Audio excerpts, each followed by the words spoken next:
Mansfield Park. By Jane Austen. Chapter 1. About 30 years ago, Miss Maria Ward, of Huntingdon, with only £7,000, had the good luck to captivate Sir Thomas Bertram, of Mansfield Park, in the county of Northampton, and to be thereby raised to the rank of a baronet's lady, with all the comforts and consequences of an handsome house and large income. All Huntingdon exclaimed on the greatness of the match, and her uncle, the lawyer, himself, allowed her to be at least £3,000 short of any equitable claim to it.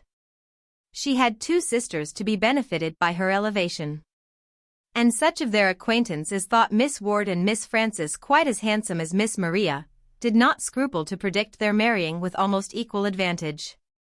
But there certainly are not so many men of large fortune in the world as there are pretty women to deserve them. Miss Ward, at the end of half a dozen years, found herself obliged to be attached to the Reverend Mr. Norris, a friend of her brother-in-law, with scarcely any private fortune, and Miss Frances fared yet worse. Miss Ward's match, indeed, when it came to the point, was not contemptible, Sir Thomas being happily able to give his friend an income in the living of Mansfield, and Mr. and Mrs. Norris began their career of conjugal felicity with very little less than £1,000 a year. But Miss Frances married, in the common phrase, to disoblige her family, and by fixing on a lieutenant of marines, without education, fortune, or connections, did it very thoroughly. She could hardly have made a more untoward choice. Sir Thomas Bertram had interest, which, from principle as well as pride, from a general wish of doing right, and a desire of seeing all that were connected with him in situations of respectability, he would have been glad to exert for the advantage of Lady Bertram's sister. But her husband's profession was such as no interest could reach, and before he had time to devise any other method of assisting them, an absolute breach between the sisters had taken place. It was the natural result of the conduct of each party, and such as a very imprudent marriage almost always produces.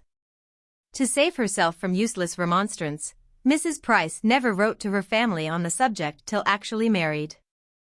Lady Bertram, who was a woman of very tranquil feelings, and a temper remarkably easy and indolent, would have contented herself with merely giving up her sister, and thinking no more of the matter, but Mrs.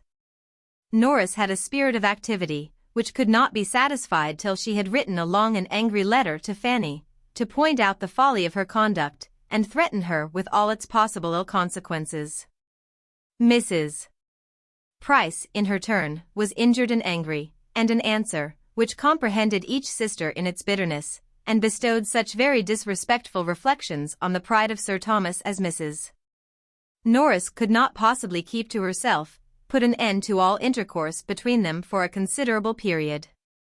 Their homes were so distant, and the circles in which they moved so distinct, as almost to preclude the means of ever hearing of each other's existence during the 11 following years, or, at least, to make it very wonderful to Sir Thomas that Mrs. Norris should ever have it in her power to tell them, as she now and then did, in an angry voice, that Fanny had got another child. By the end of 11 years, however, Mrs. Price could no longer afford to cherish pride or resentment, or to lose one connection that might possibly assist her. A large and still increasing family, and husband disabled for active service, but not the less equal to company and good liquor, and a very small income to supply their wants, made her eager to regain the friends she had so carelessly sacrificed. And she addressed Lady Bertram in a letter which spoke so much contrition and despondence, such a superfluity of children, and such a want of almost everything else, as could not but dispose them all to a reconciliation. She was preparing for her 9th lying-in, and after bewailing the circumstance, and imploring their countenance as sponsors to the expected child, she could not conceal how important she felt they might be to the future maintenance of the 8 already in being. Her eldest was a boy of 10 years old, a fine-spirited fellow, who longed to be out in the world, but what could she do? Was there any chance of his being hereafter useful to Sir Thomas in the concerns of his West Indian property? No situation would be beneath him, or what did Sir Thomas think of Woolwich? Or how could a boy be sent out to the East? The letter was not unproductive. It re-established peace and kindness. Sir Thomas sent friendly advice and professions, Lady Bertram dispatched money and baby linen, and Mrs. Norris wrote the letters. Such were its immediate effects, and within a 12-month a more important advantage to Mrs. Price resulted from it. Mrs. Norris was often observing to the others that she could not get her poor sister and her family out of her head, and that, much as they had all done for her, she seemed to be wanting to do more. And at length she could not but own it to be her wish that poor Mrs. Price should be relieved from the charge and expense of one child entirely out of her great number. What if they were among them to undertake the care of her eldest daughter, a girl now 9 years old, of an age to require more attention than her poor mother could possibly give? The trouble and expense of it to them would be nothing, compared with the benevolence of the action. Lady Bertram agreed with her instantly. "I think we cannot do better," said she, "let us send for the child." Sir Thomas could not give so instantaneous and unqualified a consent. He debated and hesitated. It was a serious charge. A girl so brought up must be adequately provided for, or there would be cruelty instead of kindness in taking her from her family. He thought of his own 4 children, of his 2 sons, of cousins-in-law, etc. But no sooner had he deliberately begun to state his objections, than Mrs. Norris interrupted him with a reply to them all, whether stated or not. "My dear Sir Thomas, I perfectly comprehend you, and do justice to the generosity and delicacy of your notions, which indeed are quite of a piece with your general conduct. And I entirely agree with you in the main as to the propriety of doing everything one could by way of providing for a child one had in a manner taken into one's own hands. And I am sure I should be the last person in the world to withhold my mite upon such an occasion. Having no children of my own, who should I look to in any little matter I may ever have to bestow, but the children of my sisters, and I am sure Mr. Norris is too just, but you know I am a woman of few words and professions. Do not let us be frightened from a good deed by a trifle. Give a girl an education, and introduce her properly into the world, and 10 to 1 but she has the means of settling well, without farther expense to anybody. A niece of ours, Sir Thomas, I may say, or at least of yours, would not grow up in this neighborhood without many advantages. I don't say she would be so handsome as her cousins. I dare say she would not. But she would be introduced into the society of this country under such very favorable circumstances as, in all human probability, would get her a creditable establishment. You are thinking of your sons, but do not you know that, of all things upon earth, that is the least likely to happen, brought up as they would be, always together like brothers and sisters? It is morally impossible. I never knew an instance of it. It is, in fact, the only sure way of providing against the connection. Suppose her a pretty girl, and seen by Tom or Edmund for the first time 7 years hence, and I dare say there would be mischief. The very idea of her having been suffered to grow up at a distance from us all in poverty and neglect, would be enough to make either of the dear, sweet-tempered boys in love with her.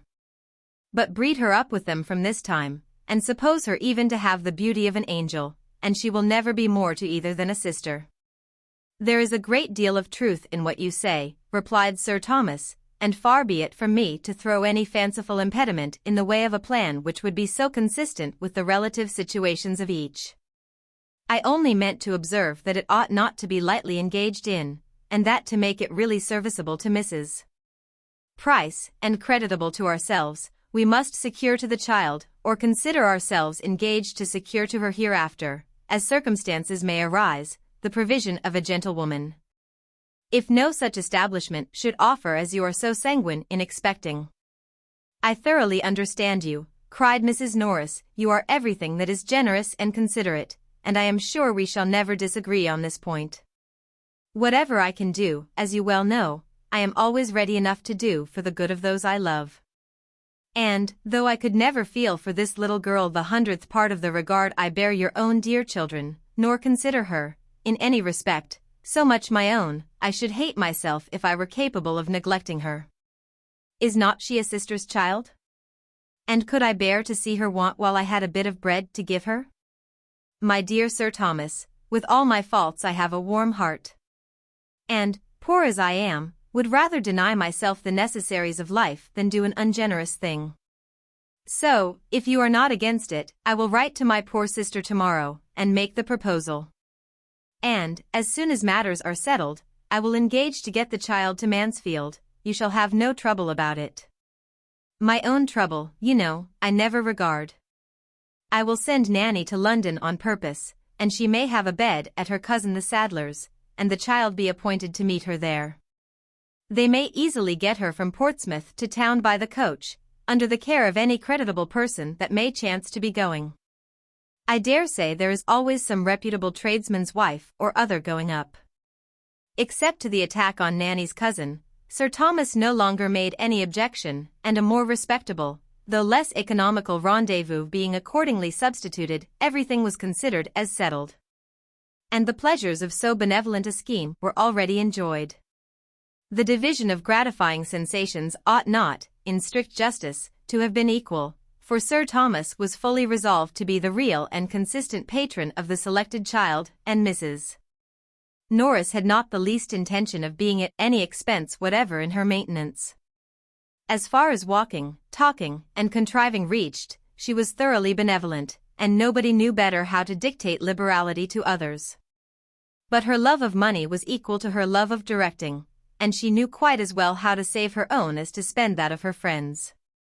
Having married on a narrower income than she had been used to look forward to, she had, from the first, fancied a very strict line of economy necessary. And what was begun as a matter of prudence, soon grew into a matter of choice, as an object of that needful solicitude which there were no children to supply. Had there been a family to provide for, Mrs. Norris might never have saved her money. But having no care of that kind, there was nothing to impede her frugality, or lessen the comfort of making a yearly addition to an income which they had never lived up to. Under this infatuating principle, counteracted by no real affection for her sister, it was impossible for her to aim at more than the credit of projecting and arranging so expensive a charity. Though perhaps she might so little know herself as to walk home to the parsonage, after this conversation, in the happy belief of being the most liberal-minded sister and aunt in the world. When the subject was brought forward again, her views were more fully explained, and, in reply to Lady Bertram's calm inquiry of where shall the child come to first, sister, to you or to us? Sir Thomas heard with some surprise that it would be totally out of Mrs. Norris's power to take any share in the personal charge of her. He had been considering her as a particularly welcome addition at the parsonage, as a desirable companion to an aunt who had no children of her own, but he found himself wholly mistaken. Mrs. Norris was sorry to say that the little girl's staying with them, at least as things then were, was quite out of the question. Poor Mr. Norris's indifferent state of health made it an impossibility. He could no more bear the noise of a child than he could fly. If, indeed, he should ever get well of his gouty complaints, it would be a different matter. She should then be glad to take her turn, and think nothing of the inconvenience, but just now, poor Mr. Norris took up every moment of her time, and the very mention of such a thing she was sure would distract him. Then she had better come to us, said Lady Bertram, with the utmost composure. After a short pause Sir Thomas added with dignity, yes, let her home be in this house. We will endeavour to do our duty by her, and she will, at least, have the advantage of companions of her own age, and of a regular instructress. Very true, cried Mrs. Norris, which are both very important considerations, and it will be just the same to Miss Lee whether she has 3 girls to teach, or only 2, there can be no difference. I only wish I could be more useful. But you see I do all in my power. I am not one of those that spare their own trouble, and Nanny shall fetch her, however it may put me to inconvenience to have my chief counselor away for 3 days. I suppose, sister, you will put the child in the little white attic, near the old nurseries. It will be much the best place for her, so near Miss Lee, and not far from the girls, and close by the housemaids, who could either of them help to dress her, you know, and take care of her clothes. For I suppose you would not think it fair to expect Ellis to wait on her as well as the others. Indeed, I do not see that you could possibly place her anywhere else. Lady Bertram made no opposition. I hope she will prove a well-disposed girl, continued Mrs. Norris, and be sensible of her uncommon good fortune in having such friends. Should her disposition be really bad, said Sir Thomas, we must not, for our own children's sake, continue her in the family, but there is no reason to expect so great an evil. We shall probably see much to wish altered in her, and must prepare ourselves for gross ignorance, some meanness of opinions, and very distressing vulgarity of manner, but these are not incurable faults. Nor, I trust, can they be dangerous for her associates. Had my daughters been younger than herself, I should have considered the introduction of such a companion as a matter of very serious moment. But, as it is, I hope there can be nothing to fear for them, and everything to hope for her, from the association. That is exactly what I think, cried Mrs. Norris, and what I was saying to my husband this morning. It will be an education for the child, said I, only being with her cousins. If Miss Lee taught her nothing, she would learn to be good and clever from them. I hope she will not tease my poor pug, said Lady Bertram. I have but just got Julia to leave it alone. There will be some difficulty in our way, Mrs. Norris, observed Sir Thomas, as to the distinction proper to be made between the girls as they grow up, how to preserve in the minds of my daughters the consciousness of what they are, without making them think too lowly of their cousin. And how, without depressing her spirits too far, to make her remember that she is not a Miss Bertram.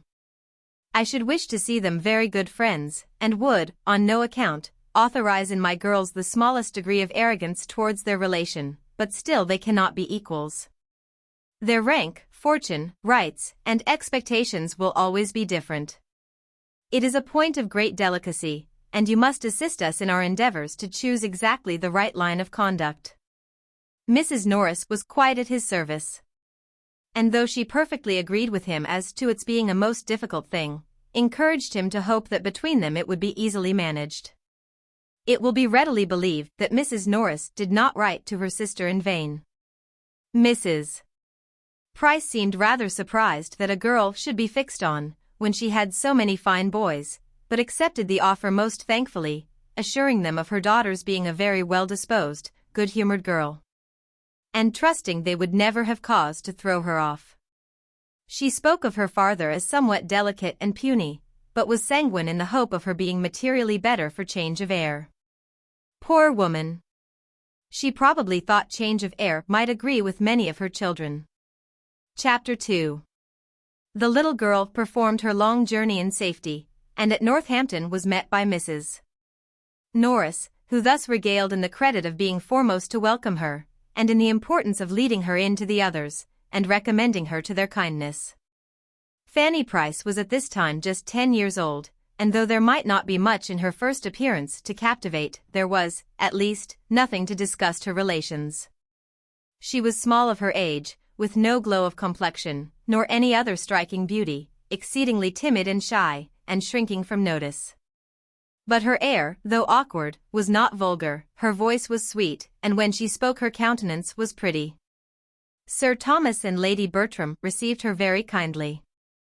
And Sir Thomas, seeing how much she needed encouragement, tried to be all that was conciliating, but he had to work against a most untoward gravity of deportment. And Lady Bertram, without taking half so much trouble, or speaking one word where he spoke 10, by the mere aid of a good-humored smile, became immediately the less awful character of the two. The young people were all at home, and sustained their share in the introduction very well, with much good humor, and no embarrassment, at least on the part of the sons, who, at 17 and 16, and tall of their age, had all the grandeur of men in the eyes of their little cousin. The two girls were more at a loss from being younger and in greater awe of their father, who addressed them on the occasion with rather an injudicious particularity. But they were too much used to company and praise to have anything like natural shyness, and their confidence increasing from their cousin's total want of it, they were soon able to take a full survey of her face and her frock in easy indifference. They were a remarkably fine family, the sons very well-looking, the daughters decidedly handsome, and all of them well-grown and forward of their age, which produced as striking a difference between the cousins in person as education had given to their address. And no one would have supposed the girls so nearly of an age as they really were. There were in fact but 2 years between the youngest and Fanny. Julia Bertram was only 12, and Maria but a year older. The little visitor meanwhile was as unhappy as possible. Afraid of everybody, ashamed of herself, and longing for the home she had left, she knew not how to look up, and could scarcely speak to be heard, or without crying. Mrs. Norris had been talking to her the whole way from Northampton of her wonderful good fortune, and the extraordinary degree of gratitude and good behavior which it ought to produce. And her consciousness of misery was therefore increased by the idea of its being a wicked thing for her not to be happy. The fatigue, too, of so long a journey, became soon no trifling evil. In vain were the well-meant condescensions of Sir Thomas, and all the officious prognostications of Mrs. Norris that she would be a good girl. In vain did Lady Bertram smile and make her sit on the sofa with herself and Pug, and vain was even the sight of a gooseberry tart towards giving her comfort. She could scarcely swallow 2 mouthfuls before tears interrupted her, and sleep seeming to be her likeliest friend, she was taken to finish her sorrows in bed. "This is not a very promising beginning," said Mrs.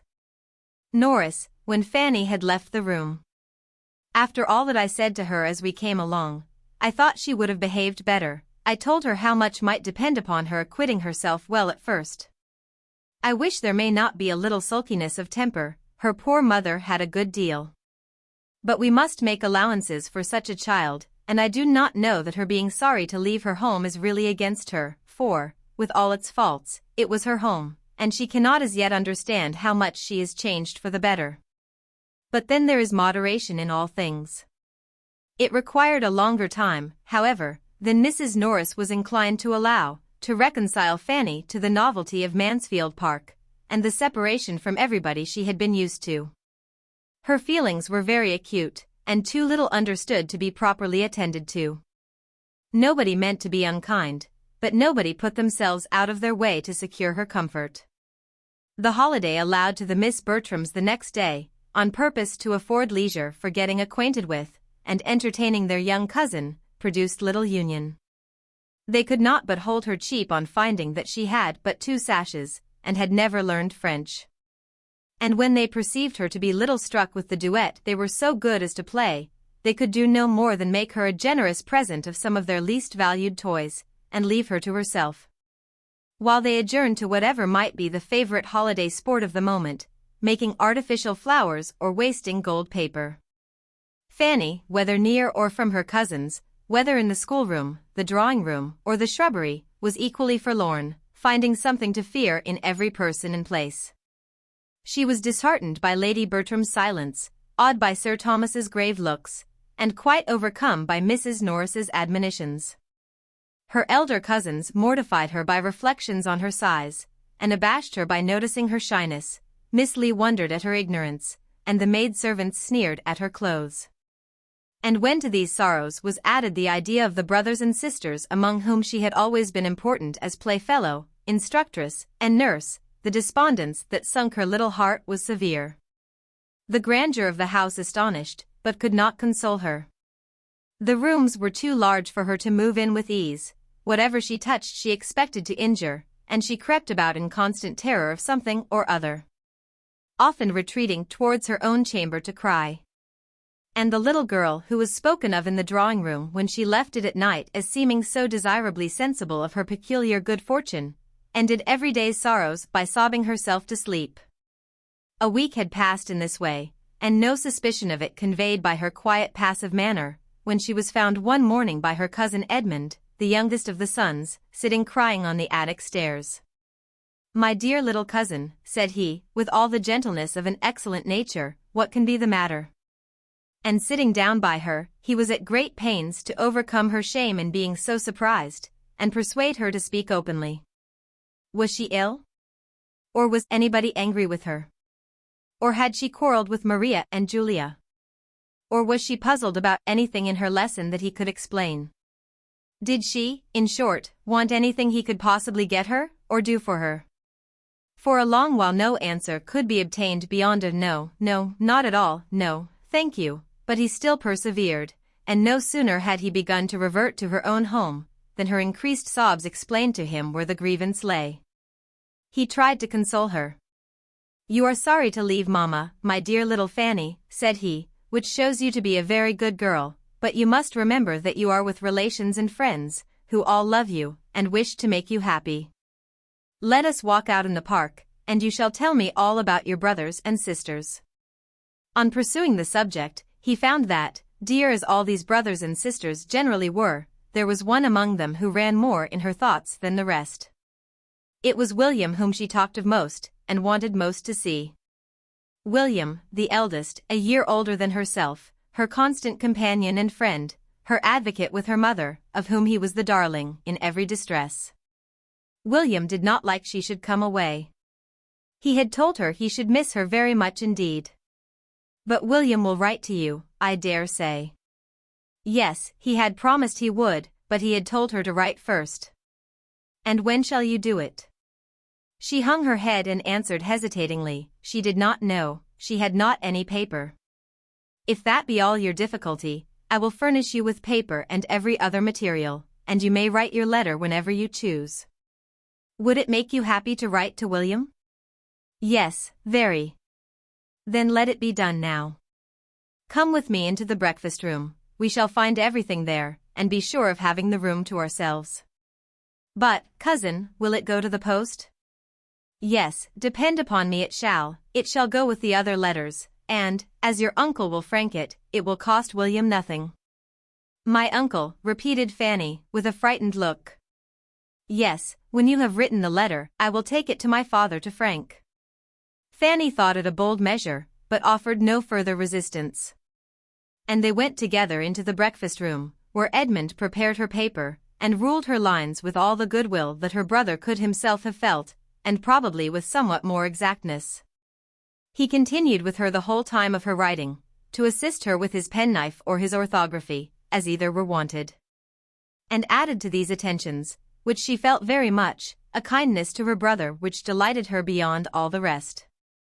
He wrote with his own hand his love to his cousin William, and sent him half a guinea under the seal. Fanny's feelings on the occasion were such as she believed herself incapable of expressing, but her countenance and a few artless words fully conveyed all their gratitude and delight, and her cousin began to find her an interesting object. He talked to her more, and, from all that she said, was convinced of her having an affectionate heart, and a strong desire of doing right. And he could perceive her to be farther entitled to attention by great sensibility of her situation, and great timidity. He had never knowingly given her pain, but he now felt that she required more positive kindness. And with that view endeavored, in the first place, to lessen her fears of them all, and gave her especially a great deal of good advice as to playing with Maria and Julia, and being as merry as possible. From this day Fanny grew more comfortable. She felt that she had a friend, and the kindness of her cousin Edmund gave her better spirits with everybody else. The place became less strange, and the people less formidable. And if there were some amongst them whom she could not cease to fear, she began at least to know their ways, and to catch the best manner of conforming to them. The little rusticities and awkwardnesses which had at first made grievous inroads on the tranquillity of all, and not least of herself, necessarily wore away, and she was no longer materially afraid to appear before her uncle. Nor did her Aunt Norris's voice make her start very much. To her cousins she became occasionally an acceptable companion. Though unworthy, from inferiority of age and strength, to be their constant associate, their pleasures and schemes were sometimes of a nature to make a third very useful, especially when that third was of an obliging, yielding temper. And they could not but own, when their aunt inquired into her faults, or their brother Edmund urged her claims to their kindness, that Fanny was good-natured enough. Edmund was uniformly kind himself. And she had nothing worse to endure on the part of Tom than that sort of merriment which a young man of 17 will always think fair with a child of 10. He was just entering into life, full of spirits, and with all the liberal dispositions of an eldest son, who feels born only for expense and enjoyment. His kindness to his little cousin was consistent with his situation and rights. He made her some very pretty presents, and laughed at her. As her appearance and spirits improved, Sir Thomas and Mrs. Norris thought with greater satisfaction of their benevolent plan, and it was pretty soon decided between them that, though far from clever, she showed a tractable disposition, and seemed likely to give them little trouble. A mean opinion of her abilities was not confined to them. Fanny could read, work, and write, but she had been taught nothing more. And as her cousins found her ignorant of many things with which they had been long familiar, they thought her prodigiously stupid, and for the first 2 or 3 weeks were continually bringing some fresh report of it into the drawing-room. "Dear mamma, only think, my cousin cannot put the map of Europe together, or my cousin cannot tell the principal rivers in Russia, or, she never heard of Asia Minor, or she does not know the difference between watercolors and crayons. How strange! Did you ever hear anything so stupid?" "My dear," their considerate aunt would reply, "it is very bad, but you must not expect everybody to be as forward and quick at learning as yourself." "But, aunt, she is really so very ignorant. Do you know, we asked her last night which way she would go to get to Ireland, and she said she should cross to the Isle of Wight. She thinks of nothing but the Isle of Wight, and she calls it the island, as if there were no other island in the world. I am sure I should have been ashamed of myself, if I had not known better long before I was so old as she is. I cannot remember the time when I did not know a great deal that she has not the least notion of yet. How long ago it is, aunt, since we used to repeat the chronological order of the kings of England, with the dates of their accession, and most of the principal events of their reigns." "Yes," added the other. "And of the Roman emperors as low as Severus, besides a great deal of the heathen mythology, and all the metals, semi-metals, planets, and distinguished philosophers." "Very true indeed, my dears, but you are blessed with wonderful memories, and your poor cousin has probably none at all. There is a vast deal of difference in memories, as well as in everything else, and therefore you must make allowance for your cousin, and pity her deficiency. And remember that, if you are ever so forward and clever yourselves, you should always be modest, for, much as you know already, there is a great deal more for you to learn." "Yes, I know there is, till I am 17. But I must tell you another thing of Fanny, so odd and so stupid. Do you know, she says she does not want to learn either music or drawing. To be sure, my dear, that is very stupid indeed, and shows a great want of genius and emulation. But, all things considered, I do not know whether it is not as well that it should be so, for, though you know, owing to me, your papa and mamma are so good as to bring her up with you, it is not at all necessary that she should be as accomplished as you are. On the contrary, it is much more desirable that there should be a difference." Such were the counsels by which Mrs. Norris assisted to form her nieces' minds. And it is not very wonderful that, with all their promising talents and early information, they should be entirely deficient in the less common acquirements of self-knowledge, generosity, and humility. In everything but disposition they were admirably taught. Sir Thomas did not know what was wanting, because, though a truly anxious father, he was not outwardly affectionate, and the reserve of his manner repressed all the flow of their spirits before him. To the education of her daughters Lady Bertram paid not the smallest attention. She had not time for such cares.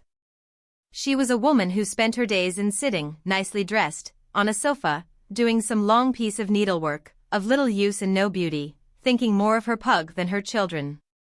But very indulgent to the latter when it did not put herself to inconvenience, guided in everything important by Sir Thomas, and in smaller concerns by her sister. Had she possessed greater leisure for the service of her girls, she would probably have supposed it unnecessary, for they were under the care of a governess, with proper masters, and could want nothing more. As for Fanny's being stupid at learning, she could only say it was very unlucky, but some people were stupid, and Fanny must take more pains. She did not know what else was to be done. And, except her being so dull, she must add she saw no harm in the poor little thing, and always found her very handy and quick in carrying messages, and fetching what she wanted. Fanny, with all her faults of ignorance and timidity, was fixed at Mansfield Park, and learning to transfer in its favor much of her attachment to her former home, grew up there not unhappily among her cousins. There was no positive ill nature in Maria or Julia, and though Fanny was often mortified by their treatment of her, she thought too lowly of her own claims to feel injured by it. From about the time of her entering the family, Lady Bertram, in consequence of a little ill health, and a great deal of indolence, gave up the house in town, which she had been used to occupy every spring, and remained wholly in the country. leaving Sir Thomas to attend his duty in Parliament, with whatever increase or diminution of comfort might arise from her absence. In the country, therefore, the Miss Bertrams continued to exercise their memories, practice their duets, and grow tall and womanly, and their father saw them becoming in person, manner, and accomplishments everything that could satisfy his anxiety. His eldest son was careless and extravagant, and had already given him much uneasiness, but his other children promised him nothing but good. His daughters, he felt, while they retained the name of Bertram, must be giving it new grace, and in quitting it, he trusted, would extend its respectable alliances. And the character of Edmund, his strong good sense and uprightness of mind, bid most fairly for utility, honor, and happiness to himself and all his connections. He was to be a clergyman. Amid the cares and the complacency which his own children suggested, Sir Thomas did not forget to do what he could for the children of Mrs. Price. He assisted her liberally in the education and disposal of her sons as they became old enough for a determinate pursuit. And Fanny, though almost totally separated from her family, was sensible of the truest satisfaction in hearing of any kindness towards them, or of anything at all promising in their situation or conduct. Once, and once only, in the course of many years, had she the happiness of being with William. Of the rest she saw nothing. Nobody seemed to think of her ever going amongst them again, even for a visit. Nobody at home seemed to want her. But William, determining, soon after her removal, to be a sailor, was invited to spend a week with his sister in Northamptonshire before he went to sea. Their eager affection in meeting, their exquisite delight in being together, their hours of happy mirth, and moments of serious conference, may be imagined. As well as the sanguine views and spirits of the boy even to the last, and the misery of the girl when he left her. Luckily the visit happened in the Christmas holidays, when she could directly look for comfort to her cousin Edmund. And he told her such charming things of what William was to do, and be hereafter, in consequence of his profession, as made her gradually admit that the separation might have some use. Edmund's friendship never failed her. His leaving Eton for Oxford made no change in his kind dispositions, and only afforded more frequent opportunities of proving them. Without any display of doing more than the rest, or any fear of doing too much, he was always true to her interests, and considerate of her feelings, trying to make her good qualities understood, and to conquer the diffidence which prevented their being more apparent. Giving her advice, consolation, and encouragement. Kept back as she was by everybody else, his single support could not bring her forward. But his attentions were otherwise of the highest importance in assisting the improvement of her mind, and extending its pleasures. He knew her to be clever, to have a quick apprehension as well as good sense, and a fondness for reading, which, properly directed, must be an education in itself. Miss Lee taught her French, and heard her read the daily portion of history. But he recommended the books which charmed her leisure hours, he encouraged her taste, and corrected her judgment. He made reading useful by talking to her of what she read, and heightened its attraction by judicious praise. In return for such services she loved him better than anybody in the world except William. Her heart was divided between the two. Chapter 3. The first event of any importance in the family was the death of Mr. Norris, which happened when Fanny was about 15, and necessarily introduced alterations and novelties. Mrs. Norris, on quitting the parsonage, removed first to the park, and afterwards to a small house of Sir Thomas's in the village, and consoled herself for the loss of her husband by considering that she could do very well without him, and for her reduction of income by the evident necessity of stricter economy. The living was hereafter for Edmund, and, had his uncle died a few years sooner, it would have been duly given to some friend to hold till he were old enough for orders. But Tom's extravagance had, previous to that event, been so great as to render a different disposal of the next presentation necessary, and the younger brother must help to pay for the pleasures of the elder. There was another family living actually held for Edmund. But though this circumstance had made the arrangement somewhat easier to Sir Thomas's conscience, he could not but feel it to be an act of injustice, and he earnestly tried to impress his eldest son with the same conviction, in the hope of its producing a better effect than anything he had yet been able to say or do. I blush for you, Tom, said he, in his most dignified manner. I blush for the expedient which I am driven on, and I trust one may pity your feelings as a brother on the occasion. You have robbed Edmund for 10, 20, 30 years, perhaps for life, of more than half the income which ought to be his. It may hereafter be in my power, or in yours, I hope it will, to procure him better preferment.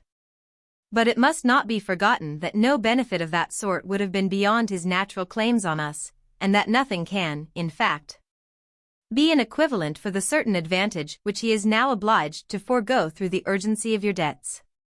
Tom listened with some shame and some sorrow, but escaping as quickly as possible, could soon with cheerful selfishness reflect, firstly, that he had not been half so much in debt as some of his friends. Secondly, that his father had made a most tiresome piece of work of it, and, thirdly, that the future incumbent, whoever he might be, would, in all probability, die very soon. On Mr. Norris's death, the presentation became the right of a Dr. Grant, who came consequently to reside at Mansfield, and on proving to be a hearty man of 45, seemed likely to disappoint Mr. Bertram's calculations. But no, he was a short-necked, apoplectic sort of fellow, and, plied well with good things, would soon pop off. He had a wife about 15 years his junior, but no children. And they entered the neighborhood with the usual fair report of being very respectable, agreeable people.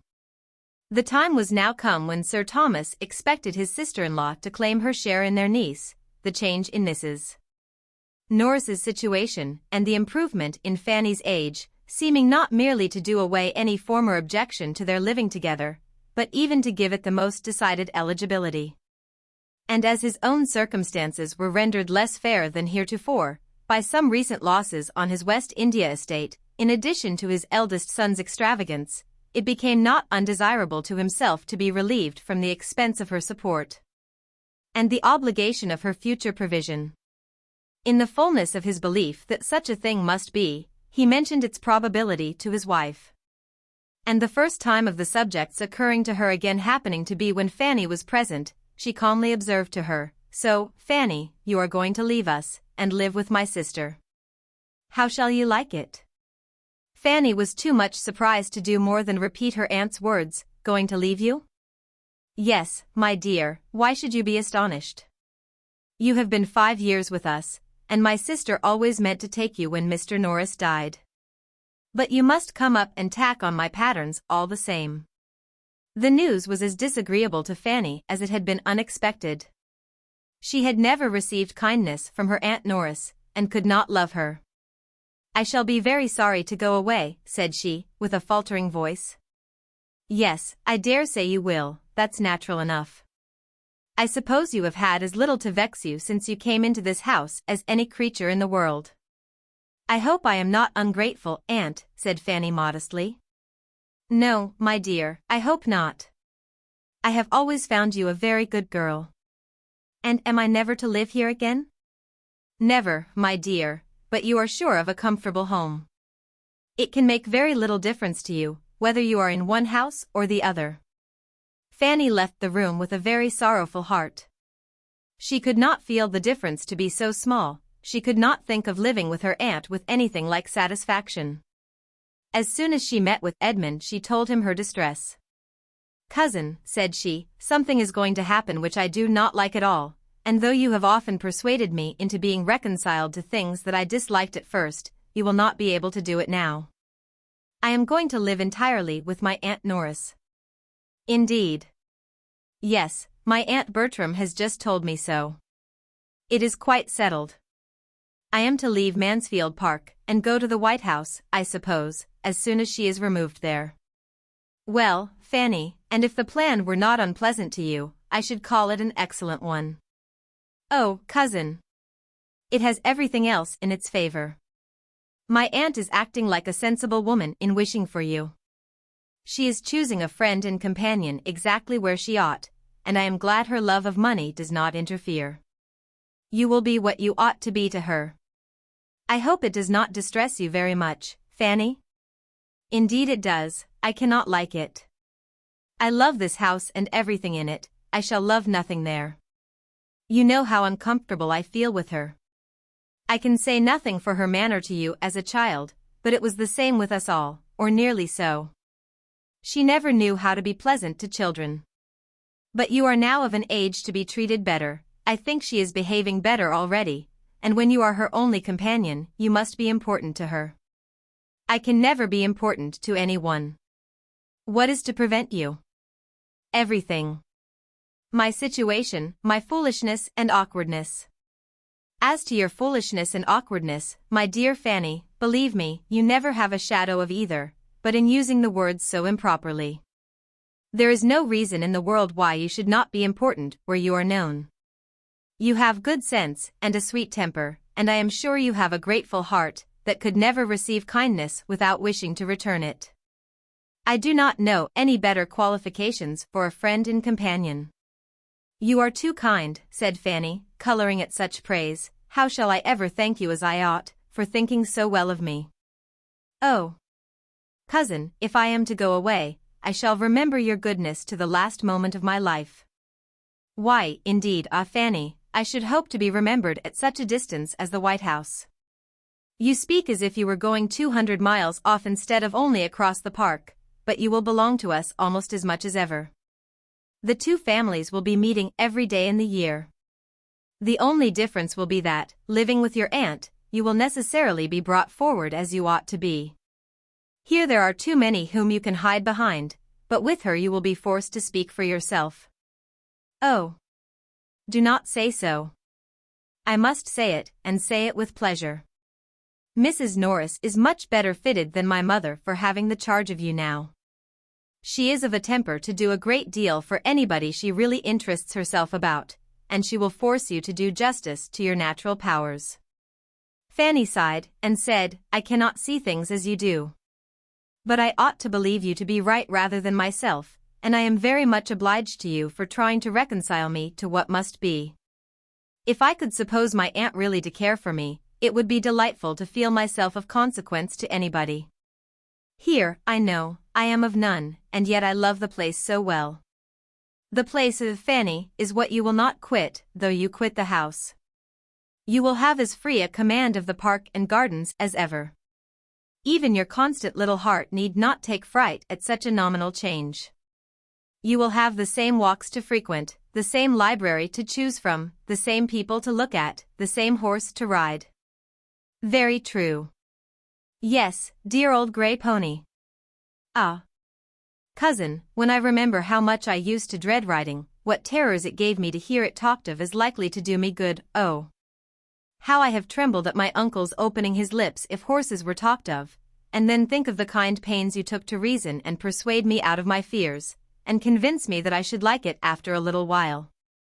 And feel how right you proved to be. I am inclined to hope you may always prophesy as well.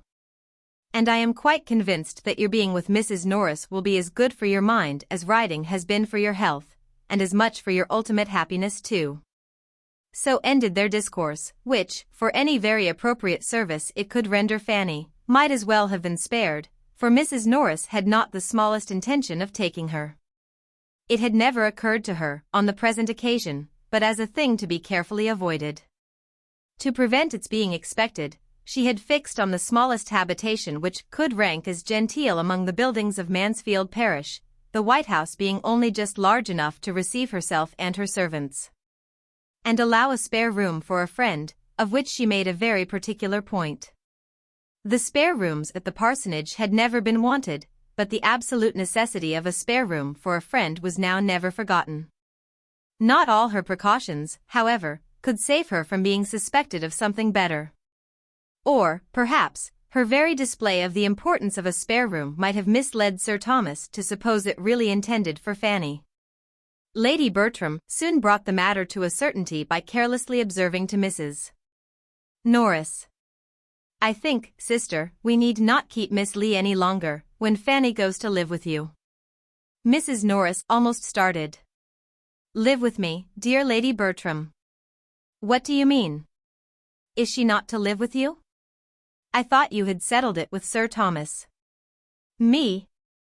Never. I never spoke a syllable about it to Sir Thomas, nor he to me. Fanny live with me. The last thing in the world for me to think of, or for anybody to wish that really knows us both. Good heaven! What could I do with Fanny? Me? A poor, helpless, forlorn widow, unfit for anything. My spirits quite broke down. What could I do with a girl at her time of life? A girl of 15. The very age of all others to need most attention and care, and put the cheerfulest spirits to the test. Sure, Sir Thomas could not seriously expect such a thing. Sir Thomas is too much my friend. Nobody that wishes me well, I am sure, would propose it. How came Sir Thomas to speak to you about it? Indeed, I do not know. I suppose he thought it best. But what did he say? He could not say he wished me to take Fanny. I am sure in his heart he could not wish me to do it. No, he only said he thought it very likely, and I thought so too. We both thought it would be a comfort to you. But if you do not like it, there is no more to be said. She is no encumbrance here. Dear sister, if you consider my unhappy state, how can she be any comfort to me? Here am I, a poor desolate widow, deprived of the best of husbands, my health gone in attending and nursing him, my spirits still worse, all my peace in this world destroyed, with hardly enough to support me in the rank of a gentlewoman, and enable me to live so as not to disgrace the memory of the dear departed. What possible comfort could I have in taking such a charge upon me as Fanny? If I could wish it for my own sake, I would not do so unjust a thing by the poor girl. She is in good hands, and sure of doing well. I must struggle through my sorrows and difficulties as I can. Then you will not mind living by yourself quite alone? Lady Bertram, I do not complain. I know I cannot live as I have done, but I must retrench where I can, and learn to be a better manager. I have been a liberal housekeeper enough, but I shall not be ashamed to practice economy now. My situation is as much altered as my income.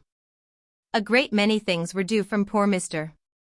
Norris, as clergyman of the parish, that cannot be expected from me.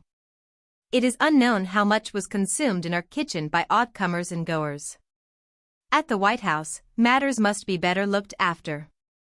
I must live within my income, or I shall be miserable, and I own it would give me great satisfaction to be able to do rather more, to lay by a little at the end of the year. I dare say you will. You always do, don't you?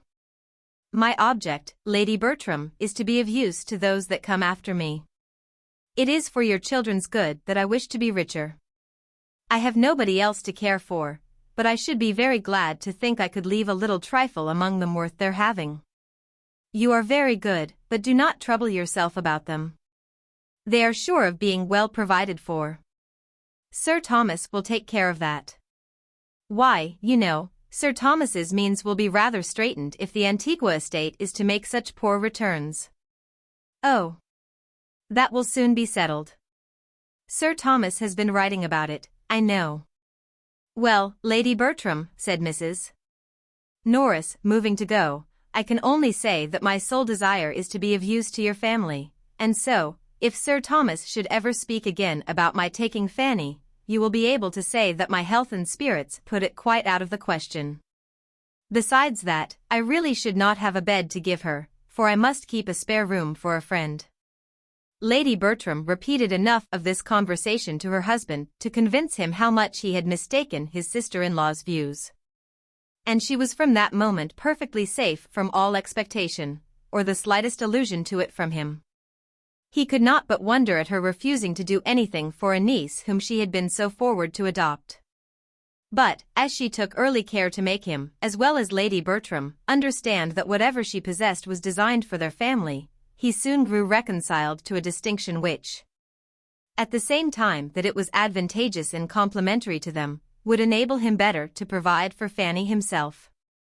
Fanny soon learnt how unnecessary had been her fears of a removal, and her spontaneous, untaught felicity on the discovery, conveyed some consolation to Edmund for his disappointment in what he had expected to be so essentially serviceable to her. Mrs. Norris took possession of the White House, the Grants arrived at the parsonage, and these events over everything at Mansfield went on for some time as usual. The Grants, showing a disposition to be friendly and sociable, gave great satisfaction in the main among their new acquaintance. They had their faults, and Mrs. Norris soon found them out. The doctor was very fond of eating, and would have a good dinner every day, and Mrs. Grant, instead of contriving to gratify him at little expense, gave her cook as high wages as they did at Mansfield Park, and was scarcely ever seen in her offices. Mrs. Norris could not speak with any temper of such grievances, nor of the quantity of butter and eggs that were regularly consumed in the house. Nobody loved plenty and hospitality more than herself, nobody more hated pitiful doings. The parsonage, she believed, had never been wanting in comforts of any sort, had never borne a bad character in her time, but this was a way of going on that she could not understand. A fine lady in a country parsonage was quite out of place. Her storeroom, she thought, might have been good enough for Mrs. Grant to go into. Inquire where she would, she could not find out that Mrs. Grant had ever had more than £5,000. Lady Bertram listened without much interest to this sort of invective. She could not enter into the wrongs of an economist, but she felt all the injuries of beauty in Mrs. Grant's being so well settled in life without being handsome, and expressed her astonishment on that point almost as often, though not so diffusely, as Mrs. Norris discussed the other. These opinions had been hardly canvassed a year before another event arose of such importance in the family, as might fairly claim some place in the thoughts and conversation of the ladies. Sir Thomas found it expedient to go to Antigua himself, for the better arrangement of his affairs, and he took his eldest son with him, in the hope of detaching him from some bad connections at home. They left England with the probability of being nearly a 12-month absent. The necessity of the measure in a pecuniary light, and the hope of its utility to his son, reconciled Sir Thomas to the effort of quitting the rest of his family, and of leaving his daughters to the direction of others at their present most interesting time of life. He could not think Lady Bertram quite equal to supply his place with them, or rather, to perform what should have been her own, but, in Mrs. Norris's watchful attention, and in Edmund's judgment, he had sufficient confidence to make him go without fears for their conduct. Lady Bertram did not at all like to have her husband leave her. But she was not disturbed by any alarm for his safety, or solicitude for his comfort, being one of those persons who think nothing can be dangerous, or difficult, or fatiguing to anybody but themselves. The Miss Bertrams were much to be pitied on the occasion, not for their sorrow, but for their want of it. Their father was no object of love to them, he had never seemed the friend of their pleasures, and his absence was unhappily most welcome. They were relieved by it from all restraint, and without aiming at one gratification that would probably have been forbidden by Sir Thomas, they felt themselves immediately at their own disposal, and to have every indulgence within their reach. Fanny's relief and her consciousness of it were quite equal to her cousin's, but a more tender nature suggested that her feelings were ungrateful, and she really grieved because she could not grieve. Sir Thomas, who had done so much for her and her brothers, and who was gone perhaps never to return. That she should see him go without a tear. It was a shameful insensibility. He had said to her, moreover, on the very last morning, that he hoped she might see William again in the course of the ensuing winter, and had charged her to write and invite him to Mansfield as soon as the squadron to which he belonged should be known to be in England. This was so thoughtful and kind, and would he only have smiled upon her, and called her my dear Fanny, while he said it, every former frown or cold address might have been forgotten. But he had ended his speech in a way to sink her in sad mortification, by adding, if William does come to Mansfield, I hope you may be able to convince him that the many years which have passed since you parted have not been spent on your side entirely without improvement. Though, I fear, he must find his sister at 16 in some respects too much like his sister at 10. She cried bitterly over this reflection when her uncle was gone, and her cousins, on seeing her with red eyes, set her down as a hypocrite. Chapter 4. Tom Bertram had of late spent so little of his time at home that he could be only nominally missed.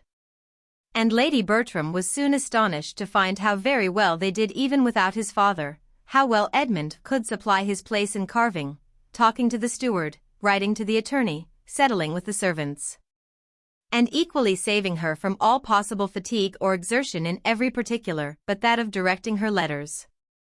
The earliest intelligence of the traveller's safe arrival at Antigua, after a favourable voyage, was received, though not before Mrs. Norris had been indulging in very dreadful fears, and trying to make Edmund participate them whenever she could get him alone.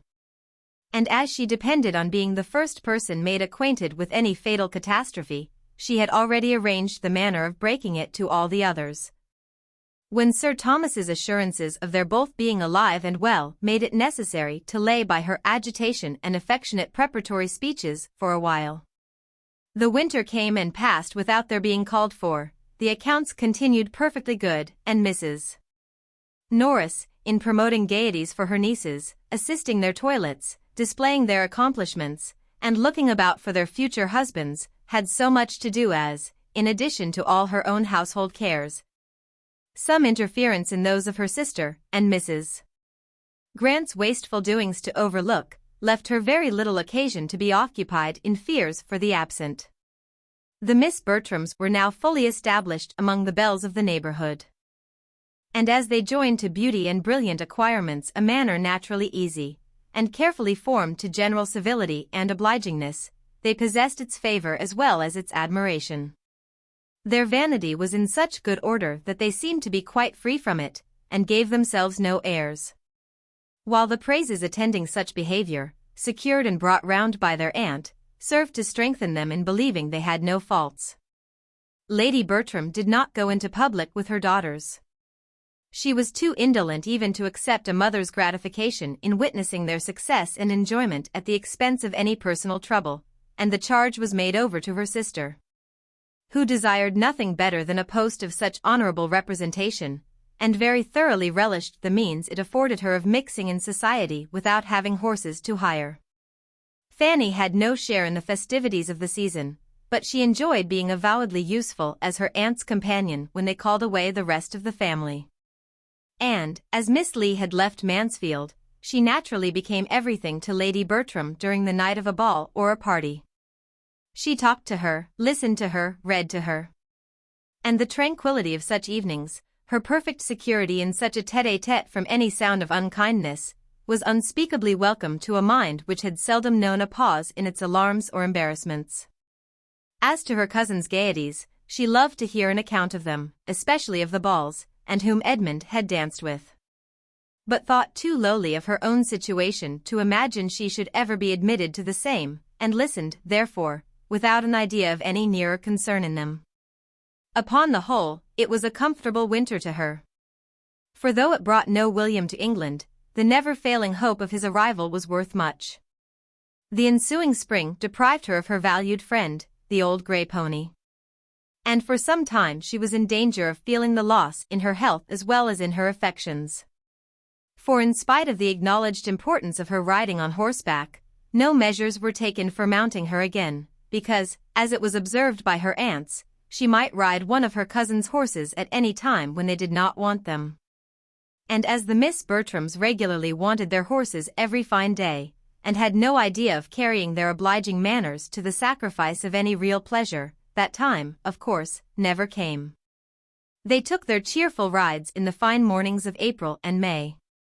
And Fanny either sat at home the whole day with one aunt, or walked beyond her strength at the instigation of the other, Lady Bertram holding exercise to be as unnecessary for everybody as it was unpleasant to herself, and Mrs. Norris, who was walking all day, thinking everybody ought to walk as much. Edmund was absent at this time, or the evil would have been earlier remedied. When he returned, to understand how Fanny was situated, and perceived its ill effects, there seemed with him but one thing to be done. And that Fanny must have a horse was the resolute declaration with which he opposed whatever could be urged by the supineness of his mother, or the economy of his aunt, to make it appear unimportant. Mrs. Norris could not help thinking that some steady old thing might be found among the numbers belonging to the park that would do vastly well, or that one might be borrowed of the steward, or that perhaps Dr. Grant might now and then lend them the pony he sent to the post. She could not but consider it as absolutely unnecessary, and even improper, that Fanny should have a regular lady's horse of her own, in the style of her cousin's. She was sure Sir Thomas had never intended it, and she must say that, to be making such a purchase in his absence, and adding to the great expenses of his stable, at a time when a large part of his income was unsettled, seemed to her very unjustifiable. "Fanny must have a horse," was Edmund's only reply. Mrs. Norris could not see it in the same light. Lady Bertram did. She entirely agreed with her son as to the necessity of it, and as to its being considered necessary by his father. She only pleaded against there being any hurry. She only wanted him to wait till Sir Thomas's return, and then Sir Thomas might settle it all himself. He would be at home in September, and where would be the harm of only waiting till September? Though Edmund was much more displeased with his aunt than with his mother, as evincing least regard for her niece, he could not help paying more attention to what she said, and at length determined on a method of proceeding which would obviate the risk of his father's thinking he had done too much, and at the same time procure for Fanny the immediate means of exercise, which he could not bear she should be without. He had 3 horses of his own, but not one that would carry a woman. 2 of them were hunters, the third, a useful road horse. This third he resolved to exchange for one that his cousin might ride. He knew where such a one was to be met with. And having once made up his mind, the whole business was soon completed. The new mare proved a treasure. With a very little trouble she became exactly calculated for the purpose, and Fanny was then put in almost full possession of her. She had not supposed before that anything could ever suit her like the old grey pony, but her delight in Edmund's mare was far beyond any former pleasure of the sort. And the addition it was ever receiving in the consideration of that kindness from which her pleasure sprung, was beyond all her words to express. She regarded her cousin as an example of everything good and great, as possessing worth which no one but herself could ever appreciate, and as entitled to such gratitude from her as no feelings could be strong enough to pay. Her sentiments towards him were compounded of all that was respectful, grateful, confiding, and tender. As the horse continued in name, as well as fact, the property of Edmund, Mrs. Norris could tolerate its being for Fanny's use. And had Lady Bertram ever thought about her own objection again, he might have been excused in her eyes for not waiting till Sir Thomas's return in September, for when September came Sir Thomas was still abroad, and without any near prospect of finishing his business. Unfavorable circumstances had suddenly arisen at a moment when he was beginning to turn all his thoughts towards England. And the very great uncertainty in which everything was then involved determined him on sending home his son, and waiting the final arrangement by himself. Tom arrived safely, bringing an excellent account of his father's health, but to very little purpose, as far as Mrs. Norris was concerned. Sir Thomas's sending away his son seemed to her so like a parent's care, under the influence of a foreboding of evil to himself, that she could not help feeling dreadful presentiments. And as the long evenings of autumn came on, was so terribly haunted by these ideas, in the sad solitariness of her cottage, as to be obliged to take daily refuge in the dining room of the park. The return of winter engagements, however, was not without its effect, and in the course of their progress, her mind became so pleasantly occupied in superintending the fortunes of her eldest niece, as tolerably to quiet her nerves. If poor Sir Thomas were fated never to return, it would be peculiarly consoling to see their dear Maria well married, she very often thought. Always when they were in the company of men of fortune, and particularly on the introduction of a young man who had recently succeeded to one of the largest estates and finest places in the country. Mr. Rushworth was from the first struck with the beauty of Miss Bertram, and, being inclined to marry, soon fancied himself in love. He was a heavy young man, with not more than common sense. But as there was nothing disagreeable in his figure or address, the young lady was well pleased with her conquest. Being now in her 21st year, Maria Bertram was beginning to think matrimony a duty, and as a marriage with Mr. Rushworth would give her the enjoyment of a larger income than her father's, as well as ensure her the house in town, which was now a prime object, it became, by the same rule of moral obligation, her evident duty to marry Mr. Rushworth if she could. Mrs. Norris was most zealous in promoting the match, by every suggestion and contrivance likely to enhance its desirableness to either party. And, among other means, by seeking an intimacy with the gentleman's mother, who at present lived with him, and to whom she even forced Lady Bertram to go through 10 miles of indifferent road to pay a morning visit. It was not long before a good understanding took place between this lady and herself. Mrs. Rushworth acknowledged herself very desirous that her son should marry, and declared that of all the young ladies she had ever seen, Miss Bertram seemed, by her amiable qualities and accomplishments, the best adapted to make him happy. Mrs. Norris accepted the compliment, and admired the nice discernment of character which could so well distinguish merit. Maria was indeed the pride and delight of them all, perfectly faultless, an angel. And, of course, so surrounded by admirers, must be difficult in her choice, but yet, as far as Mrs. Norris could allow herself to decide on so short an acquaintance, Mr. Rushworth appeared precisely the young man to deserve and attach her. After dancing with each other at a proper number of balls, the young people justified these opinions, and an engagement, with a due reference to the absent Sir Thomas, was entered into, much to the satisfaction of their respective families, and of the general lookers-on of the neighborhood, who had, for many weeks past, felt the expediency of Mr. Rushworth's marrying Miss Bertram. It was some months before Sir Thomas's consent could be received. But, in the meanwhile, as no one felt a doubt of his most cordial pleasure in the connection, the intercourse of the two families was carried on without restraint, and no other attempt made at secrecy than Mrs. Norris's talking of it everywhere as a matter not to be talked of at present. Edmund was the only one of the family who could see a fault in the business, but no representation of his aunt's could induce him to find Mr. Rushworth a desirable companion. He could allow his sister to be the best judge of her own happiness, but he was not pleased that her happiness should center in a large income, nor could he refrain from often saying to himself, in Mr.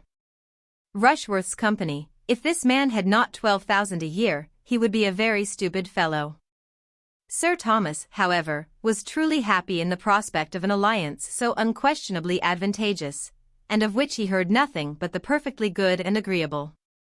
It was a connection exactly of the right sort, in the same county, and the same interest, and his most hearty concurrence was conveyed as soon as possible.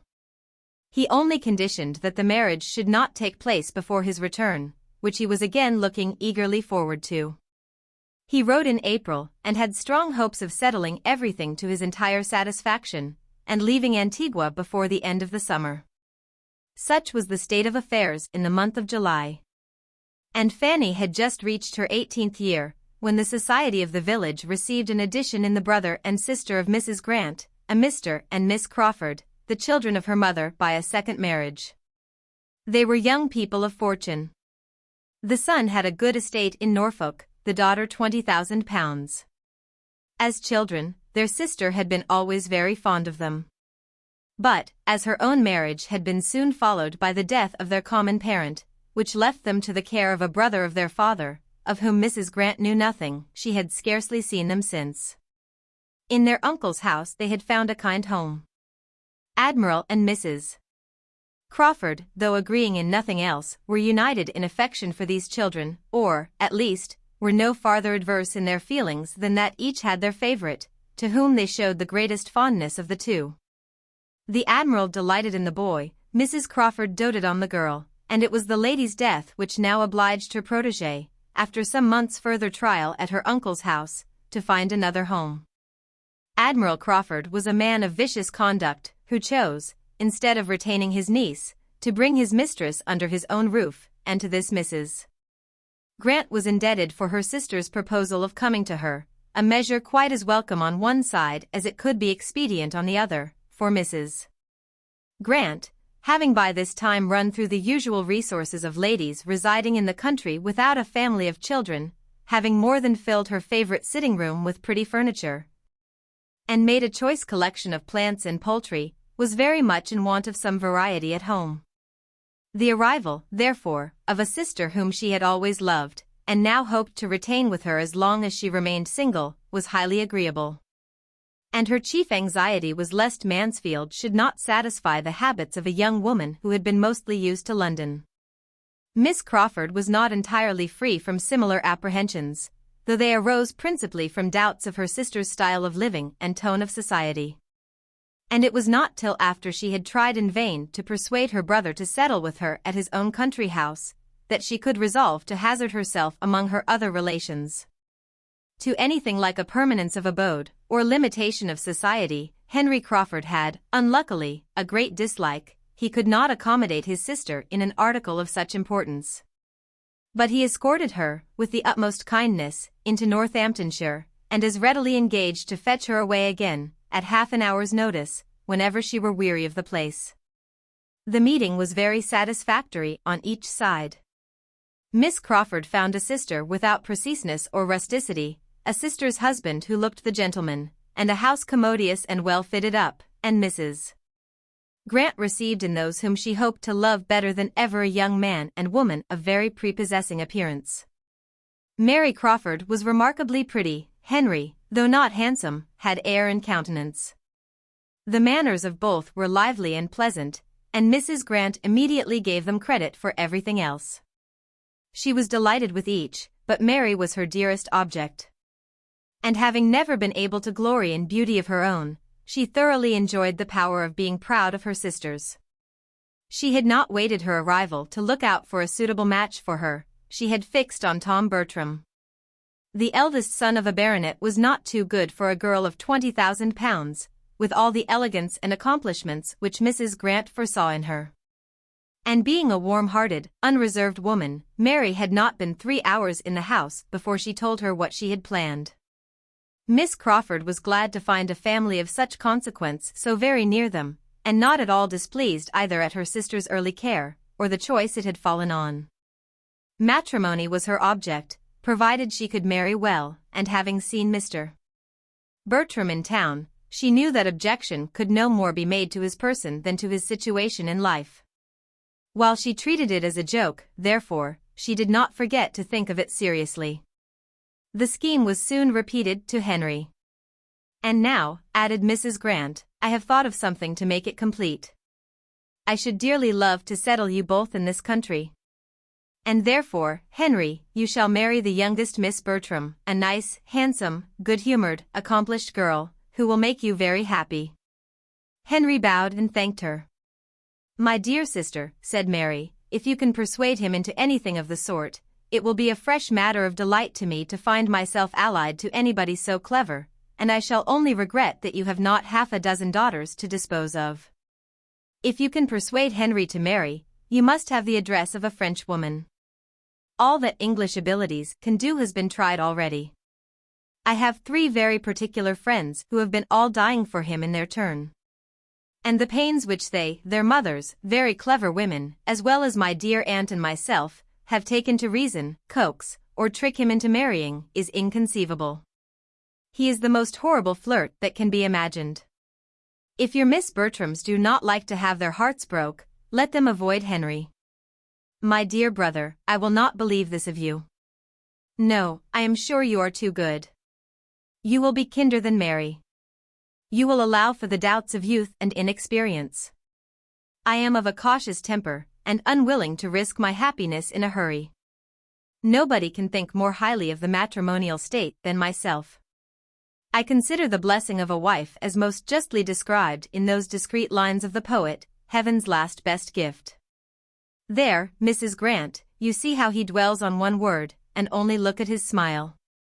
I assure you he is very detestable. The Admiral's lessons have quite spoiled him. I pay very little regard," said Mrs. Grant, "to what any young person says on the subject of marriage.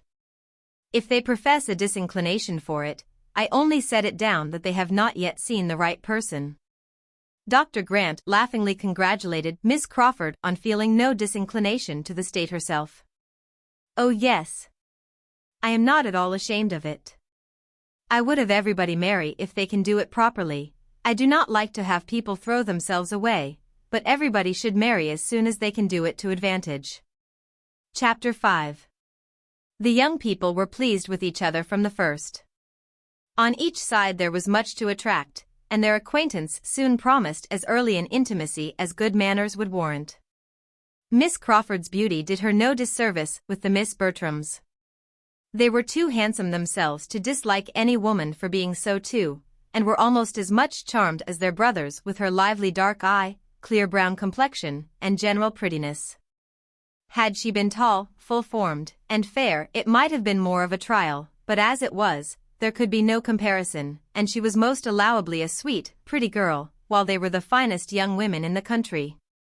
Her brother was not handsome. No, when they first saw him he was absolutely plain, black and plain, but still he was the gentleman, with a pleasing address. The second meeting proved him not so very plain. He was plain, to be sure, but then he had so much countenance, and his teeth were so good, and he was so well made, that one soon forgot he was plain. And after a third interview, after dining in company with him at the parsonage, he was no longer allowed to be called so by anybody. He was, in fact, the most agreeable young man the sisters had ever known, and they were equally delighted with him. Miss Bertram's engagement made him in equity the property of Julia, of which Julia was fully aware, and before he had been at Mansfield a week, she was quite ready to be fallen in love with. Maria's notions on the subject were more confused and indistinct. She did not want to see or understand. There could be no harm in her liking an agreeable man. Everybody knew her situation. Mr. Crawford must take care of himself. Mr. Crawford did not mean to be in any danger. The Miss Bertrams were worth pleasing, and were ready to be pleased, and he began with no object but of making them like him. He did not want them to die of love. But with sense and temper which ought to have made him judge and feel better, he allowed himself great latitude on such points. "I like your Miss Bertrams exceedingly, sister," said he, as he returned from attending them to their carriage after the said dinner visit. "They are very elegant, agreeable girls." "So they are indeed, and I am delighted to hear you say it. But you like Julia best?" "Oh yes. I like Julia best." "But do you really?" "For Miss Bertram is in general thought the handsomest." "So I should suppose. She has the advantage in every feature, and I prefer her countenance, but I like Julia best." "Miss Bertram is certainly the handsomest, and I have found her the most agreeable, but I shall always like Julia best, because you order me. I shall not talk to you, Henry, but I know you will like her best at last. Do not I tell you that I like her best at first? And besides, Miss Bertram is engaged. Remember that, my dear brother. Her choice is made." "Yes, and I like her the better for it. An engaged woman is always more agreeable than a disengaged. She is satisfied with herself. Her cares are over, and she feels that she may exert all her powers of pleasing without suspicion. All is safe with a lady engaged, no harm can be done. Why, as to that, Mr. Rushworth is a very good sort of young man, and it is a great match for her. But Miss Bertram does not care 3 straws for him. That is your opinion of your intimate friend. I do not subscribe to it. I am sure Miss Bertram is very much attached to Mr. Rushworth. I could see it in her eyes, when he was mentioned. I think too well of Miss Bertram to suppose she would ever give her hand without her heart. Mary, how shall we manage him? We must leave him to himself, I believe. Talking does no good. He will be taken in at last. But I would not have him taken in, I would not have him duped, I would have it all fair and honorable. Oh dear. Let him stand his chance and be taken in. It will do just as well. Everybody is taken in at some period or other. Not always in marriage, dear Mary. In marriage especially. With all due respect to such of the present company as chance to be married, my dear Mrs. Grant, there is not 1 in 100 of either sex who is not taken in when they marry. Look where I will, I see that it is so. And I feel that it must be so, when I consider that it is, of all transactions, the one in which people expect most from others, and are least honest themselves. Ah! You have been in a bad school for matrimony, in Hill Street. My poor aunt had certainly little cause to love the state, but, however, speaking from my own observation, it is a maneuvering business. I know so many who have married in the full expectation and confidence of some one particular advantage in the connection, or accomplishment, or good quality in the person, who have found themselves entirely deceived. and been obliged to put up with exactly the reverse. What is this but a take-in? My dear child, there must be a little imagination here. I beg your pardon, but I cannot quite believe you. Depend upon it, you see but half. You see the evil, but you do not see the consolation. There will be little rubs and disappointments everywhere, and we are all apt to expect too much, but then, if one scheme of happiness fails, human nature turns to another. If the first calculation is wrong, we make a second better, we find comfort somewhere, and those evil-minded observers, dearest Mary, who make much of a little, are more taken in and deceived than the parties themselves. Well done, sister. I honor your esprit du corps. When I am a wife, I mean to be just as staunch myself, and I wish my friends in general would be so too. It would save me many a heartache. You are as bad as your brother, Mary, but we will cure you both. Mansfield shall cure you both, and without any taking in. Stay with us, and we will cure you. The Crawfords, without wanting to be cured, were very willing to stay. Mary was satisfied with the parsonage as a present home, and Henry equally ready to lengthen his visit. He had come, intending to spend only a few days with them, but Mansfield promised well, and there was nothing to call him elsewhere. It delighted Mrs. Grant to keep them both with her, and Dr. Grant was exceedingly well contented to have it so. A talking pretty young woman like Miss Crawford is always pleasant society to an indolent, stay-at-home man, and Mr. Crawford's being his guest was an excuse for drinking claret every day. The Miss Bertram's admiration of Mr. Crawford was more rapturous than anything which Miss Crawford's habits made her likely to feel. She acknowledged, however, that the Mr. Bertrams were very fine young men, that two such young men were not often seen together even in London, and that their manners, particularly those of the eldest, were very good. He had been much in London, and had more liveliness and gallantry than Edmund, and must, therefore, be preferred, and, indeed, his being the eldest was another strong claim. She had felt an early presentiment that she should like the eldest best. She knew it was her way. Tom Bertram must have been thought pleasant, indeed, at any rate. He was the sort of young man to be generally liked. His agreeableness was of the kind to be oftener found agreeable than some endowments of a higher stamp, for he had easy manners, excellent spirits, a large acquaintance, and a great deal to say. And the reversion of Mansfield Park and a baronetcy did no harm to all this. Miss Crawford soon felt that he and his situation might do.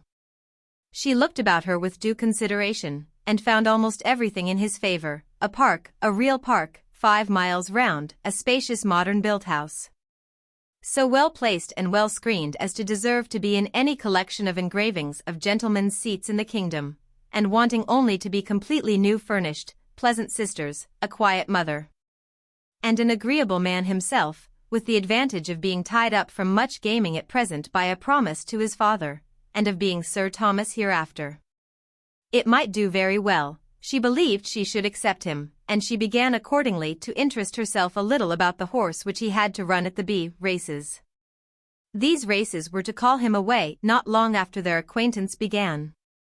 And as it appeared that the family did not, from his usual goings-on, expect him back again for many weeks, it would bring his passion to an early proof.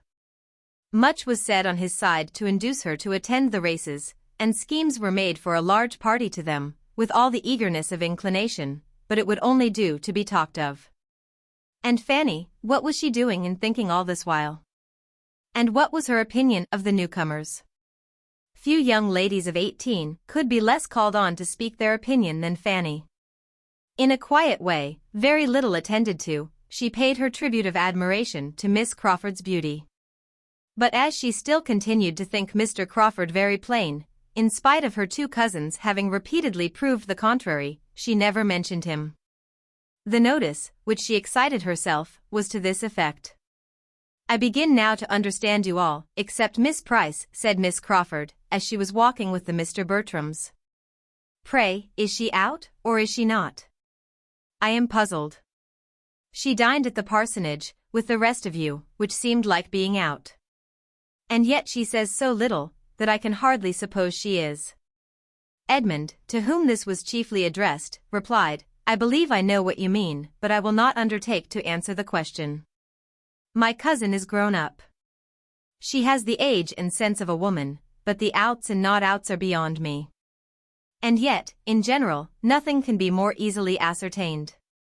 The distinction is so broad. Manners as well as appearance are, generally speaking, so totally different. Till now, I could not have supposed it possible to be mistaken as to a girl's being out or not. A girl not out has always the same sort of dress, a close bonnet, for instance, looks very demure, and never says a word. You may smile, but it is so, I assure you, and except that it is sometimes carried a little too far, it is all very proper. Girls should be quiet and modest. The most objectionable part is, that the alteration of manners on being introduced into company is frequently too sudden. They sometimes pass in such very little time from reserve to quite the opposite, to confidence. That is the faulty part of the present system. One does not like to see a girl of 18 or 19 so immediately up to everything, and perhaps when one has seen her hardly able to speak the year before. Mr. Bertram, I dare say you have sometimes met with such changes. I believe I have, but this is hardly fair. I see what you are at. You are quizzing me and Miss Anderson. No, indeed. Miss Anderson. I do not know who or what you mean. I am quite in the dark. But I will quiz you with a great deal of pleasure, if you will tell me what about. Ah. You carry it off very well, but I cannot be quite so far imposed on. You must have had Miss Anderson in your eye, in describing an altered young lady. You paint too accurately for mistake. It was exactly so. The Andersons of Baker Street. We were speaking of them the other day, you know. Edmund, you have heard me mention Charles Anderson. The circumstance was precisely as this lady has represented it. When Anderson first introduced me to his family, about 2 years ago, his sister was not out, and I could not get her to speak to me. I sat there an hour one morning waiting for Anderson, with only her and a little girl or two in the room, the governess being sick or run away, and the mother in and out every moment with letters of business. And I could hardly get a word or a look from the young lady, nothing like a civil answer. She screwed up her mouth, and turned from me with such an air. I did not see her again for a 12-month. She was then out. I met her at Mrs. Halford's, and did not recollect her. She came up to me, claimed me as an acquaintance, stared me out of countenance, and talked and laughed till I did not know which way to look. I felt that I must be the jest of the room at the time, and Miss Crawford, it is plain, has heard the story. And a very pretty story it is, and with more truth in it, I dare say, than does credit to Miss Anderson. It is too common a fault. Mothers certainly have not yet got quite the right way of managing their daughters. I do not know where the error lies. I do not pretend to set people right, but I do see that they are often wrong. Those who are showing the world what female manners should be, said Mr. Bertram gallantly, are doing a great deal to set them right. The error is plain enough, said the less courteous Edmund, such girls are ill brought up. They are given wrong notions from the beginning. They are always acting upon motives of vanity, and there is no more real modesty in their behavior before they appear in public than afterwards. I do not know, replied Miss Crawford hesitatingly. Yes, I cannot agree with you there. It is certainly the modestest part of the business. It is much worse to have girls not out give themselves the same airs and take the same liberties as if they were, which I have seen done. That is worse than anything, quite disgusting. Yes, that is very inconvenient indeed, said Mr. Bertram. It leads one astray, one does not know what to do. The close bonnet and demure air you described so well, and nothing was ever juster, tell one what is expected. But I got into a dreadful scrape last year from the want of them. I went down to Ramsgate for a week with a friend last September, just after my return from the West Indies. My friend Snade, you have heard me speak of Snade, Edmund, his father, and mother, and sisters, were there, all new to me. When we reached Albion Place they were out, we went after them, and found them on the pier, Mrs. and the two Miss Snades, with others of their acquaintance. I made my bow in form, and as Mrs. Sneyd was surrounded by men, attached myself to one of her daughters, walked by her side all the way home, and made myself as agreeable as I could. The young lady perfectly easy in her manners, and as ready to talk as to listen. I had not a suspicion that I could be doing anything wrong. They looked just the same, both well-dressed, with veils and parasols like other girls. But I afterwards found that I had been giving all my attention to the youngest, who was not out, and had most excessively offended the eldest. Miss Augusta ought not to have been noticed for the next 6 months. And Miss Sneyd, I believe, has never forgiven me. That was bad indeed. Poor Miss Sneyd. Though I have no younger sister, I feel for her. To be neglected before one's time must be very vexatious, but it was entirely the mother's fault. Miss Augusta should have been with her governess.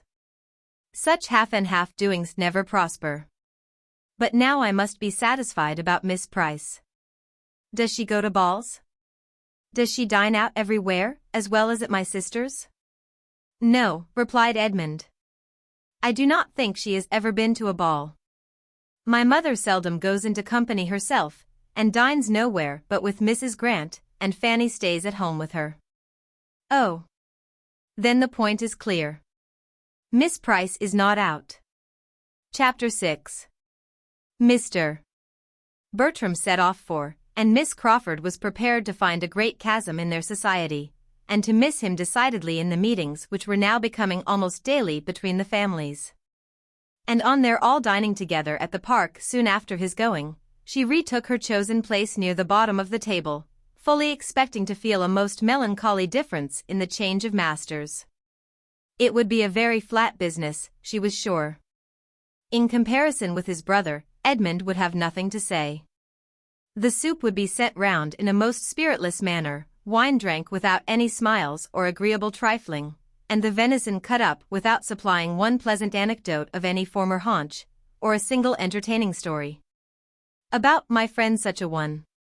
She must try to find amusement in what was passing at the upper end of the table, and in observing Mr. Rushworth, who was now making his appearance at Mansfield for the first time since the Crawfords' arrival.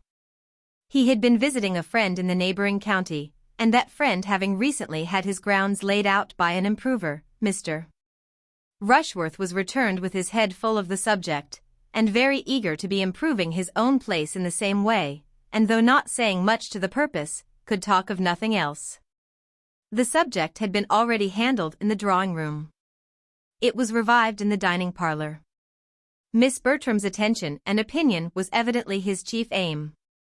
And though her deportment showed rather conscious superiority than any solicitude to oblige him, the mention of Southerton Court, and the ideas attached to it, gave her a feeling of complacency, which prevented her from being very ungracious. I wish you could see Compton, said he, it is the most complete thing. I never saw a place so altered in my life. I told Smith I did not know where I was.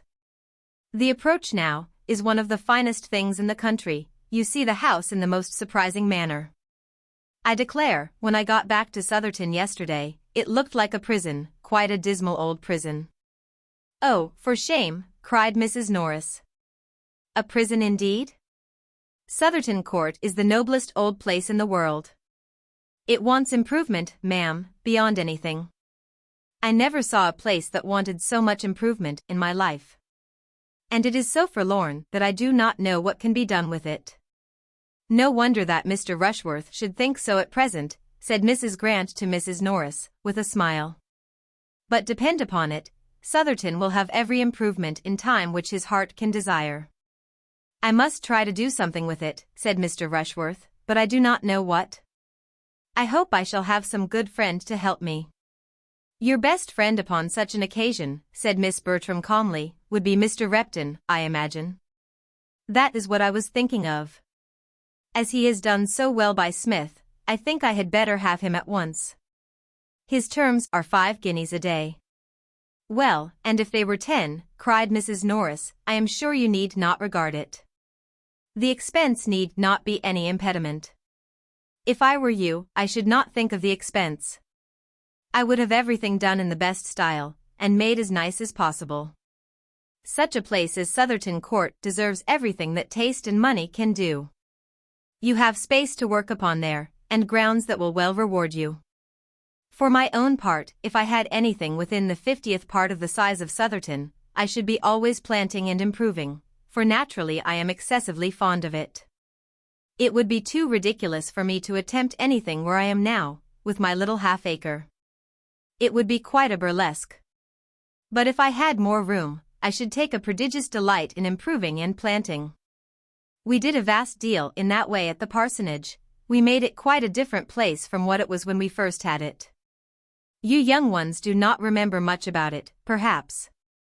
But if dear Sir Thomas were here, he could tell you what improvements we made, and a great deal more would have been done, but for poor Mr. Norris's sad state of health. He could hardly ever get out, poor man, to enjoy anything, and that disheartened me from doing several things that Sir Thomas and I used to talk of. If it had not been for that, we should have carried on the garden wall, and made the plantation to shut out the churchyard, just as Dr. Grant has done. We were always doing something as it was. It was only the spring 12-month before Mr. Norris's death that we put in the apricot against the stable wall, which is now grown such a noble tree, and getting to such perfection, sir, addressing herself then to Dr. Grant. The tree thrives well, beyond a doubt, madam, replied Dr. Grant. The soil is good, and I never pass it without regretting that the fruit should be so little worth the trouble of gathering. Sir, it is a moor park, we bought it as a moor park, and it cost us, that is, it was a present from Sir Thomas, but I saw the bill, and I know it cost 7 shillings, and was charged as a moor park. You were imposed on, ma'am, replied Dr. Grant. These potatoes have as much the flavor of a moor park apricot as the fruit from that tree. It is an insipid fruit at the best, but a good apricot is eatable, which none from my garden are. The truth is, ma'am, said Mrs. Grant, pretending to whisper across the table to Mrs. Norris, that Dr. Grant hardly knows what the natural taste of our apricot is. He is scarcely ever indulged with one, for it is so valuable a fruit. With a little assistance, and ours is such a remarkably large, fair sort, that what with early tarts and preserves, my cook contrives to get them all. Mrs. Norris, who had begun to redden, was appeased. And, for a little while, other subjects took place of the improvements of Southerton. Dr. Grant and Mrs. Norris were seldom good friends. Their acquaintance had begun in dilapidations, and their habits were totally dissimilar. After a short interruption, Mr. Rushworth began again. Smith's place is the admiration of all the country, and it was a mere nothing before Repton took it in hand. I think I shall have Repton. Mr. Rushworth, said Lady Bertram, if I were you, I would have a very pretty shrubbery. One likes to get out into a shrubbery in fine weather. Mr. Rushworth was eager to assure her ladyship of his acquiescence, and tried to make out something complimentary. But, between his submission to her taste, and his having always intended the same himself, with the superadded objects of professing attention to the comfort of ladies in general, and of insinuating that there was one only whom he was anxious to please, he grew puzzled, and Edmund was glad to put an end to his speech by a proposal of wine. Mr. Rushworth, however, though not usually a great talker, had still more to say on the subject next his heart. Smith has not much above 100 acres altogether in his grounds, which is little enough, and makes it more surprising that the place can have been so improved. Now, at Southerton we have a good 700, without reckoning the water meadows. So that I think, if so much could be done at Compton, we need not despair. There have been 2 or 3 fine old trees cut down, that grew too near the house, and it opens the prospect amazingly, which makes me think that Repton, or anybody of that sort, would certainly have the avenue at Southerton down, the avenue that leads from the west front to the top of the hill, you know, turning to Miss Bertram particularly as he spoke. But Miss Bertram thought it most becoming to reply, "The avenue? Oh, I do not recollect it. I really know very little of Southerton." Fanny, who was sitting on the other side of Edmund, exactly opposite Miss Crawford, and who had been attentively listening, now looked at him and said in a low voice, "Cut down an avenue. What a pity! Does it not make you think of Cooper? Ye fallen avenues, once more I mourn your fate unmerited. He smiled as he answered, I am afraid the avenue stands a bad chance, Fanny. I should like to see Southerton before it is cut down, to see the place as it is now, in its old state. But I do not suppose I shall. Have you never been there? No, you never can, and, unluckily, it is out of distance for a ride. I wish we could contrive it. Oh. It does not signify. Whenever I do see it, you will tell me how it has been altered. I collect, said Miss Crawford, that Southerton is an old place, and a place of some grandeur. In any particular style of building? The house was built in Elizabeth's time, and is a large, regular, brick building. Heavy, but respectable looking, and has many good rooms. It is ill-placed. It stands in one of the lowest spots of the park, in that respect, unfavorable for improvement. But the woods are fine, and there is a stream, which, I dare say, might be made a good deal of. Mr. Rushworth is quite right, I think, in meaning to give it a modern dress, and I have no doubt that it will be all done extremely well. Miss Crawford listened with submission, and said to herself, he is a well-bred man, he makes the best of it. I do not wish to influence Mr. Rushworth, he continued. But, had I a place to new fashion, I should not put myself into the hands of an improver. I would rather have an inferior degree of beauty, of my own choice, and acquired progressively. I would rather abide by my own blunders than by his. You would know what you were about, of course, but that would not suit me. I have no eye or ingenuity for such matters, but as they are before me, and had I a place of my own in the country, I should be most thankful to any Mr. Repton who would undertake it, and give me as much beauty as he could for my money, and I should never look at it till it was complete. It would be delightful to me to see the progress of it all, said Fanny. You have been brought up to it. It was no part of my education, and the only dose I ever had, being administered by not the first favorite in the world, has made me consider improvements in hand as the greatest of nuisances. 3 years ago the Admiral, my honored uncle, bought a cottage at Twickenham for us all to spend our summers in, and my aunt and I went down to it quite in raptures. But it being excessively pretty, it was soon found necessary to be improved, and for 3 months we were all dirt and confusion, without a gravel walk to step on, or a bench fit for use. I would have everything as complete as possible in the country, shrubberies and flower gardens, and rustic seats innumerable, but it must all be done without my care. Henry is different, he loves to be doing. Edmund was sorry to hear Miss Crawford, whom he was much disposed to admire, speak so freely of her uncle. It did not suit his sense of propriety, and he was silenced, till induced by further smiles and liveliness to put the matter by for the present. Mr. Bertram, said she, I have tidings of my harp at last. I am assured that it is safe at Northampton, and there it has probably been these 10 days, in spite of the solemn assurances we have so often received to the contrary. Edmund expressed his pleasure and surprise. The truth is, that our inquiries were too direct, we sent a servant, we went ourselves, this will not do 70 miles from London, but this morning we heard of it in the right way. It was seen by some farmer, and he told the miller, and the miller told the butcher, and the butcher's son-in-law left word at the shop. I am very glad that you have heard of it, by whatever means, and hope there will be no further delay. I am to have it tomorrow, but how do you think it is to be conveyed? Not by a wagon or cart, oh no. Nothing of that kind could be hired in the village. I might as well have asked for porters and a hand-barrow. You would find it difficult, I dare say, just now, in the middle of a very late hay harvest, to hire a horse and cart? I was astonished to find what a piece of work was made of it. To want a horse and cart in the country seemed impossible, so I told my maid to speak for one directly. And as I cannot look out of my dressing closet without seeing one farmyard, nor walk in the shrubbery without passing another, I thought it would be only ask and have, and was rather grieved that I could not give the advantage to all. Guess my surprise, when I found that I had been asking the most unreasonable, most impossible thing in the world, had offended all the farmers, all the laborers, all the hay in the parish. As for Dr.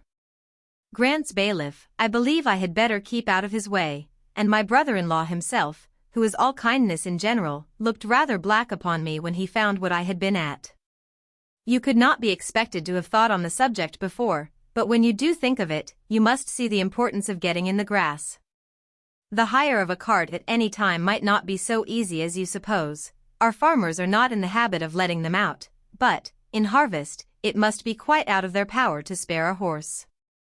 I shall understand all your ways in time. But, coming down with the true London maxim, that everything is to be got with money, I was a little embarrassed at first by the sturdy independence of your country customs. However, I am to have my harp fetched tomorrow.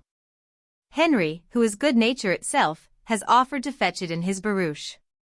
Will it not be honorably conveyed? Edmund spoke of the harp as his favorite instrument, and hoped to be soon allowed to hear her. Fanny had never heard the harp at all, and wished for it very much. I shall be most happy to play to you both, said Miss Crawford.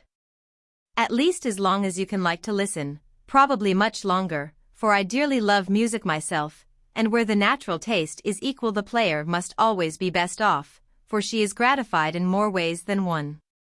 Now, Mr. Bertram, if you write to your brother, I entreat you to tell him that my harp is come, he heard so much of my misery about it. And you may say, if you please, that I shall prepare my most plaintive airs against his return, in compassion to his feelings, as I know his horse will lose. If I write, I will say whatever you wish me. But I do not, at present, foresee any occasion for writing. No, I dare say, nor if you were to be gone a 12-month, would you ever write to him, nor he to you, if it could be helped. The occasion would never be foreseen. What strange creatures brothers are! You would not write to each other but upon the most urgent necessity in the world. And when obliged to take up the pen to say that such a horse is ill, or such a relation dead, it is done in the fewest possible words. You have but one style among you. I know it perfectly. Henry, who is in every other respect exactly what a brother should be, who loves me, consults me, confides in me, and will talk to me by the hour together, has never yet turned the page in a letter. And very often it is nothing more than, Dear Mary, I am just arrived. Bath seems full, and everything as usual. Yours sincerely. That is the true manly style, that is a complete brother's letter. When they are at a distance from all their family, said Fanny, coloring for William's sake, they can write long letters. Miss Price has a brother at sea, said Edmund, whose excellence as a correspondent makes her think you too severe upon us. At sea, has she? In the King's service, of course? Fanny would rather have had Edmund tell the story, but his determined silence obliged her to relate her brother's situation. Her voice was animated in speaking of his profession, and the foreign stations he had been on. But she could not mention the number of years that he had been absent without tears in her eyes. Miss Crawford civilly wished him an early promotion. Do you know anything of my cousin's captain? Said Edmund, Captain Marshall. You have a large acquaintance in the Navy, I conclude? Among admirals, large enough, but, with an air of grandeur, we know very little of the inferior ranks. Post-captains may be very good sort of men, but they do not belong to us. Of various admirals I could tell you a great deal, of them and their flags, and the gradation of their pay, and their bickerings and jealousies. But, in general, I can assure you that they are all passed over, and all very ill-used. Certainly, my home at my uncle's brought me acquainted with a circle of admirals. Of rears and vices I saw enough. Now do not be suspecting me of a pun, I entreat. Edmund again felt grave, and only replied, It is a noble profession. Yes, the profession is well enough under two circumstances, if it make the fortune, and there be discretion in spending it, but, in short, it is not a favorite profession of mine. It has never worn an amiable form to me. Edmund reverted to the harp, and was again very happy in the prospect of hearing her play. The subject of improving grounds, meanwhile, was still under consideration among the others, and Mrs. Grant could not help addressing her brother, though it was calling his attention from Miss Julia Bertram. My dear Henry, have you nothing to say?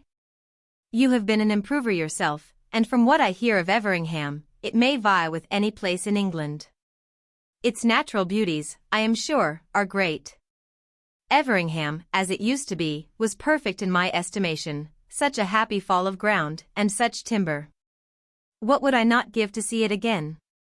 Nothing could be so gratifying to me as to hear your opinion of it, was his answer. But I fear there would be some disappointment, you would not find it equal to your present ideas.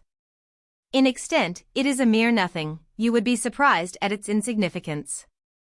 And, as for improvement, there was very little for me to do, too little. I should like to have been busy much longer. You are fond of the sort of thing, said Julia. Excessively. But what with the natural advantages of the ground, which pointed out, even to a very young eye, what little remained to be done, and my own consequent resolutions, I had not been of age 3 months before Everingham was all that it is now. My plan was laid at Westminster, a little altered, perhaps, at Cambridge, and at 21 executed. I am inclined to envy Mr. Rushworth for having so much happiness yet before him. I have been a devourer of my own.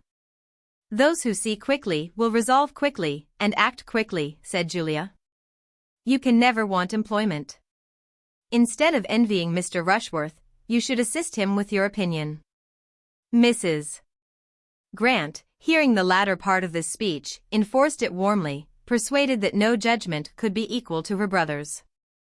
And as Miss Bertram caught at the idea likewise, and gave it her full support, declaring that, in her opinion, it was infinitely better to consult with friends and disinterested advisers than immediately to throw the business into the hands of a professional man, Mr. Rushworth was very ready to request the favor of Mr. Crawford's assistance, and Mr. Crawford, after properly depreciating his own abilities, was quite at his service in any way that could be useful. Mr. Rushworth then began to propose Mr. Crawford's doing him the honor of coming over to Southerton, and taking a bed there, when Mrs. Norris, as if reading in her 2 nieces' minds their little approbation of a plan which was to take Mr. Crawford away, interposed with an amendment. There can be no doubt of Mr. Crawford's willingness, but why should not more of us go? Why should not we make a little party? Here are many that would be interested in your improvements, my dear Mr. Rushworth, and that would like to hear Mr. Crawford's opinion on the spot, and that might be of some small use to you with their opinions, and, for my own part, I have been long wishing to wait upon your good mother again, nothing but having no horses of my own could have made me so remiss. But now I could go and sit a few hours with Mrs. Rushworth, while the rest of you walked about and settled things, and then we could all return to a late dinner here, or dine at Southerton, just as might be most agreeable to your mother, and have a pleasant drive home by moonlight. I dare say Mr. Crawford would take my 2 nieces and me in his barouche, and Edmund can go on horseback, you know, sister, and Fanny will stay at home with you. Lady Bertram made no objection. And every one concerned in the going was forward in expressing their ready concurrence, excepting Edmund, who heard it all and said nothing. Chapter 7. Well, Fanny, and how do you like Miss Crawford now? Said Edmund the next day, after thinking some time on the subject himself.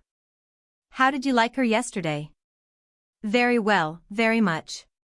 I like to hear her talk. She entertains me.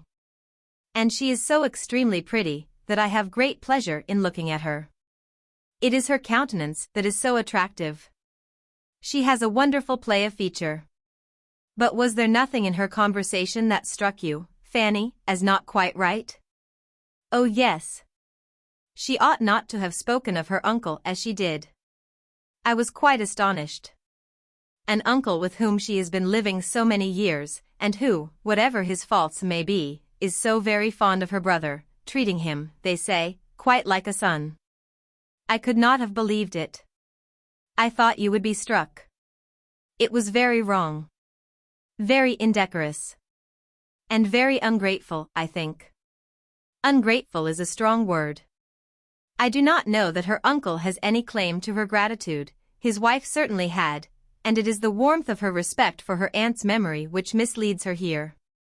She is awkwardly circumstanced. With such warm feelings and lively spirits it must be difficult to do justice to her affection for Mrs. Crawford, without throwing a shade on the Admiral. I do not pretend to know which was most to blame in their disagreements, though the Admiral's present conduct might incline one to the side of his wife, but it is natural and amiable that Miss Crawford should acquit her aunt entirely. I do not censure her opinions, but there certainly is impropriety in making them public. Do not you think, said Fanny, after a little consideration, that this impropriety is a reflection itself upon Mrs. Crawford, as her niece has been entirely brought up by her? She cannot have given her right notions of what was due to the Admiral. That is a fair remark. Yes, we must suppose the faults of the niece to have been those of the aunt. And it makes one more sensible of the disadvantages she has been under. But I think her present home must do her good. Mrs. Grant's manners are just what they ought to be. She speaks of her brother with a very pleasing affection. Yes, except as to his writing her such short letters. She made me almost laugh. But I cannot rate so very highly the love or good nature of a brother who will not give himself the trouble of writing anything worth reading to his sisters, when they are separated. I am sure William would never have used me so, under any circumstances. And what right had she to suppose that you would not write long letters when you were absent? The right of a lively mind, Fanny, seizing whatever may contribute to its own amusement or that of others, perfectly allowable, when untinctured by ill humor or roughness.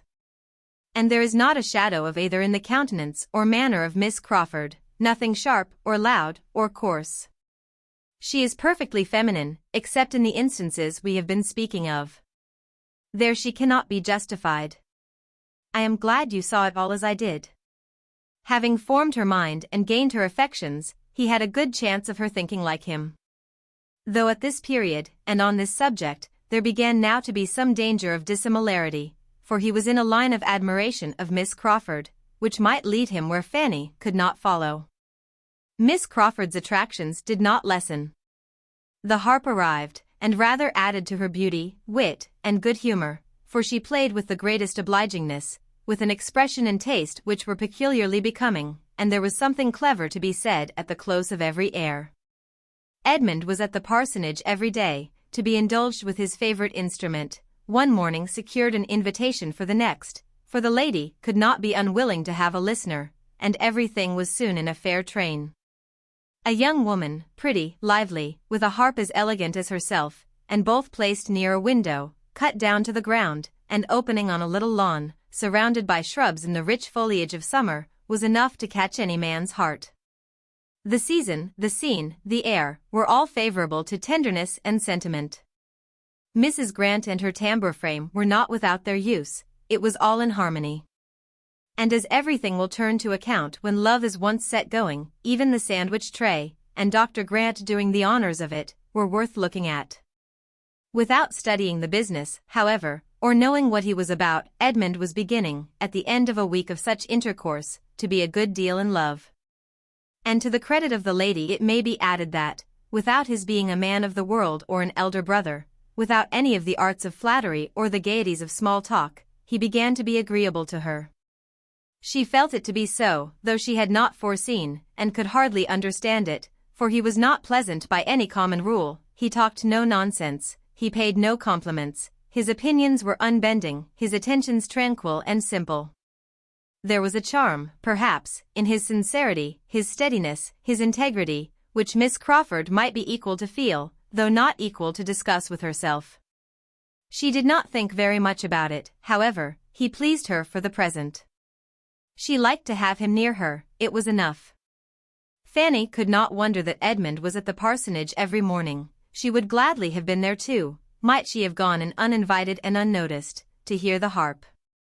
Neither could she wonder that, when the evening stroll was over, and the two families parted again, he should think it right to attend Mrs. Grant and her sister to their home, while Mr. Crawford was devoted to the ladies of the park.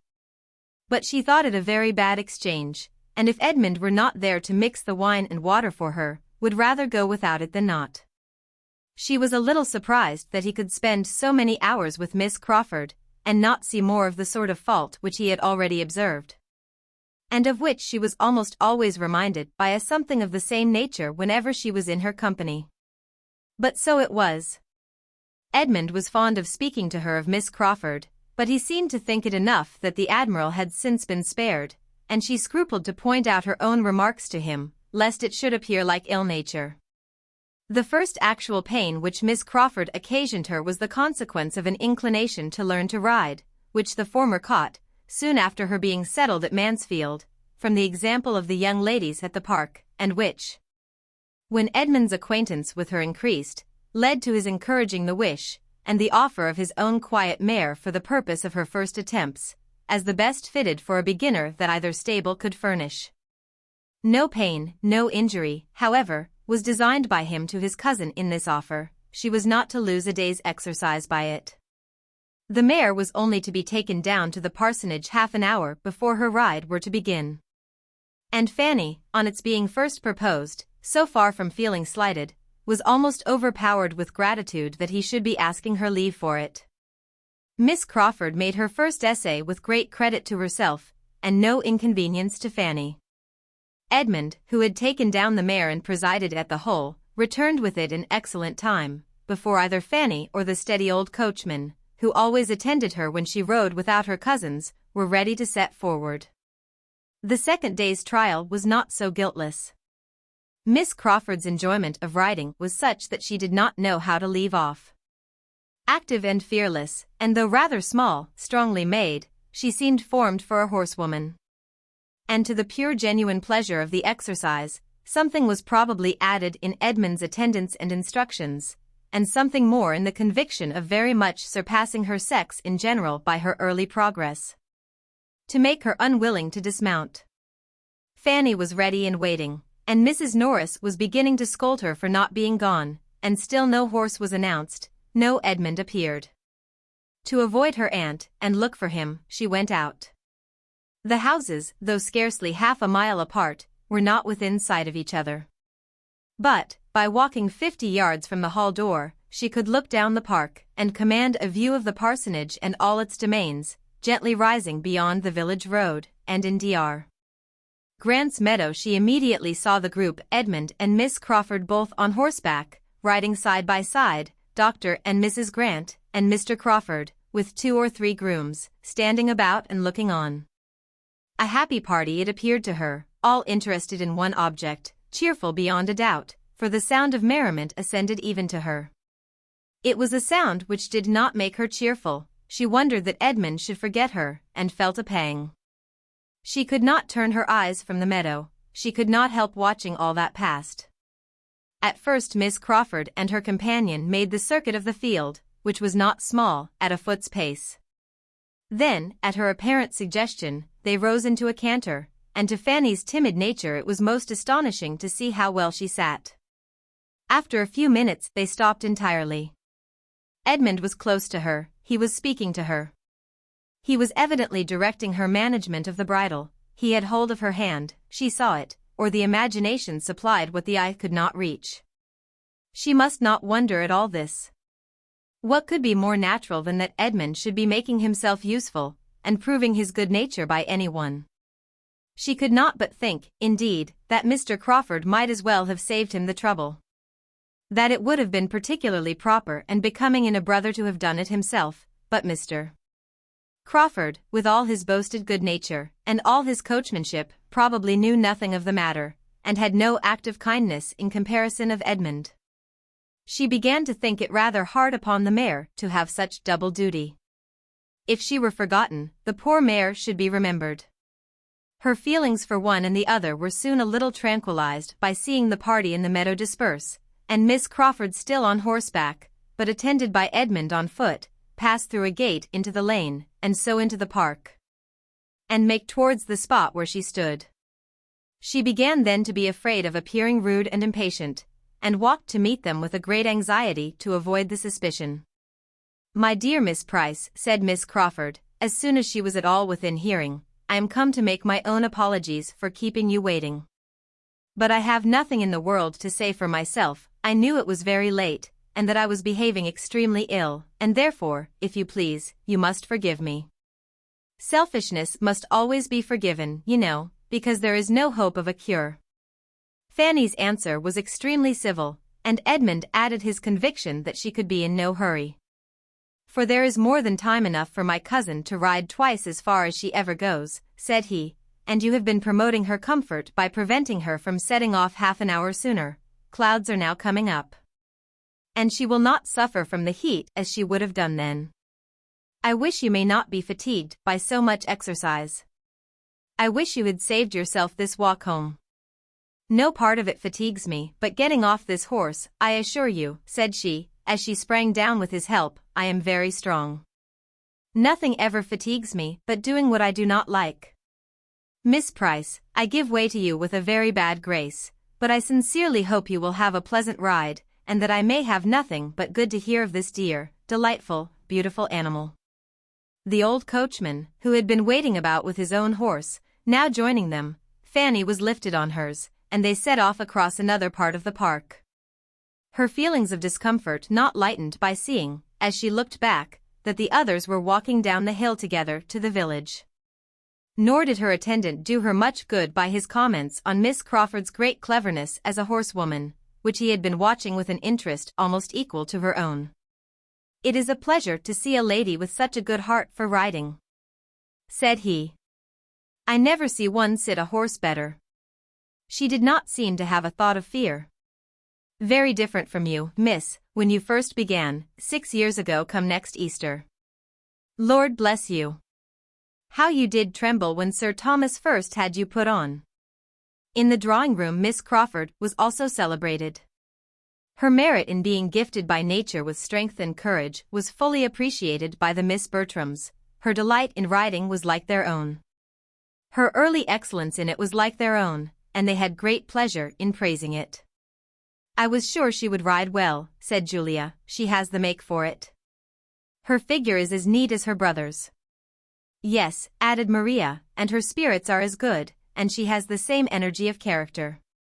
I cannot but think that good horsemanship has a great deal to do with the mind." When they parted at night, Edmund asked Fanny whether she meant to ride the next day. "No, I do not know, not if you want the mare," was her answer.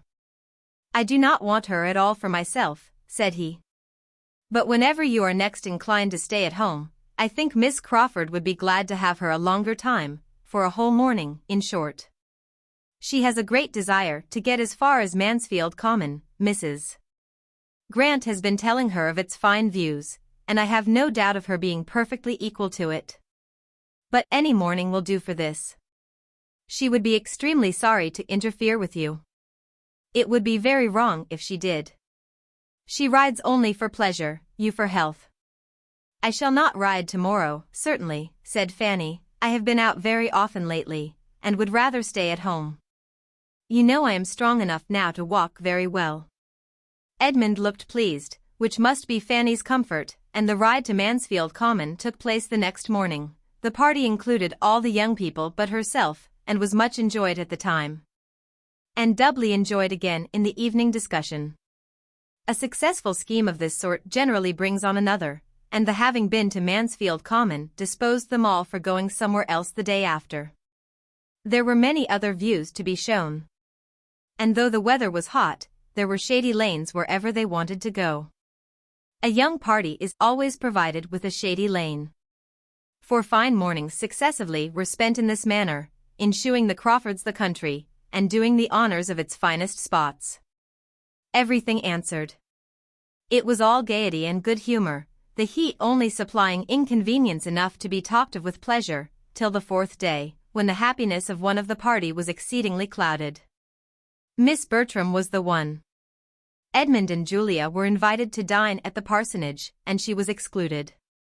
It was meant and done by Mrs. Grant, with perfect good humor, on Mr. Rushworth's account, who was partly expected at the park that day.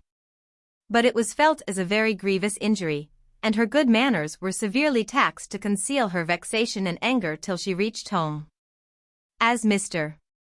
Rushworth did not come, the injury was increased, and she had not even the relief of shewing her power over him. She could only be sullen to her mother, aunt, and cousin, and throw as great a gloom as possible over their dinner and dessert.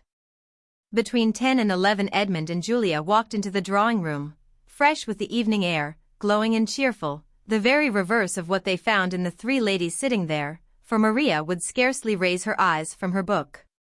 And Lady Bertram was half asleep. And even Mrs. Norris, discomposed by her niece's ill humor, and having asked one or two questions about the dinner, which were not immediately attended to, seemed almost determined to say no more. For a few minutes the brother and sister were too eager in their praise of the night and their remarks on the stars, to think beyond themselves, but when the first pause came, Edmund, looking around, said, "But where is Fanny? Is she gone to bed?" "No, not that I know of," replied Mrs. Norris, "she was here a moment ago." Her own gentle voice speaking from the other end of the room, which was a very long one, told them that she was on the sofa. Mrs. Norris began scolding. "That is a very foolish trick, Fanny, to be idling away all the evening upon a sofa.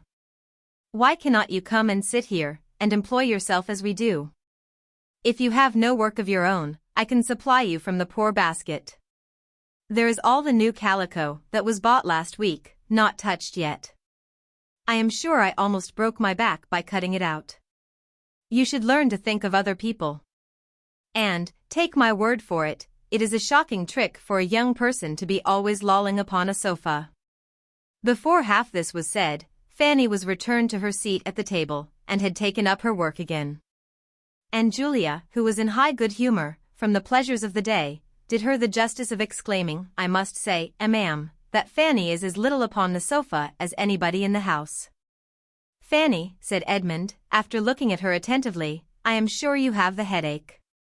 She could not deny it, but said it was not very bad. "I can hardly believe you," he replied, "I know your looks too well. How long have you had it?" "Since a little before dinner."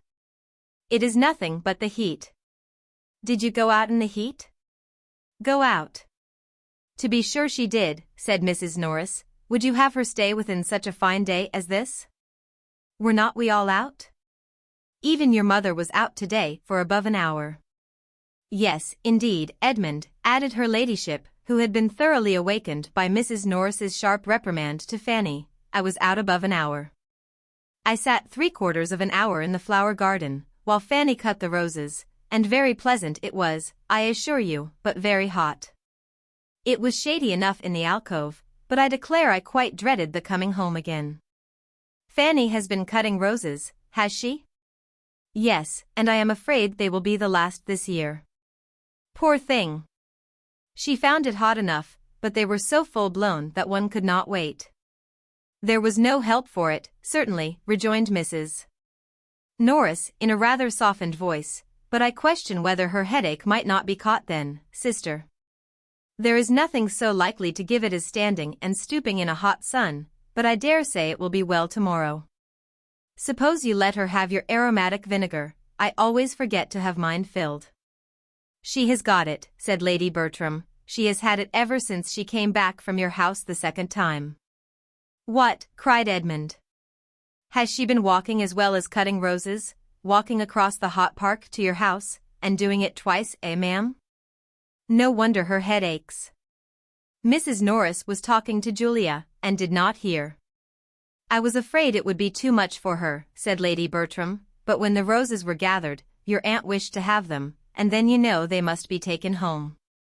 "But were there roses enough to oblige her to go twice?" "No. But they were to be put into the spare room to dry, and, unluckily, Fanny forgot to lock the door of the room and bring away the key, so she was obliged to go again." Edmund got up and walked about the room, saying, "And could nobody be employed on such an errand but Fanny? Upon my word, ma'am, it has been a very ill-managed business." "I am sure I do not know how it was to have been done better," cried Mrs. Norris, unable to be longer deaf, "unless I had gone myself, indeed, but I cannot be in two places at once, and I was talking to Mr. Green at that very time about your mother's dairymaid, by her desire, and had promised John Groom to write to Mrs. Jeffreys about his son, and the poor fellow was waiting for me half an hour. I think nobody can justly accuse me of sparing myself upon any occasion, but really I cannot do everything at once. And as for Fanny's just stepping down to my house for me, it is not much above 1/4 of a mile, I cannot think I was unreasonable to ask it. How often do I pace it 3 times a day, early and late, and and in all weathers too, and say nothing about it? I wish Fanny had half your strength, ma'am. If Fanny would be more regular in her exercise, she would not be knocked up so soon. She has not been out on horseback now this long while, and I am persuaded that, when she does not ride, she ought to walk. If she had been riding before, I should not have asked it of her. But I thought it would rather do her good after being stooping among the roses, for there is nothing so refreshing as a walk after a fatigue of that kind, and though the sun was strong, it was not so very hot. Between ourselves, Edmund, nodding significantly at his mother, it was cutting the roses, and dawdling about in the flower garden, that did the mischief. I am afraid it was, indeed, said the more candid Lady Bertram, who had overheard her. I am very much afraid she caught the headache there, for the heat was enough to kill anybody. It was as much as I could bear myself. Sitting and calling to Pug, and trying to keep him from the flower beds, was almost too much for me. Edmund said no more to either lady, but going quietly to another table, on which the supper tray yet remained, brought a glass of Madeira to Fanny, and obliged her to drink the greater part. She wished to be able to decline it. But the tears, which a variety of feelings created, made it easier to swallow than to speak. Vexed as Edmund was with his mother and aunt, he was still more angry with himself. His own forgetfulness of her was worse than anything which they had done. Nothing of this would have happened had she been properly considered. But she had been left 4 days together without any choice of companions or exercise, and without any excuse for avoiding whatever her unreasonable aunts might require. He was ashamed to think that for 4 days together she had not had the power of riding, and very seriously resolved, however unwilling he must be to check a pleasure of Miss Crawford's, that it should never happen again. Fanny went to bed with her heart as full as on the first evening of her arrival at the park. The state of her spirits had probably had its share in her indisposition. For she had been feeling neglected, and been struggling against discontent and envy for some days past. As she leant on the sofa, to which she had retreated that she might not be seen, the pain of her mind had been much beyond that in her head. And the sudden change which Edmund's kindness had then occasioned, made her hardly know how to support herself. Chapter 8. Fanny's rides recommenced the very next day. And as it was a pleasant fresh-feeling morning, less hot than the weather had lately been, Edmund trusted that her losses, both of health and pleasure, would be soon made good. While she was gone Mr. Rushworth arrived, escorting his mother, who came to be civil and to shew her civility especially, in urging the execution of the plan for visiting Southerton, which had been started a fortnight before, and which, in consequence of her subsequent absence from home, had since lain dormant. Mrs. Norris and her nieces were all well pleased with its revival, and an early day was named and agreed to, provided Mr. Crawford should be disengaged. The young ladies did not forget that stipulation, and though Mrs. Norris would willingly have answered for his being so, they would neither authorize the liberty nor run the risk, and at last, on a hint from Miss Bertram, Mr. Rushworth discovered that the properest thing to be done was for him to walk down to the parsonage directly, and call on Mr. Crawford, and inquire whether Wednesday would suit him or not. Before his return Mrs. Grant and Miss Crawford came in. Having been out some time, and taken a different route to the house, they had not met him. Comfortable hopes, however, were given that he would find Mr. Crawford at home. The Southerton scheme was mentioned of course. It was hardly possible, indeed, that anything else should be talked of, for Mrs. Norris was in high spirits about it, and Mrs. Rushworth, a well-meaning, civil, prosing, pompous woman, who thought nothing of consequence, but as it related to her own and her son's concerns, had not yet given over pressing Lady Bertram to be of the party. Lady Bertram constantly declined it. But her placid manner of refusal made Mrs. Rushworth still think she wished to come, till Mrs. Norris's more numerous words and louder tone convinced her of the truth. The fatigue would be too much for my sister, a great deal too much, I assure you, my dear Mrs. Rushworth. 10 miles there, and 10 back, you know. You must excuse my sister on this occasion, and accept of our 2 dear girls and myself without her. Southerton is the only place that could give her a wish to go so far, but it cannot be, indeed. She will have a companion in Fanny Price, you know, so it will all do very well. And as for Edmund, as he is not here to speak for himself, I will answer for his being most happy to join the party. He can go on horseback, you know. Mrs. Rushworth, being obliged to yield to Lady Bertram staying at home, could only be sorry. The loss of her ladyship's company would be a great drawback, and she should have been extremely happy to have seen the young lady too, Miss Price, who had never been at Southerton yet, and it was a pity she should not see the place. "You are very kind, you are all kindness, my dear madam," cried Mrs. Norris, "but as to Fanny, she will have opportunities in plenty of seeing Southerton. She has time enough before her, and her going now is quite out of the question. Lady Bertram could not possibly spare her." "Oh no. I cannot do without Fanny." Mrs. Rushworth proceeded next, under the conviction that everybody must be wanting to see Southerton, to include Miss Crawford in the invitation, and though Mrs. Grant, who had not been at the trouble of visiting Mrs. Rushworth, on her coming into the neighborhood, civilly declined it on her own account, she was glad to secure any pleasure for her sister. And Mary, properly pressed and persuaded, was not long in accepting her share of the civility. Mr. Rushworth came back from the parsonage successful, and Edmund made his appearance just in time to learn what had been settled for Wednesday, to attend Mrs. Rushworth to her carriage, and walk halfway down the park with the two other ladies. On his return to the breakfast room, he found Mrs. Norris trying to make up her mind as to whether Miss Crawford's being of the party were desirable or not, or whether her brother's barouche would not be full without her. The Miss Bertrams laughed at the idea, assuring her that the barouche would hold four perfectly well, independent of the box, on which one might go with him. "But why is it necessary," said Edmund, "that Crawford's carriage, or his only, should be employed? Why is no use to be made of my mother's chaise? I could not, when the scheme was first mentioned the other day, understand why a visit from the family were not to be made in the carriage of the family." "What?" cried Julia, "go boxed up 3 in a post-chaise in this weather, when we may have seats in a barouche? No, my dear Edmund, that will not quite do." "Besides," said Maria, "I know that Mr. Crawford depends upon taking us. After what passed at first, he would claim it as a promise. And, my dear Edmund," added Mrs. Norris, "taking out 2 carriages when one will do, would be trouble for nothing. And, between ourselves, coachman is not very fond of the roads between this and Southerton. He always complains bitterly of the narrow lanes scratching his carriage, and you know one should not like to have dear Sir Thomas, when he comes home, find all the varnish scratched off." "That would not be a very handsome reason for using Mr. Crawford's," said Maria, "but the truth is that Wilcox is a stupid old fellow, and does not know how to drive. I will answer for it that we shall find no inconvenience from narrow roads on Wednesday."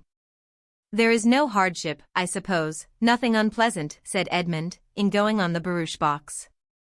"Unpleasant?" cried Maria, "oh dear. I believe it would be generally thought the favorite seat. There can be no comparison as to one's view of the country. Probably Miss Crawford will choose the barouche box herself. There can be no objection, then, to Fanny's going with you. There can be no doubt of your having room for her."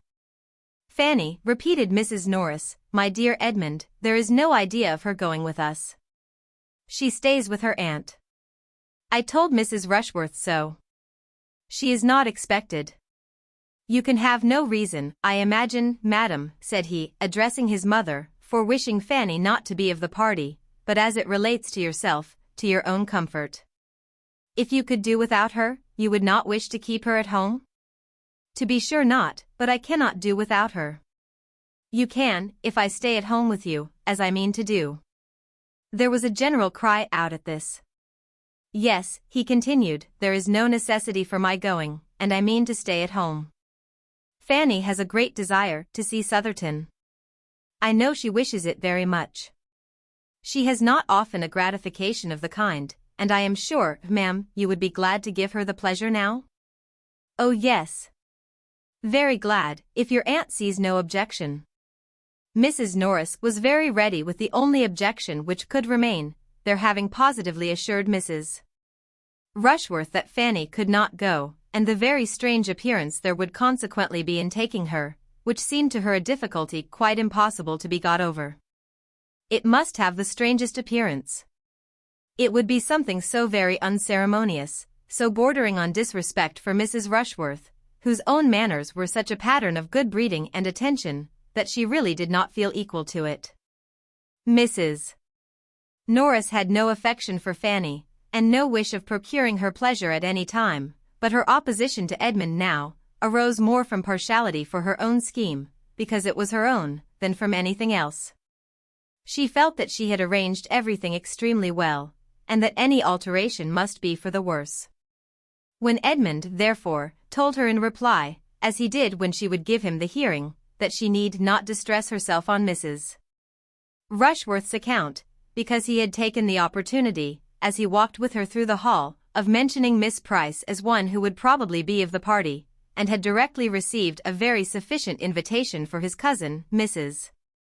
Norris was too much vexed to submit with a very good grace, and would only say, very well, just as you chose, settle it your own way, I am sure I do not care about it. It seems very odd, said Maria, that you should be staying at home instead of Fanny. I am sure she ought to be very much obliged to you, added Julia, hastily leaving the room as she spoke, from a consciousness that she ought to offer to stay at home herself. Fanny will feel quite as grateful as the occasion requires, was Edmund's only reply, and the subject dropped. Fanny's gratitude, when she heard the plan, was, in fact, much greater than her pleasure. She felt Edmund's kindness with all, and more than all, the sensibility which he, unsuspicious of her fond attachment, could be aware of. But that he should forego any enjoyment on her account gave her pain, and her own satisfaction in seeing Southerton would be nothing without him. The next meeting of the two Mansfield families produced another alteration in the plan, and one that was admitted with general approbation. Mrs. Grant offered herself as companion for the day to Lady Bertram in lieu of her son, and Dr. Grant was to join them at dinner. Lady Bertram was very well pleased to have it so, and the young ladies were in spirits again. Even Edmund was very thankful for an arrangement which restored him to his share of the party, and Mrs. Norris thought it an excellent plan, and had it at her tongue's end, and was on the point of proposing it, when Mrs. Grant spoke. Wednesday was fine, and soon after breakfast the barouche arrived, Mr. Crawford driving his sisters. And as everybody was ready, there was nothing to be done but for Mrs. Grant to alight and the others to take their places. The place of all places, the envied seat, the post of honor, was unappropriated. To whose happy lot was it to fall? While each of the Miss Bertrams were meditating how best, and with the most appearance of obliging the others, to secure it, the matter was settled by Mrs. Grant saying, as she stepped from the carriage, as there are 5 of you, it will be better that one should sit with Henry. And as you were saying lately that you wished you could drive, Julia, I think this will be a good opportunity for you to take a lesson. Happy Julia. Unhappy Maria.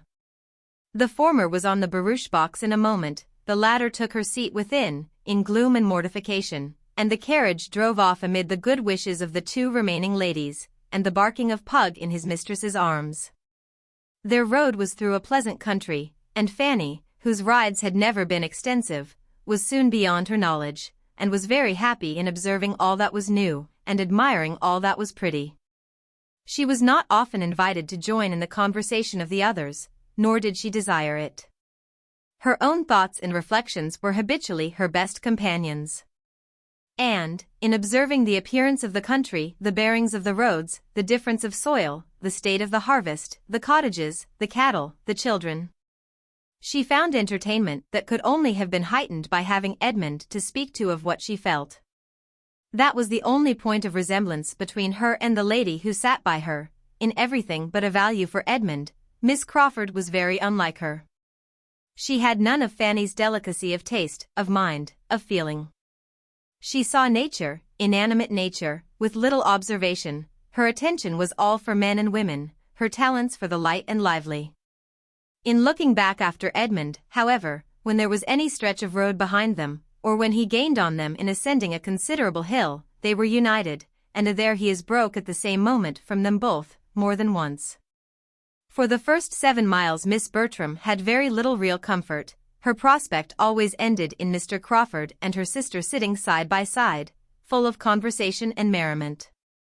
And to see only his expressive profile as he turned with a smile to Julia, or to catch the laugh of the other, was a perpetual source of irritation, which her own sense of propriety could but just smooth over. When Julia looked back, it was with a countenance of delight, and whenever she spoke to them, it was in the highest spirits. Her view of the country was charming, she wished they could all see it, etc. But her only offer of exchange was addressed to Miss Crawford, as they gained the summit of a long hill, and was not more inviting than this: "Here is a fine burst of country. I wish you had my seat, but I dare say you will not take it, let me press you ever so much," and Miss Crawford could hardly answer before they were moving again at a good pace. When they came within the influence of Southerton associations, it was better for Miss Bertram, who might be said to have 2 strings to her bow. She had Rushworth feelings, and Crawford feelings, and in the vicinity of Southerton the former had considerable effect. Mr. Rushworth's consequence was hers.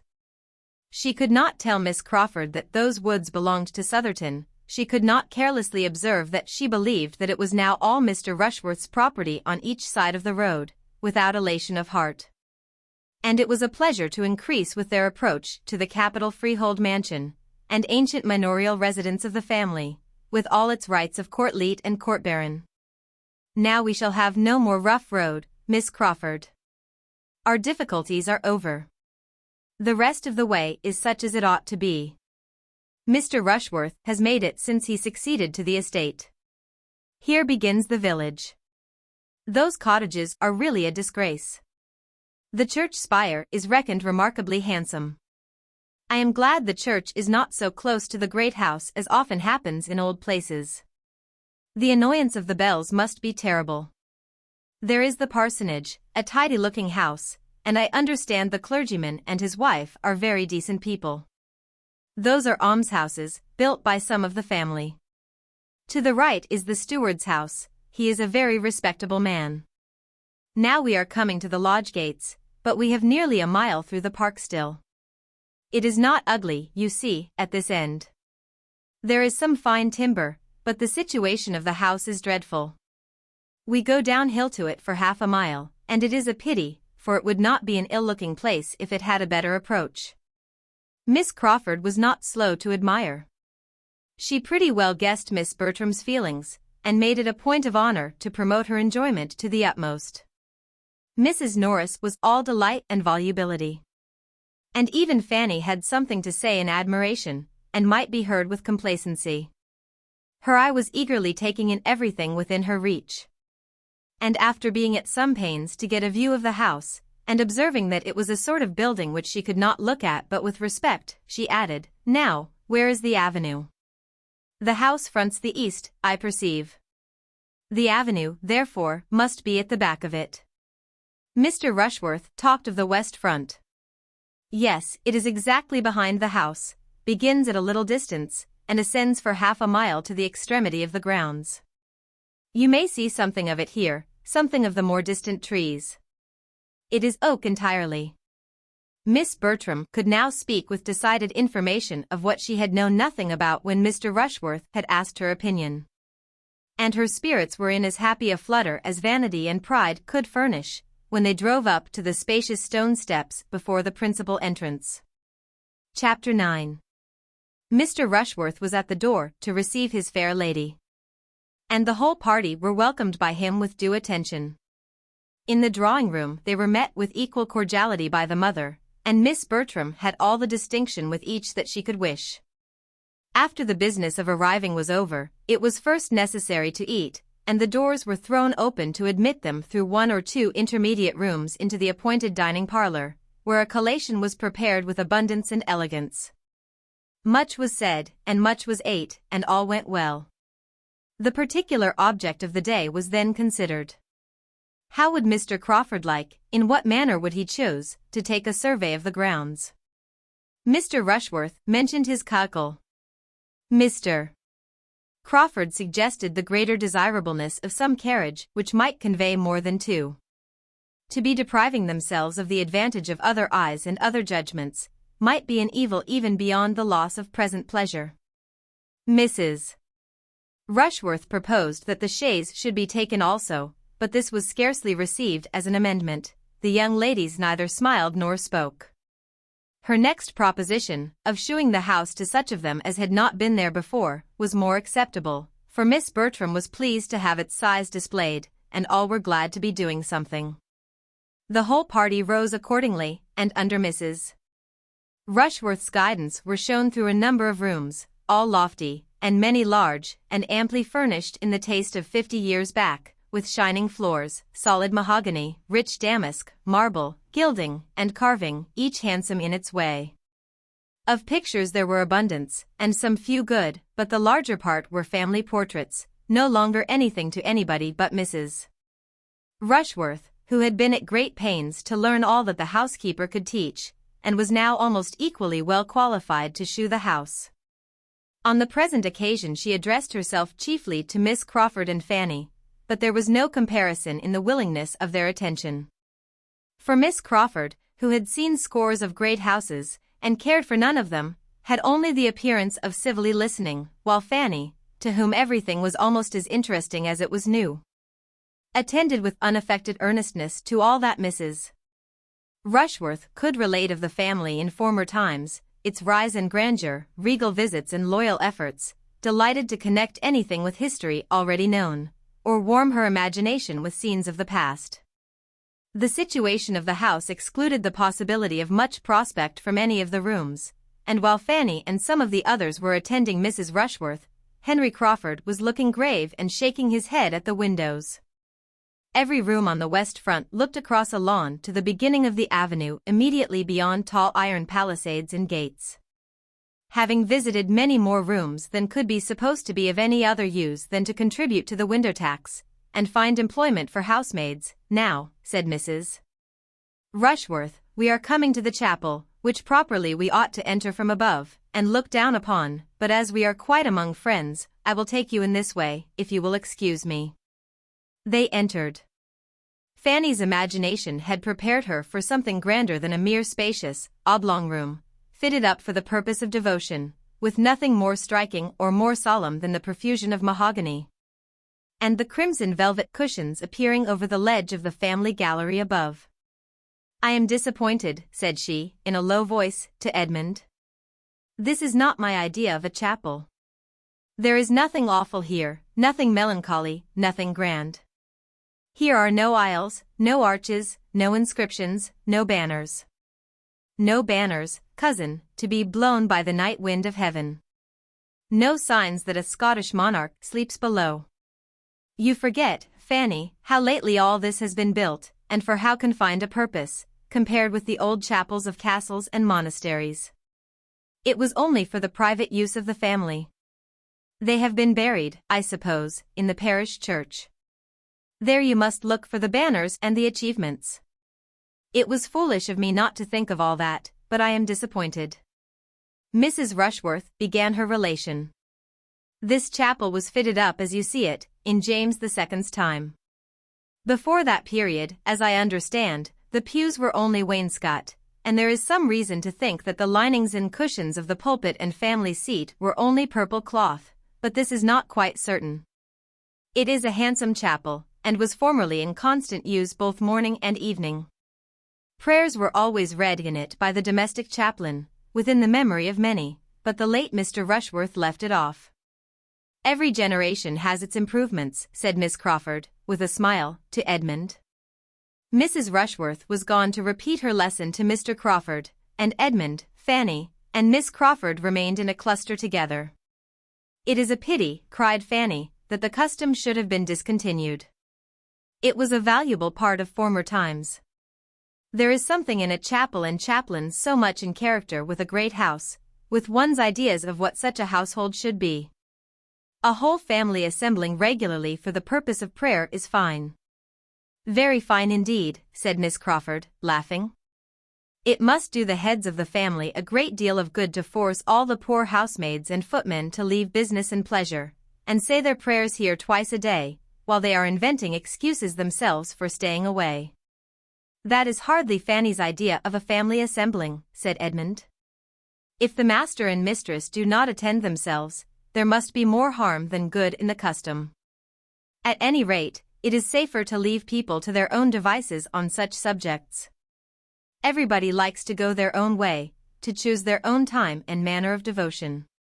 The obligation of attendance, the formality, the restraint, the length of time, altogether it is a formidable thing, and what nobody likes. And if the good people who used to kneel and gape in that gallery could have foreseen that the time would ever come when men and women might lie another 10 minutes in bed, when they woke with a headache, without danger of reprobation, because chapel was missed, they would have jumped with joy and envy.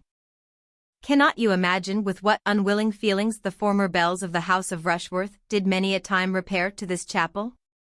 The young Mrs. Eleanors and Mrs. Bridgets starched up into seeming piety, but with heads full of something very different, especially if the poor chaplain were not worth looking at, and, in those days, I fancy parsons were very inferior even to what they are now. For a few moments she was unanswered. Fanny colored and looked at Edmund, but felt too angry for speech, and he needed a little recollection before he could say, "Your lively mind can hardly be serious even on serious subjects. You have given us an amusing sketch, and human nature cannot say it was not so. We must all feel at times the difficulty of fixing our thoughts as we could wish. But if you are supposing it a frequent thing, that is to say, a weakness grown into a habit from neglect, what could be expected from the private devotions of such persons? Do you think the minds which are suffered, which are indulged in wanderings in a chapel, would be more collected in a closet? Yes, very likely. They would have 2 chances at least in their favor. There would be less to distract the attention from without, and it would not be tried so long. The mind which does not struggle against itself under one circumstance, would find objects to distract it in the other, I believe. And the influence of the place and of example may often rouse better feelings than are begun with. The greater length of the service, however, I admit to be sometimes too hard a stretch upon the mind. One wishes it were not so. But I have not yet left Oxford long enough to forget what chapel prayers are. While this was passing, the rest of the party being scattered about the chapel, Julia called Mr. Crawford's attention to her sister, by saying, "Do look at Mr. Rushworth and Maria, standing side by side, exactly as if the ceremony were going to be performed. Have not they completely the air of it?" Mr. Crawford smiled his acquiescence, and stepping forward to Maria, said, in a voice which she only could hear, "I do not like to see Miss Bertram so near the altar." Starting, the lady instinctively moved a step or two, but recovering herself in a moment, affected to laugh, and asked him, in a tone not much louder, if he would give her away. "I am afraid I should do it very awkwardly," was his reply, with a look of meaning. Julia, joining them at the moment, carried on the joke. "Upon my word, it is really a pity that it should not take place directly, if we had but a proper license, for here we are all together, and nothing in the world could be more snug and pleasant." And she talked and laughed about it with so little caution as to catch the comprehension of Mr. Rushworth and his mother, and expose her sister to the whispered gallantries of her lover, while Mrs. Rushworth spoke with proper smiles and dignity of its being a most happy event to her whenever it took place. "If Edmund were but in orders!" cried Julia, and running to where he stood with Miss Crawford and Fanny, "My dear Edmund, if you were but in orders now, you might perform the ceremony directly. How unlucky that you are not ordained. Mr. Rushworth and Maria are quite ready." Miss Crawford's countenance, as Julia spoke, might have amused a disinterested observer. She looked almost aghast under the new idea she was receiving. Fanny pitied her. How distressed she will be at what she said just now, passed across her mind. "Ordained," said Miss Crawford. "What, are you to be a clergyman?" "Yes, I shall take orders soon after my father's return, probably at Christmas." Miss Crawford, rallying her spirits, and recovering her complexion, replied only, "If I had known this before, I would have spoken of the cloth with more respect, and turned the subject." The chapel was soon afterwards left to the silence and stillness which reigned in it, with few interruptions, throughout the year. Miss Bertram, displeased with her sister, led the way, and all seemed to feel that they had been there long enough. The lower part of the house had been now entirely shown, and Mrs. Rushworth, never weary in the cause, would have proceeded towards the principal staircase, and taken them through all the rooms above, if her son had not interposed with a doubt of there being time enough. For if, said he, with the sort of self-evident proposition which many a clearer head does not always avoid, we are too long going over the house, we shall not have time for what is to be done out of doors. It is past 2, and we are to dine at 5. Mrs. Rushworth submitted, and the question of surveying the grounds, with the who and the how, was likely to be more fully agitated, and Mrs. Norris was beginning to arrange by what junction of carriages and horses most could be done, when the young people, meeting with an outward door, temptingly open on a flight of steps which led immediately to turf and shrubs, and all the suites of pleasure grounds, as by one impulse, one wish for air and liberty, all walked out. "Suppose we turn down here for the present," said Mrs. Rushworth, civilly taking the hint and following them.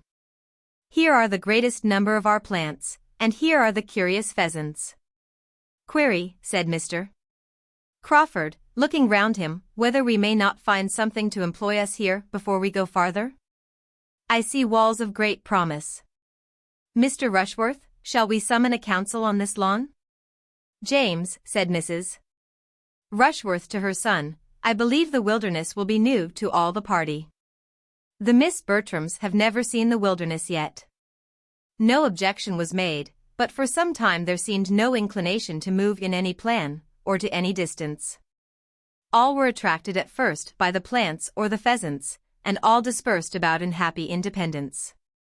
Mr. Crawford was the first to move forward to examine the capabilities of that end of the house.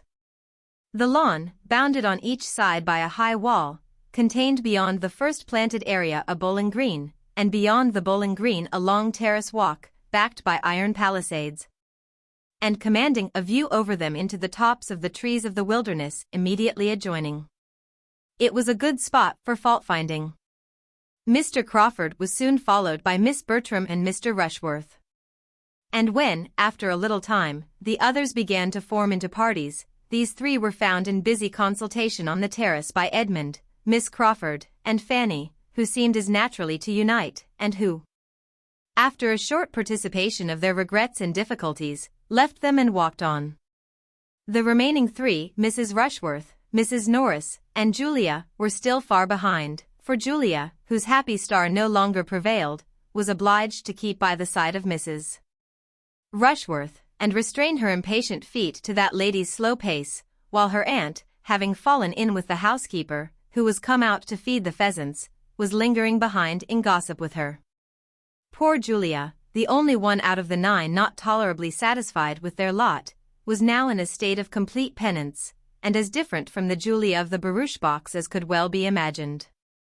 The politeness which she had been brought up to practice as a duty made it impossible for her to escape, while the want of that higher species of self-command, that just consideration of others, that knowledge of her own heart, that principle of right, which had not formed any essential part of her education, made her miserable under it.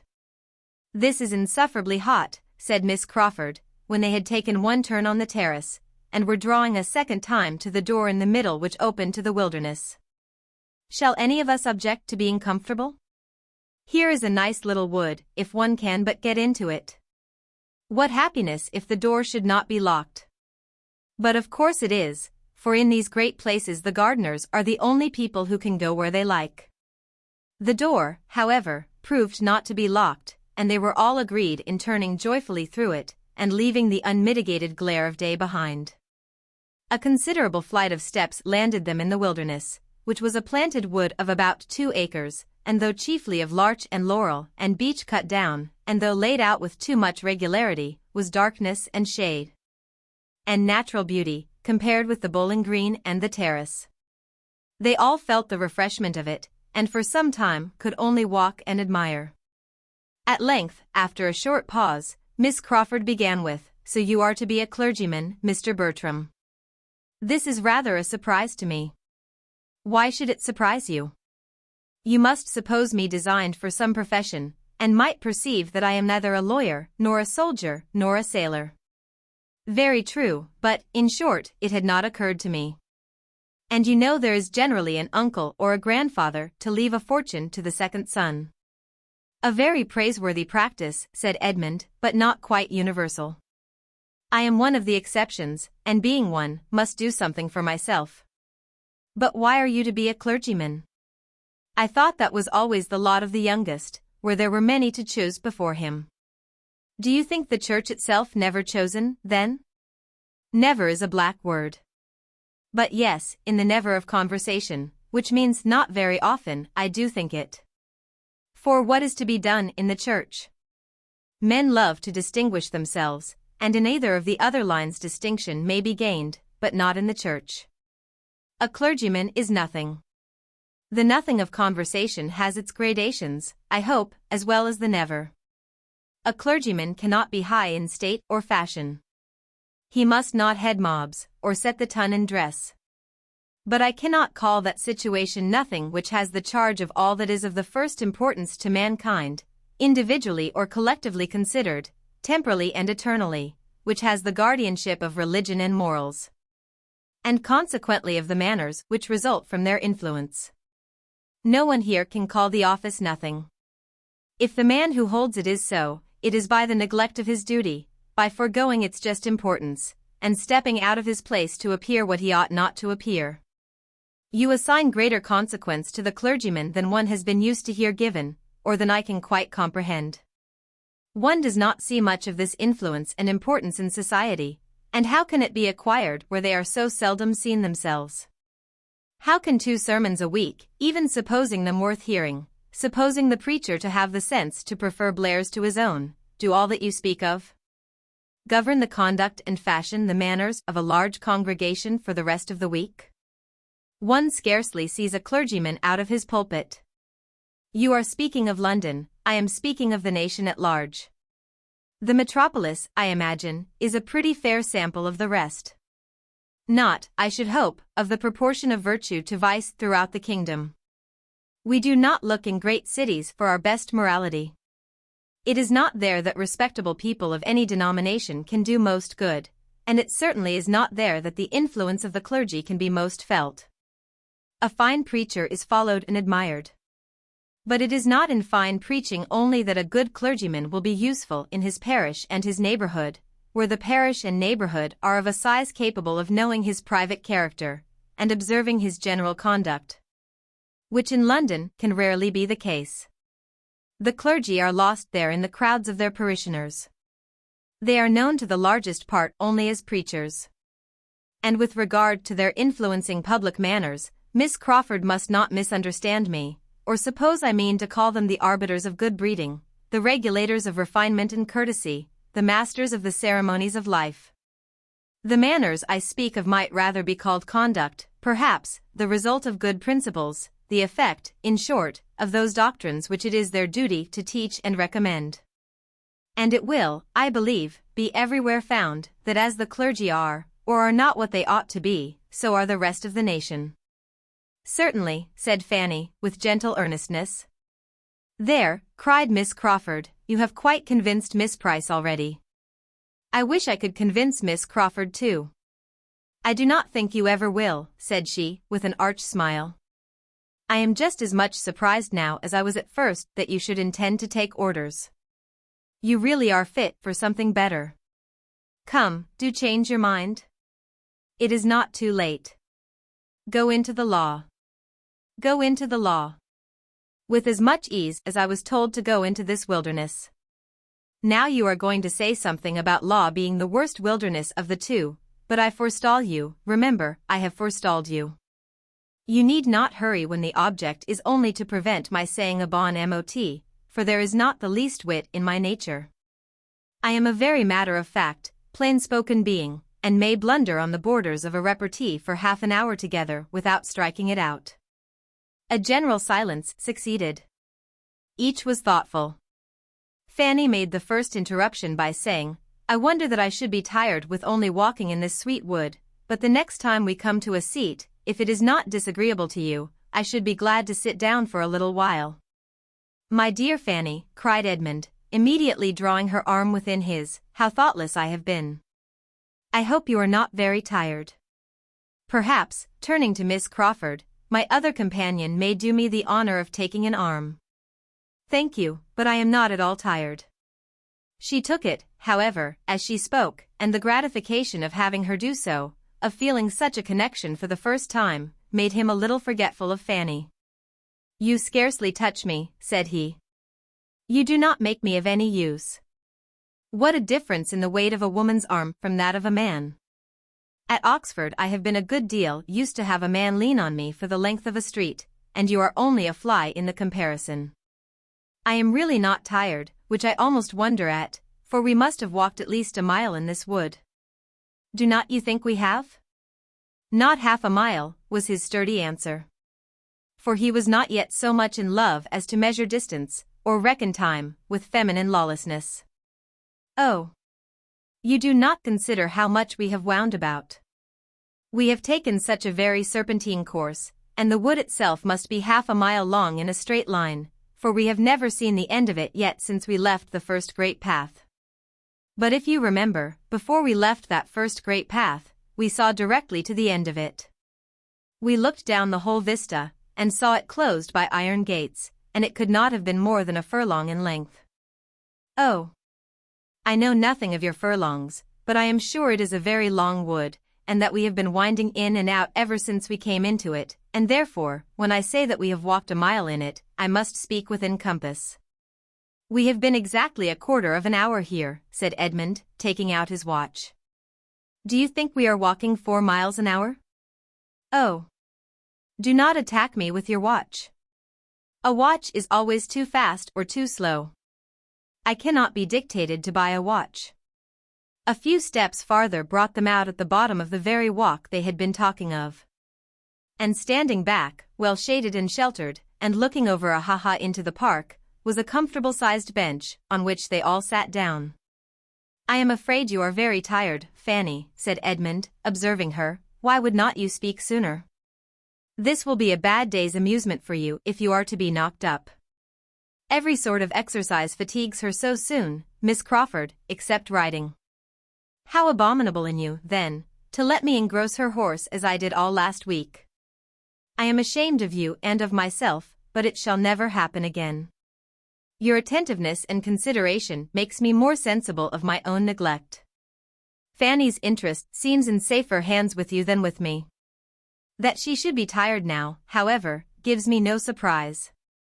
For there is nothing in the course of one's duties so fatiguing as what we have been doing this morning, seeing a great house, dawdling from one room to another, straining one's eyes and one's attention, hearing what one does not understand, admiring what one does not care for. It is generally allowed to be the greatest bore in the world, and Miss Price has found it so, though she did not know it. I shall soon be rested, said Fanny. To sit in the shade on a fine day, and look upon verdure, is the most perfect refreshment. After sitting a little while Miss Crawford was up again. I must move, said she, resting fatigues me. I have looked across the ha-ha till I am weary. I must go and look through that iron gate at the same view, without being able to see it so well. Edmund left the seat likewise. Now, Miss Crawford, if you will look up the walk, you will convince yourself that it cannot be half a mile long, or half a mile. It is an immense distance, said she, I see that with a glance. He still reasoned with her, but in vain. She would not calculate, she would not compare. She would only smile and assert. The greatest degree of rational consistency could not have been more engaging, and they talked with mutual satisfaction. At last it was agreed that they should endeavor to determine the dimensions of the wood by walking a little more about it. They would go to one end of it, in the line they were then in, for there was a straight green walk along the bottom by the side of the ha-ha, and perhaps turn a little way in some other direction, if it seemed likely to assist them. And be back in a few minutes. Fanny said she was rested, and would have moved too, but this was not suffered. Edmund urged her remaining where she was with an earnestness which she could not resist, and she was left on the bench to think with pleasure of her cousin's care, but with great regret that she was not stronger. She watched them till they had turned the corner, and listened till all sound of them had ceased. Chapter 10. A quarter of an hour, 20 minutes, passed away, and Fanny was still thinking of Edmund, Miss Crawford, and herself, without interruption from any one. She began to be surprised at being left so long, and to listen with an anxious desire of hearing their steps and their voices again. She listened, and at length she heard voices and feet approaching. But she had just satisfied herself that it was not those she wanted, when Miss Bertram, Mr. Rushworth, and Mr. Crawford issued from the same path which she had trod herself, and were before her. Miss Price all alone and "My dear Fanny, how comes this?" were the first salutations. She told her story. "Poor dear Fanny," cried her cousin, "how ill you have been used by them. You had better have stayed with us." Then seating herself with a gentleman on each side, she resumed the conversation which had engaged them before, and discussed the possibility of improvements with much animation. Nothing was fixed on. But Henry Crawford was full of ideas and projects, and, generally speaking, whatever he proposed was immediately approved, first by her, and then by Mr. Rushworth, whose principal business seemed to be to hear the others, and who scarcely risked an original thought of his own beyond a wish that they had seen his friend Smith's place. After some minutes spent in this way, Miss Bertram, observing the iron gate, expressed a wish of passing through it into the park, that their views and their plans might be more comprehensive. It was the very thing of all others to be wished, it was the best, it was the only way of proceeding with any advantage, in Henry Crawford's opinion. And he directly saw a knoll not half a mile off, which would give them exactly the requisite command of the house. Go therefore they must to that knoll, and through that gate, but the gate was locked. Mr. Rushworth wished he had brought the key. He had been very near thinking whether he should not bring the key, he was determined he would never come without the key again, but still this did not remove the present evil. They could not get through. And as Miss Bertram's inclination for so doing did by no means lessen, it ended in Mr. Rushworth's declaring outright that he would go and fetch the key. He set off accordingly. "It is undoubtedly the best thing we can do now, as we are so far from the house already," said Mr. Crawford, when he was gone. "Yes, there is nothing else to be done. But now, sincerely, do not you find the place altogether worse than you expected?" "No, indeed, far otherwise. I find it better, grander, more complete in its style, though that style may not be the best. And to tell you the truth, speaking rather lower, I do not think that I shall ever see Southerton again with so much pleasure as I do now. Another summer will hardly improve it to me." After a moment's embarrassment the lady replied, "You are too much a man of the world not to see with the eyes of the world. If other people think Southerton improved, I have no doubt that you will. I am afraid I am not quite so much the man of the world as might be good for me in some points. My feelings are not quite so evanescent, nor my memory of the past under such easy dominion as one finds to be the case with men of the world." This was followed by a short silence. Miss Bertram began again. "You seemed to enjoy your drive here very much this morning. I was glad to see you so well entertained. You and Julia were laughing the whole way." "Were we?" "Yes, I believe we were. But I have not the least recollection at what." "Oh. I believe I was relating to her some ridiculous stories of an old Irish groom of my uncle's. Your sister loves to laugh. You think her more light-hearted than I am?" "More easily amused," he replied, "consequently, you know, smiling, better company. I could not have hoped to entertain you with Irish anecdotes during a 10 miles drive. Naturally, I believe, I am as lively as Julia, but I have more to think of now." "You have, undoubtedly, and there are situations in which very high spirits would denote insensibility. Your prospects, however, are too fair to justify want of spirits. You have a very smiling scene before you." "Do you mean literally or figuratively?" "Literally, I conclude." "Yes, certainly, the sun shines, and the park looks very cheerful. But unluckily that iron gate, that give me a feeling of restraint and hardship. I cannot get out, as the starling said." As she spoke, and it was with expression she walked to the gate, he followed her. Mr. Rushworth is so long fetching this key. And for the world you would not get out without the key and without Mr. Rushworth's authority and protection, or I think you might with little difficulty pass round the edge of the gate, here, with my assistance. I think it might be done, if you really wish to be more at large, and could allow yourself to think it not prohibited. Prohibited? Nonsense. I certainly can get out that way, and I will. Mr. Rushworth will be here in a moment, you know. We shall not be out of sight. Or if we are, Miss Price will be so good as to tell him that he will find us near that knoll, the grove of oak on the knoll. Fanny, feeling all this to be wrong, could not help making an effort to prevent it. You will hurt yourself, Miss Bertram, she cried, you will certainly hurt yourself against those spikes, you will tear your gown, you will be in danger of slipping into the ha-ha. You had better not go. Her cousin was safe on the other side while these words were spoken, and, smiling with all the good humor of success, she said, "Thank you, my dear Fanny, but I and my gown are alive and well, and so goodbye." Fanny was again left to her solitude, and with no increase of pleasant feelings, for she was sorry for almost all that she had seen and heard, astonished at Miss Bertram, and angry with Mr. Crawford. By taking a circuitous, and, as it appeared to her, very unreasonable direction to the knoll, they were soon beyond her eye, and for some minutes longer she remained without sight or sound of any companion. She seemed to have the little wood all to herself. She could almost have thought that Edmund and Miss Crawford had left it, but that it was impossible for Edmund to forget her so entirely. She was again roused from disagreeable musings by sudden footsteps. Somebody was coming at a quick pace down the principal walk. She expected Mr. Rushworth, but it was Julia, who, hot and out of breath, and with a look of disappointment, cried out on seeing her, "Heyday! Where are the others? I thought Maria and Mr. Crawford were with you." Fanny explained. "A pretty trick, upon my word. I cannot see them anywhere," looking eagerly into the park. "But they cannot be very far off, and I think I am equal to as much as Maria, even without help. But, Julia, Mr. Rushworth will be here in a moment with the key. Do wait for Mr. Rushworth."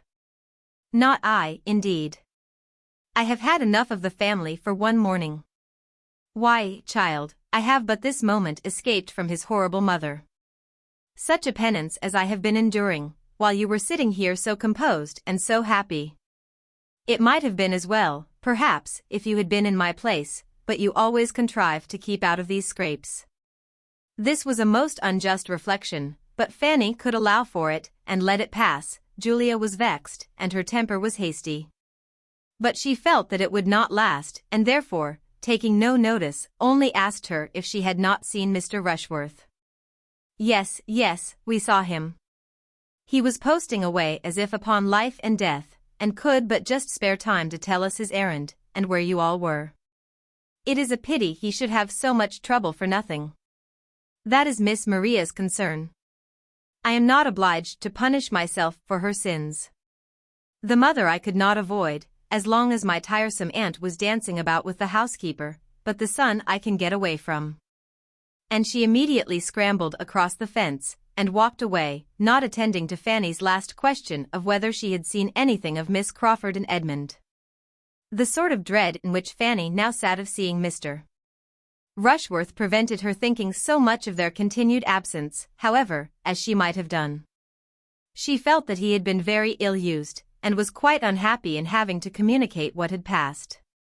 He joined her within 5 minutes after Julia's exit, and though she made the best of the story, he was evidently mortified and displeased in no common degree. At first, he scarcely said anything. His looks only expressed his extreme surprise and vexation, and he walked to the gate and stood there, without seeming to know what to do. "They desired me to stay. My cousin Maria charged me to say that you would find them at that knoll, or thereabouts. I do not believe I shall go any farther," said he sullenly. "I see nothing of them. By the time I get to the knoll, they may be gone somewhere else. I have had walking enough." And he sat down with a most gloomy countenance by Fanny. "I am very sorry," said she, "it is very unlucky. and she longed to be able to say something more to the purpose. After an interval of silence, "I think they might as well have stayed for me," said he. "Miss Bertram thought you would follow her." "I should not have had to follow her if she had stayed." This could not be denied, and Fanny was silenced. After another pause, he went on to pray, "Miss Price, are you such a great admirer of this Mr. Crawford as some people are? For my part, I can see nothing in him. I do not think him at all handsome." "Handsome? Nobody can call such an undersized man handsome. He is not 5'9". I should not wonder if he is not more than 5'8". I think he is an ill-looking fellow. In my opinion, these Crawfords are no addition at all. We did very well without them." A small sigh escaped Fanny here, and she did not know how to contradict him. "If I had made any difficulty about fetching the key, there might have been some excuse, but I went the very moment she said she wanted it. Nothing could be more obliging than your manner, I am sure, and I dare say you walked as fast as you could. But still it is some distance, you know, from this spot to the house, quite into the house, and when people are waiting, they are bad judges of time, and every half-minute seems like 5. He got up and walked to the gate again, and wished he had had the key about him at the time. Fanny thought she discerned in his standing there an indication of relenting, which encouraged her to another attempt, and she said, "Therefore, it is a pity you should not join them. They expected to have a better view of the house from that part of the park, and will be thinking how it may be improved, and nothing of that sort, you know, can be settled without you." She found herself more successful in sending away than in retaining a companion. Mr. Rushworth was worked on. "Well," said he, "if you really think I had better go, it would be foolish to bring the key for nothing." And letting himself out, he walked off without farther ceremony. Fanny's thoughts were now all engrossed by the two who had left her so long ago, and getting quite impatient, she resolved to go in search of them. She followed their steps along the bottom walk, and had just turned up into another, when the voice and the laugh of Miss Crawford once more caught her ear. The sound approached, and a few more windings brought them before her. They were just returned into the wilderness from the park, to which a side gate, not fastened, had tempted them very soon after their leaving her.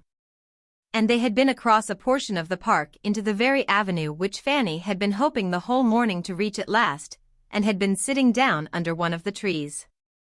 This was their history. It was evident that they had been spending their time pleasantly, and were not aware of the length of their absence.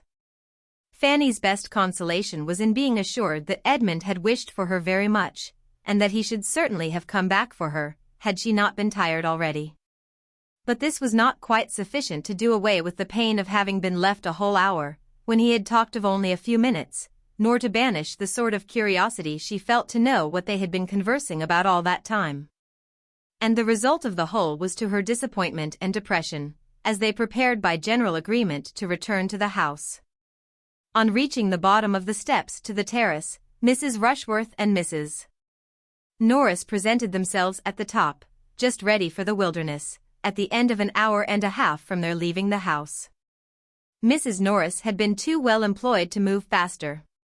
Whatever cross accidents had occurred to intercept the pleasures of her nieces, she had found a morning of complete enjoyment. For the housekeeper, after a great many courtesies on the subject of pheasants, had taken her to the dairy, told her all about their cows, and given her the receipt for a famous cream cheese. And since Julia's leaving them they had been met by the gardener, with whom she had made a most satisfactory acquaintance, for she had set him right as to his grandson's illness, convinced him that it was an ague, and promised him a charm for it. And he, in return, had shown her all his choicest nursery of plants, and actually presented her with a very curious specimen of heath. On this rencontre they all returned to the house together, there to lounge away the time as they could with sofas, and chit-chat, and quarterly reviews, till the return of the others, and the arrival of dinner. It was late before the Miss Bertrams and the two gentlemen came in, and their ramble did not appear to have been more than partially agreeable, or at all productive of anything useful with regard to the object of the day. By their own accounts they had been all walking after each other, and the junction which had taken place at last seemed, to Fanny's observation, to have been as much too late for re-establishing harmony. as it confessedly had been for determining on any alteration. She felt, as she looked at Julia and Mr. Rushworth, that hers was not the only dissatisfied bosom amongst them. There was gloom on the face of each. Mr. Crawford and Miss Bertram were much more gay, and she thought that he was taking particular pains, during dinner, to do away any little resentment of the other two, and restore general good humor. Dinner was soon followed by tea and coffee. A 10 miles drive home allowed no waste of hours, and from the time of their sitting down to table, it was a quick succession of busy nothings till the carriage came to the door, and Mrs. Norris, having fidgeted about, and obtained a few pheasants' eggs and a cream cheese from the housekeeper, and made abundance of civil speeches to Mrs. Rushworth, was ready to lead the way. At the same moment Mr. Crawford, approaching Julia, said, "I hope I am not to lose my companion, unless she is afraid of the evening air in so exposed a seat." The request had not been foreseen, but was very graciously received, and Julia's day was likely to end almost as well as it began. Miss Bertram had made up her mind to something different, and was a little disappointed. But her conviction of being really the one preferred comforted her under it, and enabled her to receive Mr. Rushworth's parting attentions as she ought. He was certainly better pleased to hand her into the barouche than to assist her in ascending the box, and his complacency seemed confirmed by the arrangement. "Well, Fanny, this has been a fine day for you, upon my word," said Mrs. Norris, as they drove through the park. "Nothing but pleasure from beginning to end. I am sure you ought to be very much obliged to your Aunt Bertram and me for contriving to let you go. A pretty good day's amusement you have had." Maria was just discontented enough to say directly, "I think you have done pretty well yourself, ma'am.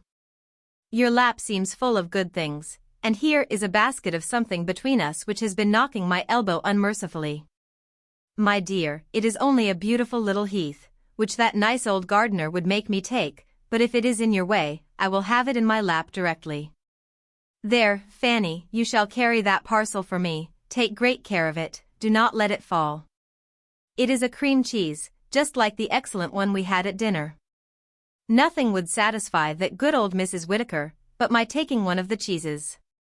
I stood out as long as I could, till the tears almost came into her eyes, and I knew it was just the sort that my sister would be delighted with.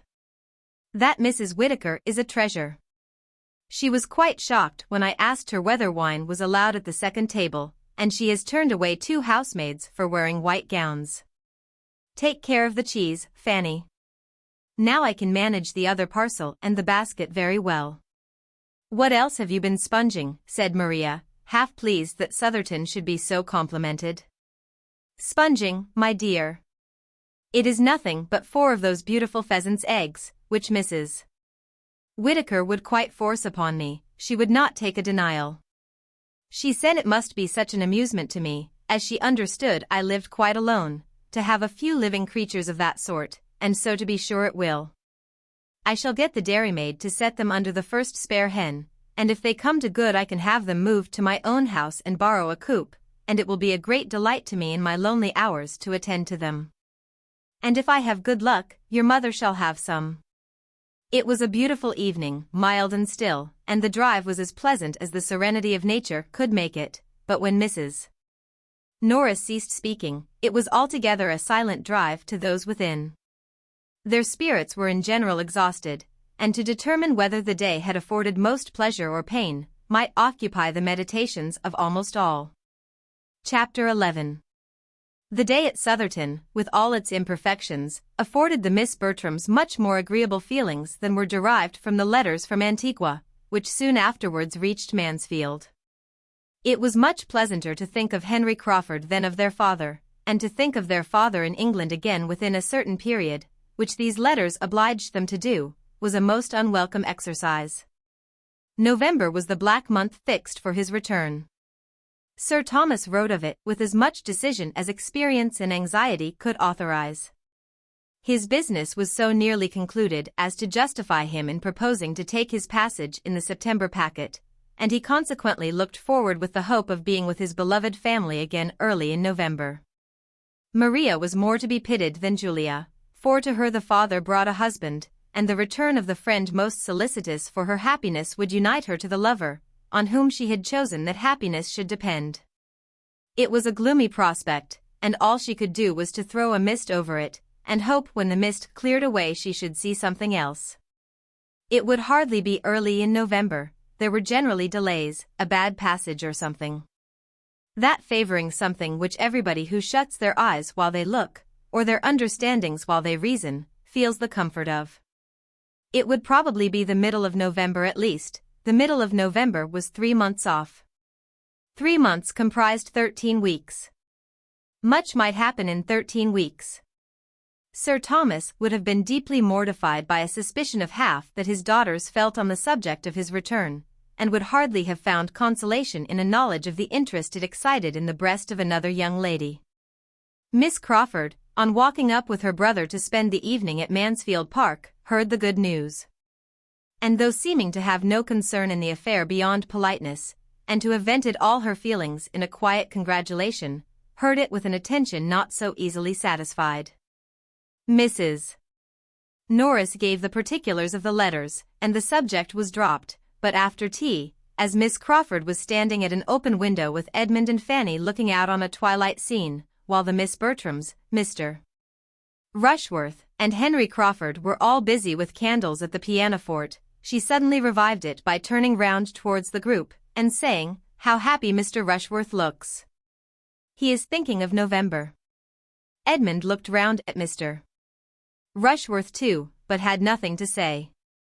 "Your father's return will be a very interesting event." "It will, indeed, after such an absence not only long, but including so many dangers. It will be the forerunner also of other interesting events, your sister's marriage, and your taking orders." "Yes. Don't be affronted," said she, laughing, "but it does put me in mind of some of the old heathen heroes, who, after performing great exploits in a foreign land, offered sacrifices to the gods on their safe return." "There is no sacrifice in the case," replied Edmund, with a serious smile, and glancing at the pianoforte again. "It is entirely her own doing." "Oh yes, I know it is. I was merely joking. She has done no more than what every young woman would do.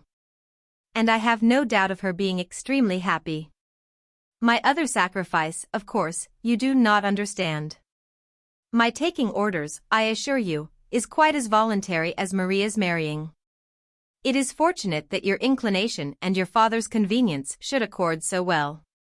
There is a very good living kept for you, I understand, hereabouts. Which you suppose has biased me? But that I am sure it has not," cried Fanny.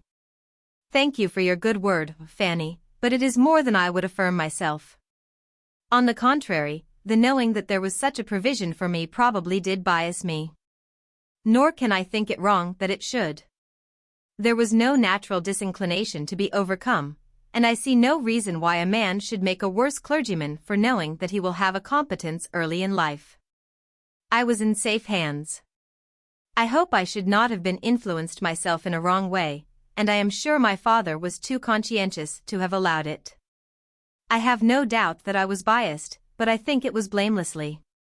"It is the same sort of thing," said Fanny, after a short pause, "as for the son of an admiral to go into the navy, or the son of a general to be in the army, and nobody sees anything wrong in that. Nobody wonders that they should prefer the line where their friends can serve them best, or suspects them to be less in earnest in it than they appear. No, my dear Miss Price, and for reasons good. The profession, either navy or army, is its own justification. It has everything in its favor: heroism, danger, bustle, fashion. Soldiers and sailors are always acceptable in society. Nobody can wonder that men are soldiers and sailors. But the motives of a man who takes orders with the certainty of preferment may be fairly suspected, you think," said Edmund. "To be justified in your eyes, he must do it in the most complete uncertainty of any provision." "What? Take orders without a living? No, that is madness indeed, absolute madness. Shall I ask you how the church is to be filled, if a man is neither to take orders with a living nor without?" "No, for you certainly would not know what to say." But I must beg some advantage to the clergyman from your own argument. As he cannot be influenced by those feelings which you rank highly as temptation and reward to the soldier and sailor in their choice of a profession, as heroism and noise and fashion are all against him. He ought to be less liable to the suspicion of wanting sincerity or good intentions in the choice of his. Oh, no doubt he is very sincere in preferring an income ready-made to the trouble of working for one, and has the best intentions of doing nothing all the rest of his days but eat, drink, and grow fat. It is indolence, Mr. Bertram, indeed. Indolence and love of ease, a want of all laudable ambition, of taste for good company, or of inclination to take the trouble of being agreeable, which make men clergymen. A clergyman has nothing to do but be slovenly and selfish, read the newspaper, watch the weather, and quarrel with his wife. His curate does all the work, and the business of his own life is to dine. There are such clergymen, no doubt, but I think they are not so common as to justify Miss Crawford in esteeming it their general character. I suspect that in this comprehensive and, may I say, commonplace censure you are not judging from yourself, but from prejudiced persons, whose opinions you have been in the habit of hearing. It is impossible that your own observation can have given you much knowledge of the clergy. You can have been personally acquainted with very few of a set of men you condemn so conclusively. You are speaking what you have been told at your uncle's table. I speak what appears to me the general opinion, and where an opinion is general, it is usually correct. Though I have not seen much of the domestic lives of clergymen, it is seen by too many to leave any deficiency of information. Where any one body of educated men, of whatever denomination, are condemned indiscriminately, there must be a deficiency of information, or, smiling, of something else. Your uncle and his brother admirals perhaps knew little of clergymen beyond the chaplains whom, good or bad, they were always wishing away. Poor William! He has met with great kindness from the chaplain of the Antwerp, was a tender apostrophe of Fanny's, very much to the purpose of her own feelings if not of the conversation. I have been so little addicted to take my opinions from my uncle, said Miss Crawford, that I can hardly suppose, and since you push me so hard, I must observe, that I am not entirely without the means of seeing what clergymen are. Being at this present time the guest of my own brother, Dr. Grant. And though Dr. Grant is most kind and obliging to me, and though he is really a gentleman, and, I dare say, a good scholar and clever, and often preaches good sermons, and is very respectable, I see him to be an indolent, selfish bon vivant, who must have his palate consulted in everything, who will not stir a finger for the convenience of anyone, and who, moreover, if the cook makes a blunder, is out of humor with his excellent wife. To own the truth, Henry and I were partly driven out this very evening by a disappointment about a green goose, which he could not get the better of. My poor sister was forced to stay and bear it. I do not wonder at your disapprobation, upon my word. It is a great defect of temper, made worse by a very faulty habit of self-indulgence, and to see your sister suffering from it must be exceedingly painful to such feelings as yours. Fanny, it goes against us. We cannot attempt to defend Dr. Grant. No, replied Fanny, but we need not give up his profession for all that, because, whatever profession Dr. Grant had chosen, he would have taken a not a good temper into it. And as he must, either in the Navy or Army, have had a great many more people under his command than he has now, I think more would have been made unhappy by him as a sailor or soldier than as a clergyman. Besides, I cannot but suppose that whatever there may be to wish otherwise in Dr. Grant would have been in a greater danger of becoming worse in a more active and worldly profession, where he would have had less time and obligation, where he might have escaped that knowledge of himself, the frequency, at least, of that knowledge which it is impossible he should escape as he is now. A sensible man like Dr. Grant, cannot be in the habit of teaching others their duty every week, cannot go to church twice every Sunday, and preach such very good sermons in so good a manner as he does, without being the better for it himself. It must make him think, and I have no doubt that he oftener endeavors to restrain himself than he would if he had been anything but a clergyman. We cannot prove to the contrary, to be sure. But I wish you a better fate, Miss Price, than to be the wife of a man whose amiableness depends upon his own sermons.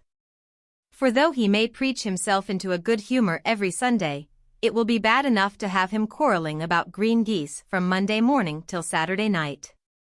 I think the man who could often quarrel with Fanny, said Edmund affectionately, must be beyond the reach of any sermons. Fanny turned farther into the window. And Miss Crawford had only time to say, in a pleasant manner, I fancy Miss Price has been more used to deserve praise than to hear it. When, being earnestly invited by the Miss Bertrams to join in a glee, she tripped off to the instrument, leaving Edmund looking after her in an ecstasy of admiration of all her many virtues, from her obliging manners down to her light and graceful tread. There goes good humor, I am sure, said he presently. There goes a temper which would never give pain. How well she walks! And how readily she falls in with the inclination of others, joining them the moment she is asked. What a pity, he added, after an instant's reflection, that she should have been in such hands. Fanny agreed to it, and had the pleasure of seeing him continue at the window with her, in spite of the expected glee, and of having his eyes soon turned, like hers, towards the scene without, where all that was solemn and soothing and lovely appeared in the brilliancy of an unclouded night and the contrast of the deep shade of the woods. Fanny spoke her feelings. Here's harmony, said she, here's repose. Here's what may leave all painting and all music behind, and what poetry only can attempt to describe. Here's what may tranquilize every care, and lift the heart to rapture. When I look out on such a night as this, I feel as if there could be neither wickedness nor sorrow in the world. And there certainly would be less of both if the sublimity of nature were more attended to, and people were carried more out of themselves by contemplating such a scene. I like to hear your enthusiasm, Fanny. It is a lovely night, and they are much to be pitied who have not been taught to feel, in some degree, as you do, who have not, at least, been given a taste for nature in early life. They lose a great deal. You taught me to think and feel on the subject, cousin. I had a very apt scholar. There's Arcturus looking very bright. Yes, and the bear. I wish I could see Cassiopeia. We must go out on the lawn for that. Should you be afraid? Not in the least. It is a great while since we have had any stargazing. Yes, I do not know how it has happened. The glee began. We will stay till this is finished, Fanny, said he, turning his back on the window. And as it advanced, she had the mortification of seeing him advance too, moving forward by gentle degrees towards the instrument, and when it ceased, he was close by the singers, among the most urgent in requesting to hear the glee again. Fanny sighed alone at the window till scolded away by Mrs. Norris's threats of catching cold. Chapter 12. Sir Thomas was to return in November, and his eldest son had duties to call him earlier home. The approach of September brought tidings of Mr. Bertram, first in a letter to the gamekeeper and then in a letter to Edmund, and by the end of August he arrived himself, to be gay, agreeable, and gallant again as occasion served, or Miss Crawford demanded. To tell of races in Weymouth, and parties and friends, to which she might have listened 6 weeks before with some interest, and altogether to give her the fullest conviction, by the power of actual comparison, of her preferring his younger brother. It was very vexatious, and she was heartily sorry for it, but so it was. And so far from now meaning to marry the elder, she did not even want to attract him beyond what the simplest claims of conscious beauty required, his lengthened absence from Mansfield, without anything but pleasure in view, and his own will to consult, made it perfectly clear that he did not care about her. And his indifference was so much more than equalled by her own, that were he now to step forth the owner of Mansfield Park, the Sir Thomas complete, which he was to be in time, she did not believe she could accept him. The season and duties which brought Mr. Bertram back to Mansfield took Mr. Crawford into Norfolk. Everingham could not do without him in the beginning of September. He went for a fortnight of such dullness to the Miss Bertrams as ought to have put them both on their guard, and made even Julia admit, in her jealousy of her sister, the absolute necessity of distrusting his attentions, and wishing him not to return. And a fortnight of sufficient leisure, in the intervals of shooting and sleeping, to have convinced the gentleman that he ought to keep longer away, had he been more in the habit of examining his own motives, and of reflecting to what the indulgence of his idle vanity was tending. But, thoughtless and selfish from prosperity and bad example, he would not look beyond the present moment. The sisters, handsome, clever, and encouraging, were an amusement to his sated mind. And finding nothing in Norfolk to equal the social pleasures of Mansfield, he gladly returned to it at the time appointed, and was welcomed thither quite as gladly by those whom he came to trifle with further. Maria, with only Mr. Rushworth to attend to her, and doomed to the repeated details of his day's sport, good or bad, his boast of his dogs, his jealousy of his neighbors, his doubts of their qualifications, and his zeal after poachers. Subjects which will not find their way to female feelings without some talent on one side or some attachment on the other, had missed Mr. Crawford grievously, and Julia, unengaged and unemployed, felt all the right of missing him much more. Each sister believed herself the favorite. Julia might be justified in so doing by the hints of Mrs. Grant, inclined to credit what she wished, and Maria by the hints of Mr. Crawford himself. Everything returned into the same channel as before his absence, his manners being to each so animated and agreeable as to lose no ground with either, and just stopping short of the consistence, the steadiness, the solicitude, and the warmth which might excite general notice. Fanny was the only one of the party who found anything to dislike, but since the day at XXIII, she could never see Mr. Crawford with either sister without observation, and seldom without wonder or censure.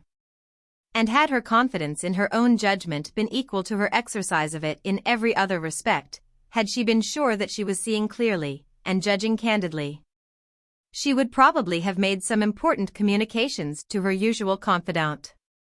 As it was, however, she only hazarded a hint, and the hint was lost.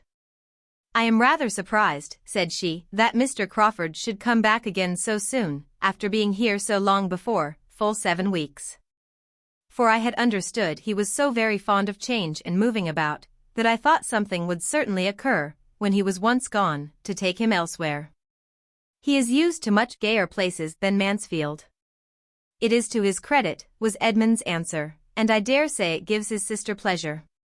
She does not like his unsettled habits. What a favorite he is with my cousins. Yes, his manners to women are such as must please. Mrs. Grant, I believe, suspects him of a preference for Julia. I have never seen much symptom of it, but I wish it may be so. He has no faults, but what a serious attachment would remove." "If Miss Bertram were not engaged," said Fanny cautiously, "I could sometimes almost think that he admired her more than Julia. Which is, perhaps, more in favor of his liking Julia best than you, Fanny, may be aware. For I believe it often happens that a man, before he has quite made up his own mind, will distinguish the sister or intimate friend of the woman he is really thinking of more than the woman herself. Crawford has too much sense to stay here if he found himself in any danger from Maria, and I am not at all afraid for her, after such a proof as she has given that her feelings are not strong." Fanny supposed she must have been mistaken, and meant to think differently in future. But with all that submission to Edmund could do, and all the help of the coinciding looks and hints which she occasionally noticed in some of the others, and which seemed to say that Julia was Mr. Crawford's choice, she knew not always what to think. She was privy, one evening, to the hopes of her Aunt Norris on the subject, as well as to her feelings, and the feelings of Mrs. Rushworth, on a point of some similarity, and could not help wondering as she listened. And glad would she have been not to be obliged to listen, for it was while all the other young people were dancing, and she sitting, most unwillingly, among the chaperons at the fire, longing for the re-entrance of her elder cousin, on whom all her own hopes of a partner then depended. It was Fanny's first ball, though without the preparation or splendor of many a young lady's first ball, being the thought only of the afternoon, built on the late acquisition of a violin player in the servants' hall, and the possibility of raising 5 couple with the help of Mrs. Grant and a new intimate friend of Mr. Bertram's just arrived on a visit. It had, however, been a very happy one to Fanny through 4 dances, and she was quite grieved to be losing even a quarter of an hour. While waiting and wishing, looking now at the dancers and now at the door, this dialogue between the two above-mentioned ladies was forced on her. "I think, ma'am," said Mrs. Norris, her eyes directed towards Mr. Rushworth and Maria, who were partners for the second time, "we shall see some happy faces again now." "Yes, ma'am, indeed," replied the other, with a stately simper, "there will be some satisfaction in looking on now, and I think it was rather a pity they should have been obliged to part. Young folks in their situation should be excused, complying with the common forms. I wonder my son did not propose it." "I dare say he did, ma'am. Mr. Rushworth is never remiss.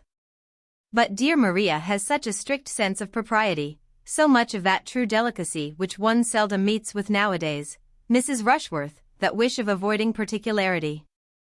Dear ma'am, only look at her face at this moment. How different from what it was the two last dances."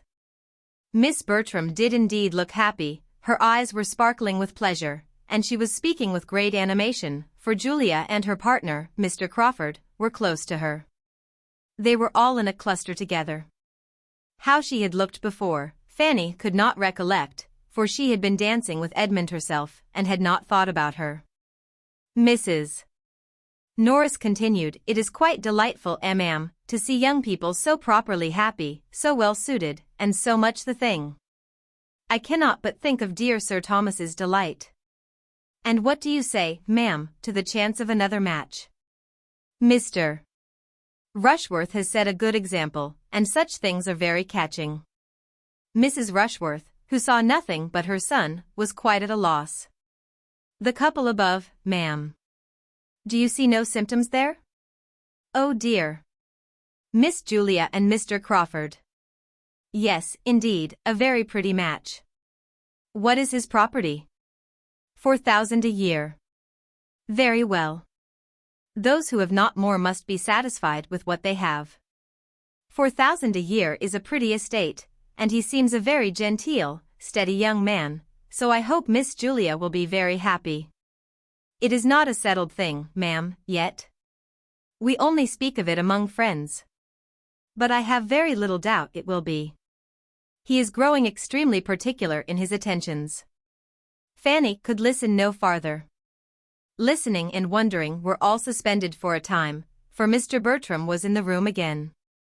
And though feeling it would be a great honor to be asked by him, she thought it must happen. He came towards their little circle. But instead of asking her to dance, drew a chair near her, and gave her an account of the present state of a sick horse, and the opinion of the groom, from whom he had just parted. Fanny found that it was not to be, and in the modesty of her nature immediately felt that she had been unreasonable in expecting it. When he had told of his horse, he took a newspaper from the table, and looking over it, said in a languid way, "If you want to dance, Fanny, I will stand up with you." With more than equal civility the offer was declined, she did not wish to dance. "I am glad of it," said he, in a much brisker tone, and throwing down the newspaper again, "for I am tired to death. I only wonder how the good people can keep it up so long. They had need be all in love, to find any amusement in such folly. And so they are, I fancy. If you look at them you may see they are so many couple of lovers, all but Yates and Mrs. Grant, and, between ourselves, she, poor woman, must want a lover as much as any one of them. A desperate dull life hers must be with the doctor," making a sly face as he spoke towards the chair of the latter, who proving, however, to be close at his elbow, made so instantaneous a change of expression and subject necessary, as Fanny, in spite of everything, could hardly help laughing at. "A strange business this in America, Dr. Grant. What is your opinion? I always come to you to know what I am to think of public matters." "My dear Tom," cried his aunt soon afterwards, "as you are not dancing, I dare say you will have no objection to join us in a rubber, shall you?" Then leaving her seat, and coming to him to enforce the proposal, added in a whisper, "We want to make a table for Mrs. Rushworth, you know. Your mother is quite anxious about it, but cannot very well spare time to sit down herself, because of her fringe. Now, you and I and Dr. Grant will just do, and though we play but half crowns, you know, you may bet half guineas with him." I should be most happy, replied he aloud, and jumping up with alacrity, it would give me the greatest pleasure, but that I am this moment going to dance. Come, Fanny, taking her hand, do not be dawdling any longer, or the dance will be over. Fanny was led off very willingly, though it was impossible for her to feel much gratitude towards her cousin, or distinguish, as he certainly did, between the selfishness of another person and his own. A pretty modest request, upon my word, he indignantly exclaimed as they walked away. To want to nail me to a card table for the next 2 hours with herself and Dr. Grant, who are always quarrelling, and that poking old woman, who knows no more of whist than of algebra. I wish my good aunt would be a little less busy. And to ask me in such a way too. Without ceremony, before them all, so as to leave me no possibility of refusing. That is what I dislike most particularly. It raises my spleen more than anything, to have the pretense of being asked, of being given a choice, and at the same time addressed in such a way as to oblige one to do the very thing, whatever it be. If I had not luckily thought of standing up with you, I could not have got out of it. It is a great deal too bad. But when my aunt has got a fancy in her head, nothing can stop her. Chapter 13. The Honourable John Yates, this new friend, had not much to recommend him beyond habits of fashion and expense, and being the younger son of a lord with a tolerable independence. And Sir Thomas would probably have thought his introduction at Mansfield by no means desirable. Mr. Bertram's acquaintance with him had begun at Weymouth, where they had spent 10 days together in the same society, and the friendship, if friendship it might be called, had been proved and perfected by Mr. Yates's being invited to take Mansfield in his way, whenever he could, and by his promising to come. And he did come rather earlier than had been expected, in consequence of the sudden breaking up of a large party assembled for gaiety at the house of another friend, which he had left Weymouth to join. He came on the wings of disappointment, and with his head full of acting, for it had been a theatrical party. And the play in which he had borne a part was within 2 days of representation, when the sudden death of one of the nearest connections of the family had destroyed the scheme and dispersed the performers. To be so near happiness, so near fame, so near the long paragraph in praise of the private theatricals at Ecclesford, the seat of the right Hon. Lord Ravenshaw, in Cornwall, which would of course have immortalized the whole party for at least a 12-month. And being so near, to lose it all, was an injury to be keenly felt, and Mr. Yates could talk of nothing else. Ecclesford and its theatre, with its arrangements and dresses, rehearsals and jokes, was his never-failing subject, and to boast of the past his only consolation. Happily for him, a love of the theatre is so general, an itch for acting so strong among young people, that he could hardly out-talk the interest of his hearers. From the first casting of the parts to the epilogue it was all bewitching, and there were few who did not wish to have been a party concerned, or would have hesitated to try their skill. The play had been Lovers' Vows, and Mr. Yates was to have been Count Castle. A trifling part, said he, and not at all to my taste, and such a one as I certainly would not accept again, but I was determined to make no difficulties. Lord Ravenshaw and the Duke had appropriated the only 2 characters worth playing before I reached Ecclesford, and though Lord Ravenshaw offered to resign his to me, it was impossible to take it, you know. I was sorry for him that he should have so mistaken his powers, for he was no more equal to the Baron, a little man with a weak voice, always hoarse after the first 10 minutes. It must have injured the piece materially. But I was resolved to make no difficulties. Sir Henry thought the Duke not equal to Frederick, but that was because Sir Henry wanted the part himself, whereas it was certainly in the best hands of the 2.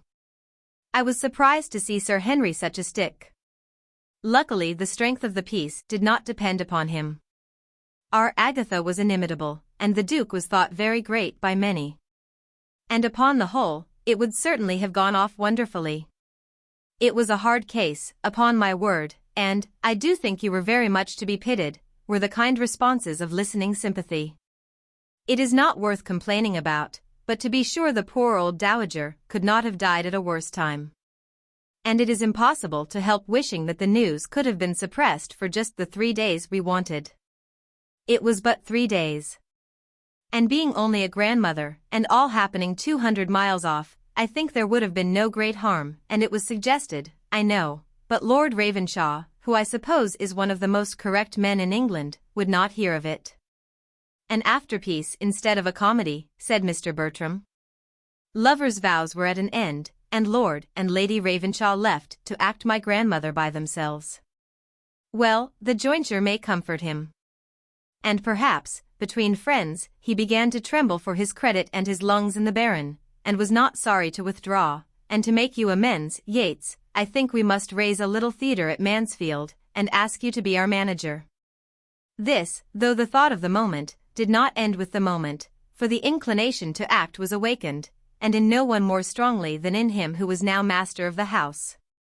And who, having so much leisure as to make almost any novelty a certain good, had likewise such a degree of lively talents and comic taste, as were exactly adapted to the novelty of acting. The thought returned again and again. Oh, for the XXIV theatre and scenery to try something with. Each sister could echo the wish, and Henry Crawford, to whom, in all the riot of his gratifications it was yet an untasted pleasure, was quite alive at the idea. I really believe, said he, I could be fool enough at this moment to undertake any character that ever was written, from Shylock or Richard III down to the singing hero of a farce in his scarlet coat and cocked hat. I feel as if I could be anything or everything, as if I could rant and storm, or sigh or cut capers, in any tragedy or comedy in the English language. Let us be doing something. Be it only half a play, an act, a scene, what should prevent us? Not these countenances, I am sure, looking towards the Miss Bertrams, and for a theatre, what signifies a theatre? We shall be only amusing ourselves. Any room in this house might suffice. We must have a curtain, said Tom Bertram. A few yards of green baize for a curtain, and perhaps that may be enough. Oh, quite enough, cried Mr. Yates, with only just a side wing or two run up, doors in flat, and 3 or 4 scenes to be let down. Nothing more would be necessary on such a plan as this. For mere amusement among ourselves we should want nothing more. I believe we must be satisfied with less, said Maria. There would not be time, and other difficulties would arise. We must rather adopt Mr. Crawford's views, and make the performance, not the theatre, our object. Many parts of our best plays are independent of scenery. Nay, said Edmund, who began to listen with alarm. Let us do nothing by halves. If we are to act, let it be in a theatre completely fitted up with pit, boxes, and gallery, and let us have a play entire from beginning to end. So as it be a German play, no matter what, with a good tricking, shifting after piece, and a figure dance, and a hornpipe, and a song between the acts. If we do not outdo a XXIV, we do nothing. Now, Edmund, do not be disagreeable, said Julia. Nobody loves a play better than you do, or can have gone much farther to see one. True, to see real acting, good-hardened real acting. But I would hardly walk from this room to the next to look at the raw efforts of those who have not been bred to the trade, a set of gentlemen and ladies, who have all the disadvantages of education and decorum to struggle through. After a short pause, however, the subject still continued, and was discussed with unabated eagerness, every one's inclination increasing by the discussion, and a knowledge of the inclination of the rest. And though nothing was settled but that Tom Bertram would prefer a comedy, and his sisters and Henry Crawford a tragedy, and that nothing in the world could be easier than to find a piece which would please them all. The resolution to act something or other seemed so decided as to make Edmund quite uncomfortable. He was determined to prevent it, if possible, though his mother, who equally heard the conversation which passed at table, did not evince the least disapprobation. The same evening afforded him an opportunity of trying his strength. Maria, Julia, Henry Crawford, and Mr. Yates were in the billiard-room. Tom, returning from them into the drawing-room, where Edmund was standing thoughtfully by the fire, while Lady Bertram was on the sofa at a little distance, and Fanny close beside her arranging her work. Thus began as he entered, such a horribly vile billiard table as ours is not to be met with, I believe, above ground. I can stand it no longer, and I think I may say that nothing shall ever tempt me to it again, but one good thing I have just ascertained, it is the very room for a theatre, precisely the shape and length for it. And the doors at the farther end, communicating with each other, as they may be made to do in 5 minutes, by merely moving the bookcase in my father's room, is the very thing we could have desired, if we had sat down to wish for it. And my father's room will be an excellent green room. It seems to join the billiard room on purpose. You are not serious, Tom, in meaning to act, said Edmund, in a low voice, as his brother approached the fire. Not serious. Never more so, I assure you. What is there to surprise you in it? I think it would be very wrong. In a general light, private theatricals are open to some objections, but as we are circumstanced, I must think it would be highly injudicious, and more than injudicious to attempt anything of the kind. It would shew great want of feeling on my father's account, absent as he is, and in some degree of constant danger. And it would be imprudent, I think, with regard to Maria, whose situation is a very delicate one, considering everything extremely delicate. You take up a thing so seriously. As if we were going to act 3 times a week till my father's return, and invite all the country. But it is not to be a display of that sort. We mean nothing but a little amusement among ourselves, just to vary the scene, and exercise our powers in something new. We want no audience, no publicity. We may be trusted, I think, in choosing some play most perfectly unexceptionable. And I can conceive no greater harm or danger to any of us in conversing in the elegant written language of some respectable author than in chattering in words of our own. I have no fears and no scruples. And as to my father's being absent, it is so far from an objection, that I consider it rather as a motive, for the expectation of his return must be a very anxious period to my mother. And if we can be the means of amusing that anxiety, and keeping up her spirits for the next few weeks, I shall think our time very well spent, and so, I am sure, will he. It is a very anxious period for her. As he said this, each looked towards their mother. Lady Bertram, sunk back in one corner of the sofa, the picture of health, wealth, ease, and tranquility, was just falling into a gentle doze, while Fanny was getting through the few difficulties of her work for her. Edmund smiled and shook his head. By Jove! This won't do, cried Tom, throwing himself into a chair with a hearty laugh. To be sure, my dear mother, your anxiety, I was unlucky there. What is the matter?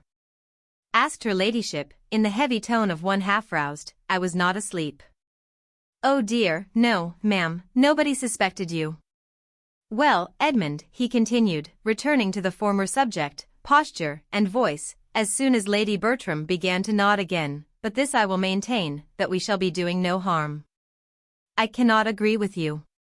I am convinced that my father would totally disapprove it. And I am convinced to the contrary. Nobody is fonder of the exercise of talent in young people, or promotes it more, than my father, and for anything of the acting, spouting, reciting kind, I think he is always a decided taste. I am sure he encouraged it in us as boys. How many a time have we mourned over the dead body of Julius Caesar, and to bead and not to bead, in this very room, for his amusement? And I am sure, my name was Norval every evening of my life through one Christmas holidays. It was a very different thing. You must see the difference yourself. My father wished us, as schoolboys, to speak well, but he would never wish his grown-up daughters to be acting plays. His sense of decorum is strict. I know all that, said Tom, displeased. I know my father as well as you do, and I'll take care that his daughters do nothing to distress him. Manage your own concerns, Edmund, and I'll take care of the rest of the family. If you are resolved on acting, replied the persevering Edmund, I must hope it will be in a very small and quiet way, and I think a theatre ought not to be attempted. It would be taking liberties with my father's house in his absence which could not be justified. For everything of that nature I will be answerable, said Tom, in a decided tone. His house shall not be hurt. I have quite as great an interest in being careful of his house as you can have. And as to such alterations as I was suggesting just now, such as moving a bookcase, or unlocking a door, or even as using the billiard room for the space of a week without playing at billiards in it, You might just as well suppose he would object to our sitting more in this room, and less in the breakfast room, than we did before he went away, or to my sister's pianoforte being moved from one side of the room to the other. Absolute nonsense. The innovation, if not wrong as an innovation, will be wrong as an expense. Yes, the expense of such an undertaking would be prodigious. Perhaps it might cost a whole £20. Something of a theatre we must have undoubtedly, but it will be on the simplest plan, a green curtain and a little carpenter's work, and that's all. And as the carpenter's work may be all done at home by Christopher Jackson himself, it will be too absurd to talk of expense, and as long as Jackson is employed, everything will be right with Sir Thomas. Don't imagine that nobody in this house can see or judge but yourself.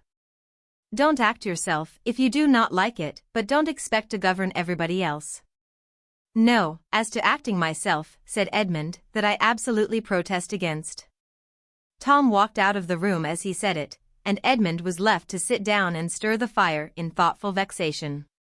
Fanny, who had heard it all, and borne Edmund company in every feeling throughout the whole, now ventured to say, in her anxiety to suggest some comfort, perhaps they may not be able to find any play to suit them. Your brother's taste and your sister's seem very different.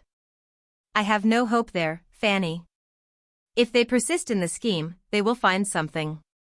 I shall speak to my sisters and try to dissuade them, and that is all I can do. I should think my Aunt Norris would be on your side. I dare say she would, but she has no influence with either Tom or my sisters that could be of any use.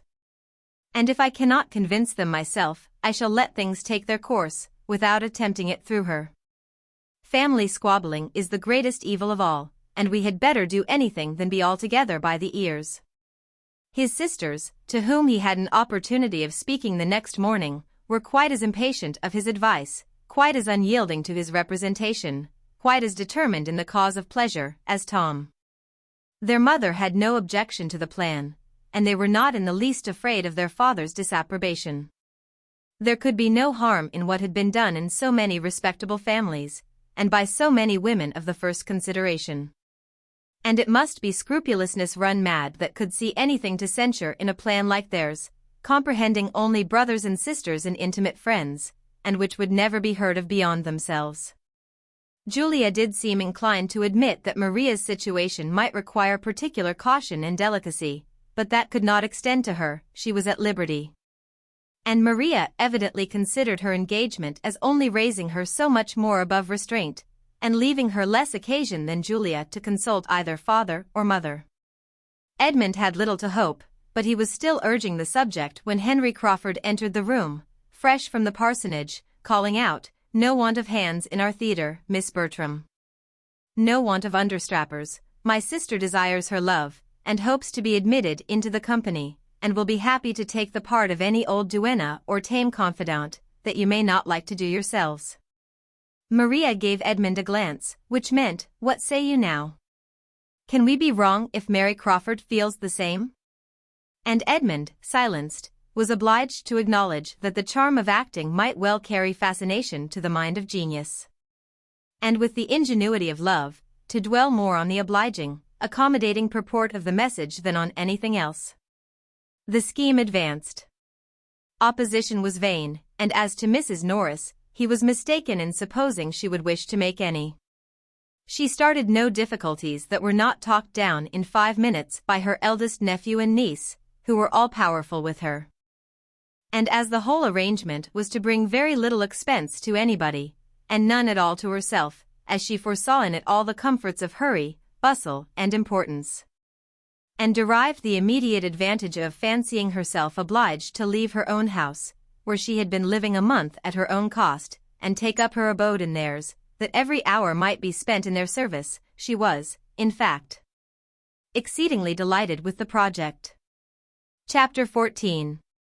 Fanny seemed nearer being right than Edmund had supposed.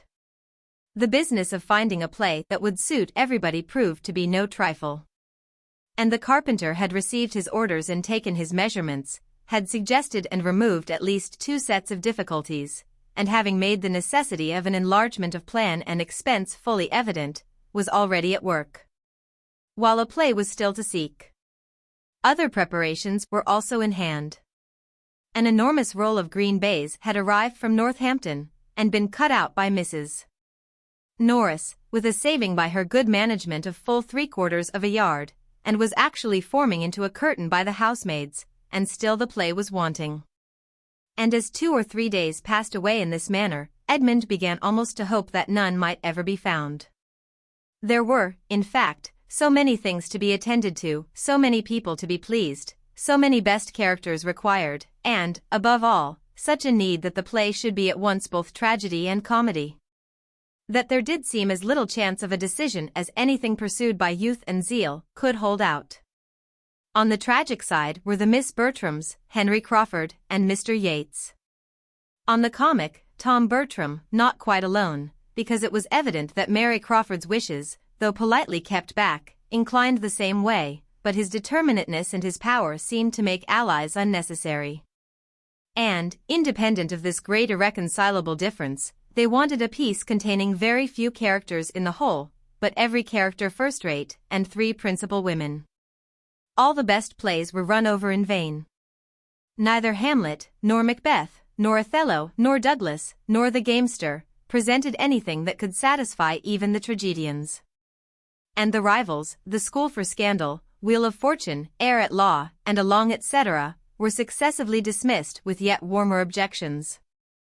No piece could be proposed that did not supply somebody with a difficulty, and on one side or the other it was a continual repetition of, "Oh no, that will never do. Let us have no ranting tragedies. Too many characters. Not a tolerable woman's part in the play. Anything but that, my dear Tom. It would be impossible to fill it up. One could not expect anybody to take such a part. Nothing but buffoonery from beginning to end. That might do, perhaps, but for the low parts. If I must give my opinion, I have always thought it the most insipid play in the English language. I do not wish to make objections. I shall be happy to be of any use, but I think we could not choose worse." Fanny looked on and listened, not unamused to observe the selfishness which, more or less disguised, seemed to govern them all, and wondering how it would end. For her own gratification she could have wished that something might be acted, for she had never seen even half a play, but everything of higher consequence was against it. "This will never do," said Tom Bertram at last. "We are wasting time most abominably. Something must be fixed on. No matter what, so that something is chosen. We must not be so nice. A few characters too many must not frighten us. We must double them. We must descend a little.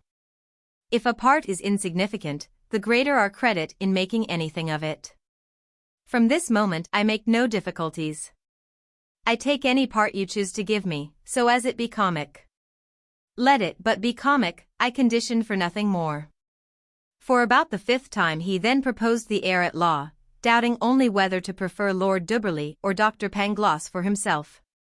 And very earnestly, but very unsuccessfully, trying to persuade the others that there were some fine tragic parts in the rest of the dramatis personae.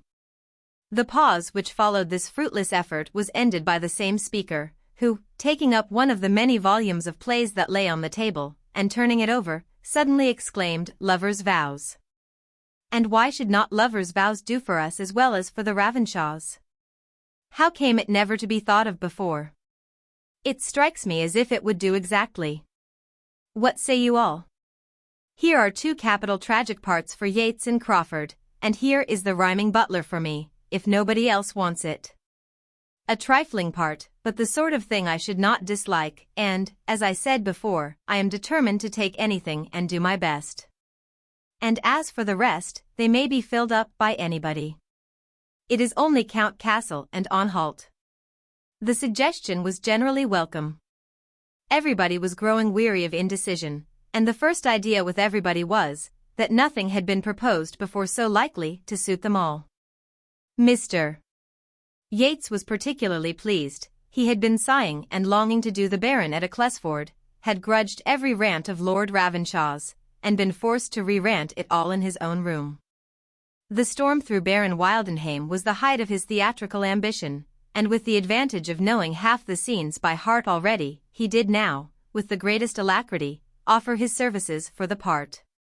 To do him justice, however, he did not resolve to appropriate it, for remembering that there was some very good ranting ground in Frederick, he professed an equal willingness for that.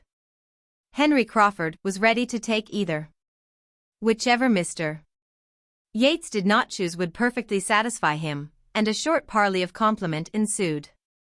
Miss Bertram, feeling all the interest of an Agatha in the question, took on her to decide it, by observing to Mr.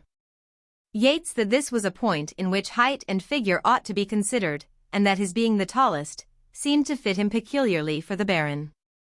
She was acknowledged to be quite right, and the two parts being accepted accordingly, she was certain of the proper Frederick.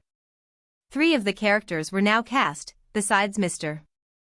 Rushworth, who was always answered for by Maria as willing to do anything, when Julia, meaning, like her sister, to be Agatha, began to be scrupulous on Miss Crawford's account.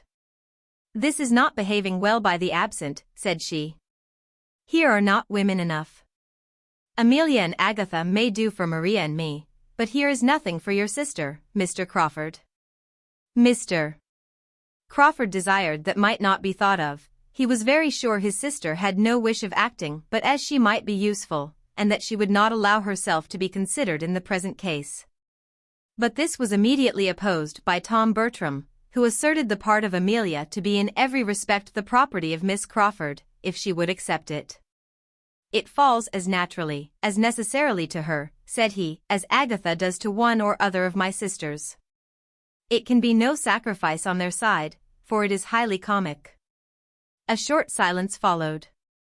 Each sister looked anxious, for each felt the best claim to Agatha, and was hoping to have it pressed on her by the rest. Henry Crawford, who meanwhile had taken up the play, and with seeming carelessness was turning over the first act, soon settled the business. "I must entreat Miss Julia Bertram," said he, "not to engage in the part of Agatha, or it will be the ruin of all my solemnity. You must not, indeed you must not," turning to her. "I could not stand your countenance dressed up in woe and paleness. The many laughs we have had together would infallibly come across me, and Frederick and his knapsack would be obliged to run away." Pleasantly, courteously, it was spoken, but the manner was lost in the matter to Julia's feelings. She saw a glance at Maria which confirmed the injury to herself. It was a scheme, a trick, she was slighted, Maria was preferred. The smile of triumph which Maria was trying to suppress shewed how well it was understood. And before Julia could command herself enough to speak, her brother gave his weight against her too, by saying, "Oh yes. Maria must be Agatha. Maria will be the best Agatha. Though Julia fancies she prefers tragedy, I would not trust her in it. There is nothing of tragedy about her. She has not the look of it. Her features are not tragic features, and she walks too quick, and speaks too quick, and would not keep her countenance. She had better do the old countrywoman, the cottager's wife." "You had, indeed, Julia. Cottager's wife is a very pretty part, I assure you. The old lady relieves the high-flown benevolence of her husband with a good deal of spirit.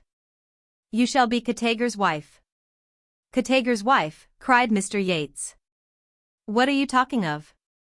The most trivial, paltry, insignificant part, the merest commonplace, not a tolerable speech in the whole. Your sister do that. It is an insult to propose it. At Ecclesford the governess was to have done it. We all agreed that it could not be offered to anybody else. A little more justice, Mr. Manager, if you please. You do not deserve the office, if you cannot appreciate the talents of your company a little better. Why, as to that, my good friend, till I and my company have really acted there must be some guesswork, but I mean no disparagement to Julia. We cannot have 2 Agathas, and we must have 1 cottager's wife. And I am sure I set her the example of moderation myself in being satisfied with the old butler. If the part is trifling she will have more credit in making something of it. And if she is so desperately bent against everything humorous, let her take cottager's speeches instead of cottager's wife's, and so change the parts all through. He is solemn and pathetic enough, I am sure. It could make no difference in the play, and as for XXIII himself, when he has got his wife's speeches, I would undertake him with all my heart." "With all your partiality for XXIII's wife," said Henry Crawford, "it will be impossible to make anything of it fit for your sister, and we must not suffer her good nature to be imposed on. We must not allow her to accept the part. She must not be left to her own complaisance. Her talents will be wanted in Amelia. Amelia is a character more difficult to be well represented than even Agatha. I consider Amelia is the most difficult character in the whole piece. It requires great powers, great nicety, to give her playfulness and simplicity without extravagance. I have seen good actresses fail in the part. Simplicity, indeed, is beyond the reach of almost every actress by profession. It requires a delicacy of feeling which they have not. It requires a gentlewoman, a Julia Bertram. You will undertake it, I hope," turning to her with a look of anxious entreaty, which softened her a little. But while she hesitated what to say, her brother again interposed with Miss Crawford's better claim. "No, no, Julia must not be Amelia. It is not at all the part for her. She would not like it. She would not do well. She is too tall and robust. Amelia should be a small, light, girlish, skipping figure. It is fit for Miss Crawford, and Miss Crawford only. She looks the part, and I am persuaded will do it admirably." Without attending to this, Henry Crawford continued his supplication. "You must oblige us," said he, "indeed you must. When you have studied the character, I am sure you will feel it suit you. Tragedy may be your choice, but it will certainly appear that comedy chooses you. You will be to visit me in prison with a basket of provisions. You will not refuse to visit me in prison? I think I see you coming in with your basket." The influence of his voice was felt. Julia wavered. But was he only trying to soothe and pacify her, and make her overlook the previous affront? She distrusted him. The slight had been most determined. He was, perhaps, but at treacherous play with her. She looked suspiciously at her sister. Maria's countenance was to decide it, if she were vexed and alarmed, but Maria looked all serenity and satisfaction, and Julia well knew that on this ground Maria could not be happy but at her expense. With hasty indignation, therefore, and a tremulous voice, she said to him, "You do not seem afraid of not keeping your countenance when I come in with a basket of provisions, though one might have supposed, but it is only as Agatha that I was to be so overpowering." She stopped. Henry Crawford looked rather foolish, and as if he did not know what to say. Tom Bertram began again. "Miss Crawford must be Amelia. She will be an excellent Amelia." "Do not be afraid of my wanting the character," cried Julia, with angry quickness. "I am not to be Agatha, and I am sure I will do nothing else, and as to Amelia, it is of all parts in the world the most disgusting to me. I quite detest her. An odious, little, pert, unnatural, impudent girl. I have always protested against comedy, and this is comedy in its worst form." And so saying, she walked hastily out of the room, leaving awkward feelings to more than one, but exciting small compassion in any except Fanny, who had been a quiet auditor of the whole, and who could not think of her as under the agitations of jealousy without great pity. A short silence succeeded her leaving them, but her brother soon returned to business and lovers' vows, and was eagerly looking over the play, with Mr. Yates's help, to ascertain what scenery would be necessary, while Maria and Henry Crawford conversed together in an under voice, and the declaration with which she began of, "I am sure I would give up the part to Julia most willingly. But that though I shall probably do it very ill, I feel persuaded she would do it worse," was doubtless receiving all the compliments it called for. When this had lasted some time, the division of the party was completed by Tom Bertram and Mr. Yates walking off together to consult farther in the room now beginning to be called the theatre, and Miss Bertram's resolving to go down to the parsonage herself with the offer of Amelia to Miss Crawford, and Fanny remained alone. The first use she made of her solitude was to take up the volume which had been left on the table, and begin to acquaint herself with the play of which she had heard so much.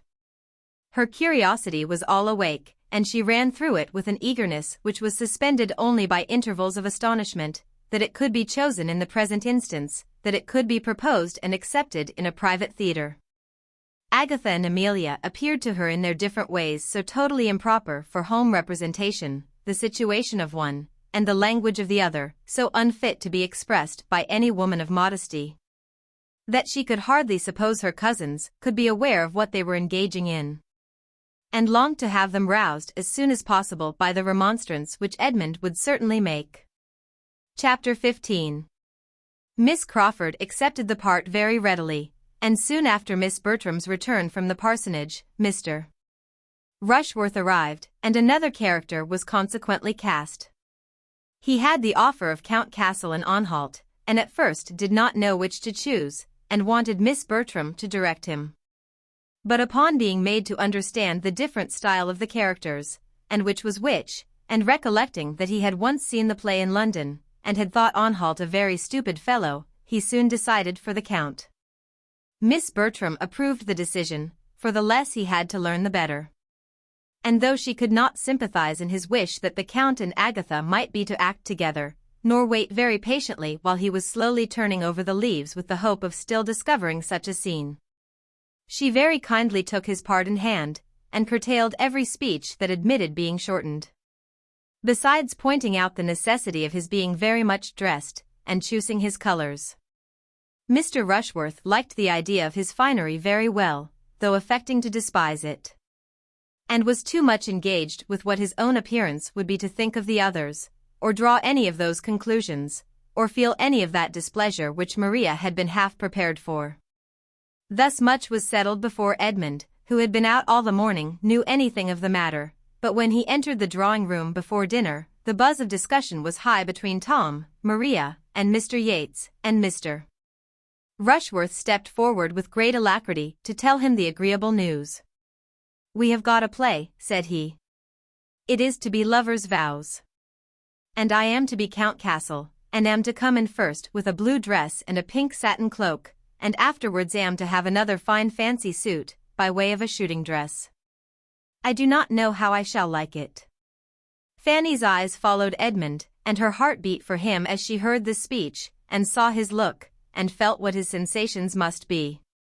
"Lovers' vows," in a tone of the greatest amazement, was his only reply to Mr. Rushworth, and he turned towards his brother and sisters as if hardly doubting a contradiction. "Yes," cried Mr. Yates. "After all our debatings and difficulties, we find there is nothing that will suit us altogether so well, nothing so unexceptionable, as lovers' vows. The wonder is that it should not have been thought of before. My stupidity was abominable, for here we have all the advantage of what I saw at XXIV, and it is so useful to have anything of a model. We have cast almost every part." "But what do you do for women?" said Edmund gravely, and looking at Maria. Maria blushed in spite of herself as she answered, "I take the part which Lady Ravenshaw was to have done, and, with a bolder eye, Miss Crawford is to be Amelia." "I should not have thought it the sort of play to be so easily filled up with us," replied Edmund, turning away to the fire, where sat his mother, aunt, and Fanny, and seating himself with a look of great vexation. Mr. Rushworth followed him to say, "I come in 3 times, and have 42 speeches. That's something, is not it? But I do not much like the idea of being so fine. I shall hardly know myself in a blue dress and a pink satin cloak." Edmund could not answer him. In a few minutes Mr. Bertram was called out of the room to satisfy some doubts of the carpenter, and being accompanied by Mr. Yates, and followed soon afterwards by Mr. Rushworth, Edmund almost immediately took the opportunity of saying, "I cannot, before Mr. Yates, speak what I feel as to this play, without reflecting on his friends at XXIV. But I must now, my dear Maria, tell you, that I think it exceedingly unfit for private representation, and that I hope you will give it up. I cannot but suppose you will when you have read it carefully over. Read only the first act aloud to either your mother or aunt, and see how you can approve it. It will not be necessary to send you to your father's judgment, I am convinced." "We see things very differently," cried Maria. "I am perfectly acquainted with the play, I assure you, and with a very few omissions, and so forth, which will be made, of course, I can see nothing objectionable in it. And I am not the only young woman you find who thinks it very fit for private representation. I am sorry for it, was his answer, but in this matter it is you who are to lead. You must set the example. If others have blundered, it is your place to put them right, and shew them what true delicacy is. In all points of decorum your conduct must be law to the rest of the party. This picture of her consequence had some effect, for no one loved better to lead than Maria, and with far more good humor she answered, I am much obliged to you, Edmund, you mean very well, I am sure, but I still think you see things too strongly. And I really cannot undertake to harangue all the rest upon a subject of this kind. There would be the greatest indecorum, I think. Do you imagine that I could have such an idea in my head? No, let your conduct be the only harangue. Say that, on examining the part, you feel yourself unequal to it, that you find it requiring more exertion and confidence than you can be supposed to have. Say this with firmness, and it will be quite enough. All who can distinguish will understand your motive. The play will be given up, and your delicacy honored as it ought. Do not act anything improper, my dear, said Lady Bertram. Sir Thomas would not like it. Fanny, ring the bell. I must have my dinner. To be sure, Julia is dressed by this time. I am convinced, madam, said Edmund, preventing Fanny, that Sir Thomas would not like it. There, my dear, do you hear what Edmund says? If I were to decline the part, said Maria, with renewed zeal, Julia would certainly take it. What, cried Edmund, if she knew your reasons? Oh! She might think the difference between us, the difference in our situations, that she need not be so scrupulous as I might feel necessary. I am sure she would argue so. No, you must excuse me, I cannot retract my consent. It is too far settled, everybody would be so disappointed, Tom would be quite angry, and if we are so very nice, we shall never act anything. I was just going to say the very same thing, said Mrs. Norris. If every play is to be objected to, you will act nothing, and the preparations will be all so much money thrown away, and I am sure that would be a discredit to us all. I do not know the play. But, as Maria says, if there is anything a little too warm, and it is so with most of them, it can be easily left out. We must not be over-precise, Edmund. As Mr. Rushworth is to act too, there can be no harm. I only wish Tom had known his own mind when the carpenters began, for there was the loss of half a day's work about those side doors. The curtain will be a good job, however. The maids do their work very well, and I think we shall be able to send back some dozens of the rings. There is no occasion to put them so very close together. I am of some use, I hope, in preventing waste and making the most of things. There should always be one steady head to superintend so many young ones. I forgot to tell Tom of something that happened to me this very day. I had been looking about me in the poultry yard, and was just coming out, when who should I see but Dick Jackson making up to the servants' hall door with 2 bits of deal board in his hand, bringing them to father, you may be sure. Mother had chanced to send him of a message to father, and then father had bid him bring up them 2 bits of board, for he could not know how do without them.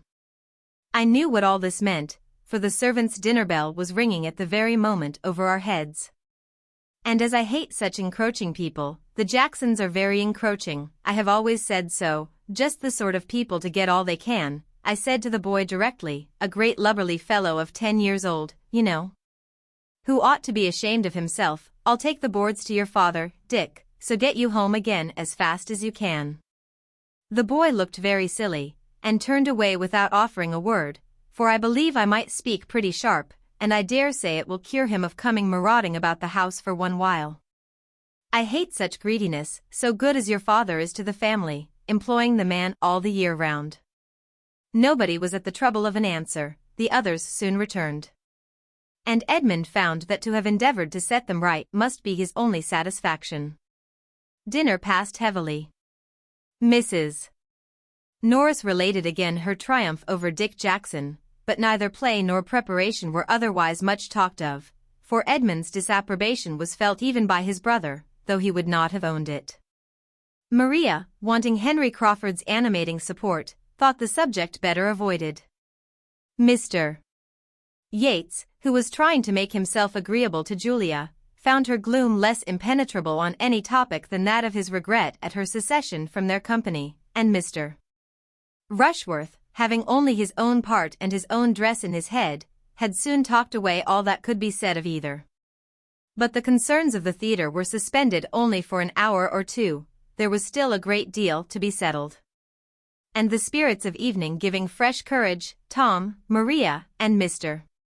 Yates, soon after their being reassembled in the drawing-room, seated themselves in committee at a separate table, with the play open before them, and were just getting deep in the subject when a most welcome interruption was given by the entrance of Mr. and Miss Crawford, who, late and dark and dirty as it was, could not help coming, and were received with the most grateful joy. "Well, how do you go on, and what have you settled, and oh, we can do nothing without you," followed the first salutations, and Henry Crawford was soon seated with the other three at the table, while his sister made her way to Lady Bertram, and with pleasant attention was complimenting her. "I must really congratulate your ladyship," said she, "on the play being chosen, for though you have borne it with exemplary patience, I am sure you must be sick of all our noise and difficulties. The actors may be glad, but the bystanders must be infinitely more thankful for a decision, and I do sincerely give you joy, madam, as well as Mrs. Norris, and everybody else who is in the same predicament," glancing half fearfully, half slyly, beyond Fanny to Edmund. She was very civilly answered by Lady Bertram, but Edmund said nothing. His being only a bystander was not disclaimed. After continuing in chat with the party round the fire a few minutes, Miss Crawford returned to the party round the table, and standing by them, seemed to interest herself in their arrangements till, as if struck by a sudden recollection, she exclaimed, "My good friends, you are most composedly at work upon these cottages and alehouses, inside and out. But pray let me know my fate in the meanwhile. Who is to be on halt? What gentleman among you am I to have the pleasure of making love to?" For a moment no one spoke. And then many spoke together to tell the same melancholy truth, that they had not yet got any on halt. Mr. Rushworth was to be Count Castle, but no one had yet undertaken on halt. "I had my choice of the parts," said Mr. Rushworth, "but I thought I should like the Count best, though I do not much relish the finery I am to have." "You chose very wisely, I am sure," replied Miss Crawford, with a brightened look. "On halt is a heavy part." "The Count has 42 speeches," returned Mr. Rushworth, "which is no trifle." "I am not at all surprised," said Miss Crawford, after a short pause, "at this want of an on halt. Amelia deserves no better. Such a forward young lady may well frighten the men." "I should be but too happy in taking the part if it were possible," cried Tom, "but, unluckily, the butler and on halt are in together. I will not entirely give it up, however. I will try what can be done. I will look it over again." "Your brother should take the part," said Mr. Yates, in a low voice. "Do not you think he would?" "I shall not ask him," replied Tom, in a cold, determined manner. Miss Crawford talked of something else, and soon afterwards rejoined the party at the fire. "They do not want me at all," said she, seating herself. "I only puzzle them, and oblige them to make civil speeches. Mr. Edmund Bertram, as you do not act yourself, you will be a disinterested adviser, and, therefore, I apply to you. What shall we do for an on halt? Is it practicable for any of the others to double it? What is your advice?" "My advice," said he calmly, "is that you change the play." "I should have no objection," she replied. "For though I should not particularly dislike the part of Amelia if well supported, that is, if everything went well, I shall be sorry to be an inconvenience. But as they do not choose to hear your advice at that table," looking round, "it certainly will not be taken." Edmund said no more. "If any part could tempt you to act, I suppose it would be on halt," observed the lady archly, after a short pause. "For he is a clergyman, you know." "That circumstance would by no means tempt me," he replied, "for I should be sorry to make the character ridiculous by bad acting. It must be very difficult to keep on halt from appearing a formal, solemn lecturer." And the man who chooses the profession itself is, perhaps, one of the last who would wish to represent it on the stage.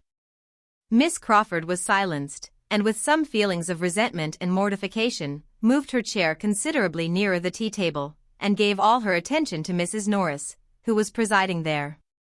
"Fanny," cried Tom Bertram, from the other table, where the conference was eagerly carrying on, and the conversation incessant, "we want your services."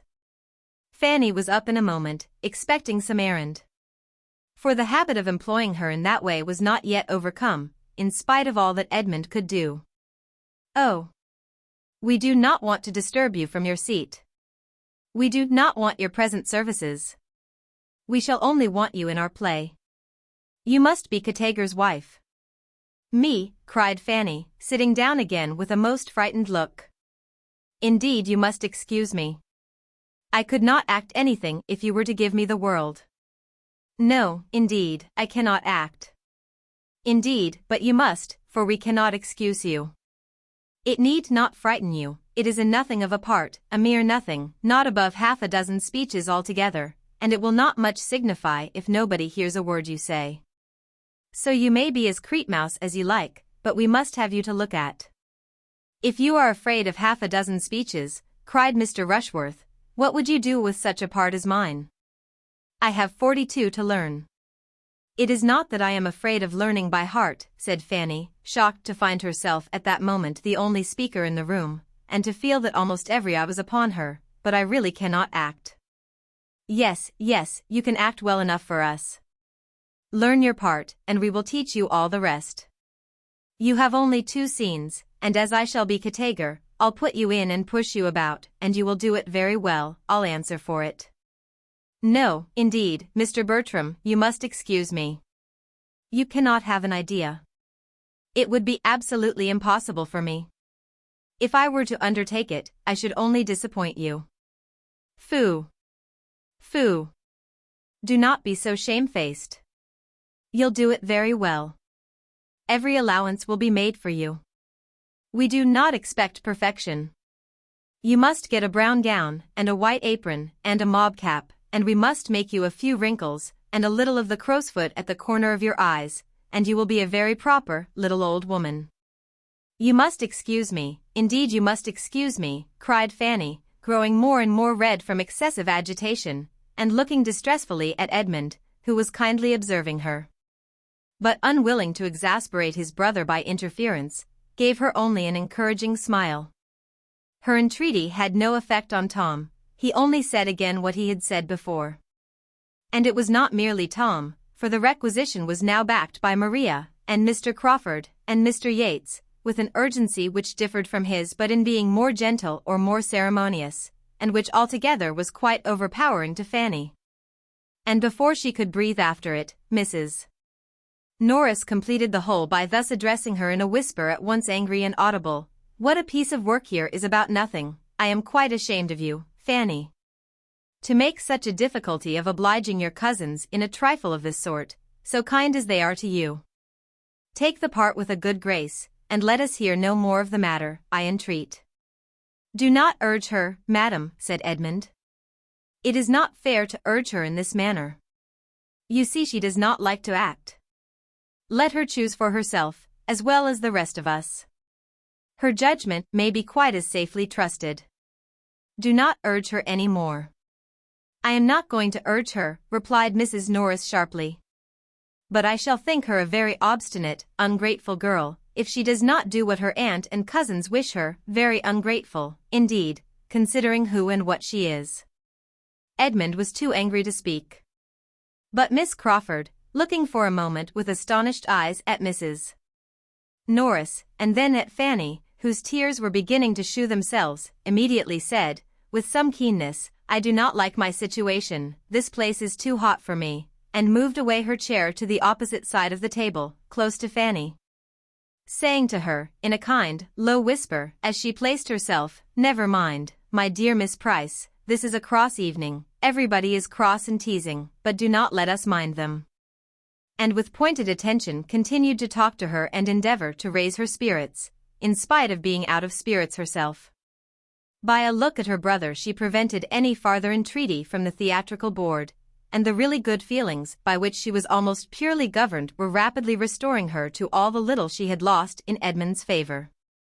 Fanny did not love Miss Crawford, but she felt very much obliged to her for her present kindness.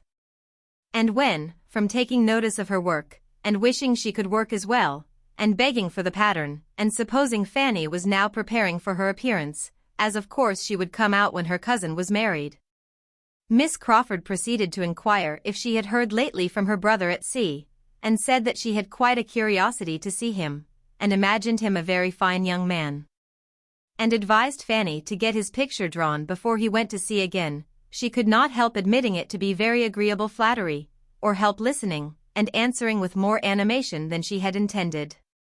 The consultation upon the play still went on, and Miss Crawford's attention was first called from Fanny by Tom Bertram's telling her, with infinite regret, that he found it absolutely impossible for him to undertake the part of Anhalt in addition to the butler. He had been most anxiously trying to make it out to be feasible, but it would not do. He must give it up. But there will not be the smallest difficulty in filling it, he added. We have but to speak the word, we may pick and choose. I could name, at this moment, at least 6 young men within 6 miles of us, who are wild to be admitted into our company, and there are 1 or 2 that would not disgrace us. I should not be afraid to trust either of the Olivers or Charles Maddox. Tom Oliver is a very clever fellow, and Charles Maddox is as gentlemanlike a man as you will see anywhere, so I will take my horse early tomorrow morning and ride over to Stoke, and settle with one of them. While he spoke, Maria was looking apprehensively round at Edmund in full expectation that he must oppose such an enlargement of the plan as this, so contrary to all their first protestations, but Edmund said nothing. After a moment's thought, Miss Crawford calmly replied, As far as I am concerned, I can have no objection to anything that you all think eligible. Have I ever seen either of the gentlemen? Yes, Mr. Charles Maddox dined at my sister's one day, did not he, Henry? A quiet-looking young man. I remember him. Let him be applied to, if you please, for it will be less unpleasant to me than to have a perfect stranger. Charles Maddox was to be the man. Tom repeated his resolution of going to him early on the morrow. And though Julia, who had scarcely opened her lips before, observed, in a sarcastic manner, and with a glance first at Maria and then at Edmund, that the Mansfield theatricals would enliven the whole neighborhood exceedingly, Edmund still held his peace, and shewed his feelings only by a determined gravity. I am not very sanguine as to our play, said Miss Crawford, in an undervoice to Fanny, after some consideration, and I can tell Mr. Maddox that I shall shorten some of his speeches, and a great many of my own, before we rehearse together. It will be very disagreeable, and by no means what I expected. Chapter XVI. It was not in Miss Crawford's power to talk Fanny into any real forgetfulness of what had passed. When the evening was over, she went to bed full of it, her nerves still agitated by the shock of such an attack from her cousin Tom, so public and so persevered in, and her spirits sinking under her aunt's unkind reflection and reproach. To be called into notice in such a manner, to hear that it was but the prelude to something so infinitely worse, to be told that she must do what was so impossible as to act, and then to have the charge of obstinacy and ingratitude follow it, enforced with such a hint at the dependence of her situation, had been too distressing at the time to make the remembrance when she was alone much less so, especially with the superadded dread of what the morrow might produce in continuation of the subject. Miss Crawford had protected her only for the time, and if she were applied to again among themselves with all the authoritative urgency that Tom and Maria were capable of, and Edmund perhaps away, what should she do? She fell asleep before she could answer the question, and found it quite as puzzling when she awoke the next morning. The little white attic, which had continued her sleeping room ever since her first entering the family, proving incompetent to suggest any reply, she had recourse, as soon as she was dressed, to another apartment more spacious and more meet for walking about in and thinking, and of which she had now for some time been almost equally mistress. It had been their schoolroom, so called till the Miss Bertrams would not allow it to be called so any longer, and inhabited as such to a later period. There Miss Lee had lived, and there they had read and written, and talked and laughed, till within the last 3 years, when she had quitted them. The room had then become useless, and for some time was quite deserted, except by Fanny, when she visited her plants, or wanted one of the books, which she was still glad to keep there.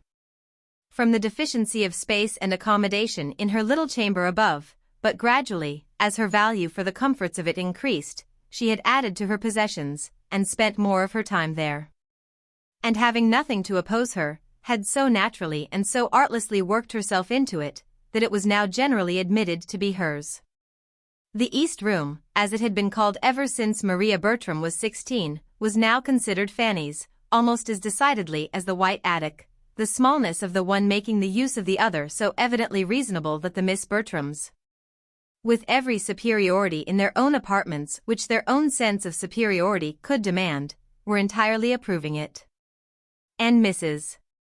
Norris, having stipulated for there never being a fire in it on Fanny's account, was tolerably resigned to her having the use of what nobody else wanted. Though the terms in which she sometimes spoke of the indulgence seemed to imply that it was the best room in the house. The aspect was so favorable that even without a fire it was habitable in many an early spring and late autumn morning to such a willing mind as Fanny's. And while there was a gleam of sunshine she hoped not to be driven from it entirely, even when winter came. The comfort of it in her hours of leisure was extreme. She could go there after anything unpleasant below, and find immediate consolation in some pursuit, or some train of thought at hand. Her plants, her books, of which she had been a collector from the first hour of her commanding a shilling, her writing desk, and her works of charity and ingenuity, were all within her reach. Or if indisposed for employment, if nothing but musing would do, she could scarcely see an object in that room which had not an interesting remembrance connected with it. Everything was a friend, or bore her thoughts to a friend. And though there had been sometimes much of suffering to her, though her motives had often been misunderstood, her feelings disregarded, and her comprehension undervalued. Though she had known the pains of tyranny, of ridicule, and neglect, yet almost every recurrence of either had led to something consolatory. Her Aunt Bertram had spoken for her, or Miss Lee had been encouraging, or, what was yet more frequent or more dear, Edmund had been her champion and her friend. He had supported her cause or explained her meaning, he had told her not to cry, or had given her some proof of affection which made her tears delightful. And the whole was now so blended together, so harmonized by distance, that every former affliction had its charm. The room was most dear to her, and she would not have changed its furniture for the handsomest in the house, though what had been originally plain had suffered all the ill usage of children. And its greatest elegancies and ornaments were a faded footstool of Julia's work, 2 ill done for the drawing-room, 3 transparencies, made in a rage for transparencies, for the 3 lower panes of one window. Where Tintern Abbey held its station between a cave in Italy and a moonlight lake in Cumberland, a collection of family profiles, thought unworthy of being anywhere else, over the mantelpiece, and by their side, and pinned against the wall. A small sketch of a ship sent 4 years ago from the Mediterranean by William, with H.M.S. Antwerp at the bottom, in letters as tall as the mainmast. To this nest of comforts Fanny now walked down to try its influence on an agitated, doubting spirit, to see if by looking at Edmund's profile she could catch any of his counsel. Or by giving air to her geraniums she might inhale a breeze of mental strength herself. But she had more than fears of her own perseverance to remove. She had begun to feel undecided as to what she ought to do, and as she walked round the room her doubts were increasing. Was she right in refusing what was so warmly asked, so strongly wished for, what might be so essential to a scheme on which some of those to whom she owed the greatest complaisance had set their hearts? Was it not ill nature, selfishness, and a fear of exposing herself? And would Edmund's judgment, would his persuasion of Sir Thomas's disapprobation of the whole, be enough to justify her in a determined denial in spite of all the rest? It would be so horrible to her to act that she was inclined to suspect the truth and purity of her own scruples. And as she looked around her, the claims of her cousins to being obliged were strengthened by the sight of present upon present that she had received from them. The table between the windows was covered with work-boxes and netting boxes which had been given her at different times, principally by Tom, and she grew bewildered as to the amount of the debt which all these kind remembrances produced. A tap at the door roused her in the midst of this attempt to find her way to her duty, and her gentle come in was answered by the appearance of one, before whom all her doubts were wont to be laid. Her eyes brightened at the sight of Edmund. "Can I speak with you, Fanny, for a few minutes?" said he. "Yes, certainly. I want to consult. I want your opinion." "My opinion," she cried, shrinking from such a compliment, highly as it gratified her.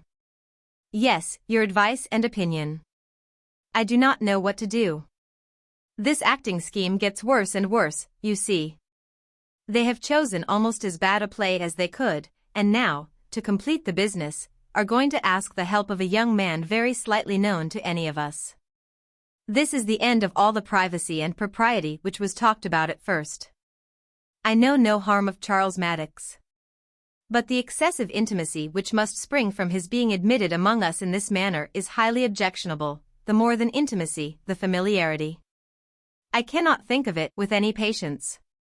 And it does appear to me an evil of such magnitude as must, if possible, be prevented. Do not you see it in the same light? Yes, but what can be done? Your brother is so determined. There is but one thing to be done, Fanny. I must take on halt myself. I am well aware that nothing else will quiet Tom." Fanny could not answer him. "It is not at all what I like," he continued. "No man can like being driven into the appearance of such inconsistency. After being known to oppose the scheme from the beginning, there is absurdity in the face of my joining them now, when they are exceeding their first plan in every respect, but I can think of no other alternative." "Can you, Fanny?" "No," said Fanny slowly, "not immediately, but—" "But what?" "I see your judgment is not with me. Think it a little over. Perhaps you are not so much aware as I am of the mischief that may, of the unpleasantness that must arise from a young man's being received in this manner, domesticated among us. Authorized to come at all hours, and placed suddenly on a footing which must do away all restraints. To think only of the license which every rehearsal must tend to create. It is all very bad. Put yourself in Miss Crawford's place, Fanny. Consider what it would be to act Amelia with a stranger. She has a right to be felt for, because she evidently feels for herself. I heard enough of what she said to you last night to understand her unwillingness to be acting with a stranger. And as she probably engaged in the part with different expectations, perhaps without considering the subject enough to know what was likely to be, it would be ungenerous, it would be really wrong to expose her to it. Her feelings ought to be respected. Does it not strike you so, Fanny? You hesitate. I am sorry for Miss Crawford. But I am more sorry to see you drawn in to do what you had resolved against, and what you are known to think will be disagreeable to my uncle. It will be such a triumph to the others. They will not have much cause of triumph when they see how infamously I act. But, however, triumph there certainly will be, and I must brave it. But if I can be the means of restraining the publicity of the business, of limiting the exhibition, of concentrating our folly, I shall be well repaid. As I am now, I have no influence, I can do nothing, I have offended them, and they will not hear me. But when I have put them in good humor by this concession, I am not without hopes of persuading them to confine the representation within a much smaller circle than they are now in the high road for. This will be a material gain. My object is to confine it to Mrs. Rushworth and the Grants. Will not this be worth gaining? Yes, it will be a great point. But still it has not your approbation. Can you mention any other measure by which I have a chance of doing equal good? No, I cannot think of anything else. Give me your approbation, then, Fanny. I am not comfortable without it. Oh, cousin. If you are against me, I ought to distrust myself, and yet, but it is absolutely impossible to let Tom go on in this way. Riding about the country in quest of anybody who can be persuaded to act, no matter whom, the look of a gentleman is to be enough. I thought you would have entered more into Miss Crawford's feelings. No doubt she will be very glad. It must be a great relief to her, said Fanny, trying for greater warmth of manner. "She never appeared more amiable than in her behavior to you last night. It gave her a very strong claim on my goodwill. She was very kind, indeed, and I am glad to have her spared." She could not finish the generous effusion. Her conscience stopped her in the middle, but Edmund was satisfied. "I shall walk down immediately after breakfast," said he, "and am sure of giving pleasure there. And now, dear Fanny, I will not interrupt you any longer. You want to be reading." "But I could not be easy till I had spoken to you, and come to a decision. Sleeping or waking, my head has been full of this matter all night. It is an evil, but I am certainly making it less than it might be. If Tom is up, I shall go to him directly and get it over, and when we meet at breakfast we shall be all in high good humor at the prospect of acting the fool together with such unanimity. You, in the meanwhile, will be taking a trip into China, I suppose. How does Lord Macartney go on?" Opening a volume on the table and then taking up some others. "And here are Crab's Tales, and The Idler, at hand to relieve you, if you tire of your great book. I admire your little establishment exceedingly. And as soon as I am gone, you will empty your head of all this nonsense of acting, and sit comfortably down to your table. But do not stay here to be cold." He went, but there was no reading, no china, no composure for Fanny. He had told her the most extraordinary, the most inconceivable, the most unwelcome news, and she could think of nothing else. To be acting. After all his objections so just and so public. After all that she had heard him say, and seen him look, and known him to be feeling. Could it be possible? Edmund so inconsistent. Was he not deceiving himself? Was he not wrong? Alas! It was all Miss Crawford's doing. She had seen her influence in every speech, and was miserable. The doubts and alarms as to her own conduct, which had previously distressed her, and which had all slept while she listened to him, were become of little consequence now. This deeper anxiety swallowed them up. Things should take their course, she cared not how it ended. Her cousins might attack, but could hardly tease her. She was beyond their reach, and if at last obliged to yield, no matter, it was all misery now. Chapter 17. It was, indeed, a triumphant day to Mr. Bertram and Maria. Such a victory over Edmund's discretion had been beyond their hopes, and was most delightful.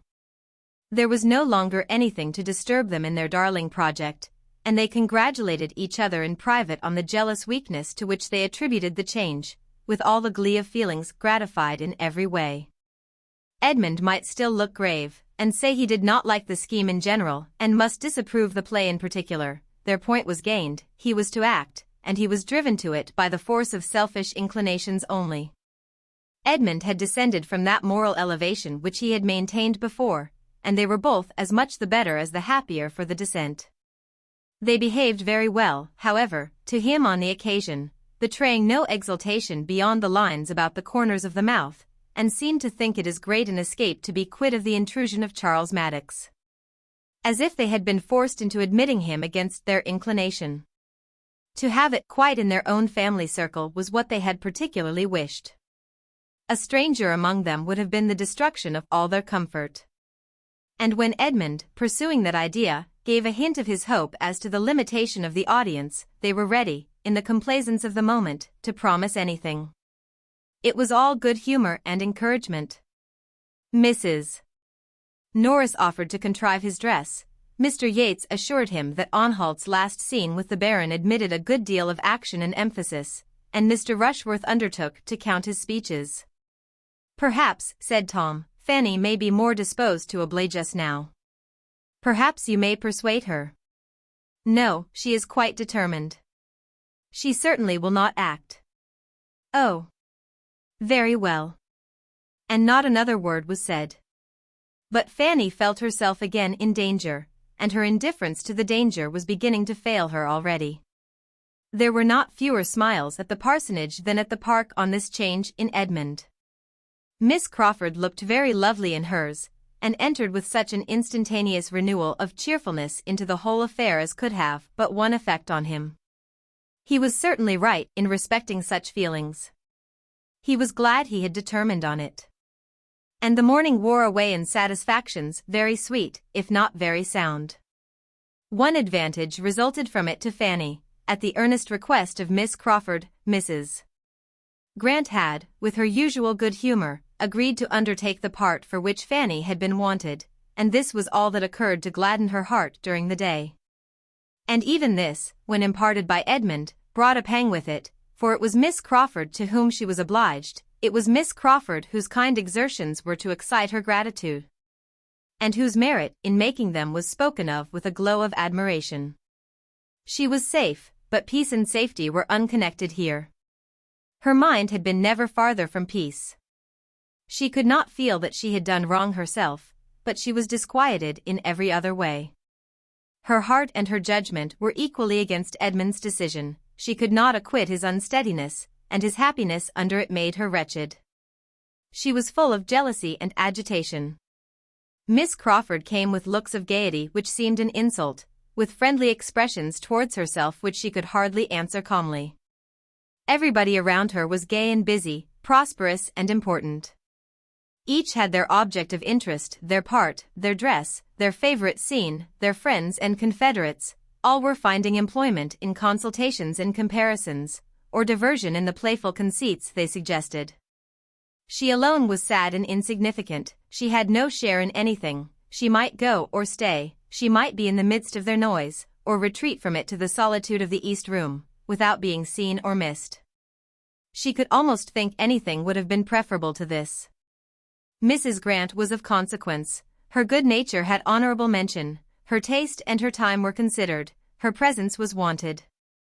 She was sought for, and attended, and praised, and Fanny was at first in some danger of envying her the character she had accepted. But reflection brought better feelings, and shewed her that Mrs. Grant was entitled to respect, which could never have belonged to her, and that, had she received even the greatest, she could never have been easy in joining a scheme which, considering only her uncle, she must condemn altogether. Fanny's heart was not absolutely the only saddened one amongst them, as she soon began to acknowledge to herself. Julia was a sufferer too, though not quite so blamelessly. Henry Crawford had trifled with her feelings. But she had very long allowed and even sought his attentions, with a jealousy of her sister so reasonable as ought to have been their cure.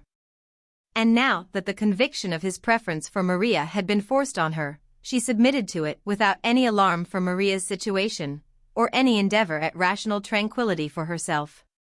She either sat in gloomy silence, wrapped in such gravity as nothing could subdue, no curiosity touch, no wit amuse, or allowing the attentions of Mr. Yates, was talking with forced gaiety to him alone, and ridiculing the acting of the others.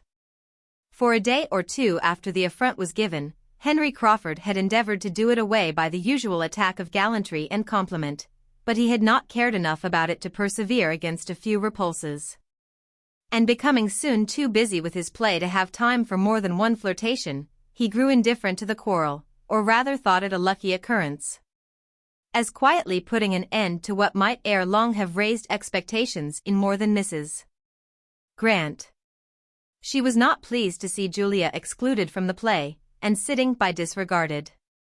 But as it was not a matter which really involved her happiness, as Henry must be the best judge of his own, and as he did assure her, with a most persuasive smile, that neither he nor Julia had ever had a serious thought of each other, she could only renew her former caution as to the elder sister, entreat him not to risk his tranquility by too much admiration there, and then gladly take her share in anything that brought cheerfulness to the young people in general.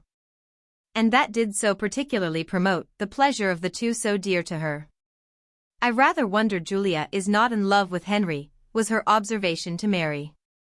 "I dare say she is," replied Mary coldly. "I imagine both sisters are." "Both? No, no, that must not be. Do not give him a hint of it. Think of Mr. Rushworth.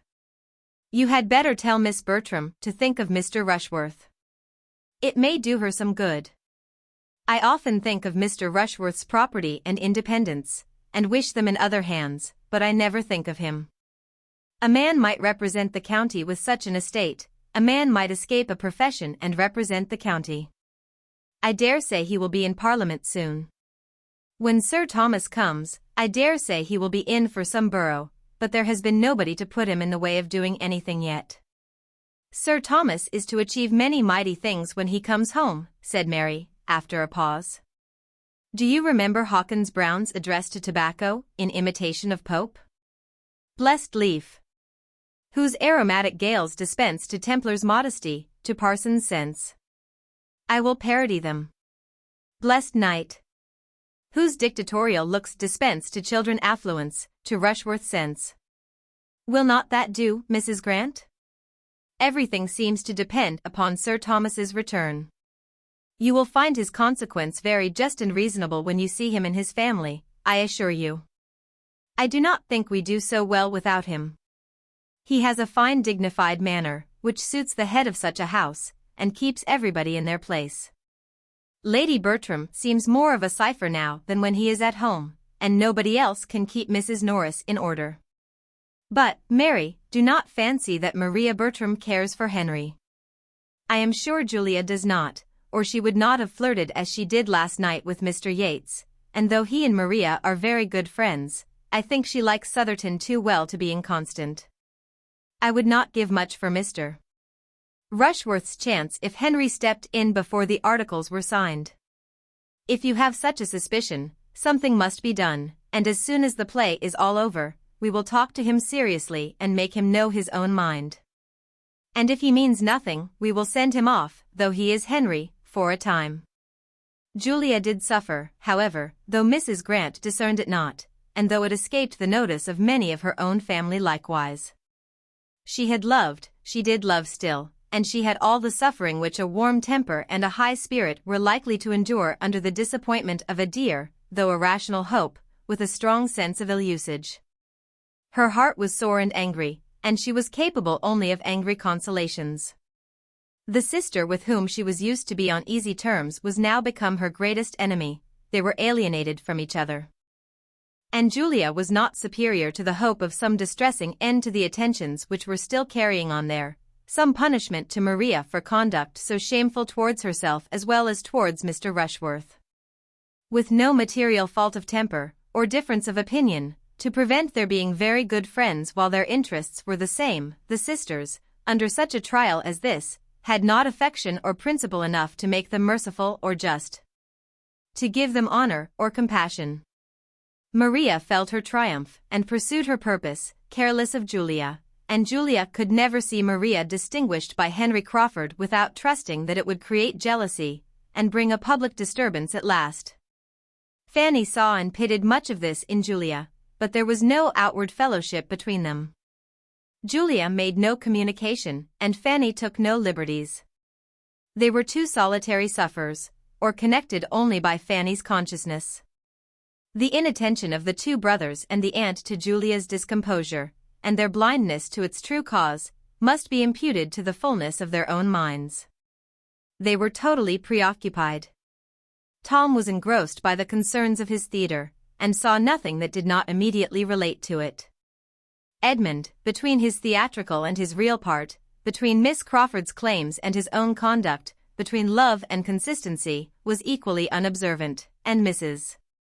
Norris was too busy in contriving and directing the general little matters of the company, superintending their various dresses with economical expedient, for which nobody thanked her, and saving, with delighted integrity, half a crown here and there to the absent Sir Thomas, to have leisure for watching the behavior, or guarding the happiness of his daughters. Chapter 18. Everything was now in a regular train, theatre, actors, actresses, and dresses, were all getting forward. But though no other great impediments arose, Fanny found, before many days were past, that it was not all uninterrupted enjoyment to the party themselves, and that she had not to witness the continuance of such unanimity and delight as had been almost too much for her at first. Everybody began to have their vexation. Edmund had many. Entirely against his judgment, a scene painter arrived from town, and was at work, much to the increase of the expenses, and, what was worse, of the eclat of their proceedings. And his brother, instead of being really guided by him as to the privacy of the representation, was giving an invitation to every family who came in his way. Tom himself began to fret over the scene painter's slow progress, and to feel the miseries of waiting. He had learned his part, all his parts, for he took every trifling one that could be united with the butler, and began to be impatient to be acting. And every day thus unemployed was tending to increase his sense of the insignificance of all his parts together, and make him more ready to regret that some other play had not been chosen. Fanny, being always a very courteous listener, and often the only listener at hand, came in for the complaints and the distresses of most of them. She knew that Mr. Yates was in general thought to rant dreadfully, that Mr. Yates was disappointed in Henry Crawford, that Tom Bertram spoke so quick he would be unintelligible, that Mrs. Grant spoiled everything by laughing, that Edmund was behindhand with his part, and that it was misery to have anything to do with Mr. Rushworth, who was wanting a prompter through every speech. She knew, also, that poor Mr. Rushworth could seldom get anybody to rehearse with him. His complaint came before her as well as the rest. And so decided to her eye was her cousin Maria's avoidance of him, and so needlessly often the rehearsal of the first scene between her and Mr. Crawford, that she had soon all the terror of other complaints from him. So far from being all satisfied and all enjoying, she found everybody requiring something they had not, and giving occasion of discontent to the others. Everybody had a part either too long or too short, nobody would attend as they ought. Nobody would remember on which side they were to come in, nobody but the complainer would observe any directions. Fanny believed herself to derive as much innocent enjoyment from the play as any of them. Henry Crawford acted well, and it was a pleasure to her to creep into the theatre, and attend the rehearsal of the first act, in spite of the feelings it excited in some speeches for Maria. Maria, she also thought, acted well, too well. And after the first rehearsal or two, Fanny began to be their only audience, and sometimes as prompter, sometimes as spectator, was often very useful. As far as she could judge, Mr. Crawford was considerably the best actor of all. He had more confidence than Edmund, more judgment than Tom, more talent and taste than Mr. Yates. She did not like him as a man, but she must admit him to be the best actor, and on this point there were not many who differed from her. Mr. Yates, indeed, exclaimed against his tameness and insipidity, and the day came at last, when Mr. Rushworth turned to her with a black look, and said, "Do you think there is anything so very fine in all this? For the life and soul of me, I cannot admire him. And, between ourselves, to see such an undersized, little, mean-looking man, set up for a fine actor, is very ridiculous in my opinion." From this moment there was a return of his former jealousy, which Maria, from increasing hopes of Crawford, was at little pains to remove, and the chances of Mr. Rushworth's ever attaining to the knowledge of his 42 speeches became much less. As to his ever making anything tolerable of them, nobody had the smallest idea of that except his mother. She, indeed, regretted that his part was not more considerable, and deferred coming over to Mansfield till they were forward enough in their rehearsal to comprehend all his scenes. But the others aspired at nothing beyond his remembering the catchword, and the first line of his speech, and being able to follow the prompter through the rest. Fanny, in her pity and kind-heartedness, was at great pains to teach him how to learn, giving him all the helps and directions in her power, trying to make an artificial memory for him, and learning every word of his part herself. But without his being much the forwarder. Many uncomfortable, anxious, apprehensive feelings she certainly had. But with all these, and other claims on her time and attention, she was as far from finding herself without employment or utility amongst them, as without a companion in uneasiness. Quite as far from having no demand on her leisure as on her compassion. The gloom of her first anticipations was proved to have been unfounded. She was occasionally useful to all, she was perhaps as much at peace as any.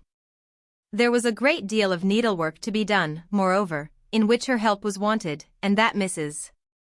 Norris thought her quite as well off as the rest, was evident by the manner in which she claimed it. "Come, Fanny," she cried, "these are fine times for you, but you must not be always walking from one room to the other, and doing the lookings-on at your ease, in this way. I want you here. I have been slaving myself till I can hardly stand, to contrive Mr. Rushworth's cloak without sending for any more satin, and now I think you may give me your help in putting it together. There are but 3 seams. You may do them in a trice. It would be lucky for me if I had nothing but the executive part to do. You are best off, I can tell you, but if nobody did more than you, we should not get on very fast. Fanny took the work very quietly, without attempting any defense, but her kinder Aunt Bertram observed on her behalf. One cannot wonder, sister, that Fanny should be delighted, it is all new to her, you know. You and I used to be very fond of a play ourselves, and so am I still, and as soon as I am a little more at leisure, I mean to look in at their rehearsals too. What is the play about, Fanny? You have never told me. Oh. Sister, pray do not ask her now, for Fanny is not one of those who can talk and work at the same time. It is about lovers' vows. I believe, said Fanny to her Aunt Bertram, there will be 3 acts rehearsed tomorrow evening, and that will give you an opportunity of seeing all the actors at once. You had better stay till the curtain is hung, interposed Mrs. Norris. The curtain will be hung in a day or 2, there is very little sense in a play without a curtain, and I am much mistaken if you do not find it draw up into very handsome festoons. Lady Bertram seemed quite resigned to waiting. Fanny did not share her aunt's composure, she thought of the morrow a great deal, for if the 3 acts were rehearsed, Edmund and Miss Crawford would then be acting together for the first time. The 3rd act would bring a scene between them which interested her most particularly, and which she was longing and dreading to see how they would perform. The whole subject of it was love. A marriage of love was to be described by the gentleman, and very little short of a declaration of love be made by the lady.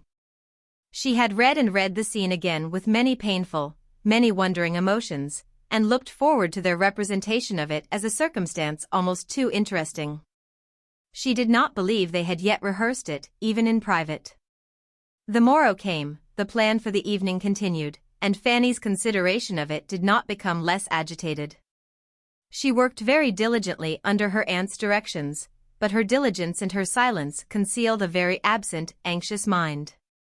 And about noon she made her escape with her work to the east room, that she might have no concern in another, and, as she deemed it, most unnecessary rehearsal of the 1st act, which Henry Crawford was just proposing. Desirous at once of having her time to herself, and of avoiding the sight of Mr. Rushworth. A glimpse, as she passed through the hall, of the 2 ladies walking up from the parsonage made no change in her wish of retreat, and she worked and meditated in the east room, undisturbed, for a quarter of an hour. When a gentle tap at the door was followed by the entrance of Miss Crawford. Am I right? Yes, this is the east room. My dear Miss Price, I beg your pardon, but I have made my way to you on purpose to entreat your help. Fanny, quite surprised, endeavored to shew herself mistress of the room by her civilities, and looked at the bright bars of her empty grate with concern. Thank you, I am quite warm, very warm. Allow me to stay here a little while, and do have the goodness to hear me my 3rd act. I have brought my book, and if you would but rehearse it with me, I should be so obliged. I came here today intending to rehearse it with Edmund, by ourselves, against the evening, but he is not in the way, and if he were, I do not think I could go through it with him, till I have hardened myself a little. For really there is a speech or 2. You will be so good, won't you? Fanny was most civil in her assurances, though she could not give them in a very steady voice.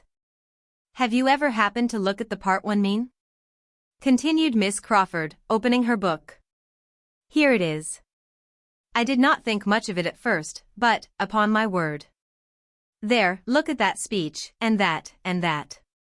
How am I ever to look him in the face and say such things? Could you do it? But then he is your cousin, which makes all the difference. You must rehearse it with me, that I may fancy you him, and get on by degrees. You have a look of his sometimes. Have I? I will do my best with the greatest readiness.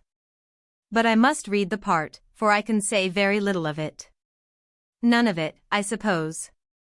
You are to have the book, of course. Now for it. We must have 2 chairs at hand for you to bring forward to the front of the stage. They're very good schoolroom chairs, not made for a theatre, I dare say, much more fitted for little girls to sit and kick their feet against when they are learning a lesson. What would your governess and your uncle say to see them used for such a purpose? Could Sir Thomas look in upon us just now, he would bless himself, for we are rehearsing all over the house. Yeats is storming away in the dining room. I heard him as I came upstairs, and the theatre is engaged of course by those indefatigable rehearsers, Agatha and Frederick. If they are not perfect, I shall be surprised. By the by, I looked in upon them 5 minutes ago, and it happened to be exactly at one of the times when they were trying not to embrace, and Mr. Rushworth was with me. I thought he began to look a little queer, so I turned it off as well as I could, by whispering to him, "We shall have an excellent Agatha." There is something so maternal in her manner, so completely maternal in her voice and countenance. Was not that well done of me? He brightened up directly. Now for my soliloquy. She began, and Fanny joined in with all the modest feeling which the idea of representing Edmund was so strongly calculated to inspire. But with looks and voice so truly feminine as to be no very good picture of a man. With such an onhalt, however, Miss Crawford had courage enough. And they had got through half the scene, when a tap at the door brought a pause, and the entrance of Edmund the next moment suspended it all. Surprise, consciousness, and pleasure appeared in each of the 3 on this unexpected meeting. And as Edmund was come on the very same business that had brought Miss Crawford, consciousness and pleasure were likely to be more than momentary in them. He too had his book, and was seeking Fanny, to ask her to rehearse with him, and help him to prepare for the evening, without knowing Miss Crawford to be in the house. And great was the joy and animation of being thus thrown together, of comparing schemes, and sympathizing in praise of Fanny's kind offices. She could not equal them in their warmth. Her spirits sank under the glow of theirs, and she felt herself becoming too nearly nothing to both to have any comfort in having been sought by either. They must now rehearse together. Edmund proposed, urged, entreated it, till the lady, not very unwilling at first, could refuse no longer, and Fanny was wanted only to prompt and observe them. She was invested, indeed, with the office of judge and critic, and earnestly desired to exercise it and tell them all their faults. But from doing so every feeling within her shrank. She could not, would not, dared not attempt it. Had she been otherwise qualified for criticism, her conscience must have restrained her from venturing at disapprobation. She believed herself to feel too much of it in the aggregate for honesty or safety in particulars. To prompt them must be enough for her, and it was sometimes more than enough, for she could not always pay attention to the book. In watching them she forgot herself, and, agitated by the increasing spirit of Edmund's manner, had once closed the page and turned away exactly as he wanted help. It was imputed to very reasonable weariness, and she was thanked and pitied. But she deserved their pity more than she hoped they would ever surmise. At last the scene was over, and Fanny forced herself to add her praise to the compliments each was giving the other. And when again alone and able to recall the whole, she was inclined to believe their performance would, indeed, have such nature and feeling in it as must ensure their credit, and make it a very suffering exhibition to herself. Whatever might be its effect, however, she must stand the brunt of it again that very day. The first regular rehearsal of the 3 first acts was certainly to take place in the evening. Mrs. Grant and the Crawfords were engaged to return for that purpose as soon as they could after dinner, and every one concerned was looking forward with eagerness. There seemed a general diffusion of cheerfulness on the occasion. Tom was enjoying such an advance towards the end, Edmund was in spirits from the morning's rehearsal, and little vexations seemed everywhere smoothed away. All were alert and impatient. The ladies moved soon, the gentlemen soon followed them, and with the exception of Lady Bertram, Mrs. Norris, and Julia, everybody was in the theatre at an early hour. And having lighted it up as well as its unfinished state admitted, were waiting only the arrival of Mrs. Grant and the Crawfords to begin. They did not wait long for the Crawfords, but there was no Mrs. Grant. She could not come. Dr. Grant, professing an indisposition, for which he had little credit with his fair sister-in-law, could not spare his wife. "Dr. Grant is ill," said she, with mock solemnity. "He has been ill ever since he did not eat any of the pheasant today. He fancied it tough, sent away his plate, and has been suffering ever since." Here was disappointment. Mrs. Grant's non-attendance was sad indeed. Her pleasant manners and cheerful conformity made her always valuable amongst them. But now she was absolutely necessary. They could not act, they could not rehearse with any satisfaction without her. The comfort of the whole evening was destroyed. What was to be done? Tom, as category, was in despair. After a pause of perplexity, some eyes began to be turned towards Fanny, and a voice or two to say, if Miss Price would be so good as to read the part. She was immediately surrounded by supplications, everybody asked it. Even Edmund said, "Do, Fanny, if it is not very disagreeable to you." But Fanny still hung back. She could not endure the idea of it. Why was not Miss Crawford to be applied to as well? Or why had not she rather gone to her own room, as she had felt to be safest, instead of attending the rehearsal at all? She had known it would irritate and distress her, she had known it her duty to keep away. She was properly punished. "You have only to read the part," said Henry Crawford, with renewed entreaty. "And I do believe she can say every word of it," added Maria, for she could put Mrs. Grant right the other day in 20 places. "Fanny, I am sure you know the part." Fanny could not say she did not, and as they all persevered, as Edmund repeated his wish, and with a look of even fond dependence on her good nature, she must yield. She would do her best. Everybody was satisfied. And she was left to the tremors of a most palpitating heart, while the others prepared to begin. They did begin. And being too much engaged in their own noise to be struck by an unusual noise in the other part of the house, had proceeded some way when the door of the room was thrown open, and Julia, appearing at it, with a face all aghast, exclaimed, "My father is come. He is in the hall at this moment." Chapter 19. How is the consternation of the party to be described? To the greater number it was a moment of absolute horror. Sir Thomas in the house. All felt the instantaneous conviction. Not a hope of imposition or mistake was harbored anywhere. Julia's looks were an evidence of the fact that made it indisputable. And after the first starts and exclamations, not a word was spoken for half a minute, each with an altered countenance was looking at some other, and almost each was feeling it a stroke the most unwelcome, most ill-timed, most appalling. Mr. Yates might consider it only as a vexatious interruption for the evening, and Mr. Rushworth might imagine it a blessing. But every other heart was sinking under some degree of self-condemnation or undefined alarm, every other heart was suggesting, "What will become of us?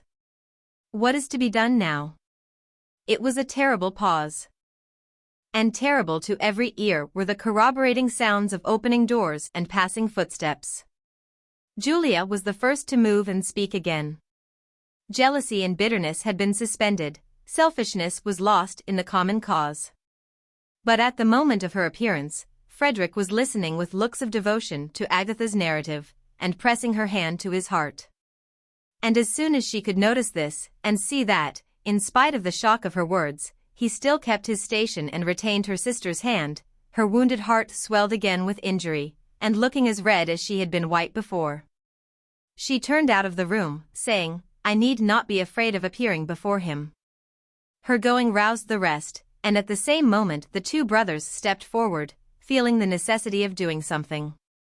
A very few words between them were sufficient. The case admitted no difference of opinion, they must go to the drawing-room directly. Maria joined them with the same intent, just then the stoutest of the three. For the very circumstance which had driven Julia away was to her the sweetest support. Henry Crawford's retaining her hand at such a moment of such peculiar proof and importance, was worth ages of doubt and anxiety. She hailed it as an earnest of the most serious determination, and was equal even to encounter her father. They walked off, utterly heedless of Mr. Rushworth's repeated question of, "Shall I go too? Had not I better go too? Will not it be right for me to go too?" But they were no sooner through the door than Henry Crawford undertook to answer the anxious inquiry, and, encouraging him by all means to pay his respects to Sir Thomas without delay, sent him after the others with delighted haste. Fanny was left with only the Crawfords and Mr. Yates. She had been quite overlooked by her cousins. And as her own opinion of her claims on Sir Thomas's affection was much too humble to give her any idea of classing herself with his children, she was glad to remain behind and gain a little breathing time. Her agitation and alarm exceeded all that was endured by the rest, by the right of a disposition which not even innocence could keep from suffering. She was nearly fainting, all her former habitual dread of her uncle was returning, and with it compassion for him and for almost every one of the party on the development before him, with solicitude on Edmund's account indescribable. She had found a seat, where in excessive trembling she was enduring all these fearful thoughts, while the other three, no longer under any restraint, were giving vent to their feelings of vexation. Lamenting over such an unlooked-for premature arrival as a most untoward event, and without mercy wishing poor Sir Thomas had been twice as long on his passage, or were still in Antigua. The Crawfords were more warm on the subject than Mr. Yates, from better understanding the family, and judging more clearly of the mischief that must ensue. The ruin of the play was to them a certainty. They felt the total destruction of the scheme to be inevitably at hand, while Mr.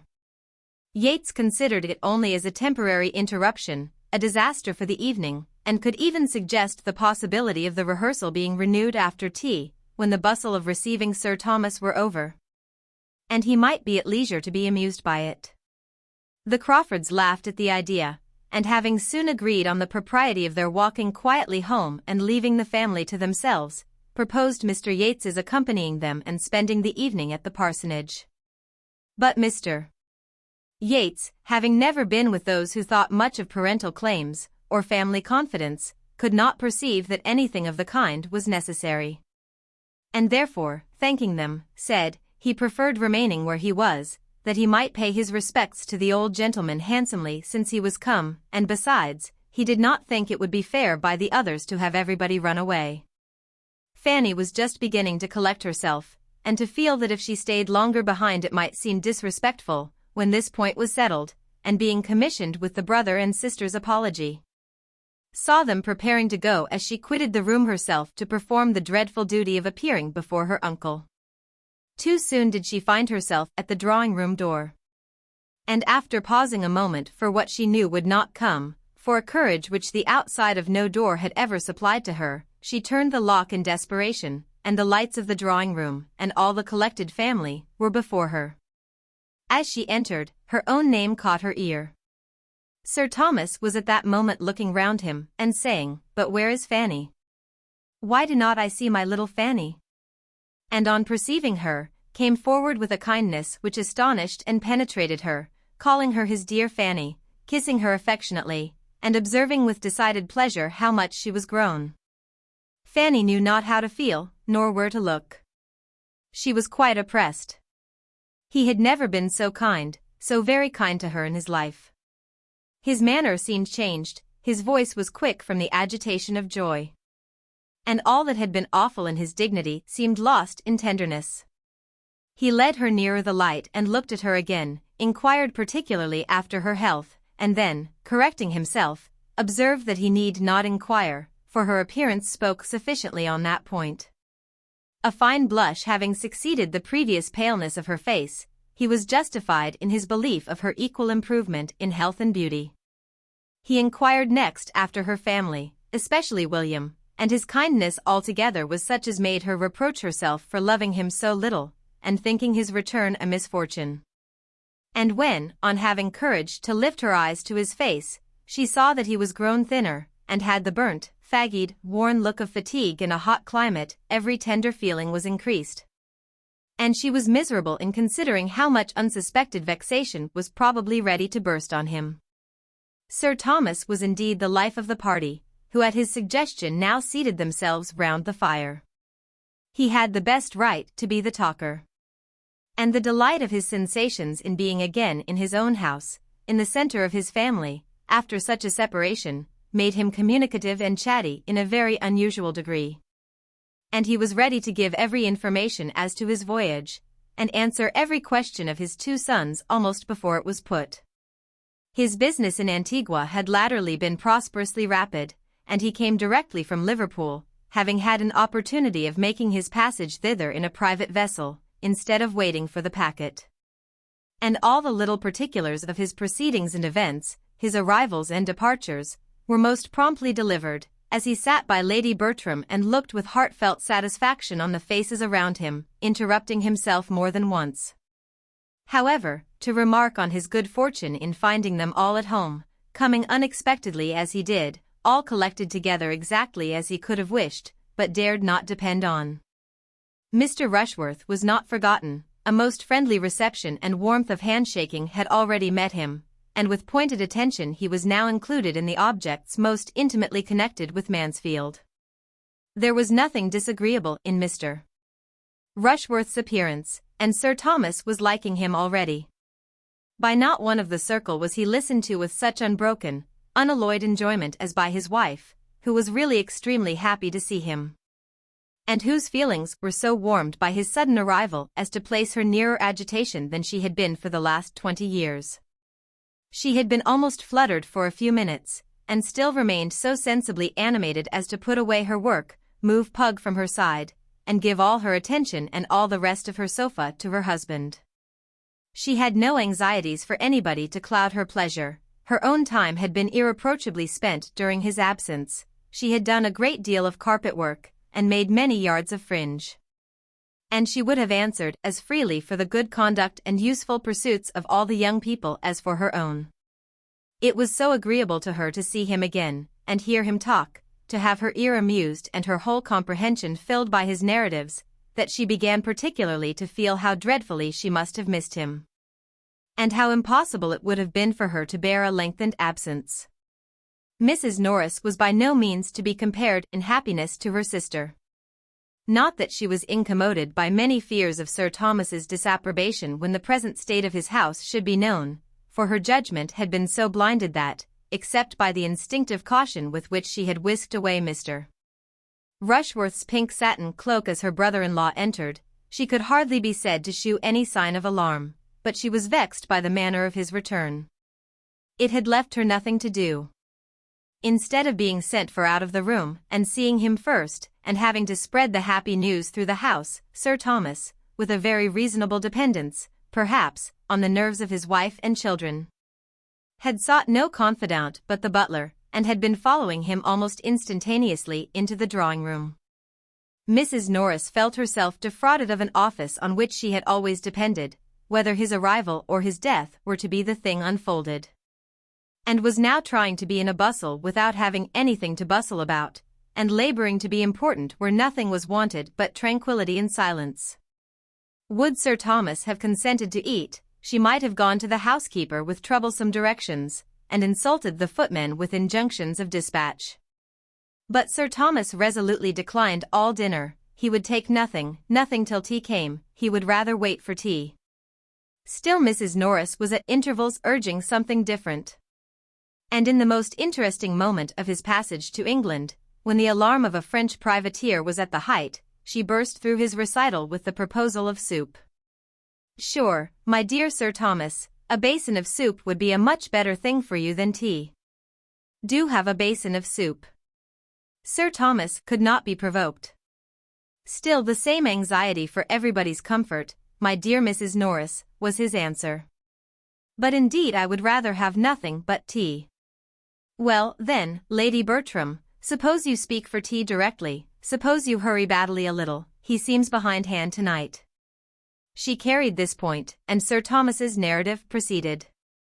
At length there was a pause. His immediate communications were exhausted, and it seemed enough to be looking joyfully around him, now at one, now at another of the beloved circle.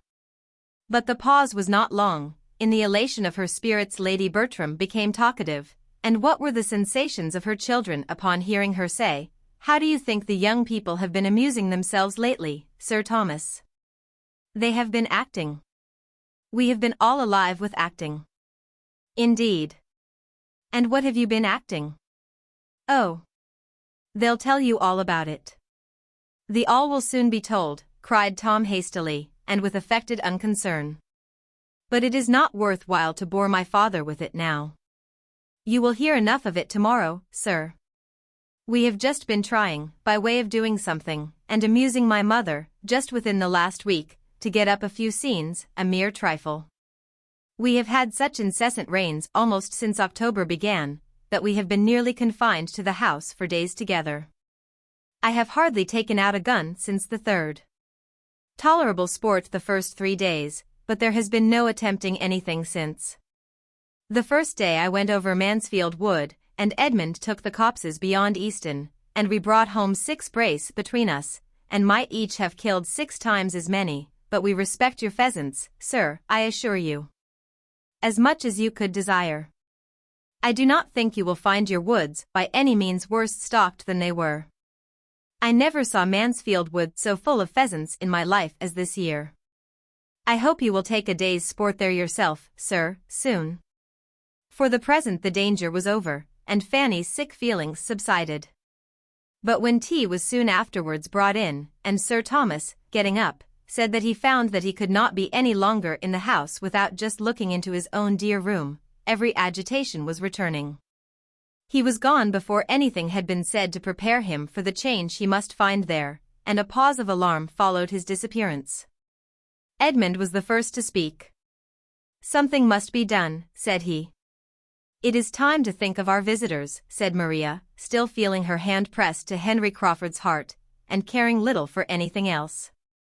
"Where did you leave Miss Crawford, Fanny?" Fanny told of their departure, and delivered their message. "Then poor Yates is all alone," cried Tom. "I will go and fetch him. He will be no bad assistant when it all comes out." To the theatre he went, and reached it just in time to witness the first meeting of his father and his friend. Sir Thomas had been a good deal surprised to find candles burning in his room, and on casting his eye round it, to see other symptoms of recent habitation and a general air of confusion in the furniture. The removal of the bookcase from before the billiard-room door struck him especially, but he had scarcely more than time to feel astonished at all this, before there were sounds from the billiard-room to astonish him still farther. Someone was talking there in a very loud accent, he did not know the voice, more than talking, almost hallooing. He stepped to the door, rejoicing at that moment in having the means of immediate communication, and, opening it, found himself on the stage of a theatre, and opposed to a ranting young man, who appeared likely to knock him down backwards. At the very moment of Yates perceiving Sir Thomas, and giving perhaps the very best start he had ever given in the whole course of his rehearsals, Tom Bertram entered at the other end of the room. And never had he found greater difficulty in keeping his countenance. His father's looks of solemnity and amazement on this his first appearance on any stage, and the gradual metamorphosis of the impassioned Baron Wildenheim into the well-bred and easy Mr. Yates, making his bow and apology to Sir Thomas Bertram, was such an exhibition, such a piece of true acting, as he would not have lost upon any account. It would be the last, in all probability, the last scene on that stage. But he was sure there could not be a finer. The house would close with the greatest éclat. There was little time, however, for the indulgence of any images of merriment. It was necessary for him to step forward, too, and assist the introduction, and with many awkward sensations he did his best. Sir Thomas received Mr. Yates with all the appearance of cordiality which was due to his own character, but was really as far from pleased with the necessity of the acquaintance as with the manner of its commencement. Mr. Yates's family and connections were sufficiently known to him to render his introduction as the particular friend, another of the 100 particular friends of his son, exceedingly unwelcome. And it needed all the felicity of being again at home, and all the forbearance it could supply, to save Sir Thomas from anger on finding himself thus bewildered in his own house, making part of a ridiculous exhibition in the midst of theatrical nonsense, and forced in so untoward a moment to admit the acquaintance of a young man whom he felt sure of disapproving, and whose easy indifference and volubility in the course of the first 5 minutes seemed to mark him the most at home of the two. Tom understood his father's thoughts, and heartily wishing he might be always as well disposed to give them but partial expression, began to see, more clearly than he had ever done before, that there might be some ground of offense. That there might be some reason for the glance his father gave towards the ceiling and stucco of the room. And that when he inquired with mild gravity after the fate of the billiard table, he was not proceeding beyond a very allowable curiosity. A few minutes were enough for such unsatisfactory sensations on each side. And Sir Thomas, having exerted himself so far as to speak a few words of calm approbation in reply to an eager appeal of Mr. Yates, as to the happiness of the arrangement, the three gentlemen returned to the drawing-room together, Sir Thomas with an increase of gravity which was not lost on all. "I come from your theatre," said he composedly, as he sat down. "I found myself in it rather unexpectedly.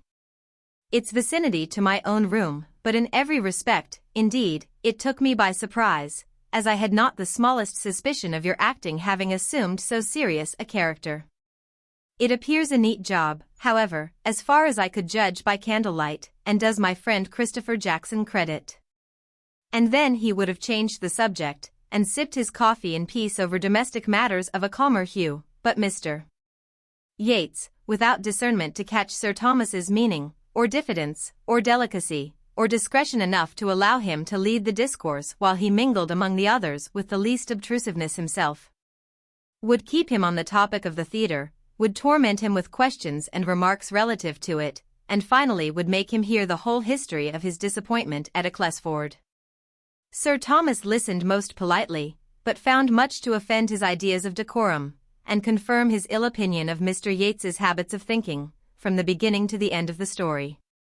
And when it was over, could give him no other assurance of sympathy than what a slight bow conveyed. "This was, in fact, the origin of our acting," said Tom, after a moment's thought. "My friend Yates brought the infection from XXIV, and it spread, as those things always spread, you know, sir, the faster, probably, from your having so often encouraged the sort of thing in us formerly. It was like treading old ground again." Mr. Yates took the subject from his friend as soon as possible, and immediately gave Sir Thomas an account of what they had done and were doing, told him of the gradual increase of their views, the happy conclusion of their first difficulties, and present promising state of affairs. Relating everything with so blind an interest as made him not only totally unconscious of the uneasy movements of many of his friends as they sat, the change of countenance, the fidget, the hem of unquietness, but prevented him even from seeing the expression of the face on which his own eyes were fixed, from seeing Sir Thomas's dark brow contract as he looked with inquiring earnestness at his daughters and Edmund, dwelling particularly on the latter, and speaking a language, a remonstrance, a reproof, which he felt at his heart. Not less acutely was it felt by Fanny, who had edged back her chair behind her aunt's end of the sofa, and, screened from notice herself, saw all that was passing before her. Such a look of reproach at Edmund from his father she could never have expected to witness, and to feel that it was in any degree deserved was an aggravation indeed. Sir Thomas's look implied, "On your judgment, Edmund, I depended. What have you been about?" She knelt in spirit to her uncle, and her bosom swelled to utter, "Oh, not to him." Look so to all the others, but not to him. Mr. Yates was still talking. "To own the truth, Sir Thomas, we were in the middle of a rehearsal when you arrived this evening. We were going through the 3 first acts, and not unsuccessfully upon the whole. Our company is now so dispersed, from the Crawfords being gone home, that nothing more can be done tonight, but if you will give us the honor of your company tomorrow evening, I should not be afraid of the result. We bespeak your indulgence, you understand, as young performers, we bespeak your indulgence." "My indulgence shall be given, sir," replied Sir Thomas gravely, but without any other rehearsal. And with a relenting smile, he added, "I come home to be happy and indulgent." Then turning away towards any or all of the rest, he tranquilly said, "Mr. and Miss Crawford were mentioned in my last letters from Mansfield. Do you find them agreeable acquaintance?" Tom was the only one at all ready with an answer, but he being entirely without particular regard for either, without jealousy either in love or acting, could speak very handsomely of both. Mr. Crawford was a most pleasant, gentlemanlike man, his sister a sweet, pretty, elegant, lively girl. Mr. Rushworth could be silent no longer. I do not say he is not gentlemanlike, considering. But you should tell your father he is not above 5 feet 8, or he will be expecting a well-looking man. Sir Thomas did not quite understand this, and looked with some surprise at the speaker. If I must say what I think, continued Mr. Rushworth, in my opinion it is very disagreeable to be always rehearsing. It is having too much of a good thing. I am not so fond of acting as I was at first. I think we are a great deal better employed, sitting comfortably here among ourselves, and doing nothing. Sir Thomas looked again, and then replied with an approving smile, I am happy to find our sentiments on this subject so much the same. It gives me sincere satisfaction. That I should be cautious and quick-sighted, and feel many scruples which my children do not feel, is perfectly natural. And equally so that my value for domestic tranquility, for a home which shuts out noisy pleasures, should much exceed theirs. But at your time of life to feel all this, is a most favorable circumstance for yourself, and for everybody connected with you, and I am sensible of the importance of having an ally of such weight. Sir Thomas meant to be giving Mr.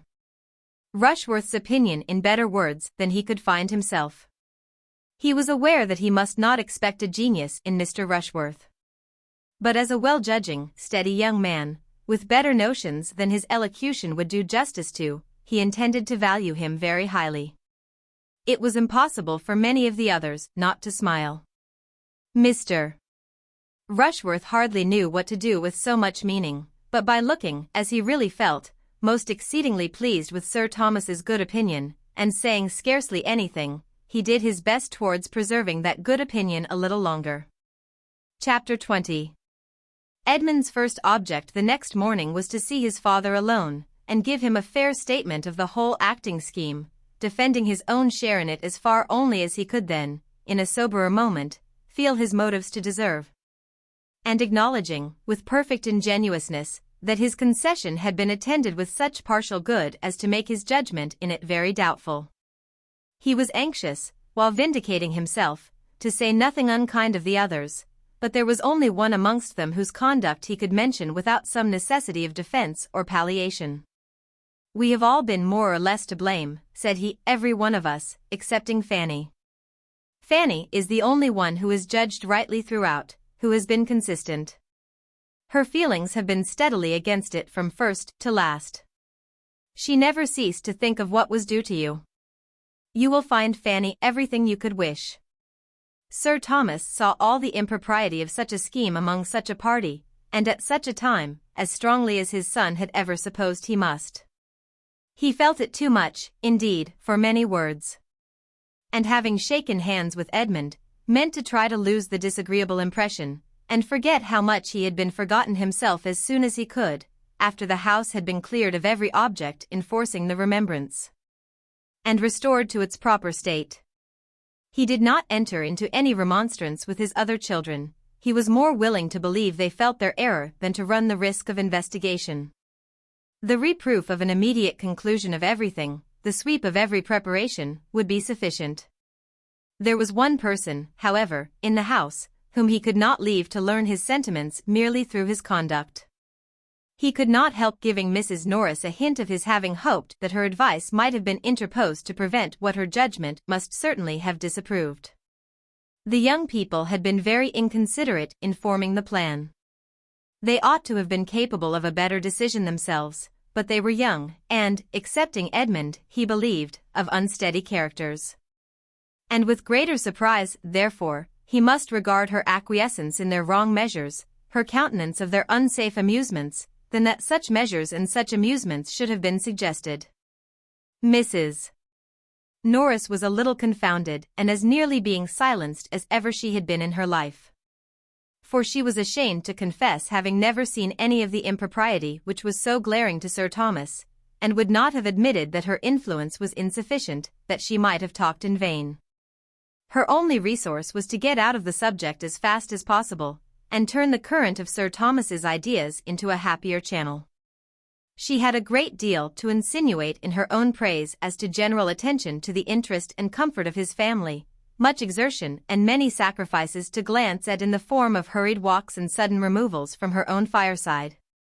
And many excellent hints of distrust and economy to Lady Bertram and Edmund to detail, whereby a most considerable saving had always arisen, and more than one bad servant been detected.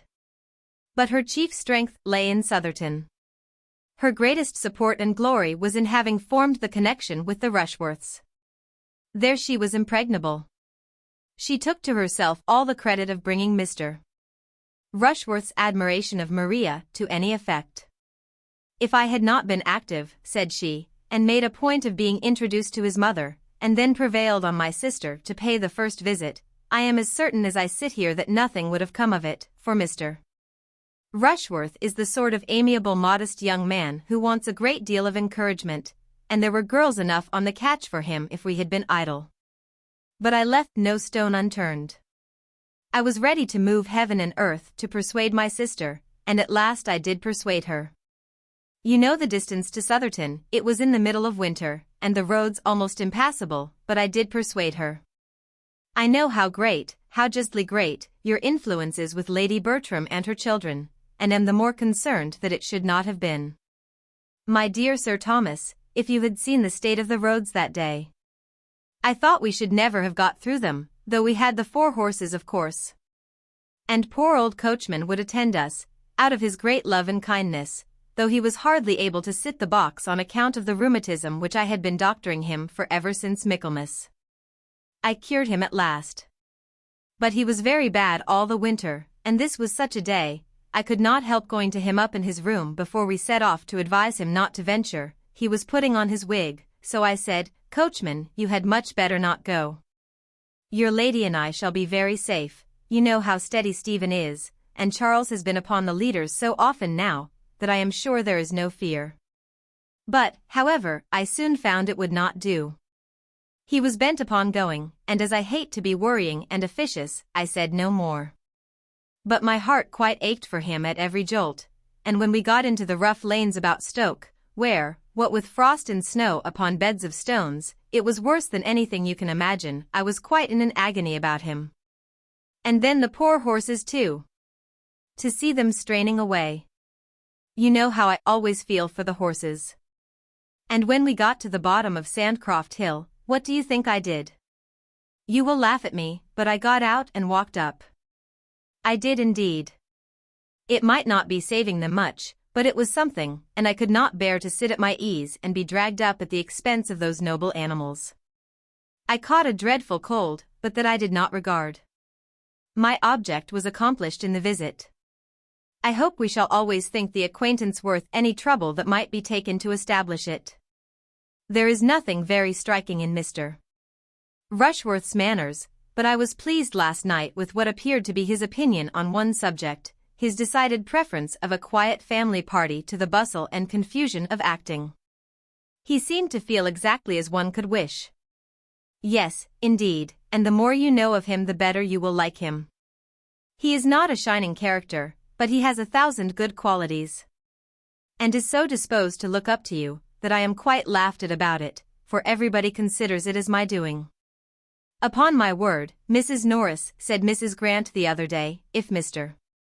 Rushworth were a son of your own, he could not hold Sir Thomas in greater respect.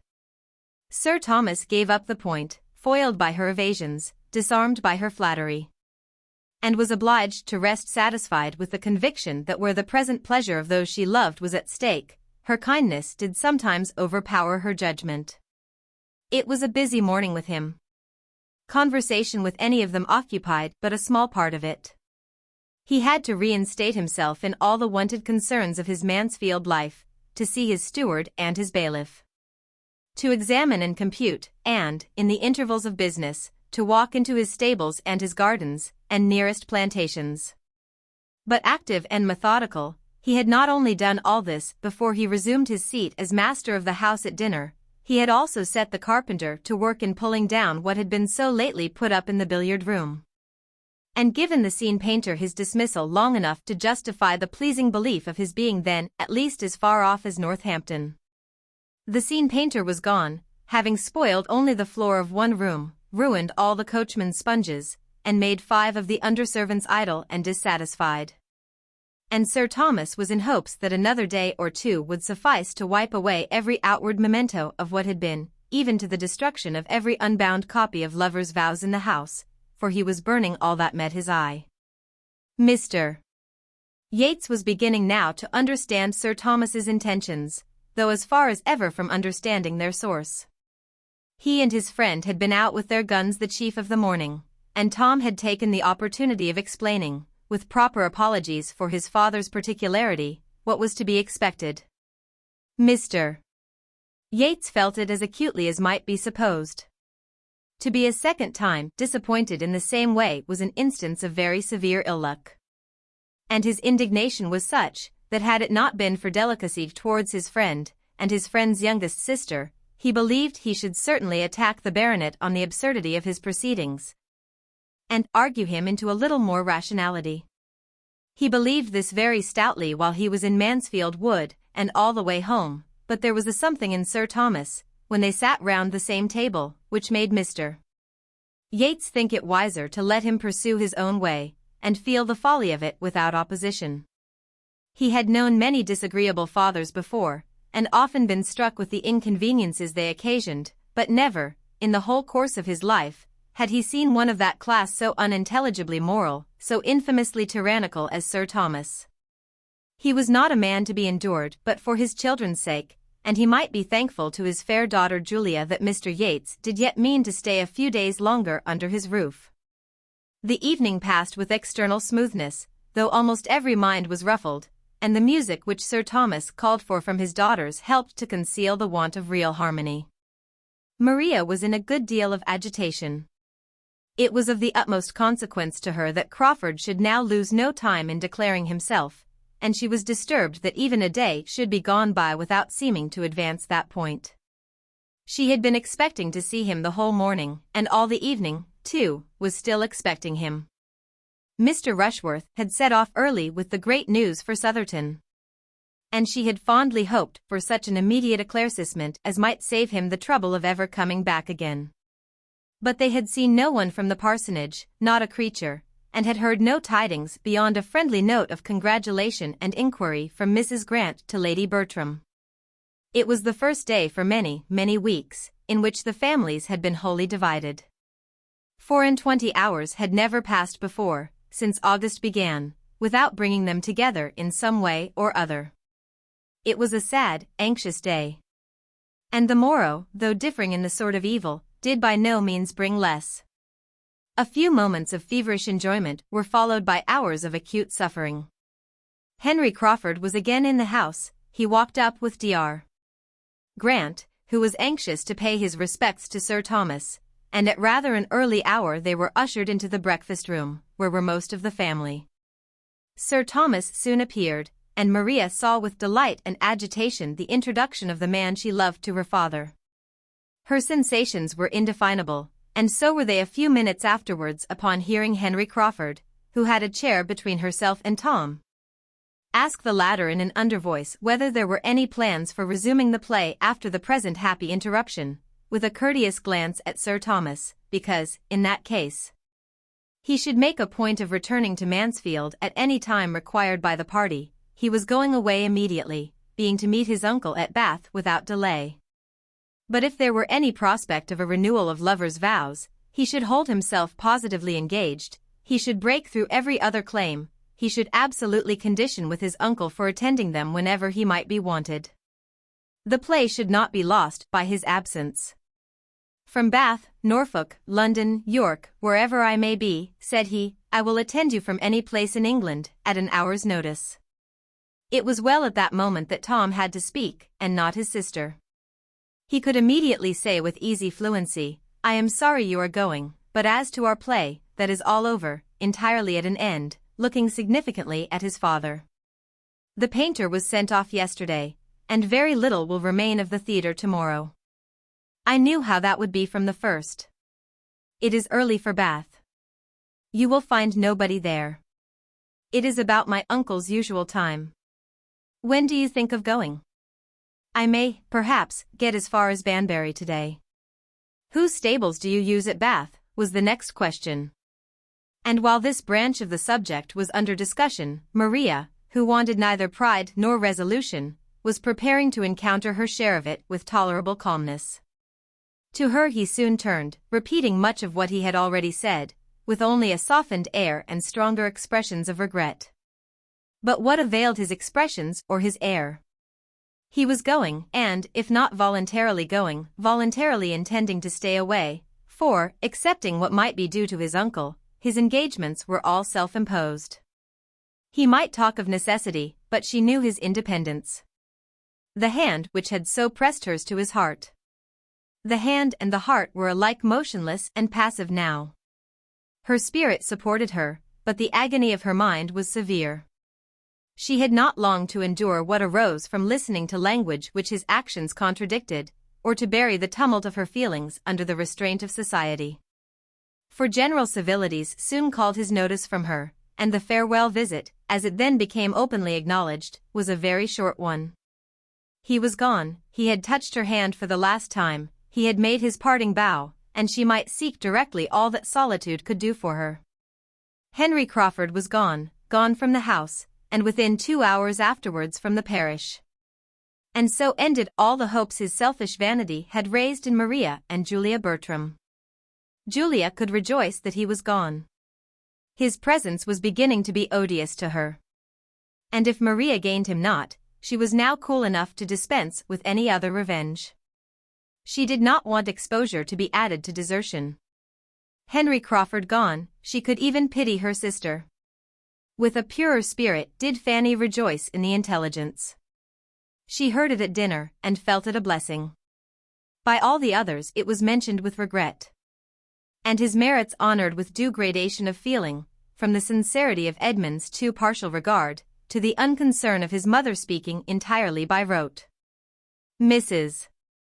Norris began to look about her, and wonder that his falling in love with Julia had come to nothing, and could almost fear that she had been remiss herself in forwarding it. But with so many to care for, how was it possible for even her activity to keep pace with her wishes? Another day or two, and Mr. Yates was gone likewise. In his departure Sir Thomas felt the chief interest, wanting to be alone with his family. The presence of a stranger superior to Mr. Yates must have been irksome, but of him, trifling and confident, idle and expensive, it was every way vexatious. In himself he was wearisome, but as the friend of Tom and the admirer of Julia he became offensive. Sir Thomas had been quite indifferent to Mr. Crawford's going or staying, but his good wishes for Mr. Yates's having a pleasant journey, as he walked with him to the hall door, were given with genuine satisfaction. Mr. Yates had stayed to see the destruction of every theatrical preparation at Mansfield, the removal of everything appertaining to the play. He left the house in all the soberness of its general character. And Sir Thomas hoped, in seeing him out of it, to be rid of the worst object connected with the scheme, and the last that must be inevitably reminding him of its existence. Mrs. Norris contrived to remove one article from his sight that might have distressed him. The curtain, over which she had presided with such talent and such success, went off with her to her cottage, where she happened to be particularly in want of green baize. Chapter 21. Sir Thomas's return made a striking change in the ways of the family, independent of lovers' vows. Under his government, Mansfield was an altered place. Some members of their society sent away, and the spirits of many others saddened. It was all sameness and gloom compared with the past, a sombre family party rarely enlivened. There was little intercourse with the parsonage. Sir Thomas, drawing back from intimacies in general, was particularly disinclined, at this time, for any engagements but in one quarter. The Rushworths were the only addition to his own domestic circle which he could solicit. Edmund did not wonder that such should be his father's feelings, nor could he regret anything but the exclusion of the Grants. But they, he observed to Fanny, have a claim. They seem to belong to us, they seem to be part of ourselves. I could wish my father were more sensible of their very great attention to my mother and sisters while he was away. I am afraid they may feel themselves neglected. But the truth is, that my father hardly knows them. They had not been here a 12-month when he left England. If he knew them better, he would value their society as it deserves, for they are in fact exactly the sort of people he would like. We are sometimes a little in want of animation among ourselves. My sisters seem out of spirits, and Tom is certainly not at his ease. Dr. and Mrs. Grant would enliven us, and make our evenings pass away with more enjoyment even to my father. Do you think so? Said Fanny. In my opinion, my uncle would not like any addition. I think he values the very quietness you speak of, and that the repose of his own family circle is all he wants. And it does not appear to me that we are more serious than we used to be, I mean before my uncle went abroad. As well as I can recollect, it was always much the same. There was never much laughing in his presence. Or, if there is any difference, it is not more, I think, than such an absence has a tendency to produce at first.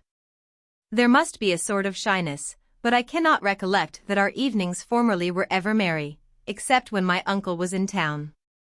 No young people's are, I suppose, when those they look up to are at home. I believe you are right, Fanny, was his reply, after a short consideration. I believe our evenings are rather returned to what they were, than assuming a new character. The novelty was in their being lively. Yet, how strong the impression that only a few weeks will give! I have been feeling as if we had never lived so before. I suppose I am graver than other people, said Fanny. The evenings do not appear long to me. I love to hear my uncle talk of the West Indies. I could listen to him for an hour together. It entertains me more than many other things have done, but then I am unlike other people, I dare say. Why should you dare say that? Smiling. Do you want to be told that you are only unlike other people in being more wise and discreet? But when did you, or anybody, ever get a compliment from me, Fanny? Go to my father if you want to be complimented. He will satisfy you. Ask your uncle what he thinks, and you will hear compliments enough, and though they may be chiefly on your person, you must put up with it, and trust to his seeing as much beauty of mind in time. Such language was so new to Fanny that it quite embarrassed her. Your uncle thinks you very pretty, dear Fanny, and that is the long and the short of the matter. Anybody but myself would have made something more of it, and anybody but you would resent that you had not been thought very pretty before, but the truth is, that your uncle never did admire you till now, and now he does. Your complexion is so improved, and you have gained so much countenance, and your figure, nay, Fanny, do not turn away about it, it is but an uncle. If you cannot bear an uncle's admiration, what is to become of you? You must really begin to harden yourself to the idea of being worth looking at. You must try not to mind growing up into a pretty woman. Oh! Don't talk so, cried Fanny, distressed by more feelings than he was aware of. But seeing that she was distressed, he had done with the subject, and only added more seriously. Your uncle is disposed to be pleased with you in every respect, and I only wish you would talk to him more. You are one of those who are too silent in the evening circle. But I do talk to him more than I used. I am sure I do. Did not you hear me ask him about the slave trade last night? I did, and was in hopes the question would be followed up by others. It would have pleased your uncle to be inquired of farther. And I longed to do it, but there was such a dead silence. And while my cousins were sitting by without speaking a word, or seeming at all interested in the subject, I did not like, I thought it would appear as if I wanted to set myself off at their expense. By shewing a curiosity and pleasure in his information which he must wish his own daughters to feel. Miss Crawford was very right in what she said of you the other day, that you seemed almost as fearful of notice and praise as other women were of neglect. We were talking of you at the parsonage, and those were her words. She has great discernment. I know nobody who distinguishes characters better. For so young a woman it is remarkable. She certainly understands you better than you are understood by the greater part of those who have known you so long. And with regard to some others, I can perceive, from occasional lively hints, the unguarded expressions of the moment, that she could define many as accurately, did not delicacy forbid it. I wonder what she thinks of my father. She must admire him as a fine-looking man, with most gentlemanlike, dignified, consistent manners, but perhaps, having seen him so seldom, his reserve may be a little repulsive. Could they be much together, I feel sure of their liking each other. He would enjoy her liveliness, and she has talents to value his powers. I wish they met more frequently. I hope she does not suppose there is any dislike on his side. She must know herself too secure of the regard of all the rest of you, said Fanny, with half a sigh, to have any such apprehension. And Sir Thomas's wishing just at first to be only with his family is so very natural, that she can argue nothing from that. After a little while, I dare say, we shall be meeting again in the same sort of way, allowing for the difference of the time of year. This is the first October that she has passed in the country since her infancy. I do not call Tunbridge or Cheltenham the country, and November is a still more serious month, and I can see that Mrs. Grant is very anxious for her not finding Mansfield dull as winter comes on.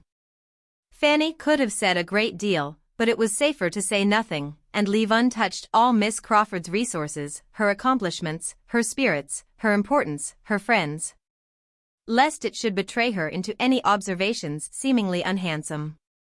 Miss Crawford's kind opinion of herself deserved at least a grateful forbearance, and she began to talk of something else.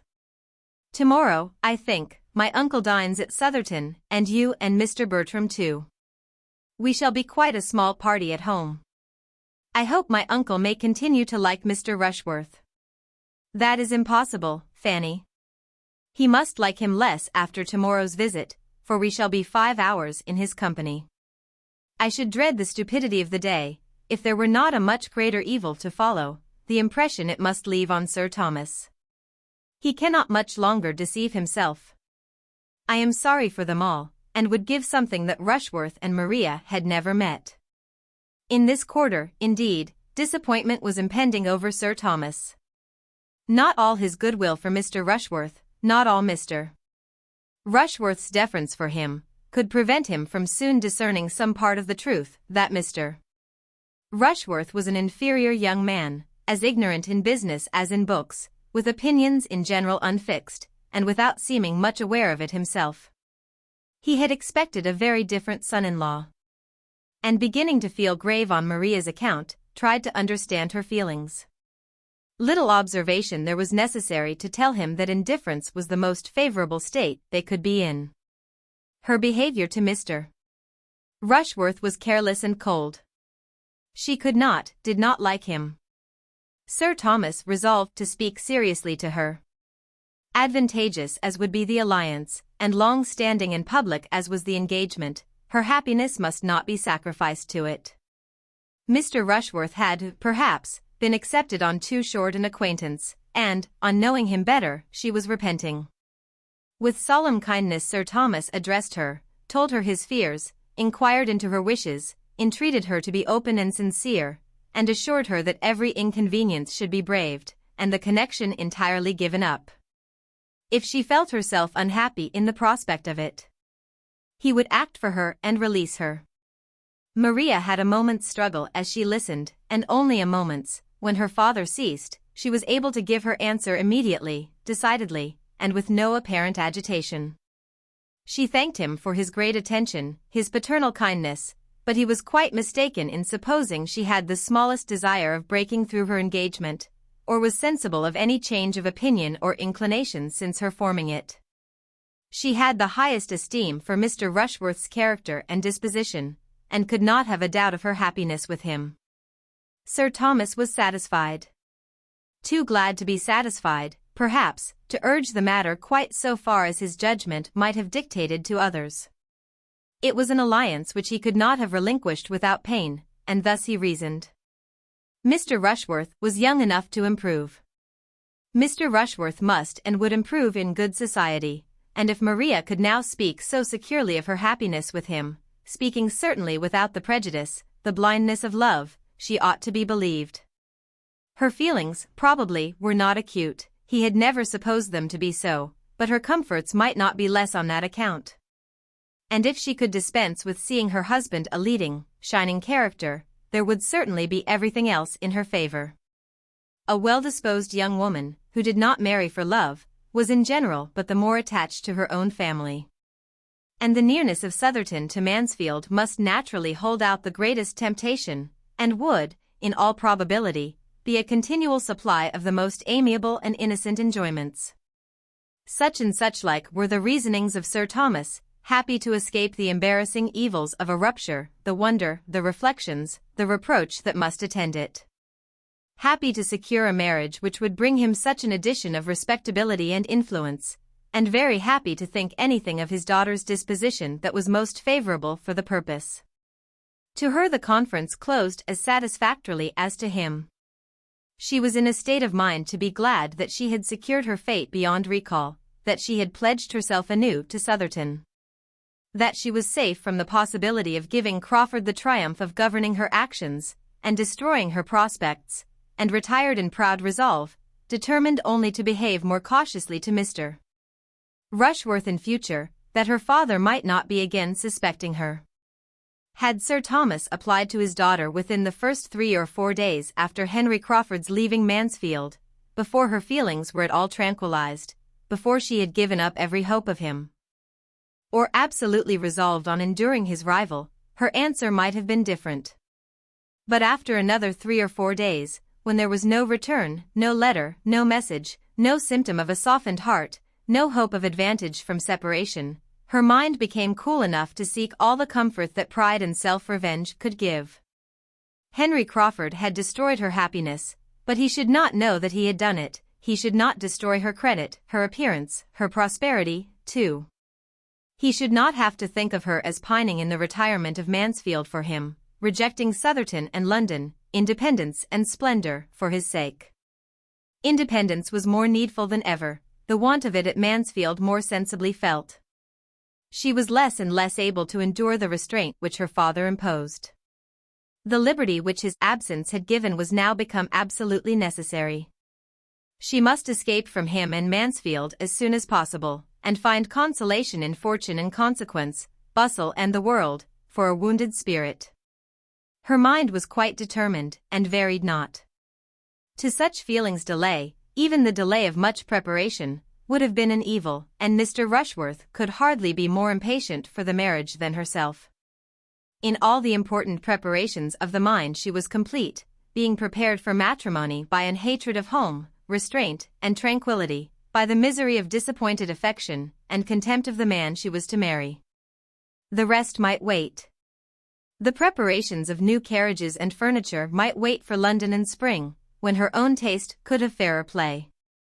The principals being all agreed in this respect, it soon appeared that a very few weeks would be sufficient for such arrangements as must precede the wedding. Mrs. Rushworth was quite ready to retire, and make way for the fortunate young woman whom her dear son had selected. And very early in November removed herself, her maid, her footman, and her chariot, with true dowager propriety, to Bath, there to parade over the wonders of Sotherton in her evening parties. Enjoying them as thoroughly, perhaps, in the animation of a card table, as she had ever done on the spot, and before the middle of the same month the ceremony had taken place which gave Sotherton another mistress. It was a very proper wedding.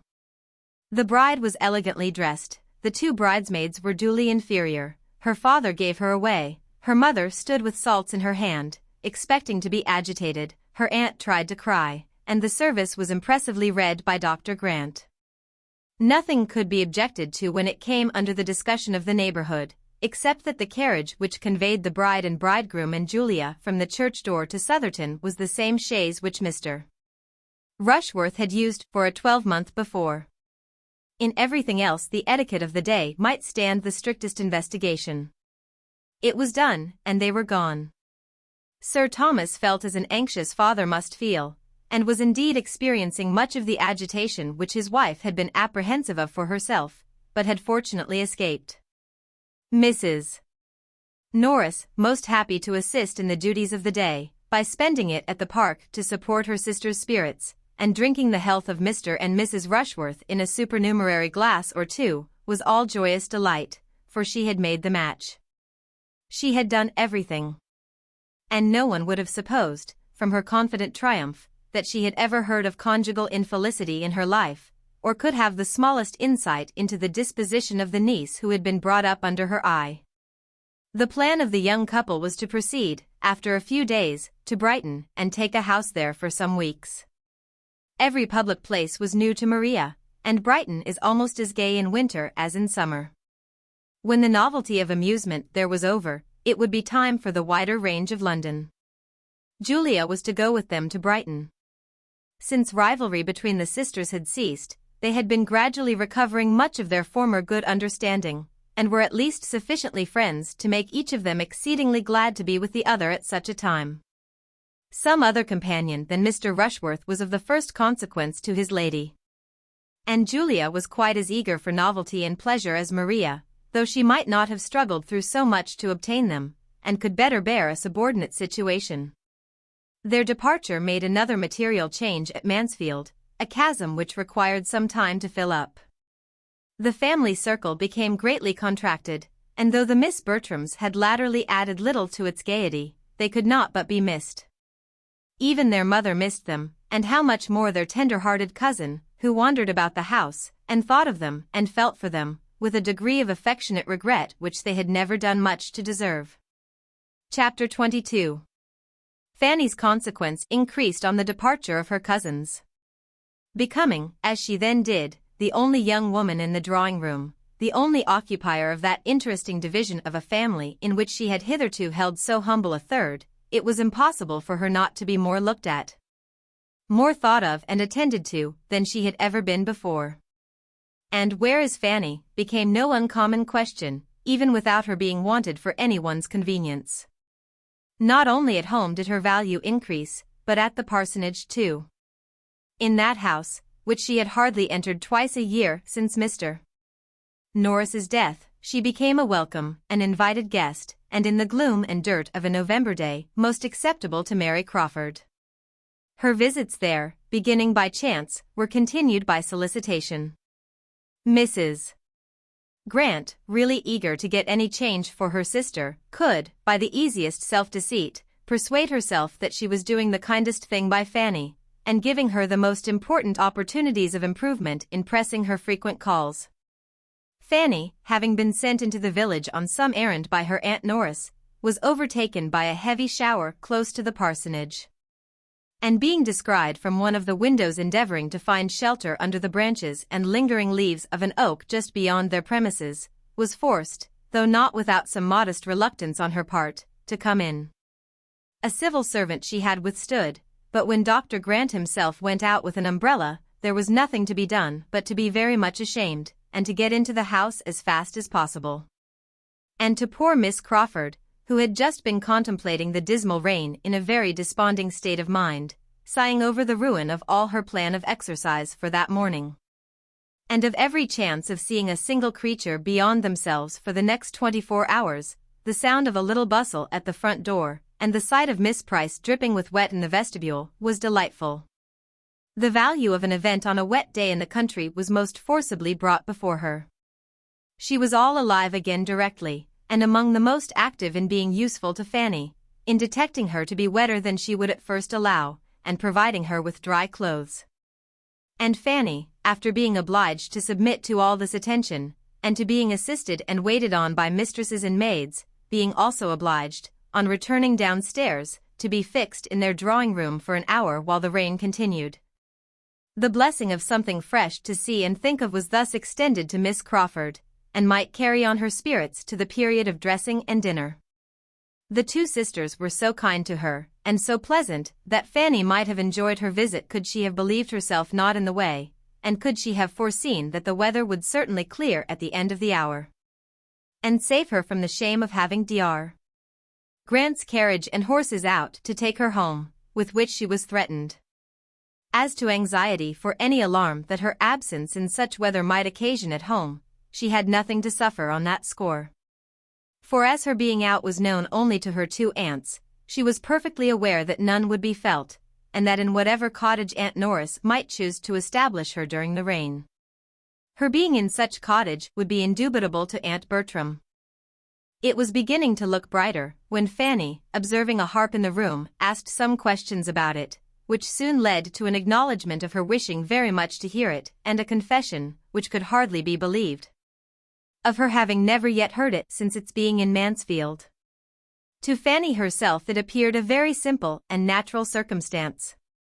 She had scarcely ever been at the parsonage since the instrument's arrival. There had been no reason that she should. But Miss Crawford, calling to mind an early expressed wish on the subject, was concerned at her own neglect, and "Shall I play to you now, and what will you have?" were questions immediately following with the readiest good humor. She played accordingly, happy to have a new listener, and a listener who seemed so much obliged, so full of wonder at the performance, and who shewed herself not wanting in taste. She played till Fanny's eyes, straying to the window on the weather's being evidently fair, spoke what she felt must be done. "Another quarter of an hour," said Miss Crawford, "and we shall see how it will be. Do not run away the first moment of its holding up. Those clouds look alarming." "But they are passed over," said Fanny. "I have been watching them. This weather is all from the south. South or north, I know a black cloud when I see it. And you must not set forward while it is so threatening. And besides, I want to play something more to you, a very pretty piece, and your cousin Edmund's prime favorite. You must stay and hear your cousin's favorite." Fanny felt that she must. And though she had not waited for that sentence to be thinking of Edmund, such a memento made her particularly awake to his idea, and she fancied him sitting in that room again and again, perhaps in the very spot where she sat now, listening with constant delight to the favorite air, played, as it appeared to her, with superior tone and expression. And though pleased with it herself, and glad to like whatever was liked by him, she was more sincerely impatient to go away at the conclusion of it than she had been before. And on this being evident, she was so kindly asked to call again, to take them in her walk whenever she could, to come and hear more of the harp, that she felt it necessary to be done, if no objection arose at home. Such was the origin of the sort of intimacy which took place between them within the first fortnight after the Miss Bertrams' going away, an intimacy resulting principally from Miss Crawford's desire of something new, and which had little reality in Fanny's feelings. Fanny went to her every 2 or 3 days. It seemed a kind of fascination. She could not be easy without going, and yet it was without loving her, without ever thinking like her, without any sense of obligation for being sought after now when nobody else was to be had, and deriving no higher pleasure from her conversation than occasional amusement, and that often at the expense of her judgment, when it was raised by pleasantry on people or subjects which she wished to be respected.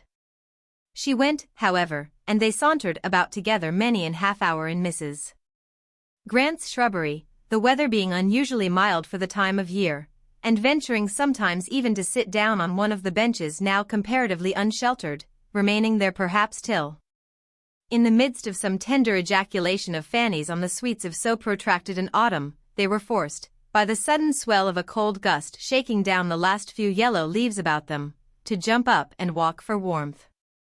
"This is pretty, very pretty," said Fanny, looking around her as they were thus sitting together one day. "Every time I come into this shrubbery I am more struck with its growth and beauty. 3 years ago, this was nothing but a rough hedgerow along the upper side of the field, never thought of as anything, or capable of becoming anything. And now it is converted into a walk, and it would be difficult to say whether most valuable as a convenience or an ornament, and perhaps, in another 3 years, we may be almost forgetting what it was before. How wonderful, how very wonderful the operations of time, and the changes of the human mind." And following the latter train of thought, she soon afterwards added, "If any one faculty of our nature may be called more wonderful than the rest, I do think it is memory.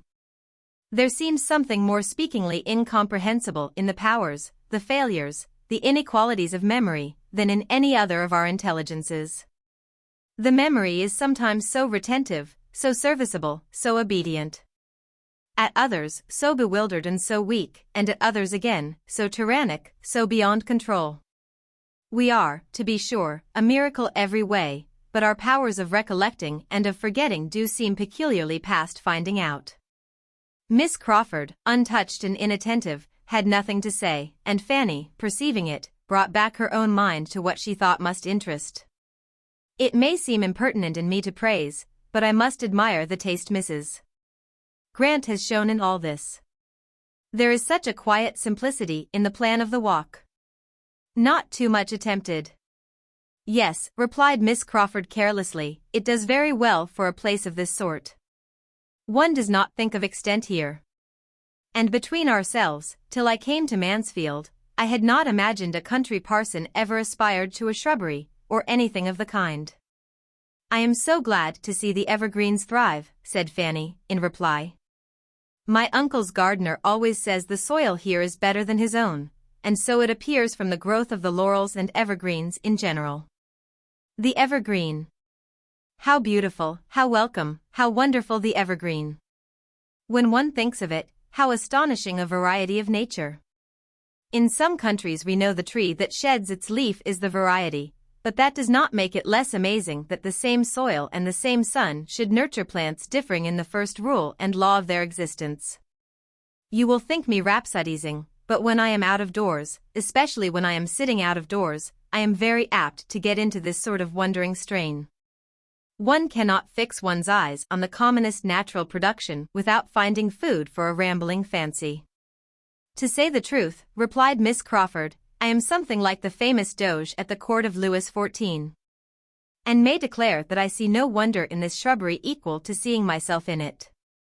If anybody had told me a year ago that this place would be my home, that I should be spending month after month here, as I have done, I certainly should not have believed them. I have now been here nearly 5 months. And, moreover, the quietest 5 months I ever passed. Too quiet for you, I believe. I should have thought so theoretically myself, but, and her eyes brightened as she spoke, take it all in all, I never spent so happy a summer. But then, with a more thoughtful air and lowered voice, there is no saying what it may lead to. Fanny's heart beat quick, and she felt quite unequal to surmising or soliciting anything more. Miss Crawford, however, with renewed animation, soon went on. I am conscious of being far better reconciled to a country residence than I had ever expected to be. I can even suppose it pleasant to spend half the year in the country, under certain circumstances, very pleasant. An elegant, moderate-sized house in the center of family connections, continual engagements among them. Commanding the first society in the neighborhood. Looked up to, perhaps, as leading it even more than those of larger fortune, and turning from the cheerful round of such amusements to nothing worse than a tête-à-tête with the person one feels most agreeable in the world. There is nothing frightful in such a picture, is there, Miss Price? One need not envy the new Mrs. Rushworth with such a home as that. Envy Mrs. Rushworth, was all that Fanny attempted to say. Come, come, it would be very unhandsome in us to be severe on Mrs. Rushworth, for I look forward to our owing her a great many gay, brilliant, happy hours. I expect we shall be all very much at Southerton another year. Such a match as Miss Bertram has made is a public blessing, for the first pleasures of Mr. Rushworth's wife must be to fill her house, and give the best balls in the country. Fanny was silent, and Miss Crawford relapsed into thoughtfulness, till suddenly looking up at the end of a few minutes, she exclaimed, Ah! Here he is. It was not Mr. Rushworth, however, but Edmund, who then appeared walking towards them with Mrs. Grant. My sister and Mr. Bertram. I am so glad your eldest cousin is gone, that he may be Mr. Bertram again. There is something in the sound of Mr. Edmund Bertram so formal, so pitiful, so younger brother-like, that I detest it. How differently we feel, cried Fanny. To me, the sound of Mr. Bertram is so cold and nothing meaning, so entirely without warmth or character. It just stands for a gentleman, and that's all. But there is nobleness in the name of Edmund. It is a name of heroism and renown, of kings, princes, and knights, and seems to breathe the spirit of chivalry and warm affections. I grant you the name is good in itself, and Lord Edmund or Sir Edmund sound delightfully. But sink it under the chill, the annihilation of a Mr., and Mr. Edmund is no more than Mr. John or Mr. Thomas. Well, shall we join and disappoint them of half their lecture upon sitting down out of doors at this time of year, by being up before they can begin? Edmund met them with particular pleasure. It was the first time of his seeing them together since the beginning of that better acquaintance which he had been hearing of with great satisfaction. A friendship between two so very dear to him was exactly what he could have wished, and to the credit of the lovers' understanding, be it stated, that he did not by any means consider Fanny as the only, or even as the greater gainer by such a friendship. "Well," said Miss Crawford, "and do you not scold us for our imprudence? What do you think we have been sitting down for but to be talked to about it, and entreated and supplicated never to do so again?" "Perhaps I might have scolded," said Edmund, "if either of you had been sitting down alone, but while you do wrong together, I can overlook a great deal." "They cannot have been sitting long," cried Mrs. Grant, "for when I went up for my shawl I saw them from the staircase window, and then they were walking." "And really," added Edmund, "the day is so mild, that your sitting down for a few minutes can be hardly thought imprudent. Our weather must not always be judged by the calendar.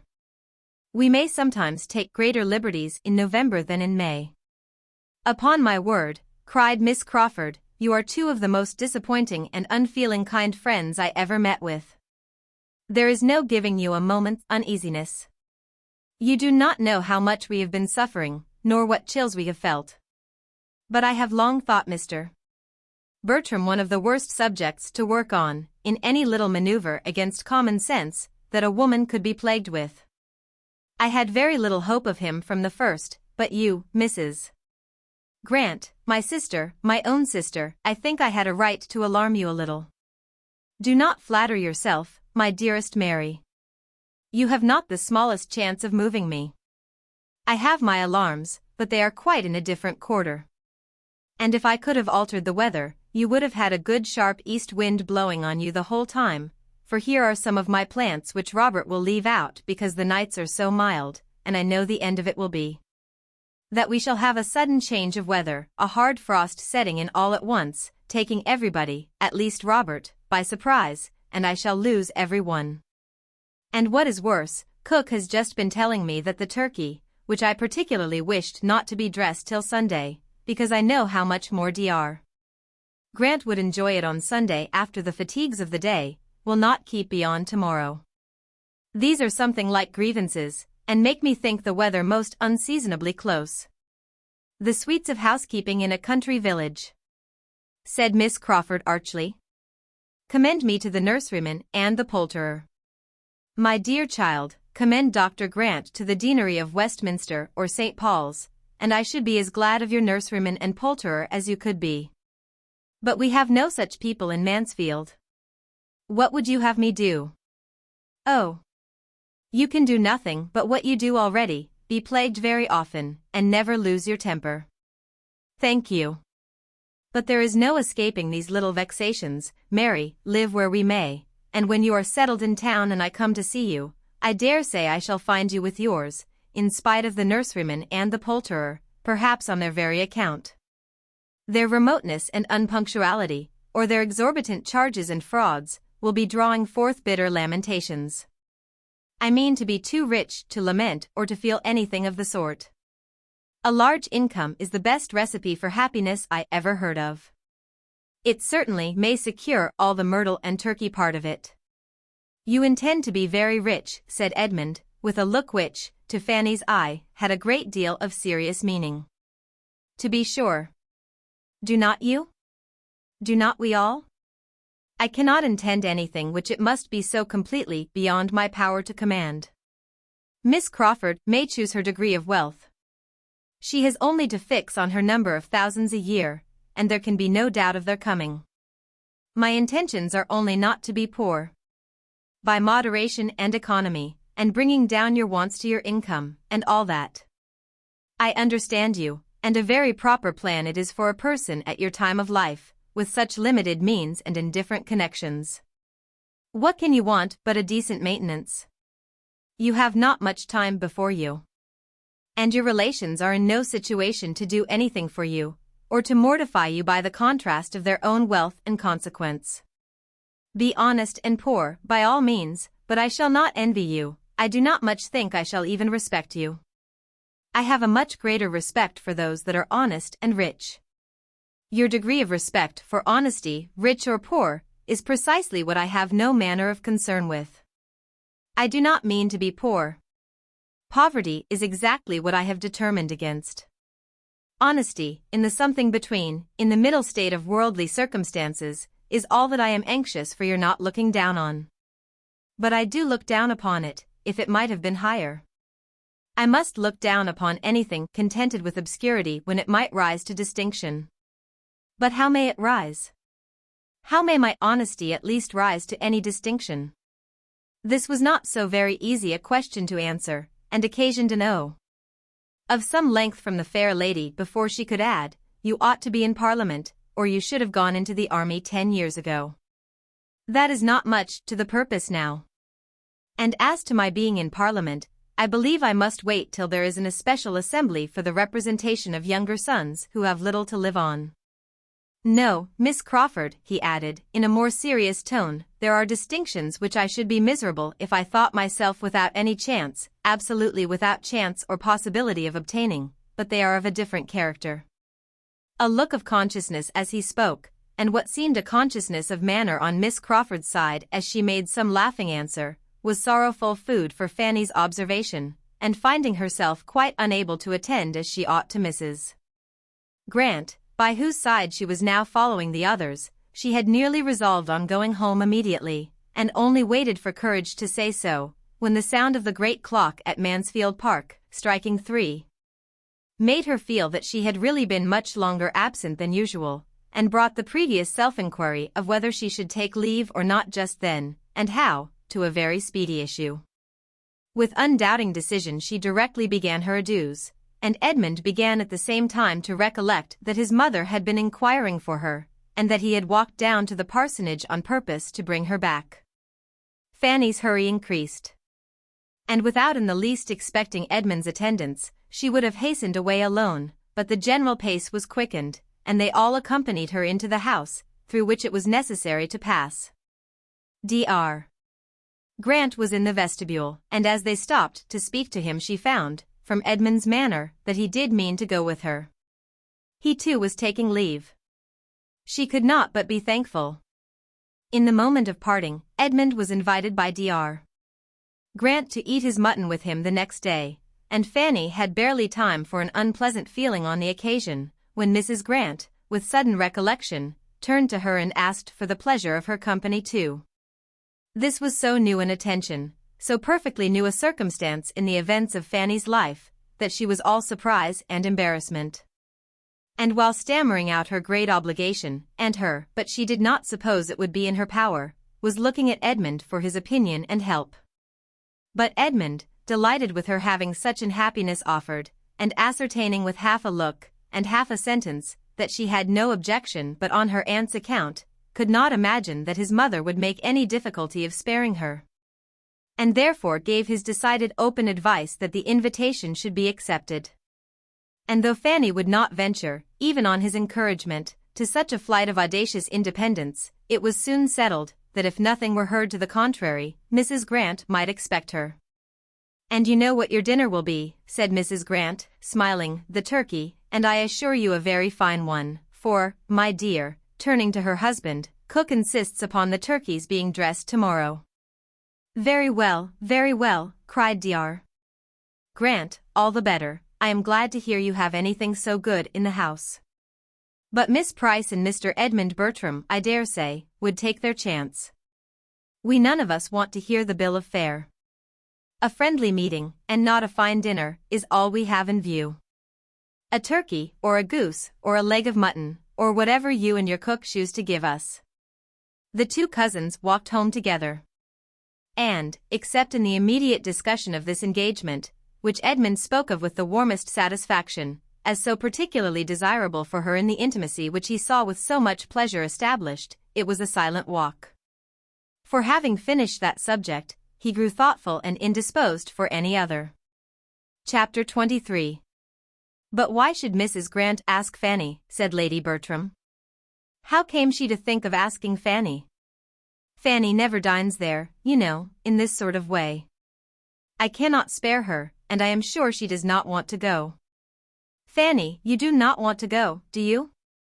"If you put such a question to her," cried Edmund, preventing his cousin's speaking, "Fanny will immediately say no, but I am sure, my dear mother, she would like to go, and I can see no reason why she should not." I cannot imagine why Mrs. Grant should think of asking her. She never did before. She used to ask your sisters now and then, but she never asked Fanny. If you cannot do without me, ma'am, said Fanny, in a self-denying tone. But my mother will have my father with her all the evening. To be sure, so I shall. Suppose you take my father's opinion, ma'am. That's well thought of. So I will, Edmund. I will ask Sir Thomas, as soon as he comes in, whether I can do without her. As you please, ma'am, on that head, but I meant my father's opinion as to the propriety of the invitations being accepted or not. And I think he will consider it a right thing by Mrs. Grant, as well as by Fanny, that being the first invitation it should be accepted. I do not know. We will ask him. But he will be very much surprised that Mrs. Grant should ask Fanny at all. There was nothing more to be said, or that could be said to any purpose, till Sir Thomas were present. But the subject involving, as it did, her own evening's comfort for the morrow, was so much uppermost in Lady Bertram's mind, that half an hour afterwards, on his looking in for a minute in his way from his plantation to his dressing-room, she called him back again, when he had almost closed the door, with Sir Thomas, stop a moment, I have something to say to you. Her tone of calm languor, for she never took the trouble of raising her voice, was always heard and attended to, and Sir Thomas came back. Her story began, and Fanny immediately slipped out of the room. For to hear herself the subject of any discussion with her uncle was more than her nerves could bear. She was anxious, she knew, more anxious perhaps than she ought to be, for what was it after all whether she went or stayed? But if her uncle were to be a great while considering and deciding, and with very grave looks, and those grave looks directed to her, and at last decide against her, she might not be able to appear properly submissive and indifferent. Her cause, meanwhile, went on well. It began, on Lady Bertram's part, with, I have something to tell you that will surprise you. Mrs. Grant has asked Fanny to dinner. Well, said Sir Thomas, as if waiting more to accomplish the surprise. Edmund wants her to go. But how can I spare her? She will be late, said Sir Thomas, taking out his watch, but what is your difficulty? Edmund found himself obliged to speak and fill up the blanks in his mother's story. He told the whole. And she had only to add, so strange. For Mrs. Grant never used to ask her. But is it not very natural, observed Edmund, that Mrs. Grant should wish to procure so agreeable a visitor for her sister? Nothing can be more natural, said Sir Thomas, after a short deliberation, nor, were there no sister in the case, could anything, in my opinion, be more natural. Mrs. Grant's shewing civility to Miss Price, to Lady Bertram's niece, could never want explanation. The only surprise I can feel is, that this should be the first time of its being paid. Fanny was perfectly right in giving only a conditional answer. She appears to feel as she ought. But as I conclude that she must wish to go, since all young people like to be together, I can see no reason why she should be denied the indulgence. But can I do without her, Sir Thomas? Indeed I think you may. She always makes tea, you know, when my sister is not here.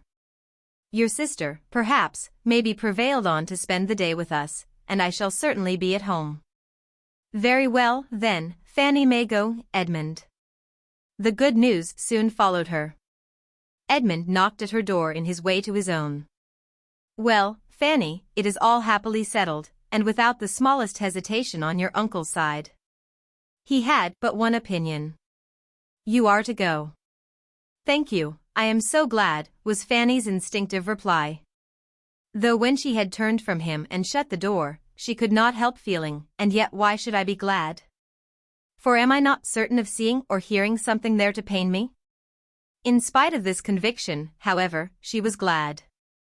Simple as such an engagement might appear in other eyes, it had novelty and importance in hers, for excepting the day at XXIII, she had scarcely ever dined out before. And though now going only half a mile, and only to 3 people, still it was dining out, and all the little interests of preparation were enjoyments in themselves. She had neither sympathy nor assistance from those who ought to have entered into her feelings and directed her taste, for Lady Bertram never thought of being useful to anybody, and Mrs. Norris, when she came on the morrow, in consequence of an early call and invitation from Sir Thomas, was in a very ill humour, and seemed intent only on lessening her niece's pleasure, both present and future, as much as possible. Upon my word, Fanny, you are in high luck to meet with such attention and indulgence. You ought to be very much obliged to Mrs. Grant for thinking of you, and to your aunt for letting you go, and you ought to look upon it as something extraordinary. For I hope you are aware that there is no real occasion for your going into company in this sort of way, or ever dining out at all, and it is what you must not depend upon ever being repeated. Nor must you be fancying that the invitation is meant as any particular compliment to you. The compliment is intended to your uncle and aunt and me. Mrs. Grant thinks it a civility due to us to take a little notice of you, or else it would never have come into her head, and you may be very certain that, if your cousin Julia had been at home, you would not have been asked at all. Mrs. Norris had now so ingeniously done away all Mrs. Grant's part of the favour, that Fanny, who found herself expected to speak, could only say that she was very much obliged to her Aunt Bertram for sparing her, and that she was endeavouring to put her aunt's evening work in such a state as to prevent her being missed. Oh! Depend upon it, your aunt can do very well without you, or you would not be allowed to go. I shall be here, so you may be quite easy about your aunt. And I hope you will have a very agreeable day, and find it all mighty delightful. But I must observe that 5 is the very awkwardest of all possible numbers to sit down to table, and I cannot but be surprised that such an elegant lady as Mrs. Grant should not contrive better. And round their enormous great wide table, too, which fills up the room so dreadfully.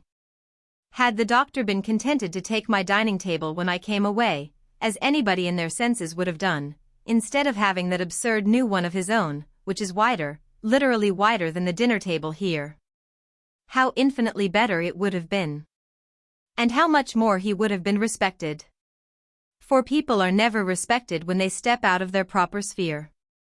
Remember that, Fanny. 5, only 5 to be sitting round that table. However, you will have dinner enough on it for 10, I dare say. Mrs. Norris fetched breath, and went on again. The nonsense and folly of people stepping out of their rank and trying to appear above themselves, makes me think it right to give you a hint, Fanny, now that you are going into company without any of us. And I do beseech and entreat you not to be putting yourself forward, and talking and giving your opinion as if you were one of your cousins, as if you were dear Mrs. Rushworth or Julia. That will never do, believe me. Remember, wherever you are, you must be the lowest and last, and though Miss Crawford is in a manner at home at the parsonage, you are not to be taking place of her. And as to coming away at night, you are to stay just as long as Edmund chooses. Leave him to settle that. Yes, ma'am, I should not think of anything else. And if it should rain, which I think exceedingly likely, for I never saw it more threatening for a wet evening in my life, you must manage as well as you can, and not be expecting the carriage to be sent for you. I certainly do not go home tonight, and, therefore, the carriage will not be out on my account, so you must make up your mind to what may happen, and take your things accordingly. Her niece thought it perfectly reasonable. She rated her own claims to comfort as low even as Mrs. Norris could, and when Sir Thomas soon afterwards, just opening the door, said, "Fanny, at what time would you have the carriage come round?" she felt a degree of astonishment which made it impossible for her to speak. "My dear Sir Thomas," cried Mrs. Norris, red with anger, "Fanny can walk." "Walk," repeated Sir Thomas, in a tone of most unanswerable dignity, and coming farther into the room. "My niece walked to a dinner engagement at this time of the year. Will 20 minutes after 4 suit you?" "Yes, sir," was Fanny's humble answer, given with the feelings almost of a criminal towards Mrs. Norris. And not bearing to remain with her in what might seem a state of triumph, she followed her uncle out of the room, having stayed behind him only long enough to hear these words spoken in angry agitation. "Quite unnecessary. A great deal too kind. But Edmund goes, true, it is upon Edmund's account. I observed he was hoarse on Thursday night. But this could not impose on Fanny. She felt that the carriage was for herself, and herself alone, and her uncle's consideration of her, coming immediately after such representations from her aunt, cost her some tears of gratitude when she was alone. The coachman drove round to a minute, another minute brought down the gentleman. And as the lady had, with a most scrupulous fear of being late, been many minutes seated in the drawing-room, Sir Thomas saw them off in as good time as his own correctly punctual habits required. "Now I must look at you, Fanny," said Edmund, with the kind smile of an affectionate brother, "and tell you how I like you, and as well as I can judge by this light, you look very nicely indeed. What have you got on?" "The new dress that my uncle was so good as to give me on my cousin's marriage. I hope it is not too fine, but I thought I ought to wear it as soon as I could, and that I might not have such another opportunity all the winter." "I hope you do not think me too fine." "A woman can never be too fine while she is all in white." "No, I see no finery about you, nothing but what is perfectly proper. Your gown seems very pretty. I like these glossy spots. Has not Miss Crawford a gown something the same?" In approaching the parsonage they passed close by the stable-yard and coach-house. "Heyday," said Edmund, "here's company, here's a carriage. Who have they got to meet us?" And letting down the side-glass to distinguish, "'Tis Crawford's barouche, I protest. There are his own two men pushing it back into its old quarters. He is here, of course. This is quite a surprise, Fanny. I shall be very glad to see him." There was no occasion, there was no time for Fanny to say how very differently she felt. But the idea of having such another to observe her was a great increase of the trepidation with which she performed the very awful ceremony of walking into the drawing-room. In the drawing-room Mr. Crawford certainly was, having been just long enough arrived to be ready for dinner. And the smiles and pleased looks of the three others standing round him shewed how welcome was his sudden resolution of coming to them for a few days on leaving Bath. A very cordial meeting passed between him and Edmund. And with the exception of Fanny, the pleasure was general. And even to her there might be some advantage in his presence, since every addition to the party must rather forward her favourite indulgence of being suffered to sit silent and unattended to. She was soon aware of this herself. For though she must submit, as her own propriety of mind directed, in spite of her Aunt Norris's opinion, to being the principal lady in company, and to all the little distinctions consequent thereon, she found, while they were at table, such a happy flow of conversation prevailing, in which she was not required to take any part, there was so much to be said between the brother and sister about Bath, so much between the two young men about hunting, so much of politics between Mr. Crawford and Dr. Grant, and of everything and altogether between Mr. Crawford and Mrs. Grant, as to leave her the fairest prospect of having only to listen in quiet, and of passing a very agreeable day. She could not compliment the newly arrived gentleman, however, with any appearance of interest, in a scheme for extending his stay at Mansfield, and sending for his hunters from Norfolk, which, suggested by Dr. Grant, advised by Edmund, and warmly urged by the two sisters, was soon in possession of his mind, and which he seemed to want to be encouraged even by her to resolve on. Her opinion was sought as to the probable continuance of the open weather, but her answers were as short and indifferent as civility allowed. She could not wish him to stay, and would much rather not have him speak to her. Her two absent cousins, especially Maria, were much in her thoughts on seeing him, but no embarrassing remembrance affected his spirits.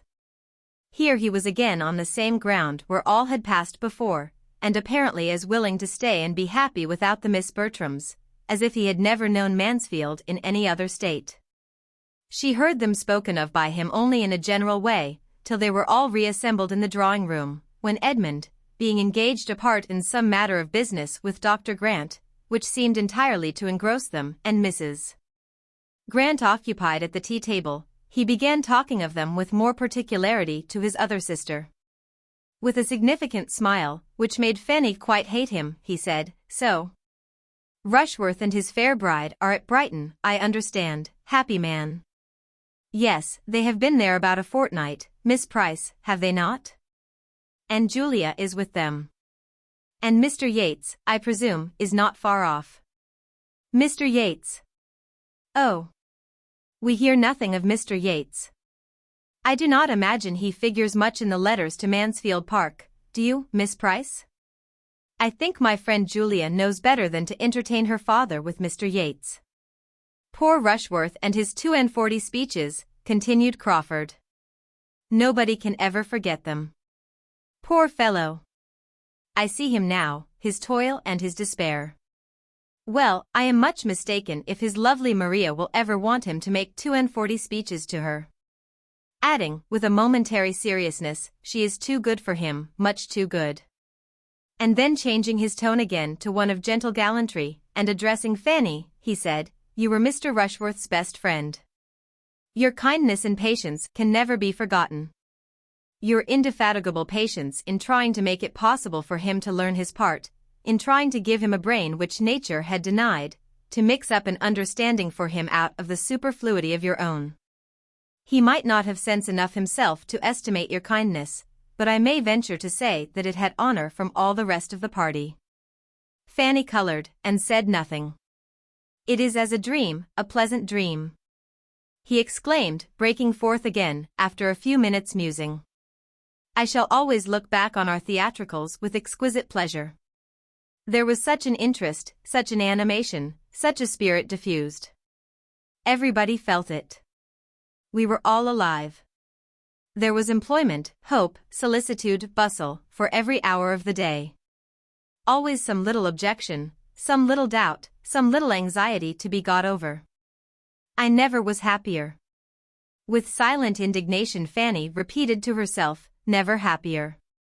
Never happier than when doing what you must know was not justifiable, never happier than when behaving so dishonorably and unfeelingly. Oh! What a corrupted mind! We were unlucky, Miss Price," he continued, in a lower tone, to avoid the possibility of being heard by Edmund, and not at all aware of her feelings. "We certainly were very unlucky. Another week, only one other week, would have been enough for us. I think if we had had the disposal of events, if Mansfield Park had had the government of the winds just for a week or two about the equinox, there would have been a difference. Not that we would have endangered his safety by any tremendous weather, but only by a steady contrary wind, or a calm. I think, Miss Price, we would have indulged ourselves with a week's calm in the Atlantic at that season." He seemed determined to be answered, and Fanny, averting her face, said, with a firmer tone than usual, "As far as I am concerned, sir, I would not have delayed his return for a day. My uncle disapproved it all so entirely when he did arrive, that in my opinion everything had gone quite far enough." She had never spoken so much at once to him in her life before, and never so angrily to anyone. And when her speech was over, she trembled and blushed at her own daring. He was surprised, but after a few moments' silent consideration of her, replied in a calmer, graver tone, and as if the candid result of conviction, "I believe you are right. It was more pleasant than prudent. We were getting too noisy." And then turning the conversation, he would have engaged her on some other subject, but her answers were so shy and reluctant that he could not advance in any. Miss Crawford, who had been repeatedly eyeing Dr. Grant and Edmund, now observed, "Those gentlemen must have some very interesting point to discuss." "The most interesting in the world," replied her brother, "how to make money. How to turn a good income into a better. Dr. Grant is giving Bertram instructions about the living he is to step into so soon. I find he takes orders in a few weeks." They were at it in the dining parlor. "I am glad to hear Bertram will be so well off. He will have a very pretty income to make ducks and drakes with, and earned without much trouble. I apprehend he will not have less than 700 a year. 700 a year is a fine thing for a younger brother, and as of course he will still live at home, it will be all for his menus plaisirs, and a sermon at Christmas and Easter, I suppose, will be the sum total of sacrifice." His sister tried to laugh off her feelings by saying, "Nothing amuses me more than the easy manner with which everybody settles the abundance of those who have a great deal less than themselves. You would look rather blank, Henry, if your menus plaisirs were to be limited to 700 a year." "Perhaps I might, but all that you know is entirely comparative. Birthright and habit must settle the business. Bertram is certainly well off for a cadet of even a baronet's family.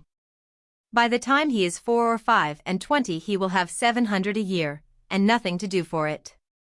Miss Crawford could have said that there would be a something to do and to suffer for it, which she could not think lightly of, but she checked herself and let it pass, and tried to look calm and unconcerned when the two gentlemen shortly afterwards joined them. "Bertram," said Henry Crawford, "I shall make a point of coming to Mansfield to hear you preach your first sermon. I shall come on purpose to encourage a young beginner." "When is it to be?" "Miss Price, will not you join me in encouraging your cousin? Will not you engage to attend with your eyes steadily fixed on him the whole time, as I shall do, not to lose a word? Or only looking off just to note down any sentence preeminently beautiful? We will provide ourselves with tablets and a pencil." "When will it be?"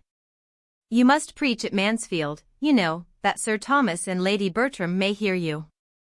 "I shall keep clear of you, Crawford, as long as I can," said Edmund, "for you would be more likely to disconcert me, and I should be more sorry to see you trying at it than almost any other man." "Will he not feel this?" thought Fanny. "No, he can feel nothing as he ought." The party being now all united, and the chief talkers attracting each other, she remained in tranquillity, and as a whist table was formed after tea, formed really for the amusement of Dr. Grant, by his attentive wife, though it was not to be supposed so, and Miss Crawford took her harp, she had nothing to do but to listen, and her tranquillity remained undisturbed the rest of the evening, except when Mr. Crawford now and then addressed to her a question or observation, which she could not avoid answering. Miss Crawford was too much vexed by what had passed to be in a humor for anything but music. With that she soothed herself and amused her friend. The assurance of Edmund's being so soon to take orders, coming upon her like a blow that had been suspended, and still hoped uncertain and at a distance, was felt with resentment and mortification. She was very angry with him. She had thought her influence more. She had begun to think of him, she felt that she had, with great regard, with almost decided intentions, but she would now meet him with his own cool feelings. It was plain that he could have no serious views, no true attachment, by fixing himself in a situation which he must know she would never stoop to. She would learn to match him in his indifference. She would henceforth admit his attentions without any idea beyond immediate amusement. If he could so command his affections, hers should do her no harm. Chapter 24. Henry Crawford had quite made up his mind by the next morning to give another fortnight to Mansfield, and having sent for his hunters, and written a few lines of explanation to the Admiral, he looked round at his sister as he sealed and threw the letter from him, and seeing the coast clear of the rest of the family, said, with a smile, "And how do you think I mean to amuse myself, Mary, on the days that I do not hunt? I am grown too old to go out more than 3 times a week, but I have a plan for the intermediate days, and what do you think it is? To walk and ride with me, to be sure. Not exactly, though I shall be happy to do both, but that would be exercise only to my body, and I must take care of my mind. Besides, that would be all recreation and indulgence, without the wholesome alloy of labor, and I do not like to eat the bread of idleness. No, my plan is to make Fanny Price in love with me." "Fanny Price? Nonsense. No, no. You ought to be satisfied with her 2 cousins. But I cannot be satisfied without Fanny Price, without making a small hole in Fanny Price's heart. You do not seem properly aware of her claims to notice. When we talked of her last night, you none of you seemed sensible of the wonderful improvement that has taken place in her looks within the last 6 weeks. You see her every day, and therefore do not notice it. But I assure you she is quite a different creature from what she was in the autumn. She was then merely a quiet, modest, not plain-looking girl, but she is now absolutely pretty. I used to think she had neither complexion nor countenance. But in that soft skin of hers, so frequently tinged with a blush as it was yesterday, there is decided beauty. And from what I observed of her eyes and mouth, I do not despair of their being capable of expression enough when she is anything to express. And then, her air, her manner, her tout ensemble, is so indescribably improved. She must be grown 2 inches, at least, since October. Phoo. Phoo. This is only because there were no tall women to compare her with, and because she has got a new gown, and you never saw her so well dressed before. She is just what she was in October, believe me. The truth is, that she was the only girl in company for you to notice, and you must have a somebody. I have always thought her pretty, not strikingly pretty, but pretty enough, as people say. A sort of beauty that grows on one. Her eyes should be darker, but she has a sweet smile, but as for this wonderful degree of improvement, I am sure it may all be resolved into a better style of dress, and your having nobody else to look at. And therefore, if you do set about a flirtation with her, you never will persuade me that it is in compliment to her beauty, or that it proceeds from anything but your own idleness and folly. Her brother gave only a smile to this accusation, and soon afterwards said, I do not quite know what to make of Miss Fanny. I do not understand her. I could not tell what she would be at yesterday. What is her character? Is she solemn? Is she queer? Is she prudish?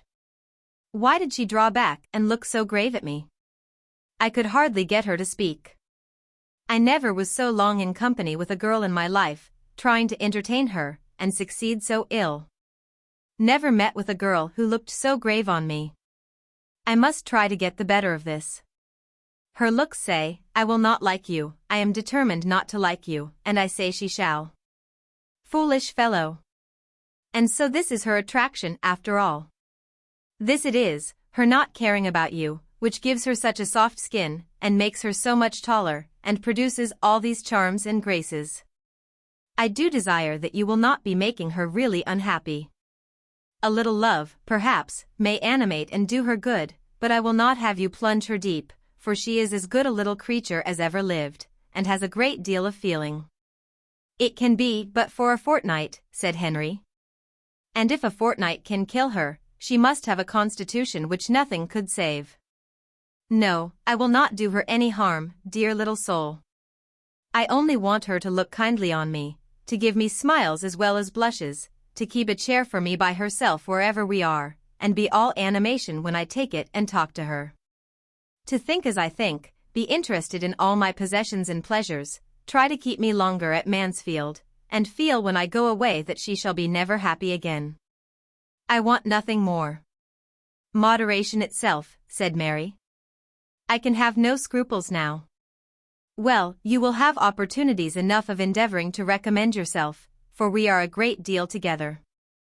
And without attempting any farther remonstrance, she left Fanny to her fate, a fate which, had not Fanny's heart been guarded in a way unsuspected by Miss Crawford, might have been a little harder than she deserved. For although there doubtless are such unconquerable young ladies of 18, or one should not read about them, as are never to be persuaded into love against their judgment by all that talent, manner, attention, and flattery can do, I have no inclination to believe Fanny one of them, or to think that with so much tenderness of disposition, and so much taste as belonged to her, she could have escaped heart-whole from the courtship, though the courtship only of a fortnight, of such a man as Crawford, in spite of there being some previous ill opinion of him to be overcome, had not her affection been engaged elsewhere. With all the security which love of another and disesteem of him could give to the peace of mind he was attacking, his continued attentions, continued, but not obtrusive, and adapting themselves more and more to the gentleness and delicacy of her character, obliged her very soon to dislike him less than formerly. She had by no means forgotten the past, and she thought as ill of him as ever, but she felt his powers, he was entertaining. And his manners were so improved, so polite, so seriously and blamelessly polite, that it was impossible not to be civil to him in return. A very few days were enough to effect this. And at the end of those few days, circumstances arose which had a tendency rather to forward his views of pleasing her, inasmuch as they gave her a degree of happiness which must dispose her to be pleased with everybody. William, her brother, the so long absent and dearly loved brother, was in England again. She had a letter from him herself, a few hurried happy lines, written as the ship came up channel, and sent into Portsmouth with the first boat that left the Antwerp at anchor in Spithead. And when Crawford walked up with the newspaper in his hand, which he had hoped would bring the first tidings, he found her trembling with joy over this letter, and listening with a glowing, grateful countenance to the kind invitation which her uncle was most collectedly dictating in reply. It was but the day before that Crawford had made himself thoroughly master of the subject, or had in fact become at all aware of her having such a brother, or his being in such a ship, but the interest then excited had been very properly lively, determining him on his return to town to apply for information as to the probable period of the Antwerp's return from the Mediterranean, etc. And the good luck which attended his early examination of ship news the next morning seemed the reward of his ingenuity in finding out such a method of pleasing her, as well as of his dutiful attention to the admiral, in having for many years taken in the paper esteemed to have the earliest naval intelligence. He proved, however, to be too late. All those fine first feelings, of which he had hoped to be the exciter, were already given. But his intention, the kindness of his intention, was thankfully acknowledged, quite thankfully and warmly, for she was elevated beyond the common timidity of her mind by the flow of her love for William. This dear William would soon be amongst them. There could be no doubt of his obtaining leave of absence immediately, for he was still only a midshipman. And as his parents, from living on the spot, must already have seen him, and be seeing him perhaps daily, his direct holidays might with justice be instantly given to the sister, who had been his best correspondent through a period of 7 years, and the uncle who had done most for his support and advancement. And accordingly the reply to her reply, fixing a very early day for his arrival, came as soon as possible. And scarcely 10 days had passed since Fanny had been in the agitation of her first dinner visit, when she found herself in an agitation of a higher nature, watching in the hall, in the lobby, on the stairs, for the first sound of the carriage which was to bring her a brother. It came happily while she was thus waiting. And there being neither ceremony nor fearfulness to delay the moment of meeting, she was with him as he entered the house, and the first minutes of exquisite feeling had no interruption and no witnesses, unless the servants chiefly intent upon opening the proper doors could be called such. This was exactly what Sir Thomas and Edmund had been separately conniving at, as each proved to the other by the sympathetic alacrity with which they both advised Mrs. Norris's continuing where she was, instead of rushing out into the hall as soon as the noises of the arrival reached them. William and Fanny soon shewed themselves, and Sir Thomas had the pleasure of receiving in his protégé, certainly a very different person from the one he had equipped 7 years ago, but a young man of an open, pleasant countenance, and frank, unstudied, but feeling and respectful manners, and such as confirmed him his friend. It was long before Fanny could recover from the agitating happiness of such an hour as was formed by the last 30 minutes of expectation, and the first of fruition. It was some time even before her happiness could be said to make her happy, before the disappointment inseparable from the alteration of person had vanished, and she could see in him the same William as before, and talk to him, as her heart had been yearning to do through many a past year. That time, however, did gradually come, forwarded by an affection on his side as warm as her own, and much less encumbered by refinement or self-distrust. She was the first object of his love, but it was a love which his stronger spirits and bolder temper made it as natural for him to express as to feel.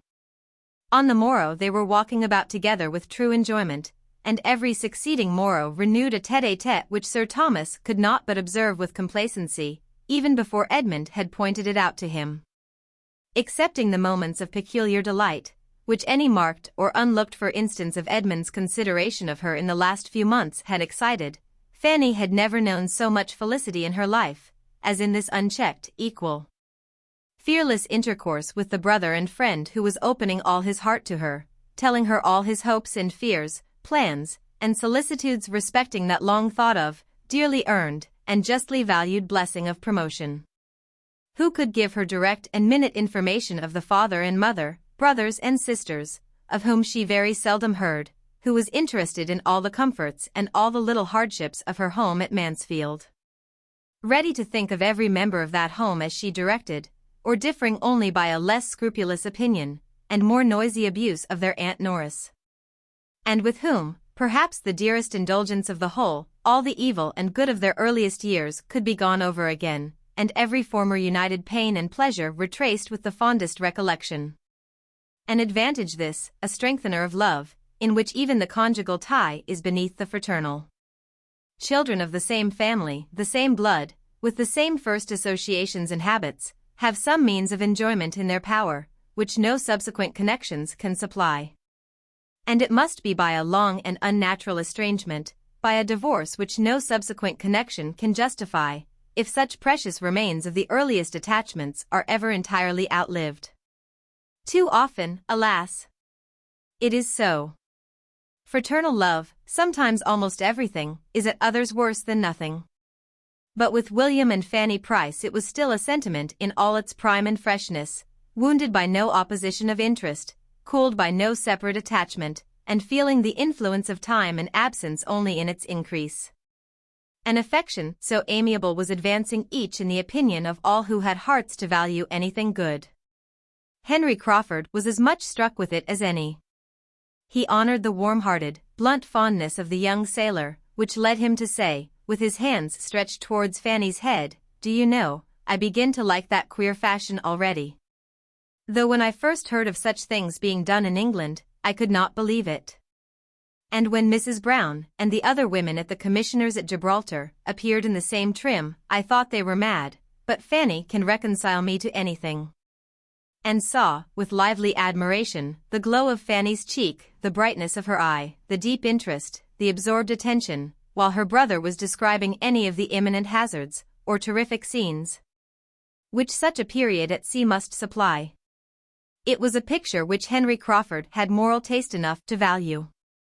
Fanny's attractions increased twofold, for the sensibility which beautified her complexion and illumined her countenance was an attraction in itself. He was no longer in doubt of the capabilities of her heart. She had feeling, genuine feeling. It would be something to be loved by such a girl, to excite the first ardors of her young unsophisticated mind. She interested him more than he had foreseen. A fortnight was not enough. His stay became indefinite. William was often called on by his uncle to be the talker. His recitals were amusing in themselves to Sir Thomas, but the chief object in seeking them was to understand the reciter, to know the young man by his histories.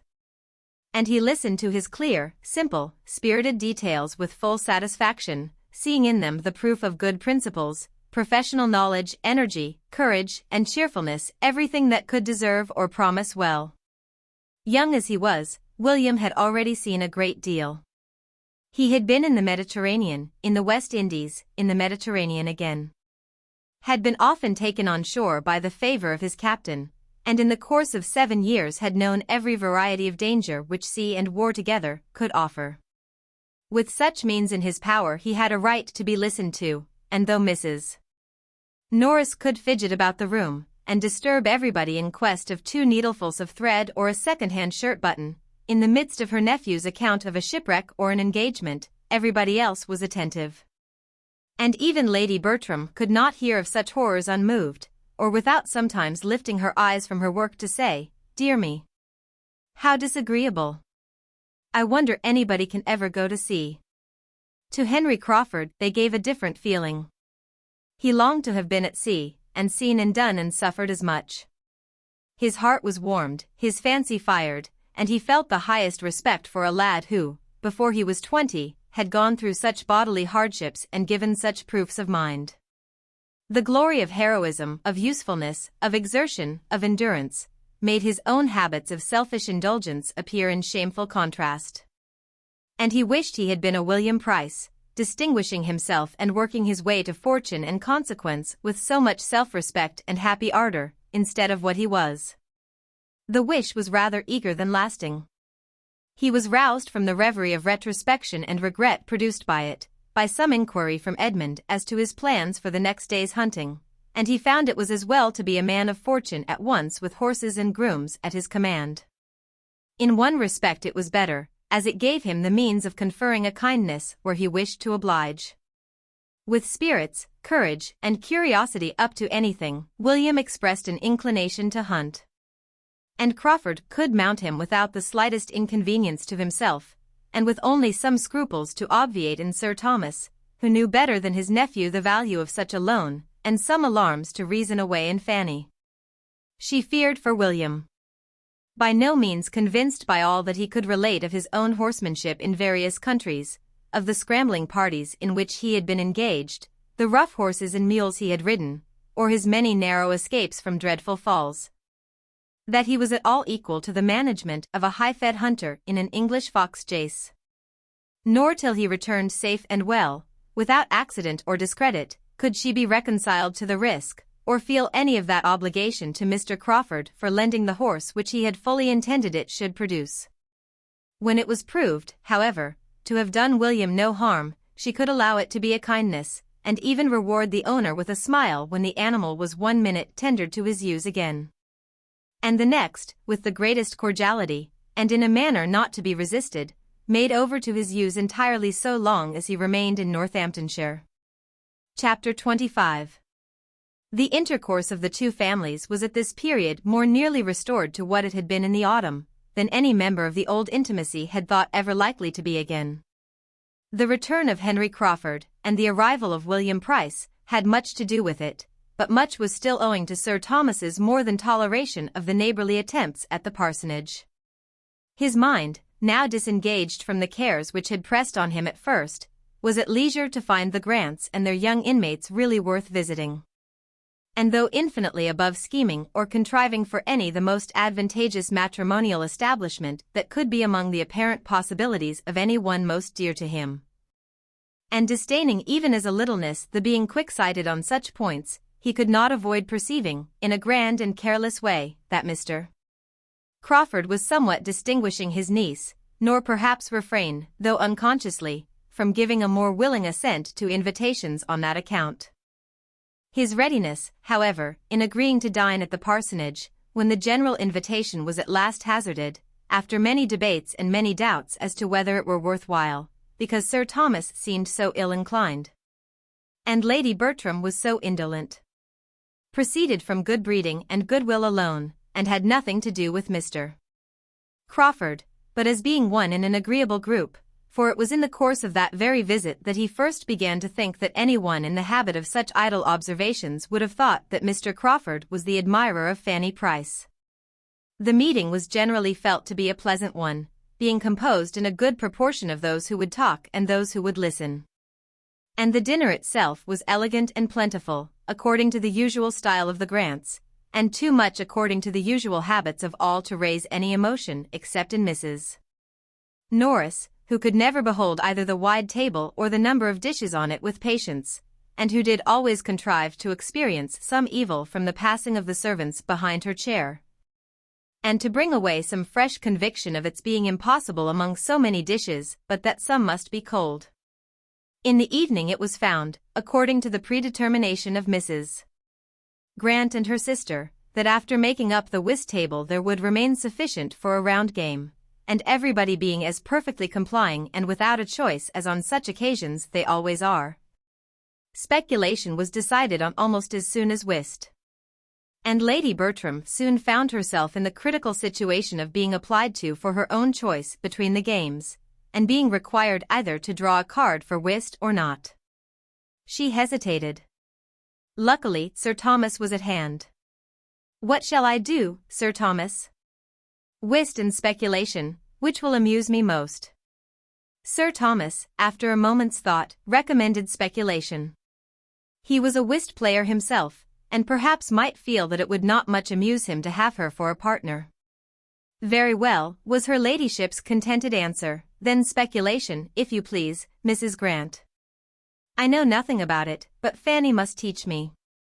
Here Fanny interposed, however, with anxious protestations of her own equal ignorance. She had never played the game nor seen it played in her life. And Lady Bertram felt a moment's indecision again. But upon everybody's assuring her that nothing could be so easy, that it was the easiest game on the cards, and Henry Crawford's stepping forward with a most earnest request to be allowed to sit between her ladyship and Miss Price, and teach them both, it was so settled. And Sir Thomas, Mrs. Norris, and Dr. and Mrs. Grant being seated at the table of prime intellectual state and dignity, the remaining 6, under Miss Crawford's direction, were arranged round the other. It was a fine arrangement for Henry Crawford, who was close to Fanny, and with his hands full of business, having 2 persons' cards to manage as well as his own.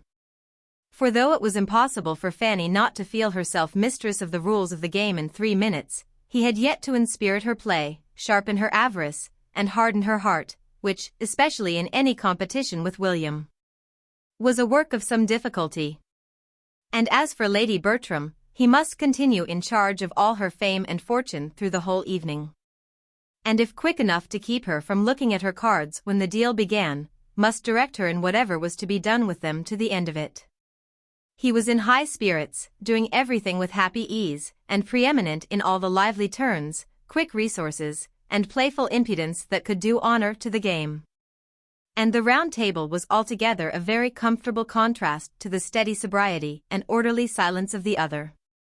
Twice had Sir Thomas inquired into the enjoyment and success of his lady, but in vain.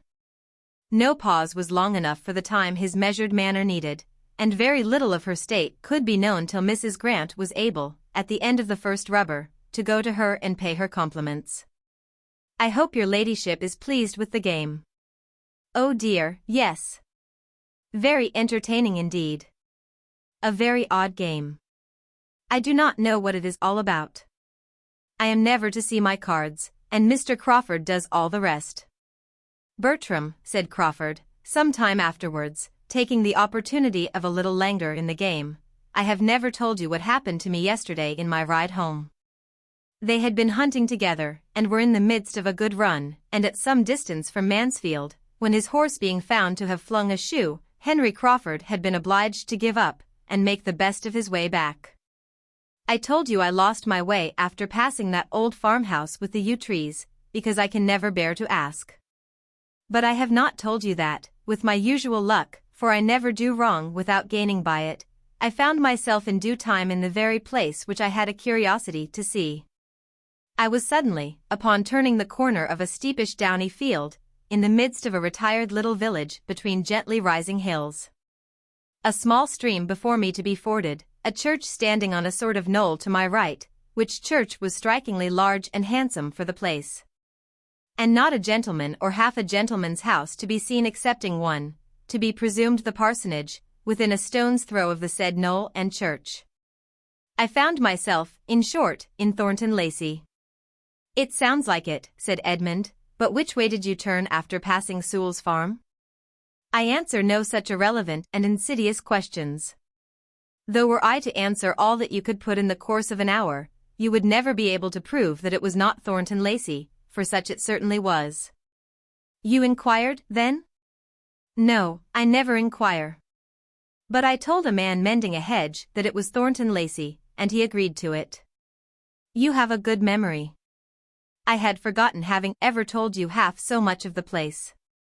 Thornton Lacey was the name of his impending living, as Miss Crawford well knew, and her interest in a negotiation for William Price's knave increased. "Well," continued Edmund, "and how did you like what you saw?" "Very much indeed. You are a lucky fellow. There will be work for 5 summers at least before the place is livable." "No, not so bad as that. The farmyard must be moved, I grant you, but I am not aware of anything else.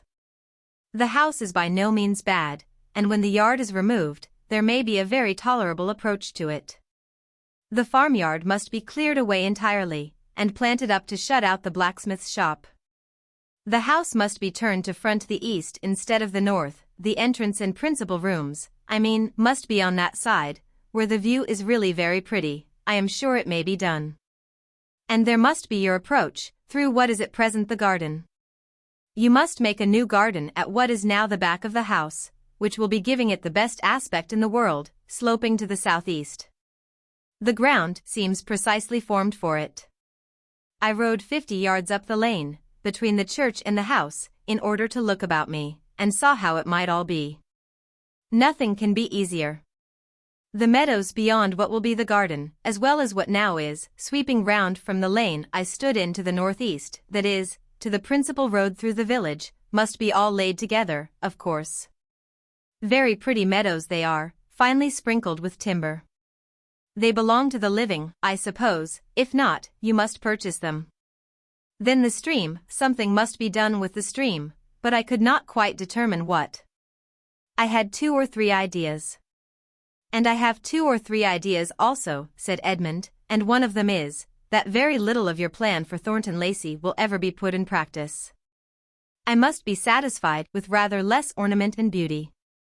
I think the house and premises may be made comfortable and given the air of a gentleman's residence, without any very heavy expense, and that must suffice me, and, I hope, may suffice all who care about me. Miss Crawford, a little suspicious and resentful of a certain tone of voice, and a certain half-look attending the last expression of his hope, made a hasty finish of her dealings with William Price. And securing his knave at an exorbitant rate, exclaimed, "There, I will stake my last like a woman of spirit. No cold prudence for me. I am not born to sit still and do nothing. If I lose the game, it shall not be from not striving for it." The game was hers, and only did not pay her for what she had given to secure it. Another deal proceeded, and Crawford began again about Thornton Lacey. My plan may not be the best possible. I had not many minutes to form it in. But you must do a good deal.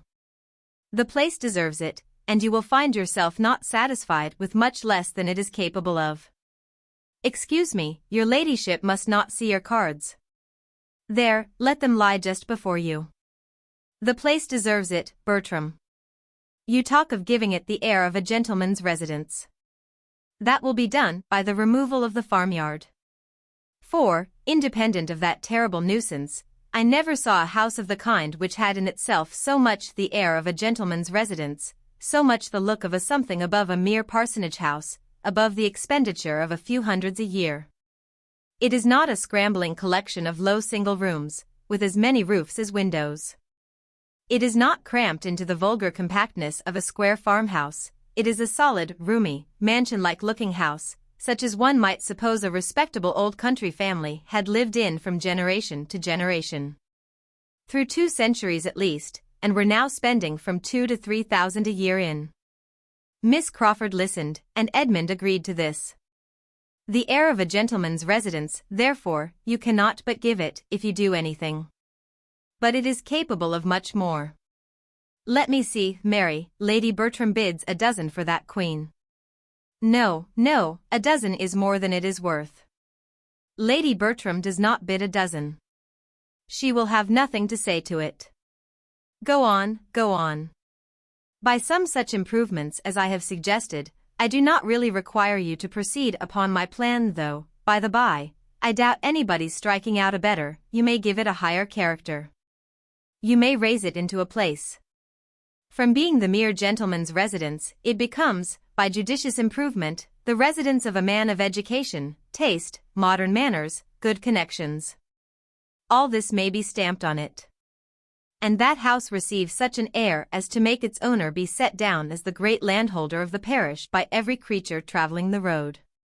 Especially as there is no real squire's house to dispute the point, a circumstance, between ourselves, to enhance the value of such a situation in point of privilege and independence beyond all calculation. You think with me, I hope, turning with a softened voice to Fanny. Have you ever seen the place? Fanny gave a quick negative, and tried to hide her interest in the subject by an eager attention to her brother, who was driving as hard a bargain, and imposing on her as much as he could. But Crawford pursued with no, no, you must not part with the queen. You have bought her too dearly, and your brother does not offer half her value. No, no, sir, hands off, hands off. Your sister does not part with the queen. She is quite determined.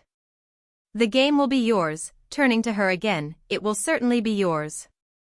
And Fanny had much rather it were William's, said Edmund, smiling at her. Poor Fanny! Not allowed to cheat herself as she wishes. Mr.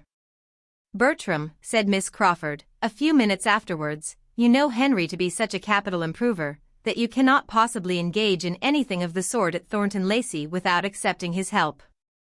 Only think how useful he was at Southerton. Only think what grand things were produced there by our all going with him one hot day in August to drive about the grounds, and see his genius take fire. There we went, and there we came home again, and what was done there is not to be told. Fanny's eyes were turned on Crawford for a moment with an expression more than grave, even reproachful, but on catching his, were instantly withdrawn. With something of consciousness he shook his head at his sister, and laughingly replied, "I cannot say there was much done at Southerton, but it was a hot day, and we were all walking after each other, and bewildered." As soon as a general buzz gave him shelter, he added, in a low voice, directed solely at Fanny, "I should be sorry to have my powers of planning judged of by the day at Southerton. I see things very differently now. Do not think of me as I appeared then." Southerton was a word to catch Mrs. Norris, and being just then in the happy leisure which followed securing the odd trick by Sir Thomas's capital play and her own against Dr. and Mrs. Grant's great hands, she called out, in high good humor, "Southerton? Yes, that is a place, indeed, and we had a charming day there. William, you are quite out of luck, but the next time you come, I hope dear Mr. and Mrs. Rushworth will be at home, and I am sure I can answer for your being kindly received by both. Your cousins are not of a sort to forget their relations, and Mr. Rushworth is a most amiable man. They are at Brighton now, you know. In one of the best houses there, as Mr. Rushworth's fine fortune gives them a right to be. I do not exactly know the distance, but when you get back to Portsmouth, if it is not very far off, you ought to go over and pay your respects to them. And I could send a little parcel by you that I want to get conveyed to your cousins. I should be very happy, aunt, but Brighton is almost by Beachy Head. And if I could get so far, I could not expect to be welcome in such a smart place as that, poor scrubby midshipman as I am." Mrs. Norris was beginning an eager assurance of the affability he might depend on, when she was stopped by Sir Thomas's saying with authority, "I do not advise your going to Brighton, William, as I trust you may soon have more convenient opportunities of meeting. But my daughters would be happy to see their cousins anywhere, and you will find Mr. Rushworth most sincerely disposed to regard all the connections of our family as his own. I would rather find him private secretary to the First Lord than anything else," was William's only answer, in an under voice, not meant to reach far, and the subject dropped. As yet Sir Thomas had seen nothing to remark in Mr. Crawford's behavior. But when the whist table broke up at the end of the second rubber, and leaving Dr. Grant and Mrs. Norris to dispute over their last play, he became a looker-on at the other, he found his niece the object of attentions, or rather of professions, of a somewhat pointed character. Henry Crawford was in the first glow of another scheme about Thornton Lacey, and not being able to catch Edmund's ear, was detailing it to his fair neighbor with a look of considerable earnestness. His scheme was to rent the house himself the following winter, that he might have a home of his own in that neighborhood. And it was not merely for the use of it in the hunting season, as he was then telling her, though that consideration had certainly some weight, feeling as he did that, in spite of all Dr. Grant's very great kindness, it was impossible for him and his horses to be accommodated where they now were without material inconvenience.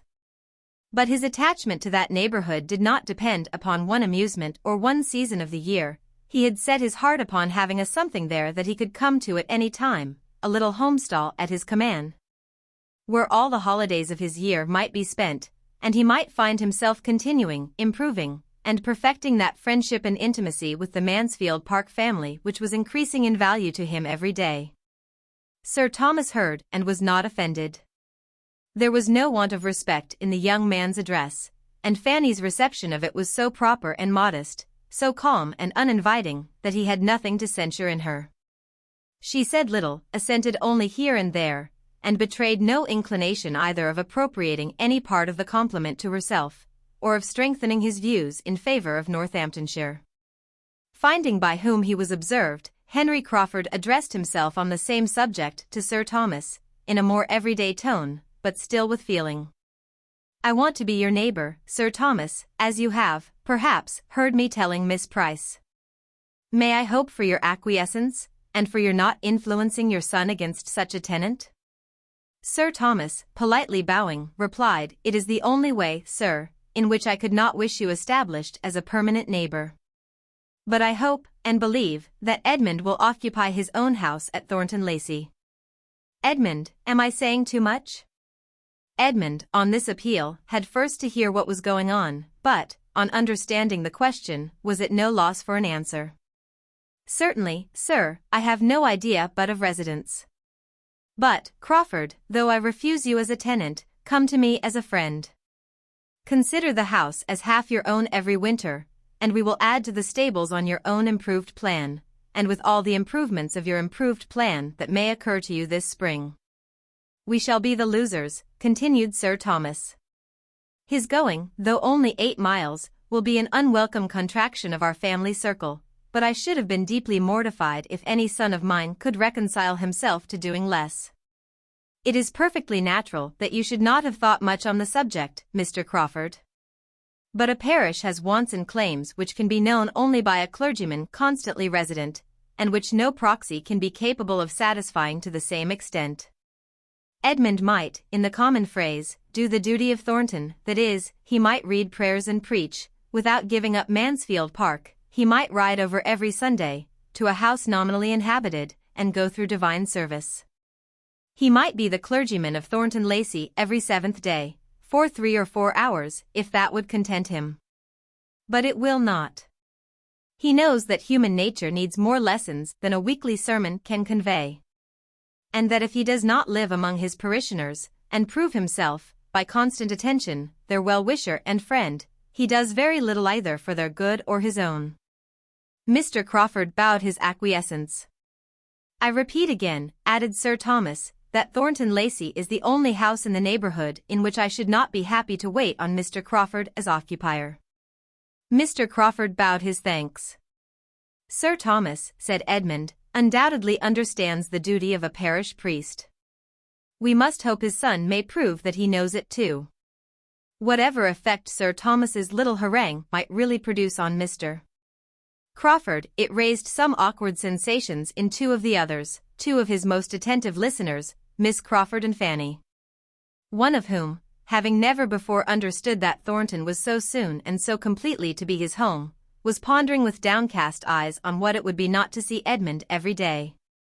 And the other, startled from the agreeable fancies she had been previously indulging on the strength of her brother's description, no longer able, in the picture she had been forming of a future Thornton, to shut out the church, sink the clergyman, and see only the respectable, elegant, modernized, and occasional residence of a man of independent fortune, was considering Sir Thomas, with decided ill will, as the destroyer of all this.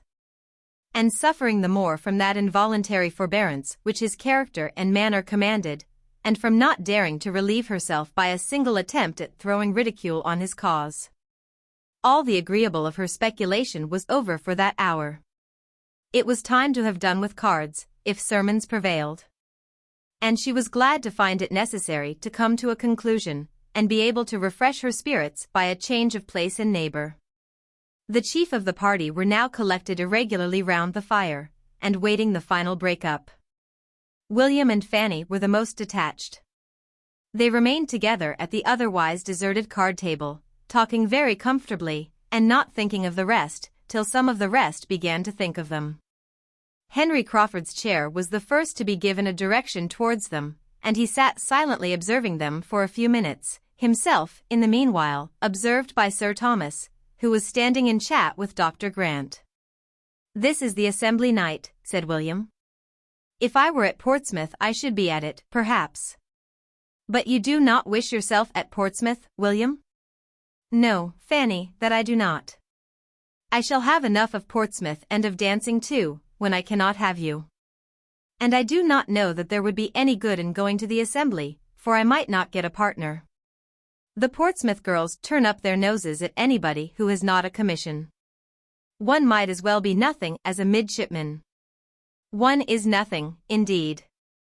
You remember the Gregorys. They are grown-up amazing fine girls, but they will hardly speak to me, because Lucy is courted by a lieutenant. Oh! Shame, shame. But never mind it, William, her own cheeks in a glow of indignation as she spoke. It is not worth minding. It is no reflection on you, it is no more than what the greatest admirals have all experienced, more or less, in their time.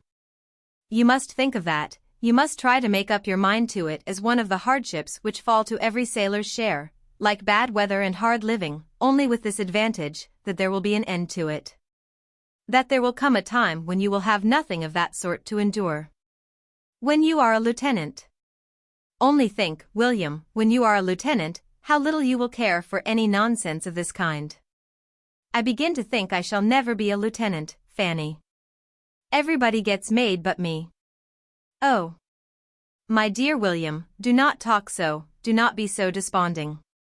My uncle says nothing, but I am sure he will do everything in his power to get you made. He knows, as well as you do, of what consequence it is.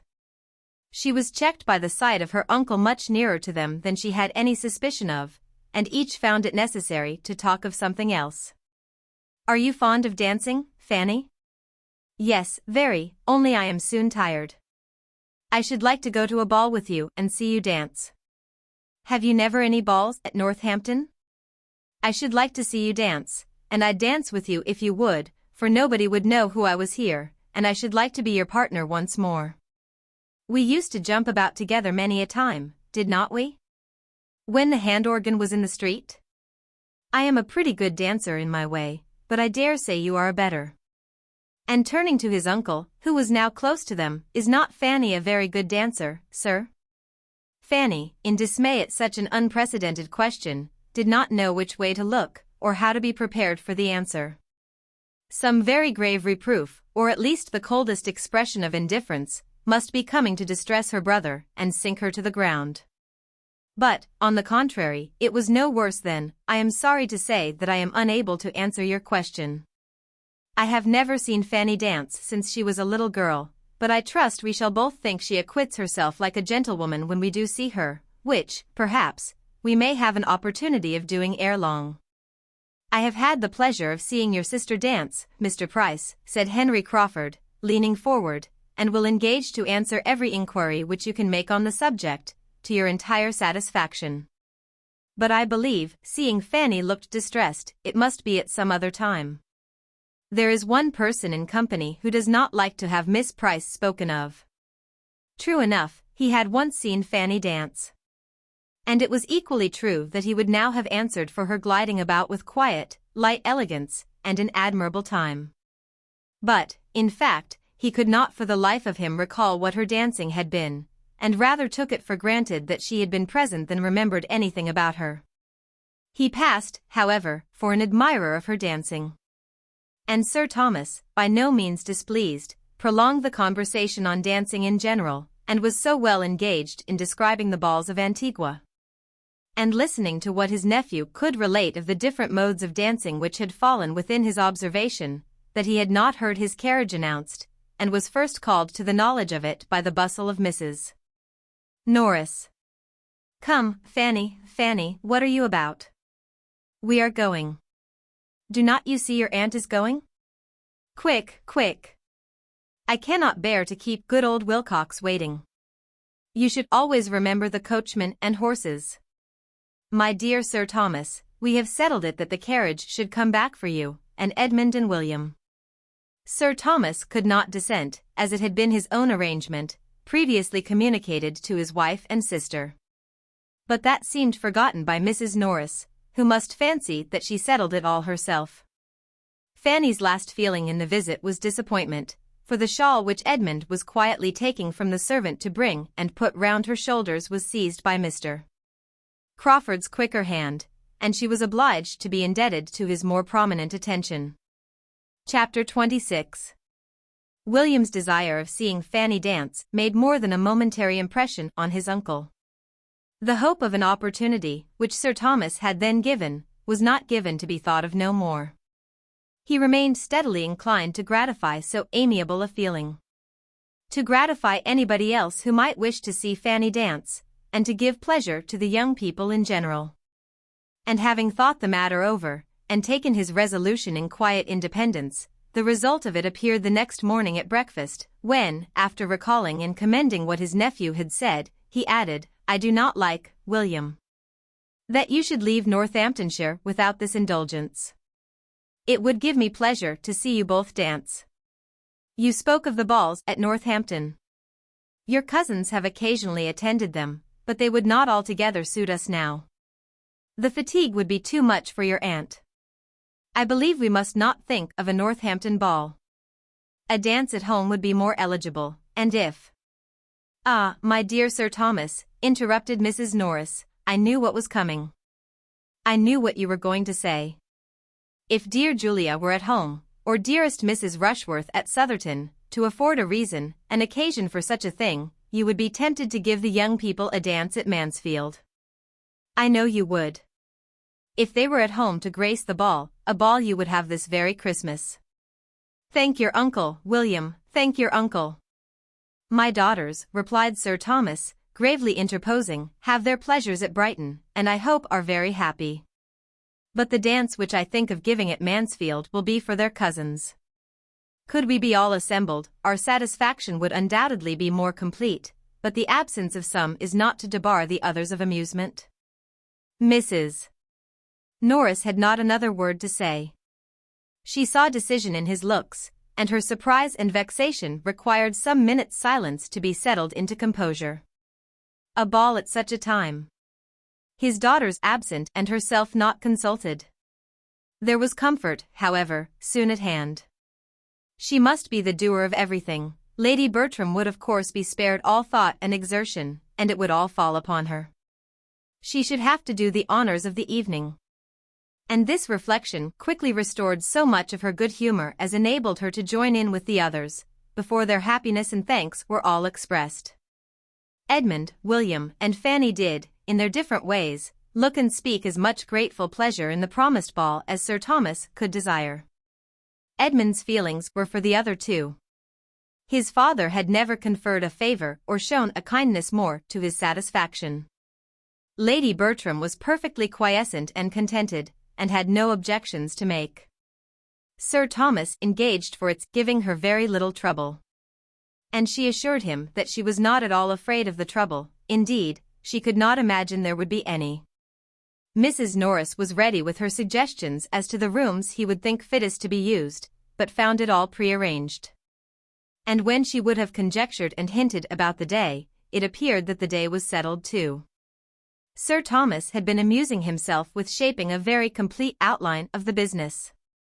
And as soon as she would listen quietly, could read his list of the families to be invited, from whom he calculated, with all necessary allowance for the shortness of the notice, to collect young people enough to form 12 or 14 couple, and could detail the considerations which had induced him to fix on the 22nd as the most eligible day. William was required to be at Portsmouth on the 24th. The 22nd would therefore be the last day of his visit, but where the days were so few it would be unwise to fix on any earlier. Mrs. Norris was obliged to be satisfied with thinking just the same, and with having been on the point of proposing the 22nd herself, as by far the best day for the purpose. The ball was now a settled thing, and before the evening a proclaimed thing to all whom it concerned. Invitations were sent with dispatch, and many a young lady went to bed that night with her head full of happy cares as well as Fanny. To her the cares were sometimes almost beyond the happiness, for young and inexperienced, with small means of choice and no confidence in her own taste, the how she should be dressed was a point of painful solicitude.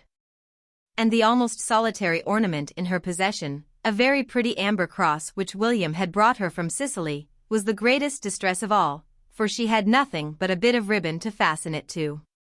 And though she had worn it in that manner once, would it be allowable at such a time in the midst of all the rich ornaments which she supposed all the other young ladies would appear in? And yet not to wear it. William had wanted to buy her a gold chain too, but the purchase had been beyond his means, and therefore not to wear the cross might be mortifying him. These were anxious considerations, enough to sober her spirits even under the prospect of a ball given principally for her gratification. The preparations meanwhile went on, and Lady Bertram continued to sit on her sofa without any inconvenience from them. She had some extra visits from the housekeeper, and her maid was rather hurried in making up a new dress for her. Sir Thomas gave orders, and Mrs. Norris ran about. But all this gave her no trouble, and as she had foreseen, there was, in fact, no trouble in the business. Edmund was at this time particularly full of cares, his mind being deeply occupied in the consideration of two important events now at hand, which were to fix his fate in life, ordination and matrimony, events of such a serious character as to make the ball, which would be very quickly followed by one of them, appear of less moment in his eyes than in those of any other person in the house. On the 23rd he was going to a friend near Peterborough, in the same situation as himself, and they were to receive ordination in the course of the Christmas week. Half his destiny would then be determined, but the other half might not be so very smoothly wooed.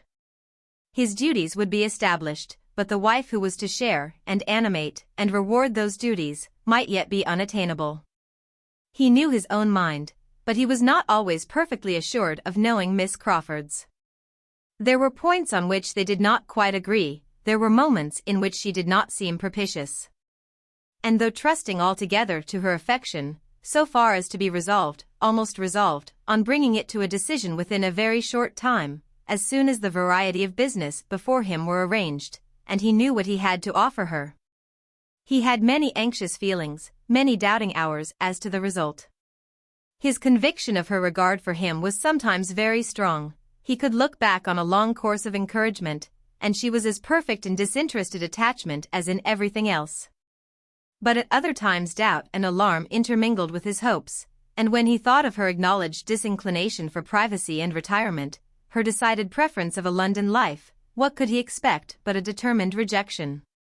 Unless it were an acceptance even more to be deprecated, demanding such sacrifices of situation and employment on his side as conscience must forbid. The issue of all depended on one question. Did she love him well enough to forego what had used to be essential points? Did she love him well enough to make them no longer essential? And this question, which he was continually repeating to himself, though oftenest answered with a yes, had sometimes its no. Miss Crawford was soon to leave Mansfield, and on this circumstance the no and the yes had been very recently in alternation. He had seen her eyes sparkle as she spoke of the dear friend's letter, which claimed a long visit from her in London, and of the kindness of Henry, in engaging to remain where he was till January, that he might convey her thither. He had heard her speak of the pleasure of such a journey with an animation which had no in every tone. But this had occurred on the first day of its being settled, within the first hour of the burst of such enjoyment, when nothing but the friends she was to visit was before her. He had since heard her express herself differently, with other feelings, more checkered feelings. He had heard her tell Mrs. Grant that she should leave her with regret, that she began to believe neither the friends nor the pleasures she was going to were worth those she left behind, and that though she felt she must go, and knew she should enjoy herself when once away, she was already looking forward to being at Mansfield again. Was there not a yes in all this? With such matters to ponder over, and arrange, and rearrange, Edmund could not, on his own account, think very much of the evening which the rest of the family were looking forward to with a more equal degree of strong interest. Independent of his two cousins' enjoyment in it, the evening was to him of no higher value than any other appointed meeting of the two families might be. In every meeting there was a hope of receiving farther confirmation of Miss Crawford's attachment, but the whirl of a ballroom, perhaps, was not particularly favorable to the excitement or expression of serious feelings. To engage her early for the two first dances was all the command of individual happiness which he felt in his power, and the only preparation for the ball which he could enter into, in spite of all that was passing around him on the subject, from morning till night. Thursday was the day of the ball, and on Wednesday morning Fanny, still unable to satisfy herself as to what she ought to wear, determined to seek the counsel of the more enlightened, and apply to Mrs. Grant and her sister, whose acknowledged taste would certainly bear her blameless, and as Edmund and William were gone to Northampton, and she had reason to think Mr. Crawford likewise out, she walked down to the parsonage without much fear of wanting an opportunity for private discussion. And the privacy of such a discussion was a most important part of it to Fanny, being more than half ashamed of her own solicitude. She met Miss Crawford within a few yards of the parsonage, just setting out to call on her, and as it seemed to her that her friend, though obliged to insist on turning back, was unwilling to lose her walk, she explained her business at once, and observed that if she would be so kind as to give her opinion, it might be all talked over as well without doors as within. Miss Crawford appeared gratified by the application, and after a moment's thought, urged Fanny's returning with her in a much more cordial manner than before, and proposed their going up into her room, where they might have a comfortable cause, without disturbing Dr. and Mrs. Grant, who were together in the drawing-room. It was just the plan to suit Fanny, and with a great deal of gratitude on her side for such ready and kind attention, they proceeded indoors and upstairs, and were soon deep in the interesting subject. Miss Crawford, pleased with the appeal, gave her all her best judgment and taste, made everything easy by her suggestions, and tried to make everything agreeable by her encouragement. The dress being settled in all its grander parts, "But what shall you have by way of necklace?" said Miss Crawford. "Shall not you wear your brother's cross?" And as she spoke she was undoing a small parcel, which Fanny had observed in her hand when they met. Fanny acknowledged her wishes and doubts on this point. She did not know how either to wear the cross, or to refrain from wearing it. She was answered by having a small trinket box placed before her, and being requested to choose from among several gold chains and necklaces. Such had been the parcel with which Miss Crawford was provided, and such the object of her intended visit, and in the kindest manner she now urged Fanny's taking one for the cross and to keep for her sake, saying everything she could think of to obviate the scruples which were making Fanny start back at first with a look of horror at the proposal. "You see what a collection I have," said she, "more by half than I ever use or think of. I do not offer them as new. I offer nothing but an old necklace. You must forgive the liberty, and oblige me." Fanny still resisted, and from her heart. The gift was too valuable. But Miss Crawford persevered, and argued the case with so much affectionate earnestness through all the heads of William and the cross, and the ball, and herself, as to be finally successful. Fanny found herself obliged to yield, that she might not be accused of pride or indifference, or some other littleness, and having with modest reluctance given her consent, proceeded to make the selection. She looked and looked, longing to know which might be least valuable, and was determined in her choice at last, by fancying there was one necklace more frequently placed before her eyes than the rest. It was of gold, prettily worked. And though Fanny would have preferred a longer and a plainer chain as more adapted for her purpose, she hoped, in fixing on this, to be choosing what Miss Crawford least wished to keep. Miss Crawford smiled her perfect approbation, and hastened to complete the gift by putting the necklace round her, and making her see how well it looked. Fanny had not a word to say against its becomingness, and, excepting what remained of her scruples, was exceedingly pleased with an acquisition so very apropos. She would rather, perhaps, have been obliged to some other person. But this was an unworthy feeling. Miss Crawford had anticipated her wants with a kindness which proved her a real friend. "When I wear this necklace I shall always think of you," said she, "and feel how very kind you were." "You must think of somebody else too, when you wear that necklace," replied Miss Crawford. "You must think of Henry, for it was his choice in the first place. He gave it to me, and with the necklace I make over to you all the duty of remembering the original giver. It is to be a family remembrancer. The sister is not to be in your mind without bringing the brother too." Fanny, in great astonishment and confusion, would have returned the present instantly. To take what had been the gift of another person, of a brother too, impossible. It must not be. And with an eagerness and embarrassment quite diverting to her companion, she laid down the necklace again on its cotton, and seemed resolved either to take another or none at all.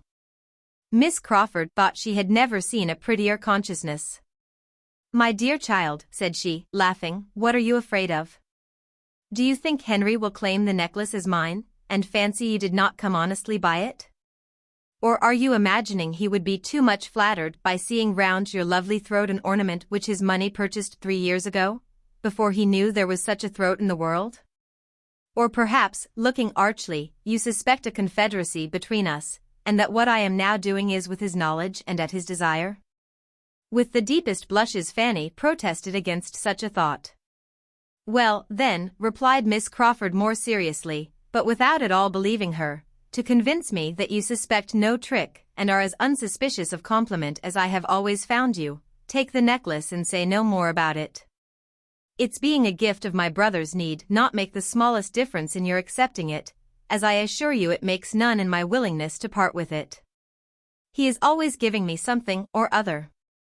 I have such innumerable presents from him that it is quite impossible for me to value or for him to remember half. And as for this necklace, I do not suppose I have worn it 6 times, it is very pretty, but I never think of it. And though you would be most heartily welcome to any other in my trinket box, you have happened to fix on the very one which, if I have a choice, I would rather part with and see in your possession than any other. Say no more against it, I entreat you. Such a trifle is not worth half so many words. Fanny dared not make any farther opposition, and with renewed but less happy thanks accepted the necklace again, for there was an expression in Miss Crawford's eyes which she could not be satisfied with. It was impossible for her to be insensible of Mr. Crawford's change of manners. She had long seen it. He evidently tried to please her, he was gallant, he was attentive, he was something like what he had been to her cousins, he wanted, she supposed, to cheat her of her tranquillity as he had cheated them. And whether he might not have some concern in this necklace, she could not be convinced that he had not, for Miss Crawford, complaisant as a sister, was careless as a woman and a friend. Reflecting and doubting, and feeling that the possession of what she had so much wished for did not bring much satisfaction, she now walked home again, with a change rather than a diminution of cares since her treading that path before. Chapter 27. On reaching home Fanny went immediately upstairs to deposit this unexpected acquisition, this doubtful good of a necklace, in some favorite box in the east room, which held all her smaller treasures. But on opening the door, what was her surprise to find her cousin Edmund there writing at the table. Such a sight having never occurred before, was almost as wonderful as it was welcome. Fanny, said he directly, leaving his seat and his pen, and meeting her with something in his hand, I beg your pardon for being here. I came to look for you, and after waiting a little while in hope of your coming in, was making use of your inkstand to explain my errand. You will find the beginning of a note to yourself. But I can now speak my business, which is merely to beg your acceptance of this little trifle, a chain for William's cross. You ought to have had it a week ago, but there has been a delay from my brother's not being in town by several days so soon as I expected, and I have only just now received it at Northampton. I hope you will like the chain itself, Fanny. I endeavored to consult the simplicity of your taste, but, at any rate, I know you will be kind to my intentions, and consider it, as it really is, a token of the love of one of your oldest friends. And so saying, he was hurrying away, before Fanny, overpowered by 1,000 feelings of pain and pleasure, could attempt to speak, but quickened by one sovereign wish, she then called out, "Oh! Cousin, stop a moment, pray stop." He turned back. "I cannot attempt to thank you," she continued, in a very agitated manner, "thanks are out of the question. I feel much more than I can possibly express. Your goodness in thinking of me in such a way is beyond. If that is all you have to say," Fanny smiling and turning away again. "No, no, it is not. I want to consult you." Almost unconsciously she had now undone the parcel he had just put into her hand, and seeing before her, in all the niceness of jeweller's packing, a plain gold chain, perfectly simple and neat, she could not help bursting forth again, "Oh! This is beautiful indeed. This is the very thing, precisely what I wished for. This is the only ornament I have ever had a desire to possess. It will exactly suit my cross. They must and shall be worn together. It comes, too, in such an acceptable moment. Oh, cousin, you do not know how acceptable it is. My dear Fanny, you feel these things a great deal too much. I am most happy that you like the chain, and that it should be here in time for tomorrow, but your thanks are far beyond the occasion. Believe me, I have no pleasure in the world superior to that of contributing to yours. No, I can safely say, I have no pleasure so complete, so unalloyed. It is without a drawback. Upon such expressions of affection Fanny could have lived an hour without saying another word. But Edmund, after waiting a moment, obliged her to bring down her mind from its heavenly flight by saying, "But what is it that you want to consult me about?" It was about the necklace, which she was now most earnestly longing to return, and hoped to obtain his approbation of her doing. She gave the history of her recent visit, and now her raptures might well be over.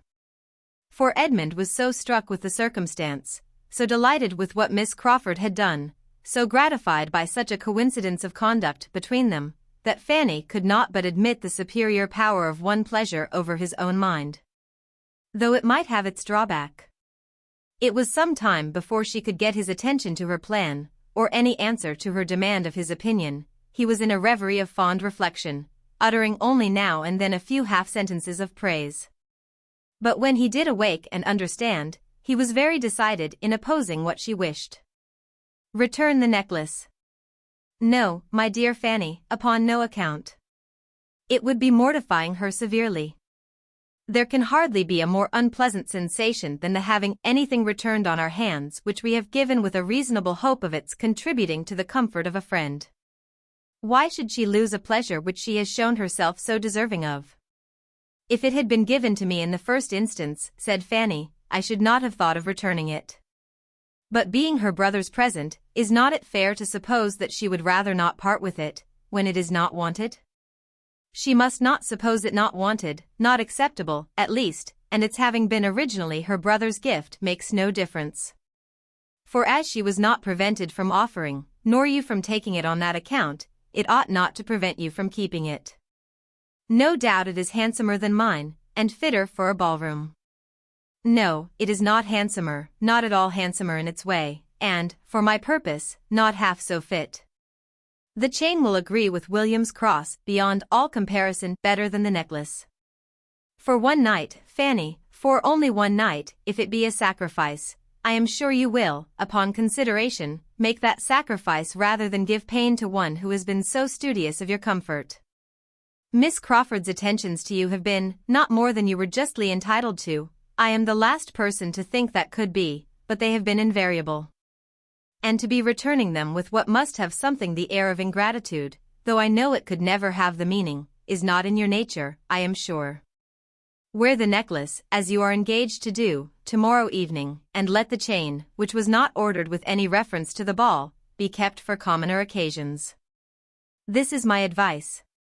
I would not have the shadow of a coolness between the two whose intimacy I have been observing with the greatest pleasure, and in whose characters there is so much general resemblance in true generosity and natural delicacy as to make the few slight differences, resulting principally from situation, no reasonable hindrance to a perfect friendship. I would not have the shadow of a coolness arise," he repeated, his voice sinking a little, "between the two dearest objects I have on earth." He was gone as he spoke, and Fanny remained to tranquilize herself as she could. She was one of his two dearest that must support her. But the other, the first. She had never heard him speak so openly before, and though it told her no more than what she had long perceived, it was a stab, for it told of his own convictions and views. They were decided.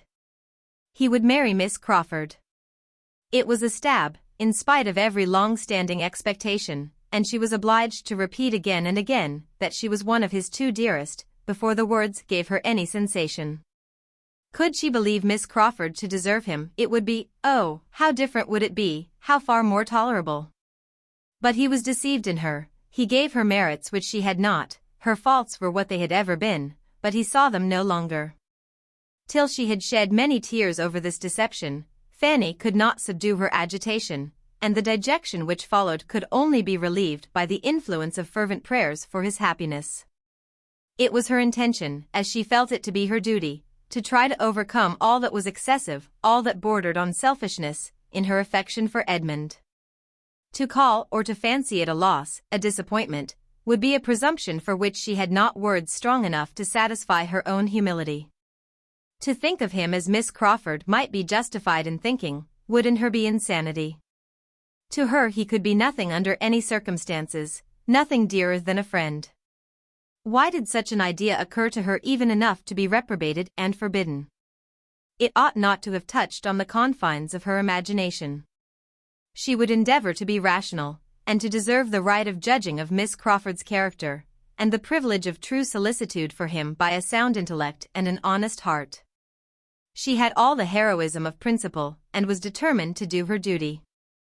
But having also many of the feelings of youth and nature, let her not be much wondered at, if, after making all these good resolutions on the side of self-government, she seized the scrap of paper on which Edmund had begun writing to her. As a treasure beyond all her hopes, and reading with the tenderest emotion these words, "My very dear Fanny, you must do me the favor to accept," locked it up with the chain, as the dearest part of the gift. It was the only thing approaching to a letter which she had ever received from him. She might never receive another. It was impossible that she ever should receive another so perfectly gratifying in the occasion and the style. 2 lines more prized had never fallen from the pen of the most distinguished author, never more completely blessed the researches of the fondest biographer. The enthusiasm of a woman's love is even beyond the biographer's.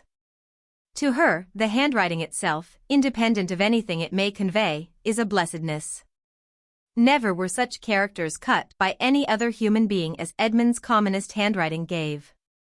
This specimen, written in haste as it was, had not a fault.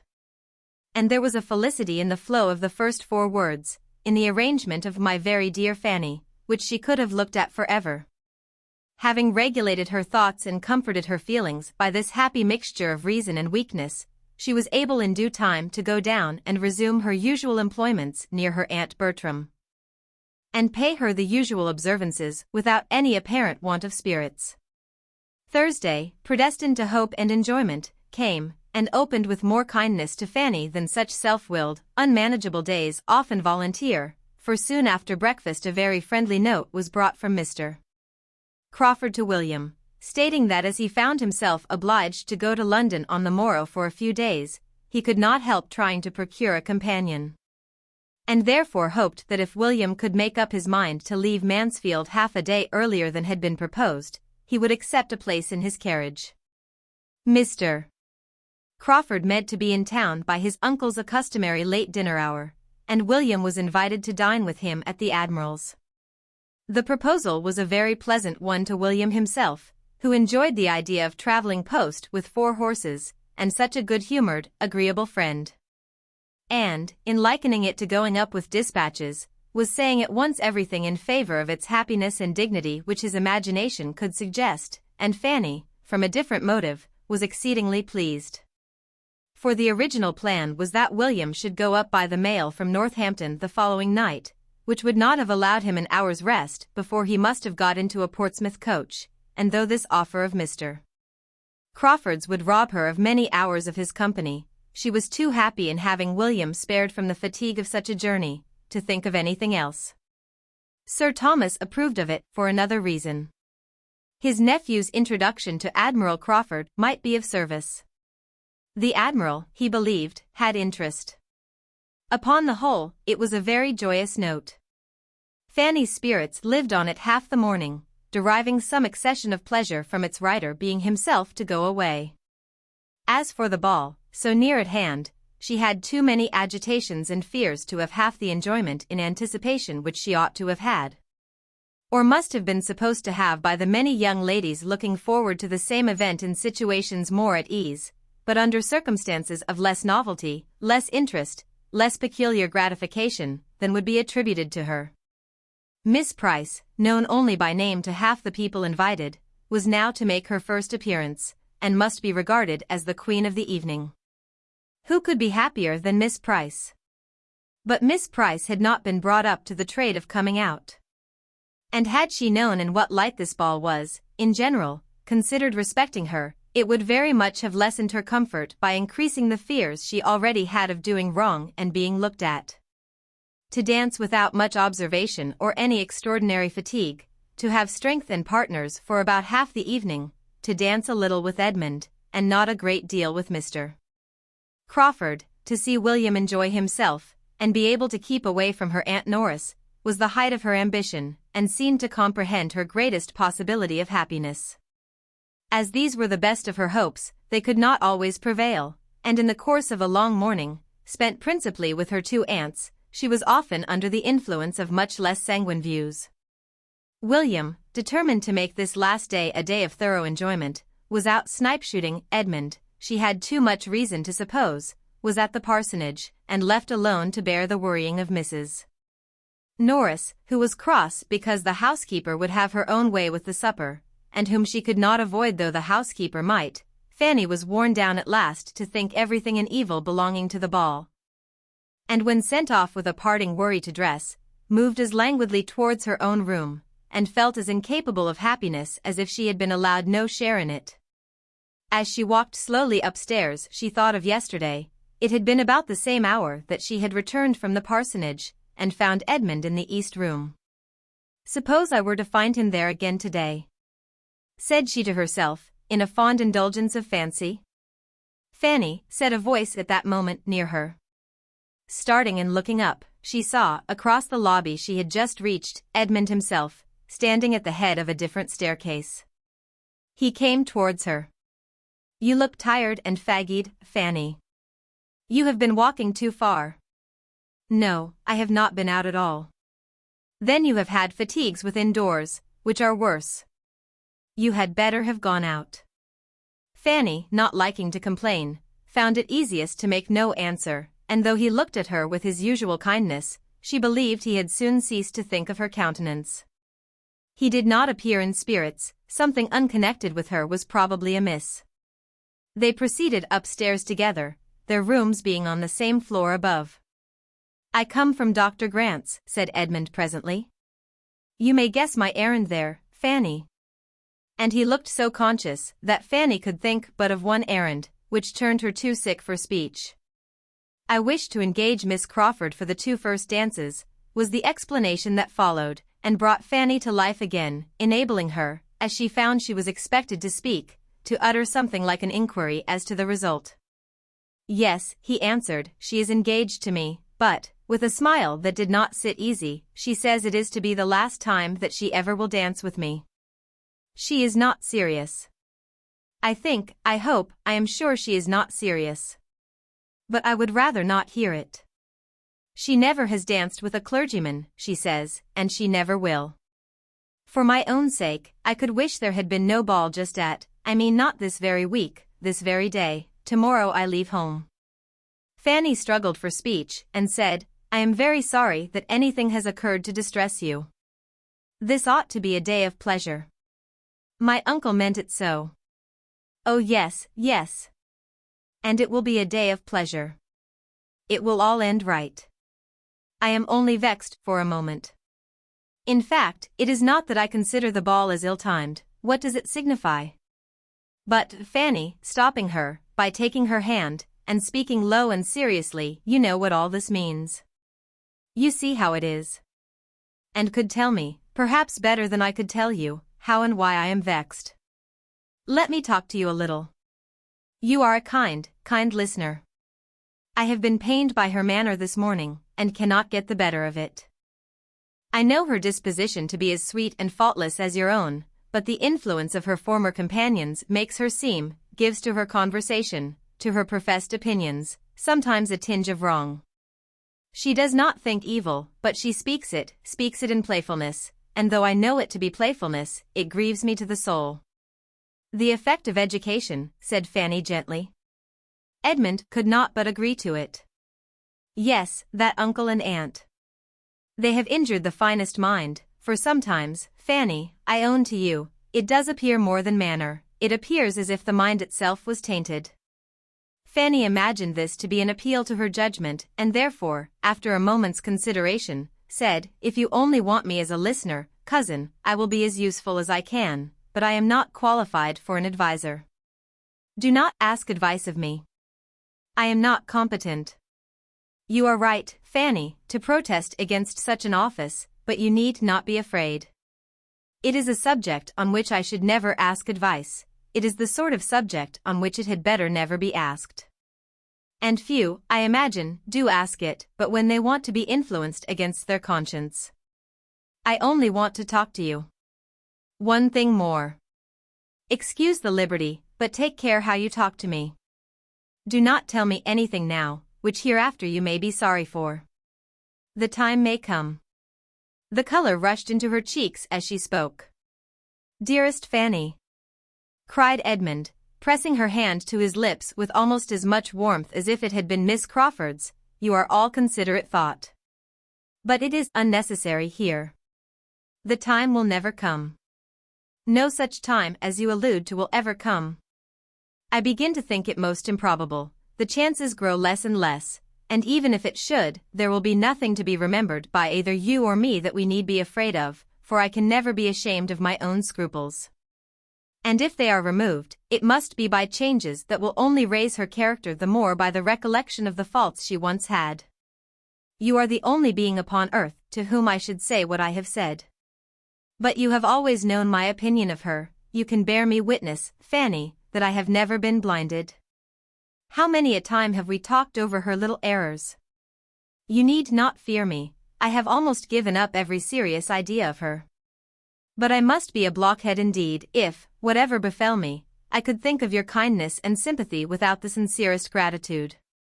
He had said enough to shake the experience of 18.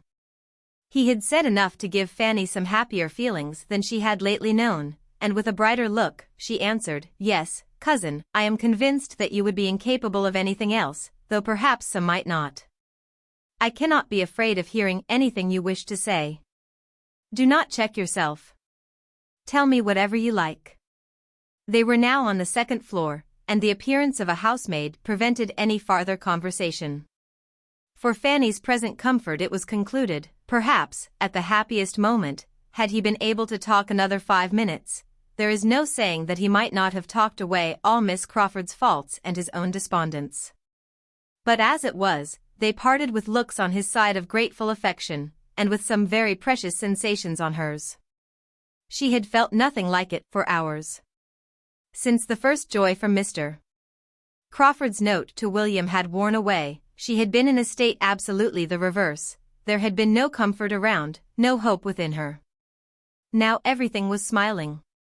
William's good fortune returned again upon her mind, and seemed of greater value than at first. The ball, too, such an evening of pleasure before her. It was now a real animation. And she began to dress for it with much of the happy flutter which belongs to a ball. All went well, she did not dislike her own looks. And when she came to the necklaces again, her good fortune seemed complete, for upon trial the one given her by Miss Crawford would by no means go through the ring of the cross. She had, to oblige Edmund, resolved to wear it. But it was too large for the purpose. His, therefore, must be worn. And having, with delightful feelings, joined the chain and the cross, those memorials of the two most beloved of her heart, those dearest tokens so formed for each other by everything real and imaginary, and put them round her neck, and seen and felt how full of William and Edmund they were, she was able, without an effort, to resolve on wearing Miss Crawford's necklace too. She acknowledged it to be right. Miss Crawford had a claim, and when it was no longer to encroach on, to interfere with the stronger claims, the truer kindness of another, she could do her justice even with pleasure to herself. The necklace really looked very well, and Fanny left her room at last, comfortably satisfied with herself and all about her. Her Aunt Bertram had recollected her on this occasion with an unusual degree of wakefulness. It had really occurred to her, unprompted, that Fanny, preparing for a ball, might be glad of better help than the upper housemaids, and when dressed herself, she actually sent her own maid to assist her, too late, of course, to be of any use. Mrs. Chapman had just reached the attic floor, when Miss Price came out of her room completely dressed, and only civilities were necessary, but Fanny felt her aunt's attention almost as much as Lady Bertram or Mrs. Chapman could do themselves. Chapter 28. Her uncle and both her aunts were in the drawing-room when Fanny went down. To the former she was an interesting object, and he saw with pleasure the general elegance of her appearance, and her being in remarkably good looks. The neatness and propriety of her dress was all that he would allow himself to commend in her presence, but upon her leaving the room again soon afterwards, he spoke of her beauty with very decided praise. "Yes," said Lady Bertram, "she looks very well. I sent Chapman to her. Look well. Oh, yes, cried Mrs. Norris, she has good reason to look well with all her advantages, brought up in this family as she has been, with all the benefit of her cousin's manners before her. Only think, my dear Sir Thomas, what extraordinary advantages you and I have been the means of giving her. The very gown you have been taking notice of is your own generous present to her when dear Mrs. Rushworth married. What would she have been if we had not taken her by the hand? Sir Thomas said no more. But when they sat down to table, the eyes of the two young men assured him that the subject might be gently touched again, when the ladies withdrew, with more success. Fanny saw that she was approved. And the consciousness of looking well made her look still better. From a variety of causes she was happy, and she was soon made still happier. For in following her aunts out of the room, Edmund, who was holding open the door, said, as she passed him, "You must dance with me, Fanny, you must keep 2 dances for me, any 2 that you like, except the first." She had nothing more to wish for. She had hardly ever been in a state so nearly approaching high spirits in her life. Her cousin's former gaiety on the day of a ball was no longer surprising to her. She felt it to be indeed very charming, and was actually practicing her steps about the drawing-room as long as she could be safe from the notice of her Aunt Norris, who was entirely taken up at first in fresh arranging and injuring the noble fire which the butler had prepared. Half an hour followed that would have been at least languid under any other circumstances, but Fanny's happiness still prevailed. It was but to think of her conversation with Edmund, and what was the restlessness of Mrs. Norris? What were the yawns of Lady Bertram? The gentlemen joined them. And soon after began the sweet expectation of a carriage, when a general spirit of ease and enjoyment seemed diffused, and they all stood about and talked and laughed, and every moment had its pleasure and its hope. Fanny felt that there must be a struggle in Edmund's cheerfulness, but it was delightful to see the effort so successfully made. When the carriages were really heard, when the guests began really to assemble, her own gaiety of heart was much subdued. The sight of so many strangers threw her back into herself. And besides the gravity and formality of the first great circle, which the manners of neither Sir Thomas nor Lady Bertram were of a kind to do away, she found herself occasionally called on to endure something worse. She was introduced here and there by her uncle and forced to be spoken to, and to curtsy, and speak again. This was a hard duty, and she was never summoned to it without looking at William, as he walked about at his ease in the background of the scene, and longing to be with him. The entrance of the Grants and Crawfords was a favorable epoch. The stiffness of the meeting soon gave way before their popular manners and more diffused intimacies. Little groups were formed, and everybody grew comfortable. Fanny felt the advantage, and, drawing back from the toils of civility, would have been again most happy, could she have kept her eyes from wandering between Edmund and Mary Crawford. She looked all loveliness, and what might not be the end of it? Her own musings were brought to an end on perceiving Mr. Crawford before her, and her thoughts were put into another channel by his engaging her almost instantly for the first 2 dances. Her happiness on this occasion was very much a la mortal, finely checkered. To be secure of a partner at first was a most essential good, for the moment of beginning was now growing seriously near. And she so little understood her own claims as to think that if Mr. Crawford had not asked her, she must have been the last to be sought after, and should have received a partner only through a series of inquiry, and bustle, and interference, which would have been terrible. But at the same time there was a pointedness in his manner of asking her which she did not like, and she saw his eye glancing for a moment at her necklace, with a smile, she thought there was a smile, which made her blush and feel wretched. And though there was no second glance to disturb her, though his object seemed then to be only quietly agreeable, she could not get the better of her embarrassment, heightened as it was by the idea of his perceiving it, and had no composure till he turned away to someone else. Then she could gradually rise up to the genuine satisfaction of having a partner, a voluntary partner, secured against the dancing began. When the company were moving into the ballroom, she found herself for the first time near Miss Crawford, whose eyes and smiles were immediately and more unequivocally directed as her brother's had been, and who was beginning to speak on the subject. When Fanny, anxious to get the story over, hastened to give the explanation of the second necklace, the real chain.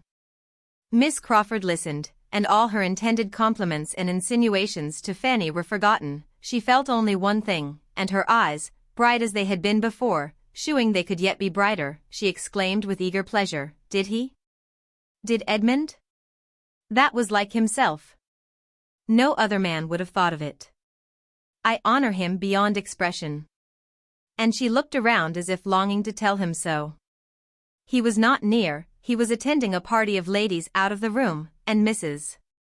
Grant coming up to the two girls, and taking an arm of each, they followed with the rest. Fanny's heart sunk, but there was no leisure for thinking long even of Miss Crawford's feelings. They were in the ballroom, the violins were playing, and her mind was in a flutter that forbade its fixing on anything serious. She must watch the general arrangements, and see how everything was done. In a few minutes Sir Thomas came to her, and asked if she were engaged, and the "Yes, sir," to Mr. Crawford, was exactly what he had intended to hear. Mr. Crawford was not far off. Sir Thomas brought him to her, saying something which discovered to Fanny that she was to lead the way and open the ball, an idea that had never occurred to her before. Whenever she had thought of the minutiae of the evening, it had been as a matter of course that Edmund would begin with Miss Crawford. And the impression was so strong, that though her uncle spoke the contrary, she could not help an exclamation of surprise, a hint of her unfitness, an entreaty even to be excused. To be urging her opinion against Sir Thomas's was a proof of the extremity of the case, but such was her horror at the first suggestion, that she could actually look him in the face and say that she hoped it might be settled otherwise. In vain, however, Sir Thomas smiled, tried to encourage her, and then looked too serious, and said too decidedly, "It must be so, my dear," for her to hazard another word, and she found herself the next moment conducted by Mr. Crawford to the top of the room, and standing there to be joined by the rest of the dancers, couple after couple, as they were formed. She could hardly believe it. To be placed above so many elegant young women. The distinction was too great. It was treating her like her cousins. And her thoughts flew to those absent cousins with most unfeigned and truly tender regret, that they were not at home to take their own place in the room, and have their share of a pleasure which would have been so very delightful to them. So often as she had heard them wish for a ball at home as the greatest of all felicities. And to have them away when it was given, and for her to be opening the ball, and with Mr. Crawford too. She hoped they would not envy her that distinction now. But when she looked back to the state of things in the autumn, to what they had all been to each other when once dancing in that house before, the present arrangement was almost more than she could understand herself. The ball began. It was rather honor than happiness to Fanny. For the first dance at least, her partner was in excellent spirits, and tried to impart them to her. But she was a great deal too much frightened to have any enjoyment till she could suppose herself no longer looked at. Young, pretty, and gentle, however, she had no awkwardnesses that were not as good as graces, and there were few persons present that were not disposed to praise her. She was attractive, she was modest, she was Sir Thomas's niece, and she was soon said to be admired by Mr. Crawford. It was enough to give her general favor. Sir Thomas himself was watching her progress down the dance with much complacency. He was proud of his niece, and without attributing all her personal beauty, as Mrs. Norris seemed to do, to her transplantation to Mansfield, he was pleased with himself for having supplied everything else, education and manners she owed to him. Miss Crawford saw much of Sir Thomas's thoughts as he stood, and having, in spite of all his wrongs towards her, a general prevailing desire of recommending herself to him, took an opportunity of stepping aside to say something agreeable of Fanny. Her praise was warm, and he received it as she could wish, joining in it as far as discretion, and politeness, and slowness of speech would allow, and certainly appearing to greater advantage on the subject than his lady did soon afterwards. When Mary, perceiving her on a sofa very near, turned round before she began to dance, to compliment her on Miss Price's looks. "Yes, she does look very well," was Lady Bertram's placid reply. "Chapman helped her to dress. I sent Chapman to her." Not but that she was really pleased to have Fanny admired. But she was so much more struck with her own kindness in sending Chapman to her, that she could not get it out of her head. Miss Crawford knew Mrs. Norris too well to think of gratifying her by commendation of Fanny. To her, it was as the occasion offered. "Ah, ma'am, how much we want dear Mrs. Rushworth and Julia tonight," and Mrs. Norris paid her with as many smiles and courteous words as she had time for, amid so much occupation as she found for herself in making up card tables, giving hints to Sir Thomas, and trying to move all the chaperones to a better part of the room. Miss Crawford blundered most towards Fanny herself in her intentions to please. She meant to be giving her little heart a happy flutter, and filling her with sensations of delightful self-consequence.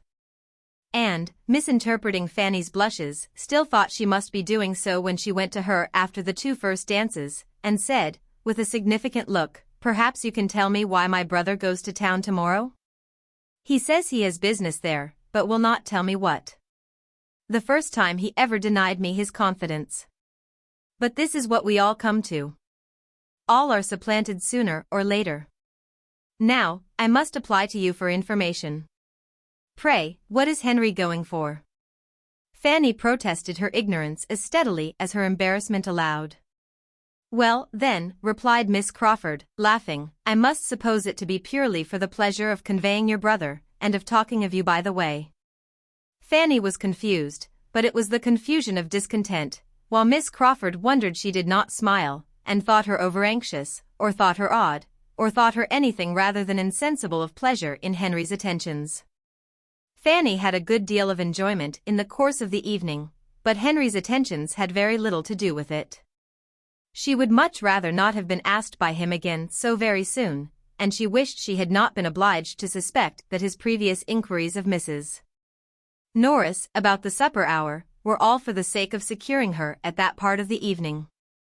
But it was not to be avoided. He made her feel that she was the object of all. Though she could not say that it was unpleasantly done, that there was indelicacy or ostentation in his manner, and sometimes, when he talked of William, he was really not unagreeable, and shewed even a warmth of heart which did him credit. But still his attentions made no part of her satisfaction. She was happy whenever she looked at William, and saw how perfectly he was enjoying himself, in every 5 minutes that she could walk about with him and hear his account of his partners. She was happy in knowing herself admired.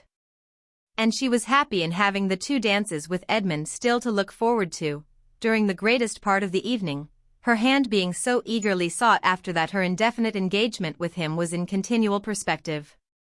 She was happy even when they did take place, but not from any flow of spirits on his side, or any such expressions of tender gallantry as had blessed the morning. His mind was fagged, and her happiness sprung from being the friend with whom it could find repose. "I am worn out with civility," said he. "I have been talking incessantly all night, and with nothing to say. But with you, Fanny, there may be peace. You will not want to be talked to. Let us have the luxury of silence." Fanny would hardly even speak her agreement.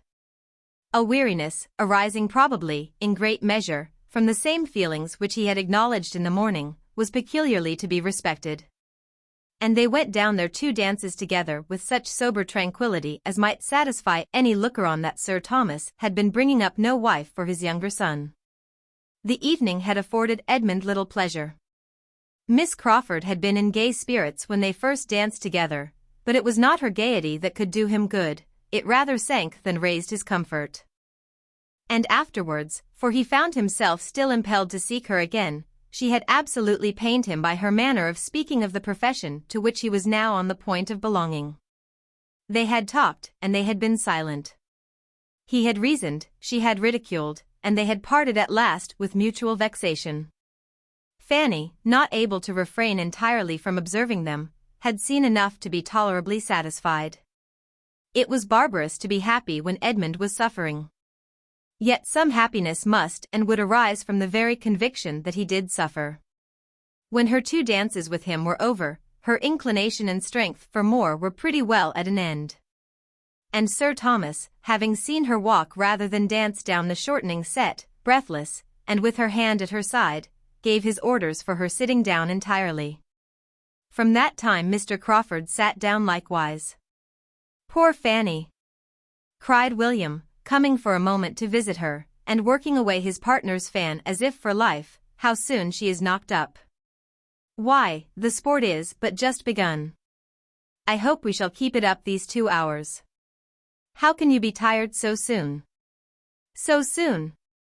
My good friend," said Sir Thomas, producing his watch with all necessary caution, "it is 3 o'clock, and your sister is not used to these sort of hours." "Well, then, Fanny, you shall not get up tomorrow before I go. Sleep as long as you can, and never mind me." "Oh, William. What? Did she think of being up before you set off?" "Oh, yes, sir," cried Fanny, rising eagerly from her seat to be nearer her uncle. "I must get up and breakfast with him. It will be the last time, you know, the last morning." "You had better not. He is to have breakfasted and be gone by 9:30. "Mr. Crawford, I think you call for him at 9:30? Fanny was too urgent, however, and had too many tears in her eyes for denial, and it ended in a gracious well, which was permission. "Yes, 9:30, said Crawford to William as the latter was leaving them, "and I shall be punctual, for there will be no kind sister to get up for me." And in a lower tone to Fanny, "I shall have only a desolate house to hurry from. Your brother will find my ideas of time and his own very different tomorrow." After a short consideration, Sir Thomas asked Crawford to join the early breakfast party in that house instead of eating alone. He should himself be of it. And the readiness with which his invitation was accepted convinced him that the suspicions whence, he must confess to himself, this very ball had in great measure sprung, were well founded. Mr. Crawford was in love with Fanny. He had a pleasing anticipation of what would be. His niece, meanwhile, did not thank him for what he had just done. She had hoped to have William all to herself the last morning. It would have been an unspeakable indulgence. But though her wishes were overthrown, there was no spirit of murmuring within her. On the contrary, she was so totally unused to have her pleasure consulted, or to have anything take place at all in the way she could desire, that she was more disposed to wonder and rejoice in having carried her point so far, than to repine at the counteraction which followed. Shortly afterward, Sir Thomas was again interfering a little with her inclination, by advising her to go immediately to bed. Advise was his word, but it was the advice of absolute power, and she had only to rise, and, with Mr. Crawford's very cordial adieus, pass quietly away. Stopping at the entrance door, like the lady of Branxholme Hall, one moment and no more, to view the happy scene and take a last look at the 5 or 6 determined couple who were still hard at work. And then, creeping slowly up the principal staircase, pursued by the ceaseless country dance, feverish with hopes and fears, soup and negus, sore-footed and fatigued, restless and agitated, yet feeling, in spite of everything, that a ball was indeed delightful. In thus sending her away, Sir Thomas perhaps might not be thinking merely of her health. It might occur to him that Mr. Crawford had been sitting by her long enough, or he might mean to recommend her as a wife by shewing her persuadableness. Chapter 29. The ball was over, and the breakfast was soon over too. The last kiss was given, and William was gone. Mr. Crawford had, as he foretold, been very punctual, and short and pleasant had been the meal. After seeing William to the last moment, Fanny walked back to the breakfast-room with a very saddened heart to grieve over the melancholy change. And there her uncle kindly left her to cry in peace, conceiving, perhaps, that the deserted chair of each young man might exercise her tender enthusiasm, and that the remaining cold pork bones and mustard in William's plate might but divide her feelings with the broken eggshells in Mr. Crawford's. She sat and cried con amore as her uncle intended, but it was con amore fraternal and no other. William was gone, and she now felt as if she had wasted half his visit in idle cares and selfish solicitudes unconnected with him. Fanny's disposition was such that she could never even think of her Aunt Norris in the meagreness and cheerlessness of her own small house, without reproaching herself for some little want of attention to her when they had been last together. Much less could her feelings acquit her of having done and said and thought everything by William that was due to him for a whole fortnight. It was a heavy, melancholy day. Soon after the second breakfast, Edmund bade them goodbye for a week, and mounted his horse for Peterborough, and then all were gone. Nothing remained of last night but remembrances, which she had nobody to share in. She talked to her Aunt Bertram, she must talk to somebody of the ball, but her aunt had seen so little of what had passed, and had so little curiosity, that it was heavy work. Lady Bertram was not certain of anybody's dress or anybody's place at supper but her own. She could not recollect what it was that she had heard about one of the Miss Maddoxes, or what it was that Lady Prescott had noticed in Fanny. She was not sure whether Colonel Harrison had been talking of Mr. Crawford or of William when he said he was the finest young man in the room. Somebody had whispered something to her. She had forgot to ask Sir Thomas what it could be. And these were her longest speeches and clearest communications. The rest was only a languid yes, yes, very well, did you? Did he? I did not see that, I should not know one from the other. This was very bad. It was only better than Mrs. Norris's sharp answers would have been, but she being gone home with all the supernumerary jellies to nurse a sick maid, there was peace and good humor in their little party, though it could not boast much beside. The evening was heavy like the day. I cannot think what is the matter with me, said Lady Bertram, when the tea things were removed. I feel quite stupid. It must be sitting up so late last night. Fanny, you must do something to keep me awake. I cannot work. Fetch the cards, I feel so very stupid. The cards were brought, and Fanny played at cribbage with her aunt till bedtime. And as Sir Thomas was reading to himself, no sounds were heard in the room for the next 2 hours beyond the reckonings of the game, and that makes 31, 4 in hand and 8 in crib. You are to deal, ma'am, shall I deal for you? Fanny thought and thought again of the difference which 24 hours had made in that room, and all that part of the house. Last night it had been hope and smiles, bustle and motion, noise and brilliancy, in the drawing-room, and out of the drawing-room, and everywhere. Now it was languor, and all but solitude. A good night's rest improved her spirits. She could think of William the next day more cheerfully, and as the morning afforded her an opportunity of talking over Thursday night with Mrs. Grant and Miss Crawford, in a very handsome style, with all the heightenings of imagination, and all the laughs of playfulness which are so essential to the shade of a departed ball. She could afterwards bring her mind without much effort into its everyday state, and easily conform to the tranquillity of the present quiet week. They were indeed a smaller party than she had ever known there for a whole day together, and he was gone on whom the comfort and cheerfulness of every family meeting and every meal chiefly depended. But this must be learned to be endured. He would soon be always gone, and she was thankful that she could now sit in the same room with her uncle, hear his voice, receive his questions, and even answer them, without such wretched feelings as she had formerly known. We miss our 2 young men, was Sir Thomas's observation on both the first and second day, as they formed their very reduced circle after dinner.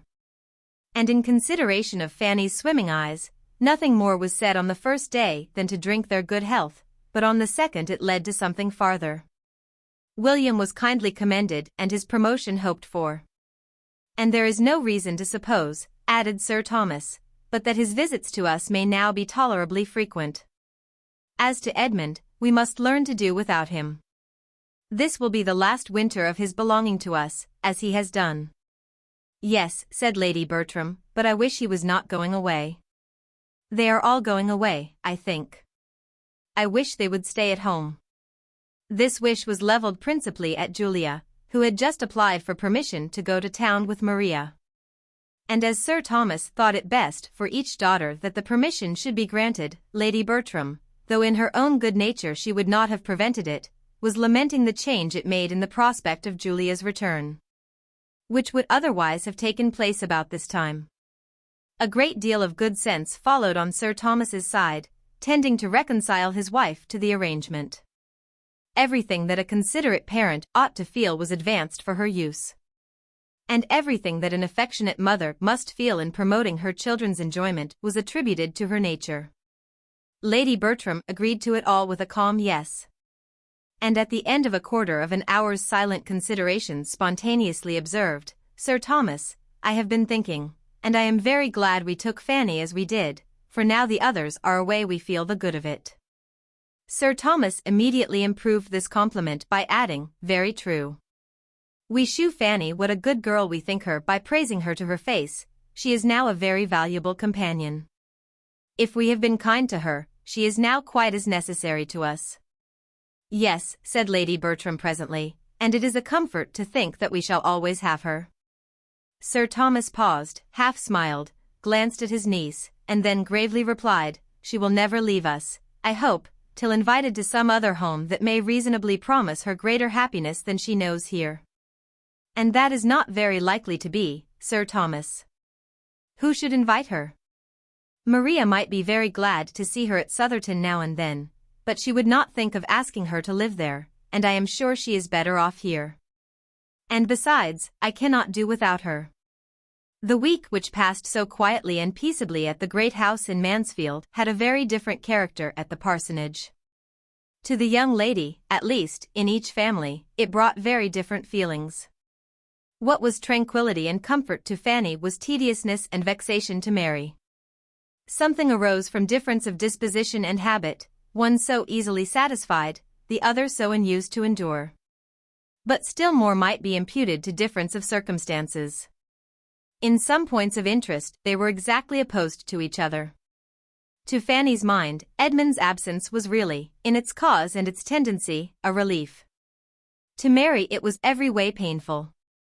She felt the want of his society every day, almost every hour, and was too much in want of it to derive anything but irritation from considering the object for which he went. He could not have devised anything more likely to raise his consequence than this week's absence, occurring as it did at the very time of her brother's going away, of William Price's going too, and completing the sort of general break-up of a party which had been so animated. She felt it keenly. They were now a miserable trio, confined within doors by a series of rain and snow, with nothing to do and no variety to hope for. Angry as she was with Edmund for adhering to his own notions, and acting on them in defiance of her, and she had been so angry that they had hardly parted friends at the ball, she could not help thinking of him continually when absent, dwelling on his merit and affection, and longing again for the almost daily meetings they lately had. His absence was unnecessarily long. He should not have planned such an absence, he should not have left home for a week, when her own departure from Mansfield was so near. Then she began to blame herself. She wished she had not spoken so warmly in their last conversation. She was afraid she had used some strong, some contemptuous expressions in speaking of the clergy, and that should not have been. It was ill-bred, it was wrong. She wished such words unsaid with all her heart. Her vexation did not end with the week. All this was bad, but she had still more to feel when Friday came round again and brought no Edmund, when Saturday came and still no Edmund. And when, through the slight communication with the other family which Sunday produced, she learned that he had actually written home to defer his return, having promised to remain some days longer with his friend. If she had felt impatience and regret before, if she had been sorry for what she said, and feared its too strong effect on him, she now felt and feared it all tenfold more. She had, moreover, to contend with one disagreeable emotion entirely new to her, jealousy. His friend Mr. Owen had sisters, he might find them attractive. But, at any rate, his staying away at a time when, according to all preceding plans, she was to remove to London meant something that she could not bear. Had Henry returned, as he talked of doing, at the end of 3 or 4 days, she should now have been leaving Mansfield. It became absolutely necessary for her to get to Fanny and try to learn something more. She could not live any longer in such solitary wretchedness. And she made her way to the park, through difficulties of walking which she had deemed unconquerable a week before, for the chance of hearing a little in addition, for the sake of at least hearing his name. The first half-hour was lost, for Fanny and Lady Bertram were together, and unless she had Fanny to herself she could hope for nothing.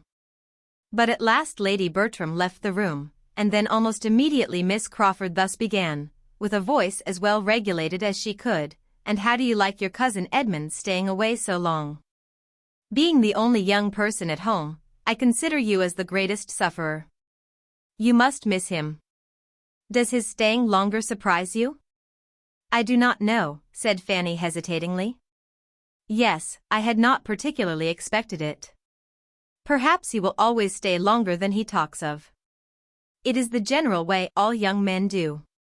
He did not, the only time he went to see Mr. Owen before. He finds the house more agreeable now. He is a very pleasing young man himself, and I cannot help being rather concerned at not seeing him again before I go to London, as will now undoubtedly be the case. I am looking for Henry every day, and as soon as he comes there will be nothing to detain me at Mansfield. I should like to have seen him once more, I confess. But you must give my compliments to him. Yes, I think it must be compliments. Is not there a something wanted, Miss Price, in our language, a something between compliments and love, to suit the sort of friendly acquaintance we have had together? So many months' acquaintance. But compliments may be sufficient here. Was his letter a long one? Does he give you much account of what he is doing? Is it Christmas gaieties that he is staying for? I only heard a part of the letter, it was to my uncle, but I believe it was very short. Indeed, I am sure it was but a few lines. All that I heard was that his friend had pressed him to stay longer, and that he had agreed to do so. A few days longer, or some days longer, I am not quite sure which. Oh. If he wrote to his father. But I thought it might have been to Lady Bertram or you. But if he wrote to his father, no wonder he was concise. Who could write chat to Sir Thomas? If he had written to you, there would have been more particulars. You would have heard of balls and parties. He would have sent you a description of everything and everybody. How many Miss Owens are there? 3 grown up. Are they musical? I do not at all know. I never heard.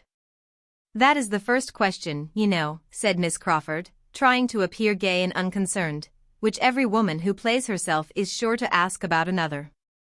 But it is very foolish to ask questions about any young ladies, about any 3 sisters just grown up, for one knows, without being told, exactly what they are, all very accomplished and pleasing, and one very pretty.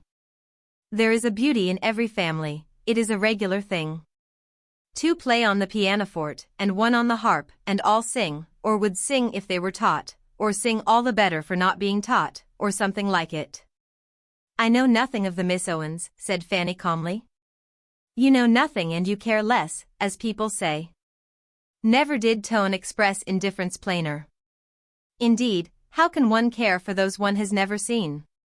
Well, when your cousin comes back, he will find Mansfield very quiet, all the noisy ones gone, your brother and mine and myself. I do not like the idea of leaving Mrs. Grant now the time draws near. She does not like my going. Fanny felt obliged to speak. You cannot doubt your being missed by many, said she. You will be very much missed. Miss Crawford turned her eye on her, as if wanting to hear or see more, and then laughingly said, oh yes. Missed as every noisy evil is missed when it is taken away, that is, there is a great difference felt. But I am not fishing, don't compliment me. If I am missed, it will appear. I may be discovered by those who want to see me. I shall not be in any doubtful, or distant, or unapproachable region. Now Fanny could not bring herself to speak, and Miss Crawford was disappointed. For she had hoped to hear some pleasant assurance of her power from one who she thought must know, and her spirits were clouded again. The Miss Owens, said she, soon afterwards. Suppose you were to have one of the Miss Owens settled at Thornton Lacey, how should you like it? Stranger things have happened. I dare say they are trying for it. And they are quite in the right, for it would be a very pretty establishment for them. I do not at all wonder or blame them. It is everybody's duty to do as well for themselves as they can. Sir Thomas Bertram's son is somebody. And now he is in their own line. Their father is a clergyman, and their brother is a clergyman, and they are all clergymen together. He is their lawful property, he fairly belongs to them. You don't speak, Fanny, Miss Price, you don't speak. But honestly now, do not you rather expect it than otherwise? No, said Fanny stoutly, I do not expect it at all. Not at all, cried Miss Crawford with alacrity. I wonder at that. But I dare say you know exactly, I always imagine you are, perhaps you do not think him likely to marry at all, or not at present. No, I do not, said Fanny softly, hoping she did not err either in the belief or the acknowledgement of it. Her companion looked at her keenly, and gathering greater spirit from the blush soon produced from such a look, only said, he is best off as he is, and turned the subject. Chapter 30. Miss Crawford's uneasiness was much lightened by this conversation, and she walked home again in spirits which might have defied almost another week of the same small party in the same bad weather, had they been put to the proof. But as that very evening brought her brother down from London again in quite, or more than quite, his usual cheerfulness, she had nothing farther to try her own. His still refusing to tell her what he had gone for was but the promotion of gaiety. A day before it might have irritated, but now it was a pleasant joke, suspected only of concealing something planned as a pleasant surprise to herself. And the next day did bring a surprise to her. Henry had said he should just go and ask the Bertrams how they did, and be back in 10 minutes, but he was gone above an hour. And when his sister, who had been waiting for him to walk with her in the garden, met him at last most impatiently in the sweep, and cried out, My dear Henry, where can you have been all this time? He had only to say that he had been sitting with Lady Bertram and Fanny. Sitting with them an hour and a half, exclaimed Mary. But this was only the beginning of her surprise. Yes, Mary, said he, drawing her arm within his, and walking along the sweep as if not knowing where he was, I could not get away sooner, Fanny looked so lovely. I am quite determined, Mary. My mind is entirely made up. Will it astonish you? No, you must be aware that I am quite determined to marry Fanny Price. The surprise was now complete, for, in spite of whatever his consciousness might suggest, a suspicion of his having any such views had never entered his sister's imagination. And she looked so truly the astonishment she felt, that he was obliged to repeat what he had said, and more fully and more solemnly. The conviction of his determination once admitted, it was not unwelcome. There was even pleasure with the surprise. Mary was in a state of mind to rejoice in a connection with the Bertram family, and to be not displeased with her brother's marrying a little beneath him. Yes, Mary, was Henry's concluding assurance. I am fairly caught. You know with what idle designs I began, but this is the end of them. I have, I flatter myself, made no inconsiderable progress in her affections, but my own are entirely fixed. Lucky, lucky girl, cried Mary, as soon as she could speak. What a match for her! My dearest Henry, this must be my first feeling, but my second, which you shall have as sincerely, is, that I approve your choice from my soul, and foresee your happiness as heartily as I wish and desire it. You will have a sweet little wife, all gratitude and devotion. Exactly what you deserve. What an amazing match for her. Mrs. Norris often talks of her luck, what will she say now? The delight of all the family, indeed. And she has some true friends in it. How they will rejoice. But tell me all about it. Talk to me forever. When did you begin to think seriously about her? Nothing could be more impossible than to answer such a question, though nothing could be more agreeable than to have it asked. How the pleasing plague had stolen on him he could not say. And before he had expressed the same sentiment with a little variation of words 3 times over, his sister eagerly interrupted him with, Ah, my dear Henry, and this is what took you to London. This was your business. You chose to consult the Admiral before you made up your mind. But this he stoutly denied. He knew his uncle too well to consult him on any matrimonial scheme. The Admiral hated marriage, and thought it never pardonable in a young man of independent fortune. When Fanny is known to him, continued Henry, he will dote on her. She is exactly the woman to do away every prejudice of such a man as the Admiral, for she is exactly such a woman as he thinks does not exist in the world.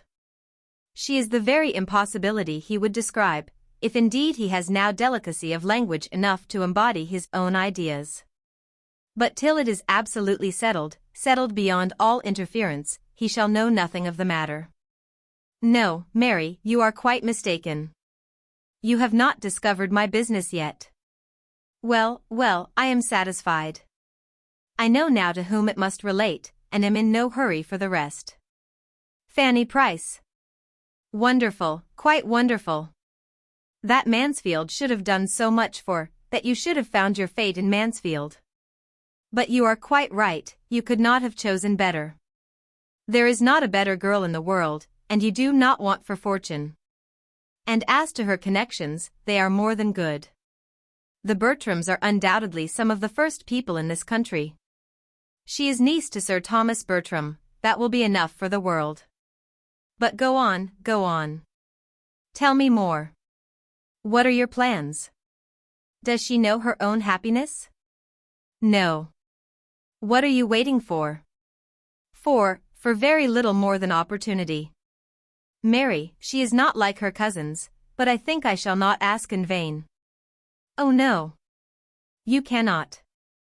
Were you even less pleasing, supposing her not to love you already, of which, however, I can have little doubt, you would be safe. The gentleness and gratitude of her disposition would secure her all your own immediately. From my soul I do not think she would marry you without love, that is, if there is a girl in the world capable of being uninfluenced by ambition, I can suppose it her, but ask her to love you, and she will never have the heart to refuse. As soon as her eagerness could rest in silence, he was as happy to tell as she could be to listen. And a conversation followed almost as deeply interesting to her as to himself, though he had in fact nothing to relate but his own sensations, nothing to dwell on but Fanny's charms. Fanny's beauty of face and figure, Fanny's graces of manner and goodness of heart, were the exhaustless theme. The gentleness, modesty, and sweetness of her character were warmly expatiated on. That sweetness which makes so essential a part of every woman's worth in the judgment of man, that though he sometimes loves where it is not, he can never believe it absent. Her temper he had good reason to depend on and to praise. He had often seen it tried. Was there one of the family, excepting Edmund, who had not in some way or other continually exercised her patience and forbearance? Her affections were evidently strong. To see her with her brother. What could more delightfully prove that the warmth of her heart was equal to its gentleness? What could be more encouraging to a man who had her love in view? Then, her understanding was beyond every suspicion, quick and clear. And her manners were the mirror of her own modest and elegant mind. Nor was this all. Henry Crawford had too much sense not to feel the worth of good principles in a wife, though he was too little accustomed to serious reflection to know them by their proper name. But when he talked of her having such a steadiness and regularity of conduct, such a high notion of honor, and such an observance of decorum as might warrant any man in the fullest dependence on her faith and integrity, he expressed what was inspired by the knowledge of her being well-principled and religious. I could so wholly and absolutely confide in her, said he, and that is what I want. Well might his sister, believing as she really did that his opinion of Fanny Price was scarcely beyond her merits, rejoice in her prospects. The more I think of it, she cried, the more am I convinced that you are doing quite right, and though I should never have selected Fanny Price as the girl most likely to attach you, I am now persuaded she is the very one to make you happy. Your wicked project upon her peace turns out a clever thought indeed. You will both find your good in it. It was bad, very bad in me against such a creature, but I did not know her then. And she shall have no reason to lament the hour that first put it into my head. I will make her very happy, Mary, happier than she has ever yet been herself, or ever seen anybody else. I will not take her from Northamptonshire. I shall let Everingham, and rent a place in this neighborhood, perhaps Stanwix Lodge. I shall let a 7 years' lease of Everingham. I am sure of an excellent tenant at half a word. I could name 3 people now, who would give me my own terms and thank me. Ha, cried Mary, settle in Northamptonshire. That is pleasant. Then we shall be all together. When she had spoken it, she recollected herself, and wished it unsaid. But there was no need of confusion, for her brother saw her only as the supposed inmate of Mansfield Parsonage, and replied but to invite her in the kindest manner to his own house, and to claim the best right in her. "You must give us more than half your time," said he. "I cannot admit Mrs. Grant to have an equal claim with Fanny and myself, for we shall both have a right in you. Fanny will be so truly your sister." Mary had only to be grateful and give general assurances, but she was now very fully purposed to be the guest of neither brother nor sister many months longer. "You will divide your year between London and Northamptonshire?" "Yes. That's right. And in London, of course, a house of your own, no longer with the Admiral." "My dearest Henry, the advantage to you of getting away from the Admiral before your manners are hurt by the contagion of his, before you have contracted any of his foolish opinions, or learned to sit over your dinner as if it were the best blessing of life. You are not sensible of the gain, for your regard for him has blinded you, but, in my estimation, your marrying early may be the saving of you. To have seen you grow like the Admiral in word or deed, look or gesture, would have broken my heart." Well, we do not think quite alike here. The Admiral has his faults, but he is a very good man, and has been more than a father to me. Few fathers would have let me have my own way half so much. You must not prejudice Fanny against him. I must have them love one another." Mary refrained from saying what she felt, that there could not be two persons in existence whose characters and manners were less accordant. Time would discover it to him. But she could not help this reflection on the Admiral. "Henry, I think so highly of Fanny Price, that if I could suppose the next Mrs. Crawford would have half the reason which my poor ill-used aunt had to abhor the very name, I would prevent the marriage, if possible. But I know you. I know that a wife you loved would be the happiest of women, and that even when you ceased to love, she would yet find in you the liberality and good breeding of a gentleman. The impossibility of not doing everything in the world to make Fanny Price happy, or of ceasing to love Fanny Price, was of course the groundwork of his eloquent answer. Had you seen her this morning, Mary," he continued, attending with such ineffable sweetness and patience to all the demands of her aunt's stupidity, working with her, and for her, her color beautifully heightened as she leant over the work. Then returning to her seat to finish a note which she was previously engaged in writing for that stupid woman's service, and all this with such unpretending gentleness. So much as if it were a matter of course that she was not to have a moment at her own command, her hair arranged as neatly as it always is, and one little curl falling forward as she wrote, which she now and then shook back. And in the midst of all this, still speaking at intervals to me, or listening, and as if she liked to listen, to what I said. Had you seen her so, Mary, you would not have implied the possibility of her power over my heart ever ceasing. My dearest Henry, cried Mary, stopping short, and smiling in his face, how glad I am to see you so much in love. It quite delights me. But what will Mrs. Rushworth and Julia say? I care neither what they say nor what they feel. They will now see what sort of woman it is that can attach me, that can attach a man of sense. I wish the discovery may do them any good. And they will now see their cousin treated as she ought to be, and I wish they may be heartily ashamed of their own abominable neglect and unkindness. They will be angry, he added, after a moment's silence, and in a cooler tone, Mrs. Rushworth will be very angry. It will be a bitter pill to her, that is, like other bitter pills, it will have 2 moments ill flavor, and then be swallowed and forgotten. For I am not such a coxcomb as to suppose her feelings more lasting than other women's, though I was the object of them. Yes, Mary, my Fanny will feel a difference indeed, a daily, hourly difference, in the behavior of every being who approaches her. And it will be the completion of my happiness to know that I am the doer of it, that I am the person to give the consequence so justly her due. Now she is dependent, helpless, friendless, neglected, forgotten. Nay, Henry, not by all. Not forgotten by all, not friendless or forgotten. Her cousin Edmund never forgets her. Edmund. True, I believe he is, generally speaking, kind to her, and so is Sir Thomas in his way. But it is the way of a rich, superior, long-worded, arbitrary uncle. What can Sir Thomas and Edmund together do? What do they do for her happiness, comfort, honor, and dignity in the world, to what I shall do? Chapter 31. Henry Crawford was at Mansfield Park again the next morning, and at an earlier hour than common visiting warrants. The two ladies were together in the breakfast room, and, fortunately for him, Lady Bertram was on the very point of quitting it as he entered. She was almost at the door, and not choosing by any means to take so much trouble in vain, she still went on, after a civil reception, a short sentence about being waited for, and a "let Sir Thomas know" to the servant.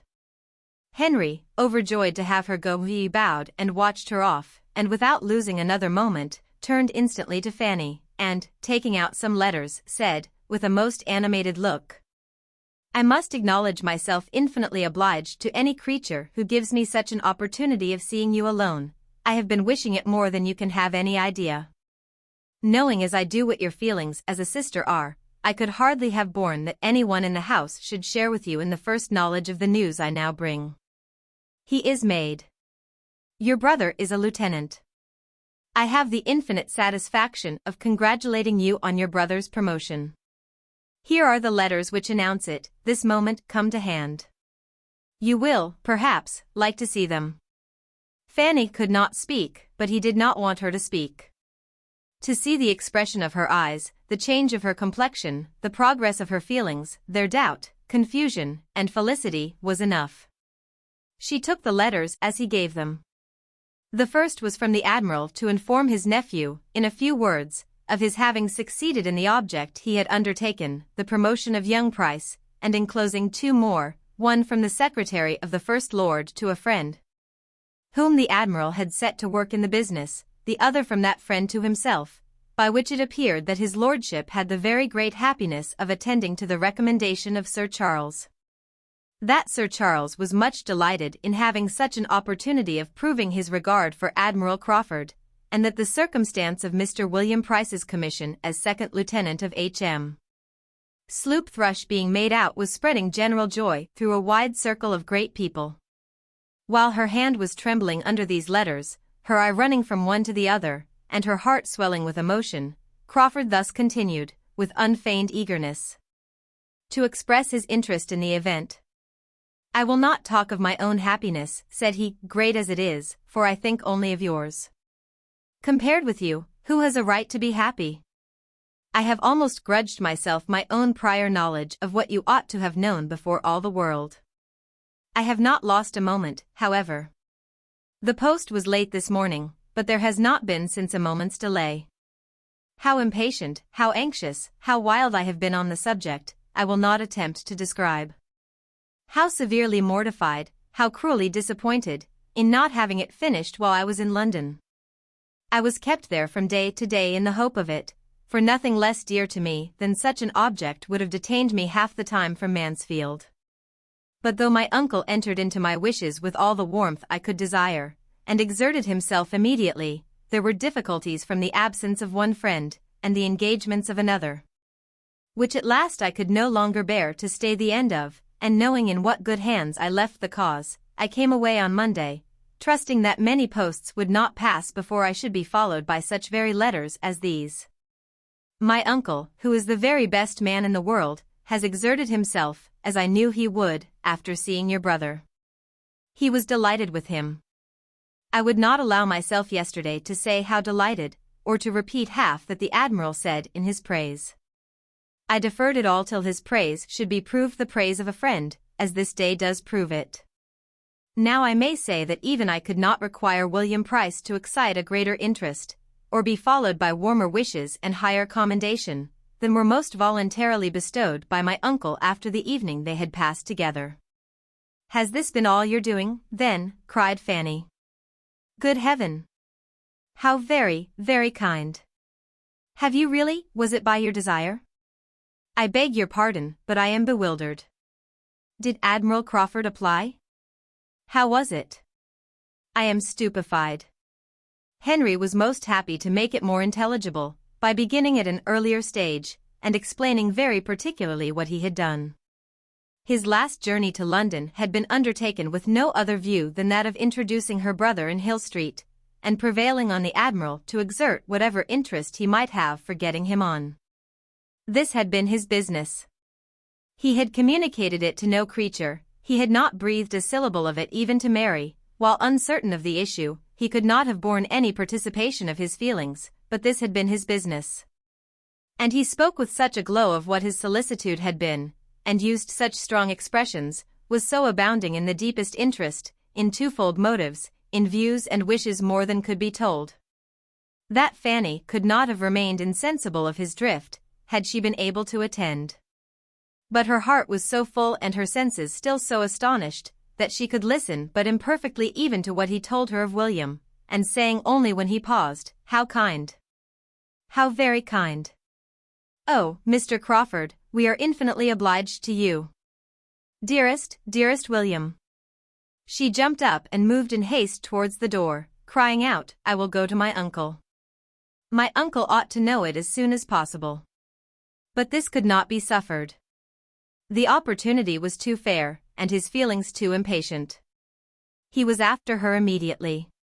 She must not go, she must allow him 5 minutes longer, and he took her hand and led her back to her seat, and was in the middle of his farther explanation, before she had suspected for what she was detained. When she did understand it, however, and found herself expected to believe that she had created sensations which his heart had never known before, and that everything he had done for William was to be placed to the account of his excessive and unequalled attachment to her, she was exceedingly distressed, and for some moments unable to speak. She considered it all as nonsense, as mere trifling and gallantry, which meant only to deceive for the hour. She could not but feel that it was treating her improperly and unworthily, and in such a way as she had not deserved. But it was like himself, and entirely of a piece with what she had seen before.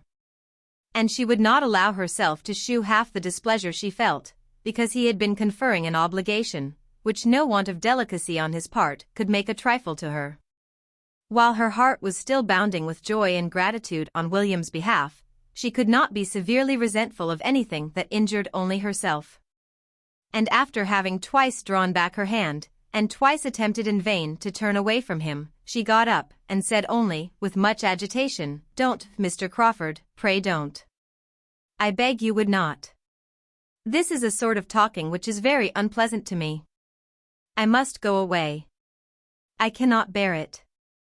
But he was still talking on, describing his affection, soliciting a return, and, finally, in words so plain as to bear but one meaning even to her, offering himself, hand, fortune, everything, to her acceptance. It was so, he had said it. Her astonishment and confusion increased, and though still not knowing how to suppose him serious, she could hardly stand. He pressed for an answer. "No, no, no," she cried, hiding her face. "This is all nonsense. Do not distress me. I can hear no more of this. Your kindness to William makes me more obliged to you than words can express, but I do not want, I cannot bear, I must not listen to such. No, no, don't think of me." "But you are not thinking of me. I know it is all nothing." She had burst away from him, and at that moment Sir Thomas was heard speaking to a servant in his way towards the room they were in. It was no time for farther assurances or entreaty, though to part with her at a moment when her modesty alone seemed, to his sanguine and preassured mind, to stand in the way of the happiness he sought, was a cruel necessity.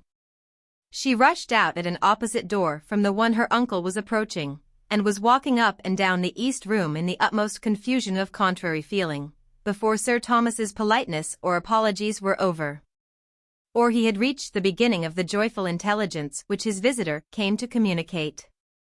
She was feeling, thinking, trembling about everything, agitated, happy, miserable, infinitely obliged, absolutely angry. It was all beyond belief. He was inexcusable, incomprehensible. But such were his habits that he could do nothing without a mixture of evil. He had previously made her the happiest of human beings, and now he had insulted. She knew not what to say, how to class, or how to regard it. She would not have him be serious, and yet what could excuse the use of such words and offers, if they meant but to trifle? But William was a lieutenant. That was a fact beyond a doubt, and without an alloy. She would think of it forever and forget all the rest. Mr. Crawford would certainly never address her so again. He must have seen how unwelcome it was to her, and in that case, how gratefully she could esteem him for his friendship to William. She would not stir farther from the east room than the head of the great staircase, till she had satisfied herself of Mr. Crawford's having left the house. But when convinced of his being gone, she was eager to go down and be with her uncle, and have all the happiness of his joy as well as her own, and all the benefit of his information or his conjectures as to what would now be William's destination. Sir Thomas was as joyful as she could desire, and very kind and communicative, and she had so comfortable a talk with him about William as to make her feel as if nothing had occurred to vex her, till she found, towards the close, that Mr. Crawford was engaged to return and dine there that very day. This was a most unwelcome hearing, for though he might think nothing of what had passed, it would be quite distressing to her to see him again so soon. She tried to get the better of it. Tried very hard, as the dinner hour approached, to feel and appear as usual, but it was quite impossible for her not to look most shy and uncomfortable when their visitor entered the room. She could not have supposed it in the power of any concurrence of circumstances to give her so many painful sensations on the first day of hearing of William's promotion. Mr. Crawford was not only in the room, he was soon close to her. He had a note to deliver from his sister. Fanny could not look at him, but there was no consciousness of past folly in his voice. She opened her note immediately, glad to have anything to do, and happy, as she read it, to feel that the fidgetings of her Aunt Norris, who was also to dine there, screened her a little from view. My dear Fanny, for so I may now always call you, to the infinite relief of a tongue that has been stumbling at Miss Price for at least the last 6 weeks, I cannot let my brother go without sending you a few lines of general congratulation, and giving my most joyful consent and approval. Go on, my dear Fanny, and without fear, there can be no difficulties worth naming. I choose to suppose that the assurance of my consent will be something. So you may smile upon him with your sweetest smiles this afternoon, and send him back to me even happier than he goes. Yours affectionately, M.C. These were not expressions to do Fanny any good. For though she read in too much haste and confusion to form the clearest judgment of Miss Crawford's meaning, it was evident that she meant to compliment her on her brother's attachment, and even to appear to believe it serious. She did not know what to do, or what to think. There was wretchedness in the idea of its being serious, there was perplexity and agitation every way. She was distressed whenever Mr. Crawford spoke to her, and he spoke to her much too often. And she was afraid there was a something in his voice and manner in addressing her very different from what they were when he talked to the others. Her comfort in that day's dinner was quite destroyed, she could hardly eat anything. And when Sir Thomas good-humouredly observed that joy had taken away her appetite, she was ready to sink with shame, from the dread of Mr. Crawford's interpretation. For though nothing could have tempted her to turn her eyes to the right hand, where he sat, she felt that his were immediately directed towards her. She was more silent than ever. She would hardly join even when William was the subject, for his commission came all from the right hand too, and there was pain in the connection. She thought Lady Bertram sat longer than ever, and began to be in despair of ever getting away. But at last they were in the drawing-room, and she was able to think as she would, while her aunts finished the subject of William's appointment in their own style. Mrs. Norris seemed as much delighted with the saving it would be to Sir Thomas as with any part of it. Now William would be able to keep himself, which would make a vast difference to his uncle, for it was unknown how much he had cost his uncle. And, indeed, it would make some difference in her presence too. She was very glad that she had given William what she did at parting, very glad, indeed, that it had been in her power, without material inconvenience, just at that time to give him something rather considerable. That is, for her, with her limited means, for now it would all be useful in helping to fit up his cabin. She knew he must be at some expense, that he would have many things to buy, though to be sure his father and mother would be able to put him in the way of getting everything very cheap, but she was very glad she had contributed her mite towards it. I am glad you gave him something considerable, said Lady Bertram, with most unsuspicious calmness, for I gave him only £10.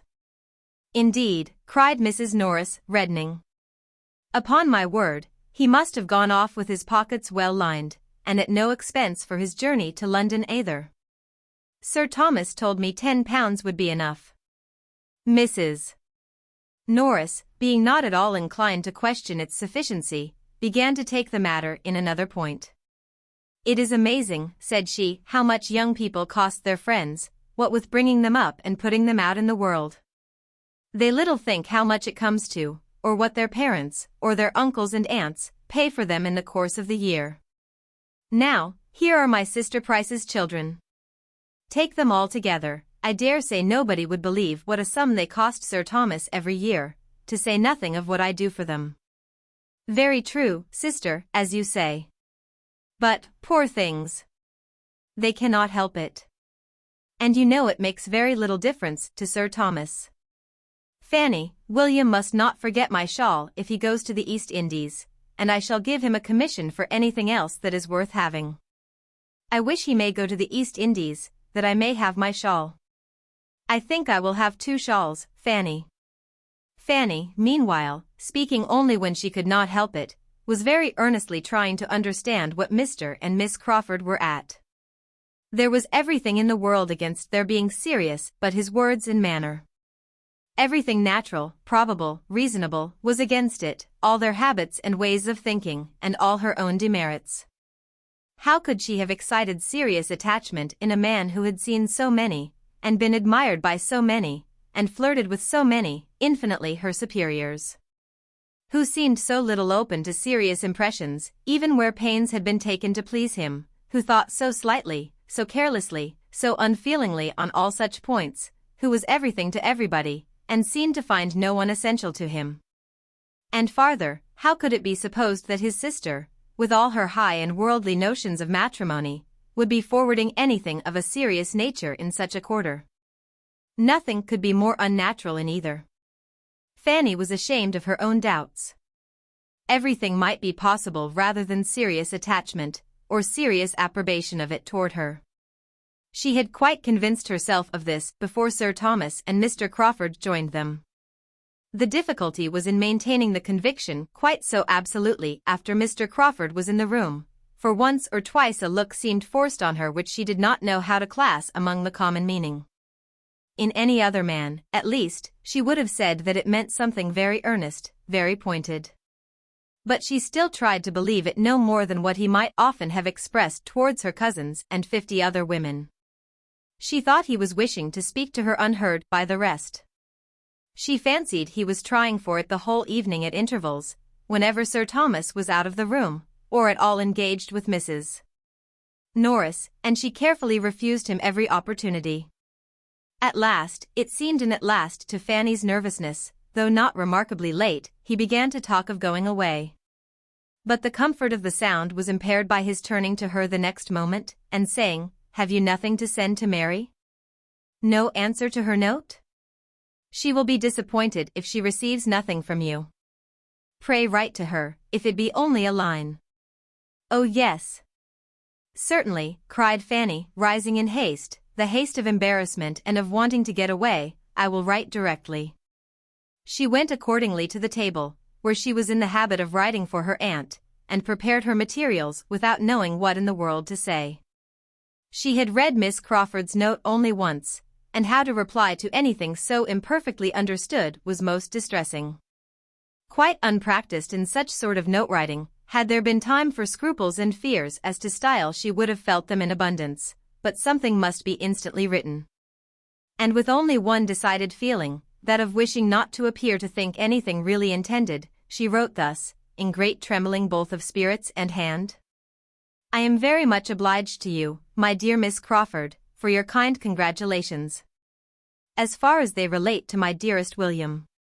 The rest of your note I know means nothing, but I am so unequal to anything of the sort, that I hope you will excuse my begging you to take no farther notice. I have seen too much of Mr. Crawford not to understand his manners.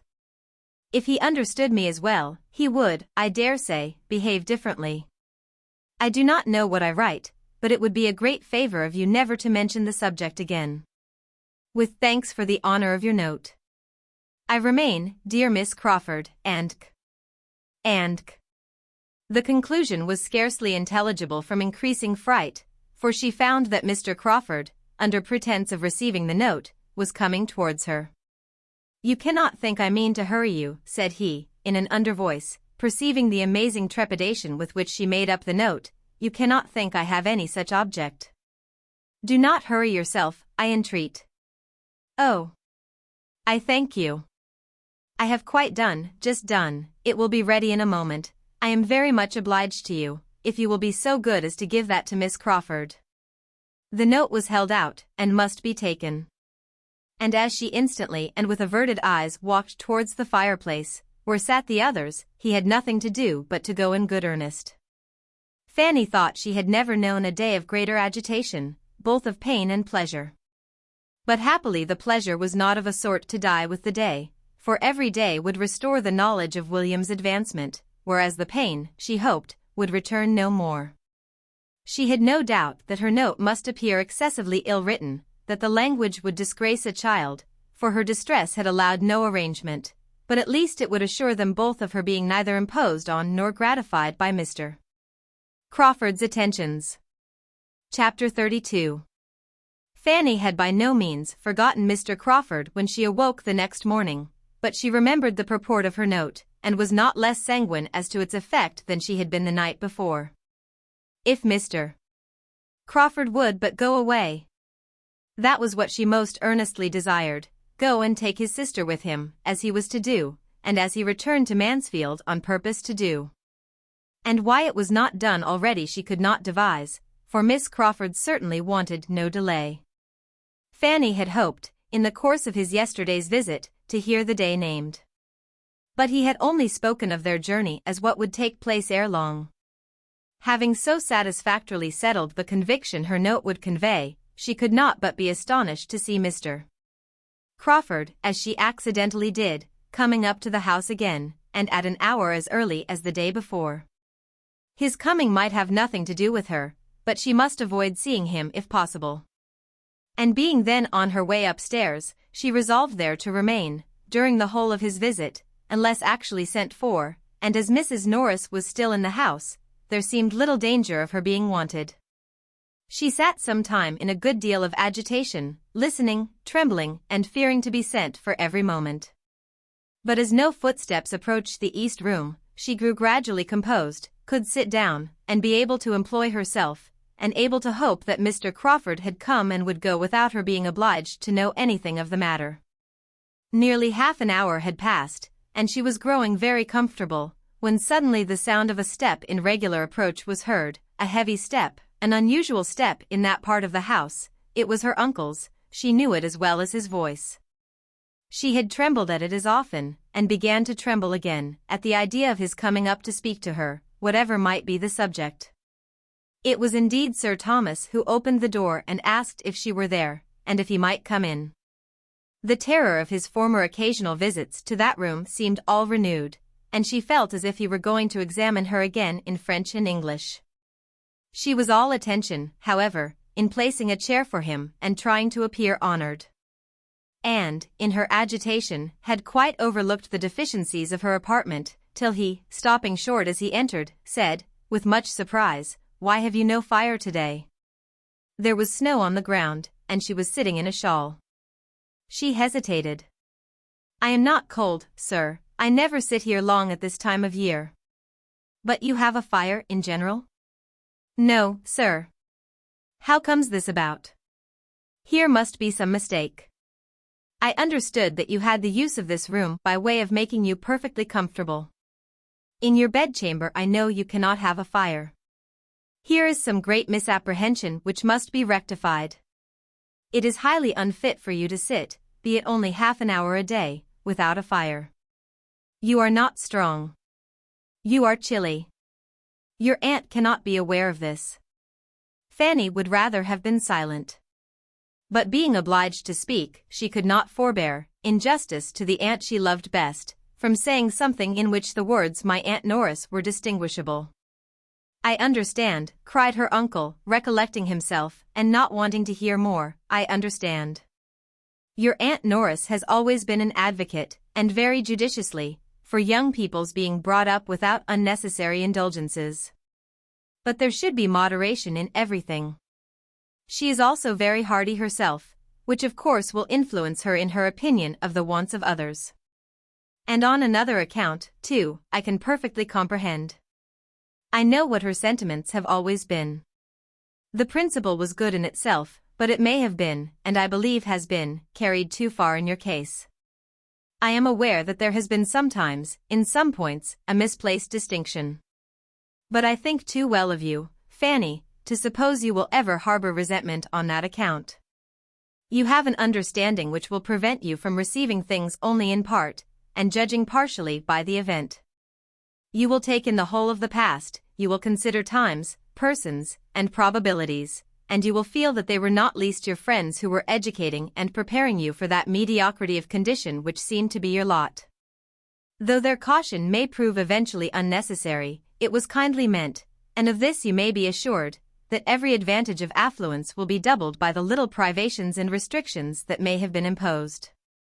I am sure you will not disappoint my opinion of you, by failing at any time to treat your Aunt Norris with the respect and attention that are due to her. But enough of this. Sit down, my dear. I must speak to you for a few minutes, but I will not detain you long. Fanny obeyed, with eyes cast down and color rising. After a moment's pause, Sir Thomas, trying to suppress a smile, went on. You are not aware, perhaps, that I have had a visitor this morning. I had not been long in my own room, after breakfast, when Mr. Crawford was shown in. His errand you may probably conjecture. Fanny's color grew deeper and deeper. And her uncle, perceiving that she was embarrassed to a degree that made either speaking or looking up quite impossible, turned away his own eyes, and without any farther pause proceeded in his account of Mr. Crawford's visit. Mr. Crawford's business had been to declare himself the lover of Fanny, make decided proposals for her, and entreat the sanction of the uncle, who seemed to stand in the place of her parents. And he had done it all so well, so openly, so liberally, so properly, that Sir Thomas, feeling, moreover, his own replies, and his own remarks to have been very much to the purpose, was exceedingly happy to give the particulars of their conversation. And little aware of what was passing in his niece's mind, conceived that by such details he must be gratifying her far more than himself. He talked, therefore, for several minutes without Fanny's daring to interrupt him. She had hardly even attained the wish to do it. Her mind was in too much confusion. She had changed her position, and, with her eyes fixed intently on one of the windows, was listening to her uncle in the utmost perturbation and dismay. For a moment he ceased, but she had barely become conscious of it, when, rising from his chair, he said, "And now, Fanny, having performed one part of my commission, and shown you everything placed on a basis the most assured and satisfactory, I may execute the remainder by prevailing on you to accompany me downstairs, where, though I cannot but presume on having been no unacceptable companion myself, I must submit to your finding one still better worth listening to. Mr. Crawford, as you have perhaps foreseen, is yet in the house. He is in my room, and hoping to see you there." There was a look, a start, an exclamation on hearing this, which astonished Sir Thomas. But what was his increase of astonishment on hearing her exclaim, "Oh! No, sir, I cannot, indeed I cannot go down to him. Mr. Crawford ought to know, he must know that, I told him enough yesterday to convince him. He spoke to me on this subject yesterday, and I told him without disguise that it was very disagreeable to me, and quite out of my power to return his good opinion." "I do not catch your meaning," said Sir Thomas, sitting down again. "Out of your power to return his good opinion? What is all this?" "I know he spoke to you yesterday, and, as far as I understand, received as much encouragement to proceed as a well-judging young woman could permit herself to give. I was very much pleased with what I collected to have been your behavior on the occasion. It shewed a discretion highly to be commended. But now, when he has made his overtures so properly and honorably, what are your scruples now?" "You are mistaken, sir," cried Fanny, forced by the anxiety of the moment even to tell her uncle that he was wrong. "You are quite mistaken. How could Mr. Crawford say such a thing? I gave him no encouragement yesterday. On the contrary, I told him, I cannot recollect my exact words, but I am sure I told him that I would not listen to him, that it was very unpleasant to me in every respect, and that I begged him never to talk to me in that manner again. I am sure I said as much as that and more, and I should have said still more, if I had been quite certain of his meaning anything seriously, but I did not like to be, I could not bear to be, imputing more than might be intended. I thought it might all pass for nothing with him. She could say no more, her breath was almost gone. Am I to understand, said Sir Thomas, after a few moments' silence, that you mean to refuse Mr. Crawford? Yes, sir. Refuse him? Yes, sir. Refuse Mr. Crawford. Upon what plea? For what reason? I cannot like him, sir, well enough to marry him. This is very strange, said Sir Thomas, in a voice of calm displeasure. There is something in this which my comprehension does not reach. Here is a young man wishing to pay his addresses to you, with everything to recommend him, not merely situation in life, fortune, and character, but with more than common agreeableness, with address and conversation pleasing to everybody. And he is not an acquaintance of today, you have now known him some time. His sister, moreover, is your intimate friend, and he has been doing that for your brother, which I should suppose would have been almost sufficient recommendation to you, had there been no other. It is very uncertain when my interest might have got William on. He has done it already. Yes, said Fanny, in a faint voice, and looking down with fresh shame. And she did feel almost ashamed of herself, after such a picture as her uncle had drawn, for not liking Mr. Crawford. You must have been aware, continued Sir Thomas presently, you must have been some time aware of a particularity in Mr. Crawford's manners to you. This cannot have taken you by surprise. You must have observed his attentions, and though you always received them very properly, I have no accusation to make on that head, I never perceived them to be unpleasant to you. I am half inclined to think, Fanny, that you do not quite know your own feelings. Oh yes, sir. Indeed I do. His attentions were always what I did not like. Sir Thomas looked at her with deeper surprise. This is beyond me, said he. This requires explanation. Young as you are, and having seen scarcely any one, it is hardly possible that your affections? He paused and eyed her fixedly.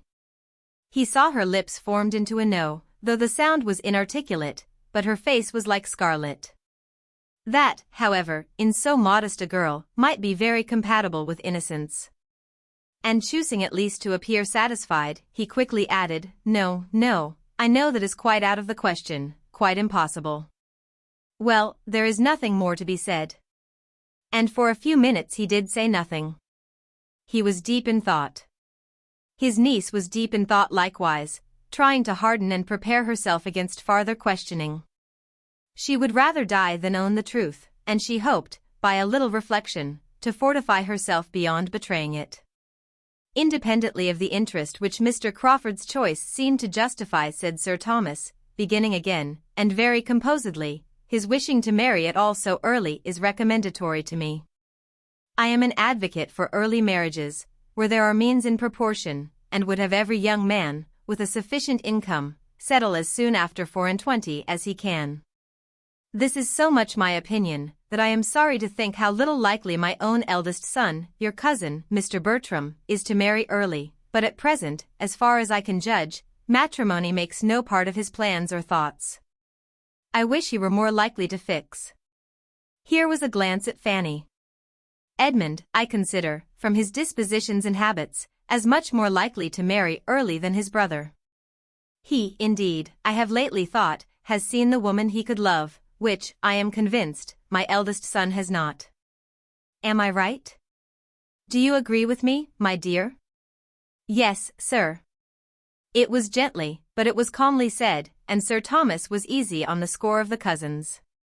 But the removal of his alarm did his niece no service, as her unaccountableness was confirmed his displeasure increased. And getting up and walking about the room with a frown, which Fanny could picture to herself, though she dared not lift up her eyes, he shortly afterwards, and in a voice of authority, said, Have you any reason, child, to think ill of Mr. Crawford's temper? No, sir. She longed to add, but of his principles I have, but her heart sunk under the appalling prospect of discussion, explanation, and probably non-conviction. Her ill opinion of him was founded chiefly on observations, which, for her cousin's sake, she could scarcely dare mention to their father. Maria and Julia, and especially Maria, were so closely implicated in Mr. Crawford's misconduct that she could not give his character, such as she believed it, without betraying them. She had hoped that, to a man like her uncle, so discerning, so honorable, so good, the simple acknowledgement of settled dislike on her side would have been sufficient. To her infinite grief she found it was not. Sir Thomas came towards the table where she sat in trembling wretchedness, and with a good deal of cold sternness, said, "It is of no use, I perceive, to talk to you. We had better put an end to this most mortifying conference. Mr. Crawford must not be kept longer waiting. I will, therefore, only add, as thinking it my duty to mark my opinion of your conduct, that you have disappointed every expectation I had formed, and proved yourself of a character the very reverse of what I had supposed. For I had, Fanny, as I think my behavior must have shown, formed a very favorable opinion of you from the period of my return to England.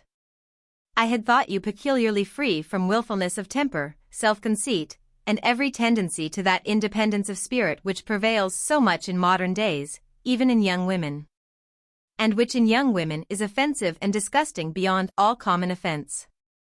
But you have now shown me that you can be wilful and perverse, that you can and will decide for yourself, without any consideration or deference for those who have surely some right to guide you, without even asking their advice. You have shown yourself very, very different from anything that I had imagined. The advantage or disadvantage of your family, of your parents, your brothers and sisters, never seems to have had a moment's share in your thoughts on this occasion. How they might be benefited, how they must rejoice in such an establishment for you, is nothing to you. You think only of yourself, and because you do not feel for Mr. Crawford exactly what a young heated fancy imagines to be necessary for happiness, you resolve to refuse him at once, without wishing even for a little time to consider of it, a little more time for cool consideration, and for really examining your own inclinations. And are, in a wild fit of folly, throwing away from you such an opportunity of being settled in life, eligibly, honorably, nobly settled, as will, probably, never occur to you again. Here is a young man of sense, of character, of temper, of manners, and of fortune, exceedingly attached to you, and seeking your hand in the most handsome and disinterested way. And let me tell you, Fanny, that you may live 18 years longer in the world without being addressed by a man of half Mr. Crawford's estate, or a 10th part of his merits. Gladly would I have bestowed either of my own daughters on him. Maria is nobly married, but had Mr. Crawford sought Julia's hand, I should have given it to him with superior and more heartfelt satisfaction than I gave Maria's to Mr. Rushworth. After half a moment's pause, and I should have been very much surprised had either of my daughters, on receiving a proposal of marriage at any time which might carry with it only half the eligibility of this, immediately and peremptorily, and without paying my opinion or my regard the compliment of any consultation, put a decided negative on it. I should have been much surprised and much hurt by such a proceeding. I should have thought it a gross violation of duty and respect. You are not to be judged by the same rule. You do not owe me the duty of a child.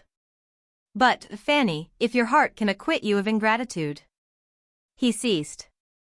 Fanny was by this time crying so bitterly that, angry as he was, he would not press that article farther. Her heart was almost broke by such a picture of what she appeared to him. By such accusations, so heavy, so multiplied, so rising in dreadful gradation. Self-willed, obstinate, selfish, and ungrateful. He thought her all this. She had deceived his expectations, she had lost his good opinion. What was to become of her? I am very sorry, said she inarticulately, through her tears, I am very sorry indeed. Sorry? Yes, I hope you are sorry, and you will probably have reason to be long sorry for this day's transactions. If it were possible for me to do otherwise, said she, with another strong effort, but I am so perfectly convinced that I could never make him happy, and that I should be miserable myself. Another burst of tears. But in spite of that burst, and in spite of that great black word miserable, which served to introduce it, Sir Thomas began to think a little relenting, a little change of inclination, might have something to do with it.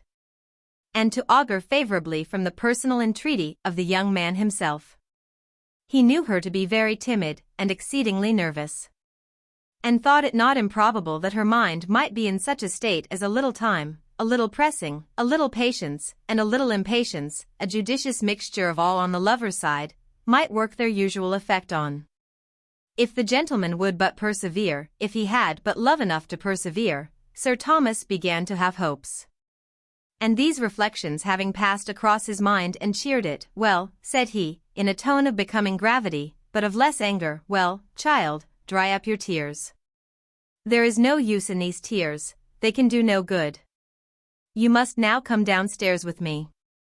Mr. Crawford has been kept waiting too long already. You must give him your own answer, we cannot expect him to be satisfied with less.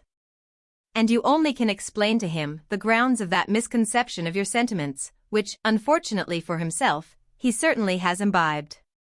I am totally unequal to it." But Fanny shewed such reluctance, such misery, at the idea of going down to him, that Sir Thomas, after a little consideration, judged it better to indulge her.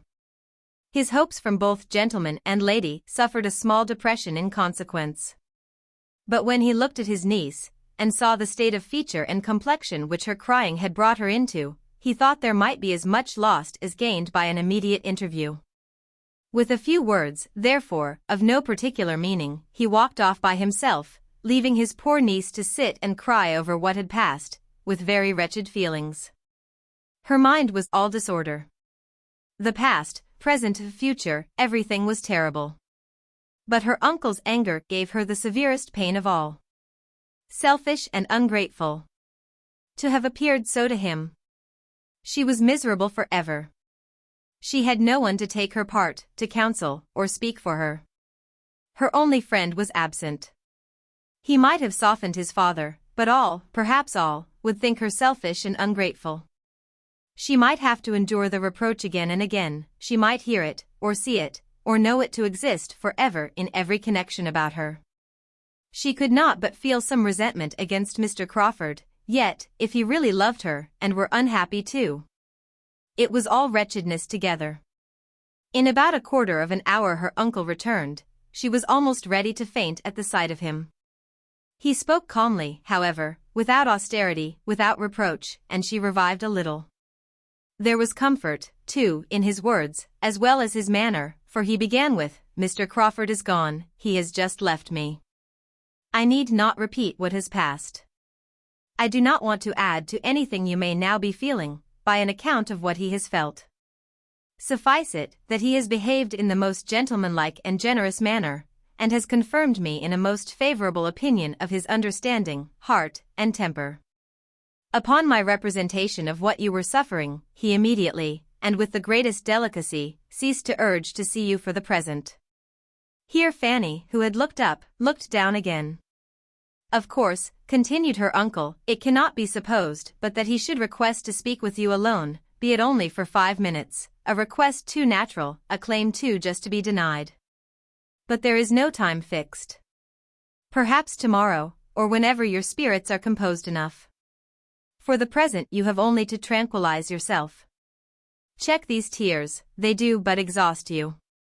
If, as I am willing to suppose, you wish to shew me any observance, you will not give way to these emotions, but endeavor to reason yourself into a stronger frame of mind. I advise you to go out, the air will do you good. Go out for an hour on the gravel, you will have the shrubbery to yourself, and will be the better for air and exercise. And, of Fanny, turning back again for a moment, I shall make no mention below of what has passed. I shall not even tell your Aunt Bertram. There is no occasion for spreading the disappointment, say nothing about it yourself." This was an order to be most joyfully obeyed, this was an act of kindness which Fanny felt at her heart. To be spared from her Aunt Norris's interminable reproaches. He left her in a glow of gratitude. Anything might be bearable rather than such reproaches. Even to see Mr. Crawford would be less overpowering. She walked out directly, as her uncle recommended, and followed his advice throughout, as far as she could, did check her tears, did earnestly try to compose her spirits and strengthen her mind. She wished to prove to him that she did desire his comfort, and sought to regain his favor, and he had given her another strong motive for exertion, in keeping the whole affair from the knowledge of her aunts. Not to excite suspicion by her look or manner was now an object worth attaining, and she felt equal to almost anything that might save her from her Aunt Norris. She was struck, quite struck, when, on returning from her walk and going into the east room again, the first thing which caught her eye was a fire lighted and burning. A fire. It seemed too much. Just at that time to be giving her such an indulgence was exciting even painful gratitude. She wondered that Sir Thomas could have leisure to think of such a trifle again. But she soon found, from the voluntary information of the housemaid, who came in to attend it, that so it was to be every day. Sir Thomas had given orders for it. "I must be a brute, indeed, if I can be really ungrateful," said she, in soliloquy. "Heaven defend me from being ungrateful." She saw nothing more of her uncle nor of her Aunt Norris, till they met at dinner. Her uncle's behavior to her was then as nearly as possible what it had been before. She was sure he did not mean there should be any change, and that it was only her own conscience that could fancy any, but her aunt was soon quarreling with her. And when she found how much and how unpleasantly her having only walked out without her aunt's knowledge could be dwelt on, she felt all the reason she had to bless the kindness which saved her from the same spirit of reproach exerted on a more momentous subject. "If I had known you were going out, I should have got you just to go as far as my house with some orders for Nanny," said she, "which I have since, to my very great inconvenience, been obliged to go and carry myself. I could very ill spare the time, and you might have saved me the trouble, if you would only have been so good as to let us know you were going out. It would have made no difference to you, I suppose, whether you had walked in the shrubbery or gone to my house." "I recommended the shrubbery to Fanny as the driest place," said Sir Thomas. "Oh," said Mrs. Norris, with a moment's check, "that was very kind of you, Sir Thomas, but you do not know how dry the path is to my house. Fanny would have had quite as good a walk there, I assure you, with the advantage of being of some use, and obliging her aunt. It is all her fault. If she would but have let us know she was going out. But there is a something about Fanny, I have often observed it before, she likes to go her own way to work, she does not like to be dictated to, she takes her own independent walk whenever she can. She certainly has a little spirit of secrecy, and independence, and nonsense, about her, which I would advise her to get the better of."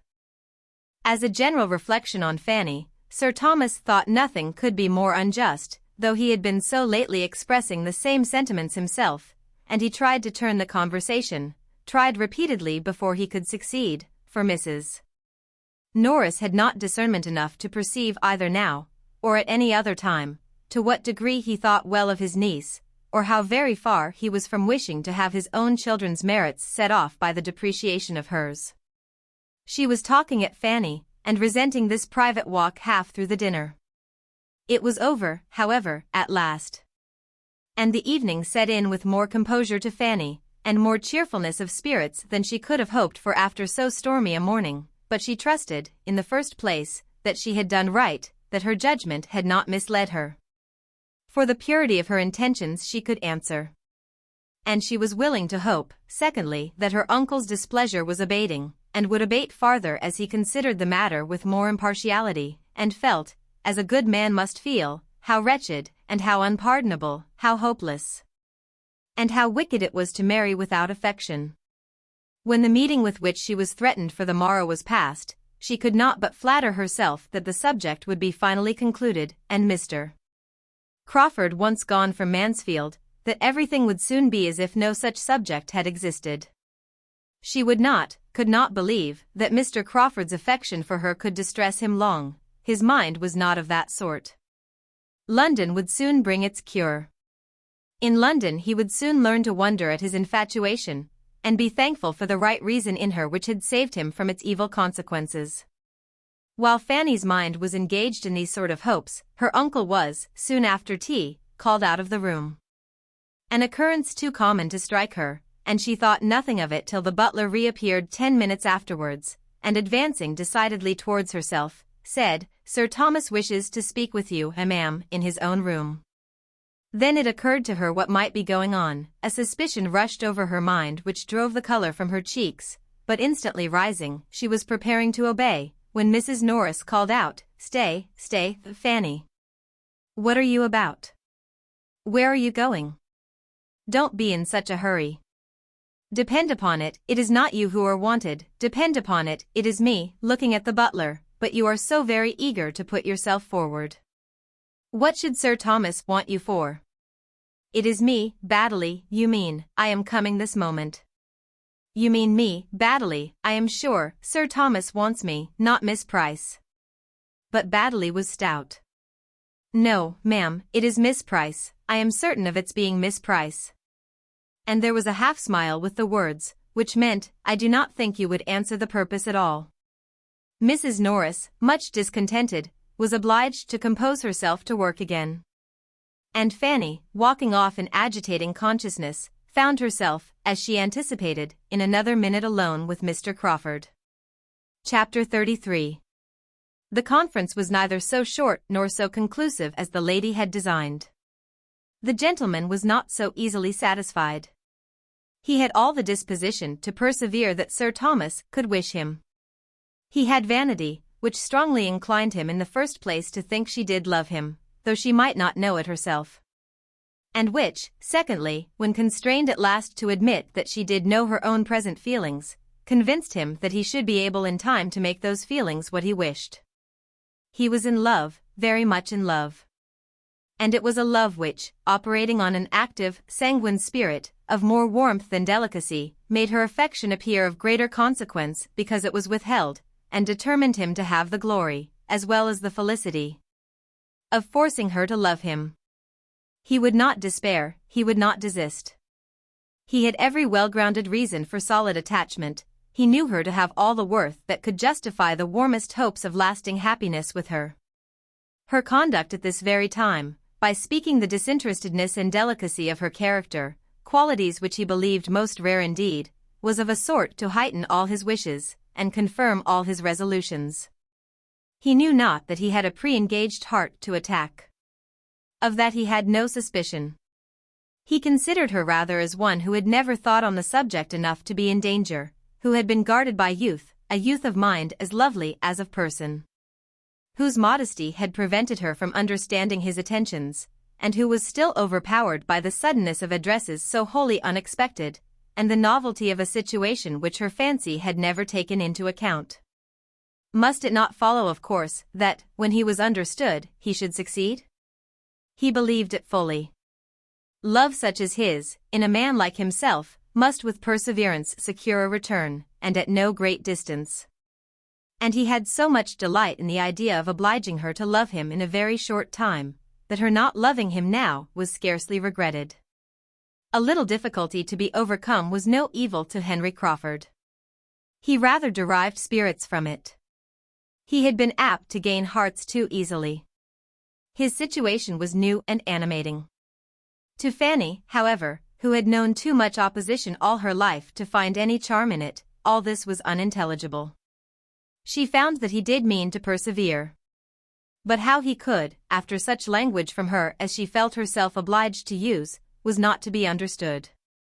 She told him that she did not love him, could not love him, was sure she never should love him, that such a change was quite impossible, that the subject was most painful to her, that she must entreat him never to mention it again, to allow her to leave him at once, and let it be considered as concluded forever. And when farther pressed, had added, that in her opinion their dispositions were so totally dissimilar as to make mutual affection incompatible, and that they were unfitted for each other by nature, education, and habit. All this she had said, and with the earnestness of sincerity, yet this was not enough, for he immediately denied there being anything uncongenial in their characters, or anything unfriendly in their situations, and positively declared that he would still love, and still hope. Fanny knew her own meaning, but was no judge of her own manner. Her manner was incurably gentle, and she was not aware how much it concealed the sternness of her purpose. Her diffidence, gratitude, and softness made every expression of indifference seem almost an effort of self-denial, seem, at least, to be giving nearly as much pain to herself as to him. Mr. Crawford was no longer the Mr. Crawford who, as the clandestine, insidious, treacherous admirer of Maria Bertram, had been her abhorrence, whom she had hated to see or to speak to, in whom she could believe no good quality to exist, and whose power, even of being agreeable, she had barely acknowledged. He was now the Mr. Crawford who was addressing herself with ardent, disinterested love, whose feelings were apparently become all that was honorable and upright, whose views of happiness were all fixed on a marriage of attachment, who was pouring out his sense of her merits, describing and describing again his affection, proving as far as words could prove it, and in the language, tone, and spirit of a man of talent too, that he sought her for her gentleness and her goodness. And to complete the whole, he was now the Mr. Crawford who had procured William's promotion. Here was a change, and here were claims which could not but operate. She might have disdained him in all the dignity of angry virtue, in the grounds of Southerton, or the theatre at Mansfield Park, but he approached her now with rights that demanded different treatment. She must be courteous, and she must be compassionate. She must have a sensation of being honored, and whether thinking of herself or her brother, she must have a strong feeling of gratitude.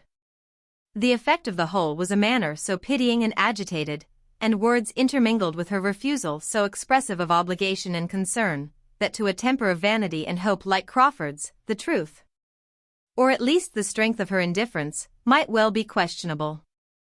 And he was not so irrational as Fanny considered him, in the professions of persevering, assiduous, and not desponding attachment which closed the interview.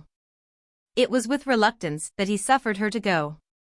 But there was no look of despair in parting to belie his words, or give her hopes of his being less unreasonable than he professed himself. Now she was angry. Some resentment did arise at a perseverance so selfish and ungenerous. Here was again a want of delicacy and regard for others which had formerly so struck and disgusted her. Here was again a something of the same Mr. Crawford whom she had so reprobated before. How evidently was there a gross want of feeling and humanity where his own pleasure was concerned, and, alas, how always known no principle to supply as a duty what the heart was deficient in. Had her own affections been as free, as perhaps they ought to have been, he never could have engaged them. So thought Fanny, in good truth and sober sadness, as she sat musing over that too great indulgence and luxury of a fire upstairs, wondering at the past and present, wondering at what was yet to come, and in a nervous agitation which made nothing clear to her but the persuasion of her being never under any circumstances able to love Mr. Crawford, and the felicity of having a fire to sit over and think of it. Sir Thomas was obliged, or obliged himself, to wait till the morrow for a knowledge of what had passed between the young people. He then saw Mr. Crawford, and received his account. The first feeling was disappointment. He had hoped better things. He had thought that an hour's entreaty from a young man like Crawford could not have worked so little change on a gentle-tempered girl like Fanny, but there was speedy comfort in the determined views and sanguine perseverance of the lover. And when seeing such confidence of success in the principal, Sir Thomas was soon able to depend on it himself. Nothing was omitted, on his side, of civility, compliment, or kindness, that might assist the plan. Mr. Crawford's steadiness was honored, and Fanny was praised, and the connection was still the most desirable in the world. At Mansfield Park Mr. Crawford would always be welcome. He had only to consult his own judgment and feelings as to the frequency of his visits, at present or in future. In all his niece's family and friends, there could be but one opinion, one wish on the subject. The influence of all who loved her must incline one way.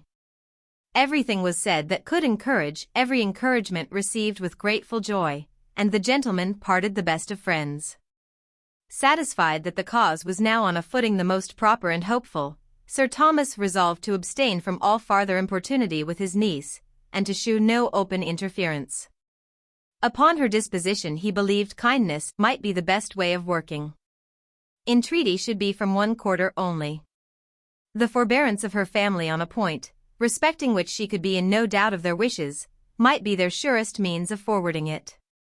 Accordingly, on this principle, Sir Thomas took the first opportunity of saying to her, with a mild gravity, intended to be overcoming, "Well, Fanny, I have seen Mr. Crawford again, and learned from him exactly how matters stand between you. He is a most extraordinary young man, and whatever be the event, you must feel that you have created an attachment of no common character. Though, young as you are, and little acquainted with the transient, varying, unsteady nature of love, as it generally exists, you cannot be struck as I am with all that is wonderful in a perseverance of this sort against discouragement. With him it is entirely a matter of feeling, he claims no merit in it, perhaps is entitled to none.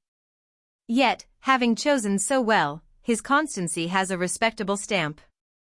Had his choice been less unexceptionable, I should have condemned his persevering." "Indeed, sir," said Fanny, "I am very sorry that Mr. Crawford should continue to. I know that it is paying me a very great compliment, and I feel most undeservedly honored. But I am so perfectly convinced, and I have told him so, that it never will be in my power." "My dear," interrupted Sir Thomas, "there is no occasion for this. Your feelings are as well known to me as my wishes and regrets must be to you. There is nothing more to be said or done. From this hour the subject is never to be revived between us. You will have nothing to fear, or to be agitated about. You cannot suppose me capable of trying to persuade you to marry against your inclinations. Your happiness and advantage are all that I have in view, and nothing is required of you but to bear with Mr. Crawford's endeavors to convince you that they may not be incompatible with his. He proceeds at his own risk. You are on safe ground. I have engaged for your seeing him whenever he calls, as you might have done had nothing of this sort occurred. You will see him with the rest of us, in the same manner, and, as much as you can, dismissing the recollection of everything unpleasant. He leaves Northamptonshire so soon, that even this slight sacrifice cannot be often demanded. The future must be very uncertain. And now, my dear Fanny, this subject is closed between us." The promised departure was all that Fanny could think of with much satisfaction. Her uncle's kind expressions, however, and forbearing manner, were sensibly felt, and when she considered how much of the truth was unknown to him, she believed she had no right to wonder at the line of conduct he pursued. He, who had married a daughter to Mr. Rushworth, romantic delicacy was certainly not to be expected from him. She must do her duty, and trust that time might make her duty easier than it now was. She could not, though only 18, suppose Mr. Crawford's attachment would hold out forever. She could not but imagine that steady, unceasing discouragement from herself would put an end to it in time. How much time she might, in her own fancy, allot for its dominion, is another concern. It would not be fair to inquire into a young lady's exact estimate of her own perfections. In spite of his intended silence, Sir Thomas found himself once more obliged to mention the subject to his niece, to prepare her briefly for its being imparted to her aunts. A measure which he would still have avoided, if possible, but which became necessary from the totally opposite feelings of Mr. Crawford as to any secrecy of proceeding. He had no idea of concealment. It was all known at the parsonage, where he loved to talk over the future with both his sisters, and it would be rather gratifying to him to have enlightened witnesses of the progress of his success. When Sir Thomas understood this, he felt the necessity of making his own wife and sister-in-law acquainted with the business without delay, though, on Fanny's account, he almost dreaded the effect of the communication to Mrs. Norris as much as Fanny herself. He deprecated her mistaken but well-meaning zeal. Sir Thomas, indeed, was, by this time, not very far from classing Mrs. Norris as one of those well-meaning people who are always doing mistaken and very disagreeable things. Mrs. Norris, however, relieved him. He pressed for the strictest forbearance and silence towards their niece. She not only promised, but did observe it. She only looked her increased ill will. Angry she was, bitterly angry, but she was more angry with Fanny for having received such an offer than for refusing it. It was an injury and affront to Julia, who ought to have been Mr. Crawford's choice, and, independently of that, she disliked Fanny, because she had neglected her. And she would have grudged such an elevation to one whom she had been always trying to depress. Sir Thomas gave her more credit for discretion on the occasion than she deserved. And Fanny could have blessed her for allowing her only to see her displeasure, and not to hear it. Lady Bertram took it differently. She had been a beauty, and a prosperous beauty, all her life. And beauty and wealth were all that excited her respect. To know Fanny to be sought in marriage by a man of fortune, raised her, therefore, very much in her opinion. By convincing her that Fanny was very pretty, which she had been doubting about before, and that she would be advantageously married, it made her feel a sort of credit in calling her niece. "Well, Fanny," said she, as soon as they were alone together afterwards, and she really had known something like impatience to be alone with her, and her countenance, as she spoke, had extraordinary animation. "Well, Fanny, I have had a very agreeable surprise this morning. I must just speak of it once. I told Sir Thomas the first must once, and then I shall have done. I give you joy, my dear niece." And looking at her complacently, she added, "Humph, we certainly are a handsome family." Fanny colored, and doubted at first what to say. When, hoping to assail her on her vulnerable side, she presently answered, "My dear aunt, you cannot wish me to do differently from what I have done, I am sure. You cannot wish me to marry, for you would miss me, should not you?" "Yes, I am sure you would miss me too much for that." "No, my dear, I should not think of missing you, when such an offer as this comes in your way. I could do very well without you, if you were married to a man of such good estate as Mr. Crawford. And you must be aware, Fanny, that it is every young woman's duty to accept such a very unexceptionable offer as this." This was almost the only rule of conduct, the only piece of advice, which Fanny had ever received from her aunt in the course of 8 years and a half. It silenced her. She felt how unprofitable contention would be. If her aunt's feelings were against her, nothing could be hoped from attacking her understanding. Lady Bertram was quite talkative. "I will tell you what, Fanny," said she, "I am sure he fell in love with you at the ball. I am sure the mischief was done that evening. You did look remarkably well. Everybody said so. Sir Thomas said so. And you know you had Chapman to help you to dress. I am very glad I sent Chapman to you. I shall tell Sir Thomas that I am sure it was done that evening." And still pursuing the same cheerful thoughts, she soon afterwards added, "And I will tell you what, Fanny, which is more than I did for Maria, the next time Pug has a litter you shall have a puppy." Chapter 34. Edmund had great things to hear on his return. Many surprises were awaiting him. The first that occurred was not least in interest, the appearance of Henry Crawford and his sister walking together through the village as he rode into it. He had concluded he had meant them to be far distant. His absence had been extended beyond a fortnight purposely to avoid Miss Crawford. He was returning to Mansfield with spirits ready to feed on melancholy remembrances and tender associations, when her own fair self was before him, leaning on her brother's arm, and he found himself receiving a welcome unquestionably friendly from the woman whom, 2 moments before, he had been thinking of as 70 miles off, and as farther, much farther, from him in inclination than any distance could express. Her reception of him was of a sort which he could not have hoped for, had he expected to see her. Coming as he did from such a purport fulfilled as had taken him away, he would have expected anything rather than a look of satisfaction, and words of simple, pleasant meaning. It was enough to set his heart in a glow, and to bring him home in the properest state for feeling the full value of the other joyful surprises at hand. William's promotion, with all its particulars, he was soon master of. And with such a secret provision of comfort within his own breast to help the joy, he found in it a source of most gratifying sensation and unvarying cheerfulness all dinner time. After dinner, when he and his father were alone, he had Fanny's history, and then all the great events of the last fortnight, and the present situation of matters at Mansfield were known to him. Fanny suspected what was going on. They sat so much longer than usual in the dining parlor, that she was sure they must be talking of her, and when tea at last brought them away, and she was to be seen by Edmund again, she felt dreadfully guilty. He came to her, sat down by her, took her hand, and pressed it kindly, and at that moment she thought that, but for the occupation and the scene which the tea things afforded, she must have betrayed her emotion in some unpardonable excess.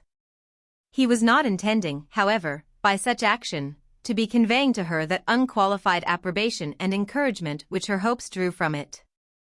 It was designed only to express his participation in all that interested her, and to tell her that he had been hearing what quickened every feeling of affection. He was, in fact, entirely on his father's side of the question. His surprise was not so great as his father's at her refusing Crawford, because, so far from supposing her to consider him with anything like a preference, he had always believed it to be rather the reverse, and could imagine her to be taken perfectly unprepared, but Sir Thomas could not regard the connection as more desirable than he did. It had every recommendation to him. And while honoring her for what she had done under the influence of her present indifference, honoring her in rather stronger terms than Sir Thomas could quite echo, he was most earnest in hoping, and sanguine in believing, that it would be a match at last, and that, united by mutual affection, it would appear that their dispositions were as exactly fitted to make them blessed in each other, as he was now beginning seriously to consider them. Crawford had been too precipitate. He had not given her time to attach herself. He had begun at the wrong end.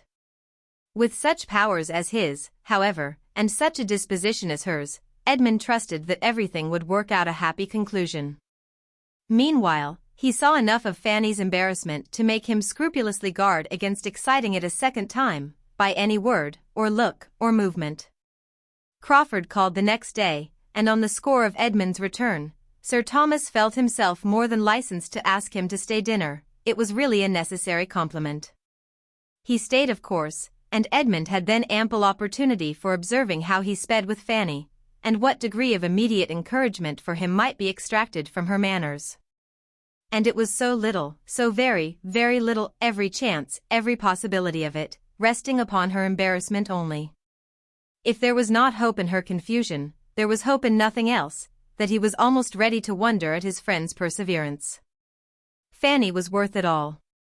He held her to be worth every effort of patience, every exertion of mind, but he did not think he could have gone on himself with any woman breathing, without something more to warm his courage than his eyes could discern in hers. He was very willing to hope that Crawford saw clearer, and this was the most comfortable conclusion for his friend that he could come to from all that he observed to pass before, and at, and after dinner. In the evening a few circumstances occurred which he thought more promising. When he and Crawford walked into the drawing-room, his mother and Fanny were sitting as intently and silently at work as if there were nothing else to care for. Edmund could not help noticing their apparently deep tranquility. "We have not been so silent all the time," replied his mother. "Fanny has been reading to me, and only put the book down upon hearing you coming." And sure enough there was a book on the table which had the air of being very recently closed, a volume of Shakespeare. "She often reads to me out of those books, and she was in the middle of a very fine speech of that man's, what's his name, Fanny, when we heard your footsteps." Crawford took the volume. "Let me have the pleasure of finishing that speech to your ladyship," said he. "I shall find it immediately." And by carefully giving way to the inclination of the leaves, he did find it, or within a page or two, quite near enough to satisfy Lady Bertram, who assured him, as soon as he mentioned the name of Cardinal Wolsey, that he had got the very speech. Not a look or an offer of help had Fanny given, not a syllable for or against. All her attention was for her work. She seemed determined to be interested by nothing else. But taste was too strong in her. She could not abstract her mind 5 minutes, she was forced to listen. His reading was capital, and her pleasure in good reading extreme. To good reading, however, she had been long used. Her uncle read well, her cousins all, Edmund very well, but in Mr. Crawford's reading there was a variety of excellence beyond what she had ever met with. The King, the Queen, Buckingham, Wolsey, Cromwell, all were given in turn, for with the happiest knack, the happiest power of jumping and guessing, he could always alight at will on the best scene, or the best speeches of each. And whether it were dignity, or pride, or tenderness, or remorse, or whatever were to be expressed, he could do it with equal beauty. it was truly dramatic. His acting had first taught Fanny what pleasure a play might give, and his reading brought all his acting before her again. Nay, perhaps with greater enjoyment, for it came unexpectedly, and with no such drawback as she had been used to suffer in seeing him on the stage with Miss Bertram. Edmund watched the progress of her attention, and was amused and gratified by seeing how she gradually slackened in the needlework, which at the beginning seemed to occupy her totally, how it fell from her hand while she sat motionless over it. And at last, how the eyes which had appeared so studiously to avoid him throughout the day were turned and fixed on Crawford, fixed on him for minutes, fixed on him, in short, till the attraction drew Crawford's upon her, and the book was closed. And the charm was broken. Then she was shrinking again into herself, and blushing and working as hard as ever, but it had been enough to give Edmund encouragement for his friend, and as he cordially thanked him, he hoped to be expressing Fanny's secret feelings too.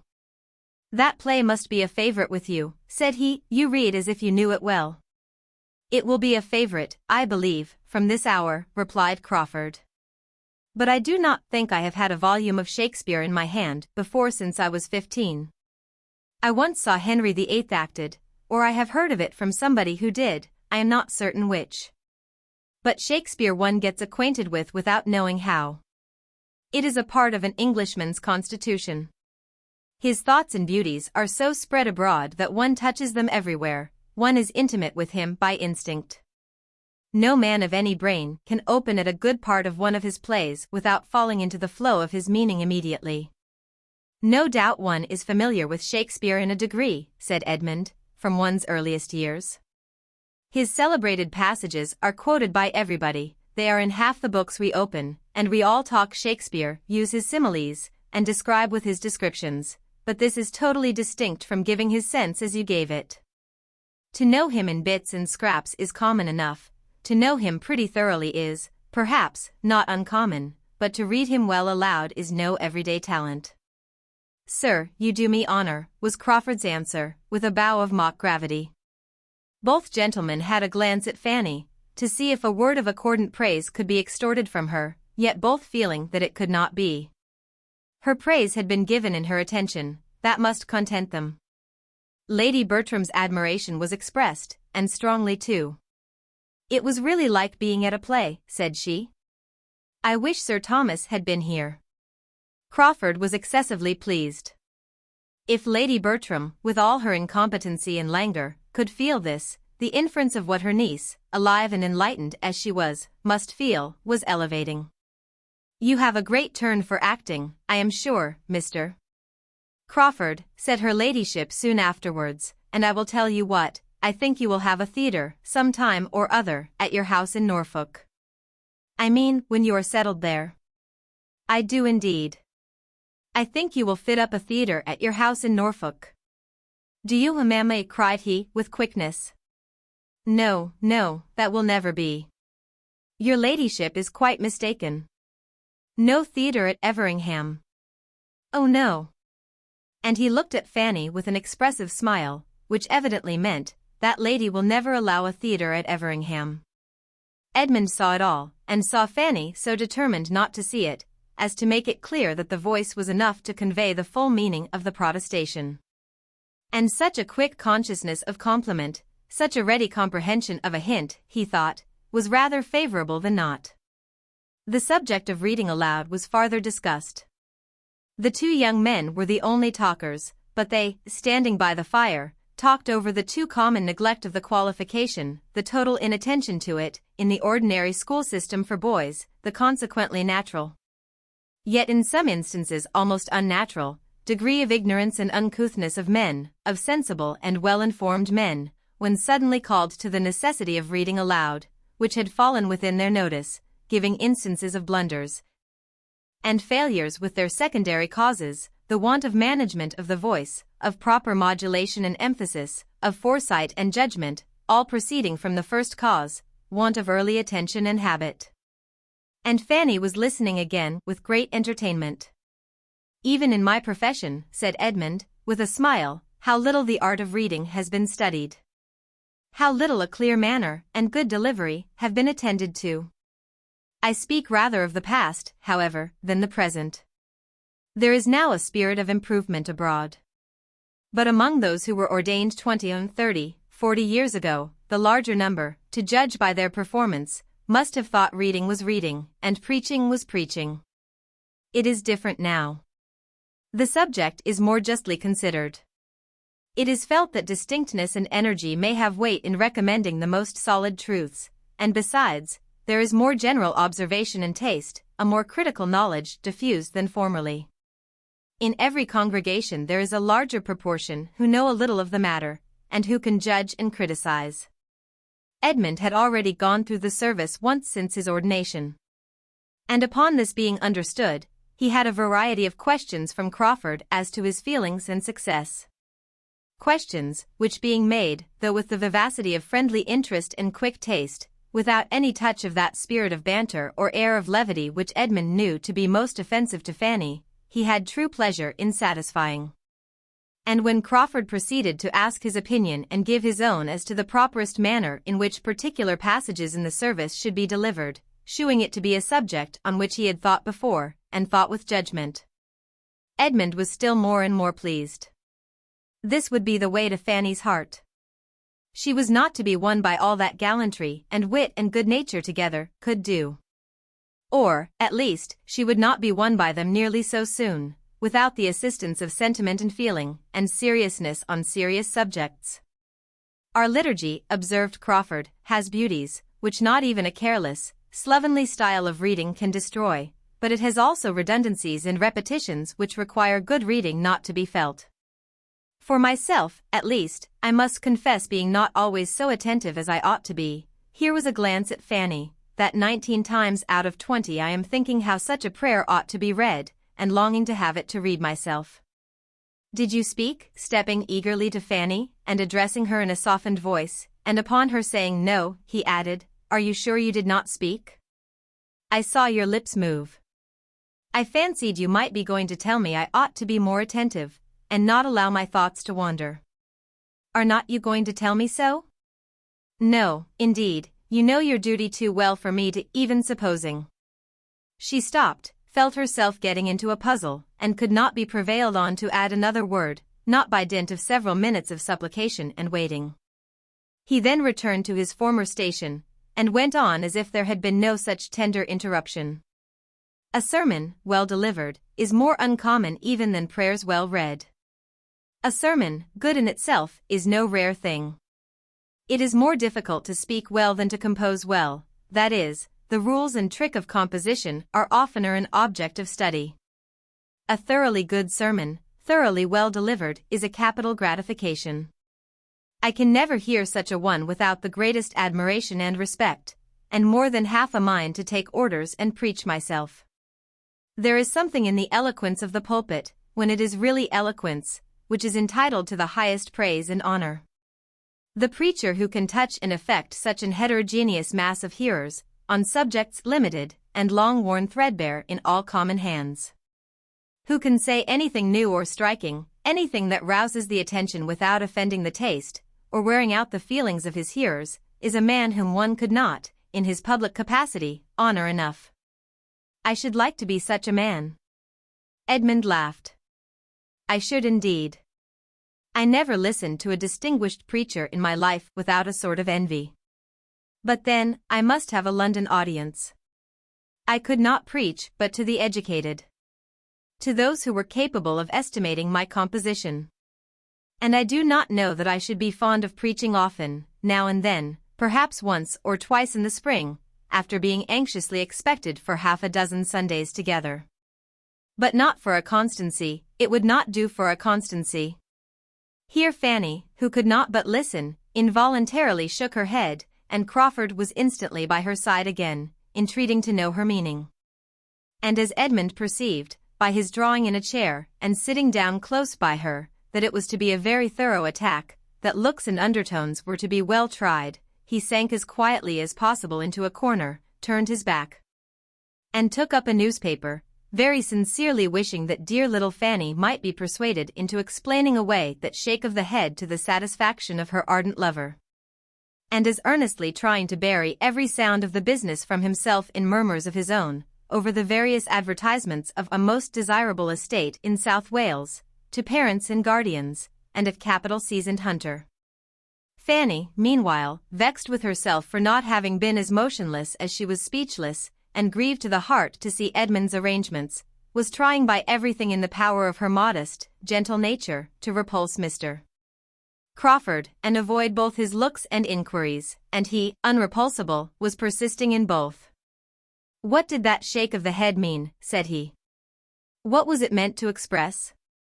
"Disapprobation, I fear." "But of what? What had I been saying to displease you? Did you think me speaking improperly, lightly, irreverently on the subject? Only tell me if I was. Only tell me if I was wrong. I want to be set right.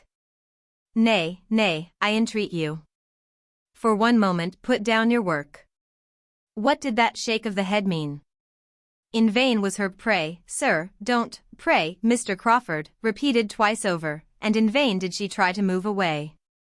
In the same low, eager voice, and the same close neighborhood, he went on, re-urging the same questions as before. She grew more agitated and displeased. "How can you, sir? You quite astonish me. I wonder how you can." "Do I astonish you?" said he. "Do you wonder? Is there anything in my present entreaty that you do not understand? I will explain to you instantly all that makes me urge you in this manner, all that gives me an interest in what you look and do, and excites my present curiosity. I will not leave you to wonder long." In spite of herself, she could not help half a smile, but she said nothing. "You shook your head at my acknowledging that I should not like to engage in the duties of a clergyman always for a constancy." "Yes, that was the word. Constancy. I am not afraid of the word. I would spell it, read it, write it with anybody. I see nothing alarming in the word. Did you think I ought?" "Perhaps, sir," said Fanny, wearied at last into speaking, "perhaps, sir, I thought it was a pity you did not always know yourself as well as you seemed to do at that moment." Crawford, delighted to get her to speak at any rate, was determined to keep it up. And poor Fanny, who had hoped to silence him by such an extremity of reproof, found herself sadly mistaken, and that it was only a change from one object of curiosity and one set of words to another. He had always something to entreat the explanation of. The opportunity was too fair. None such had occurred since his seeing her in her uncle's room, none such might occur again before his leaving Mansfield. Lady Bertram's being just on the other side of the table was a trifle, for she might always be considered as only half awake, and Edmund's advertisements were still of the first utility. "Well," said Crawford, after a course of rapid questions and reluctant answers, "I am happier than I was, because I now understand more clearly your opinion of me.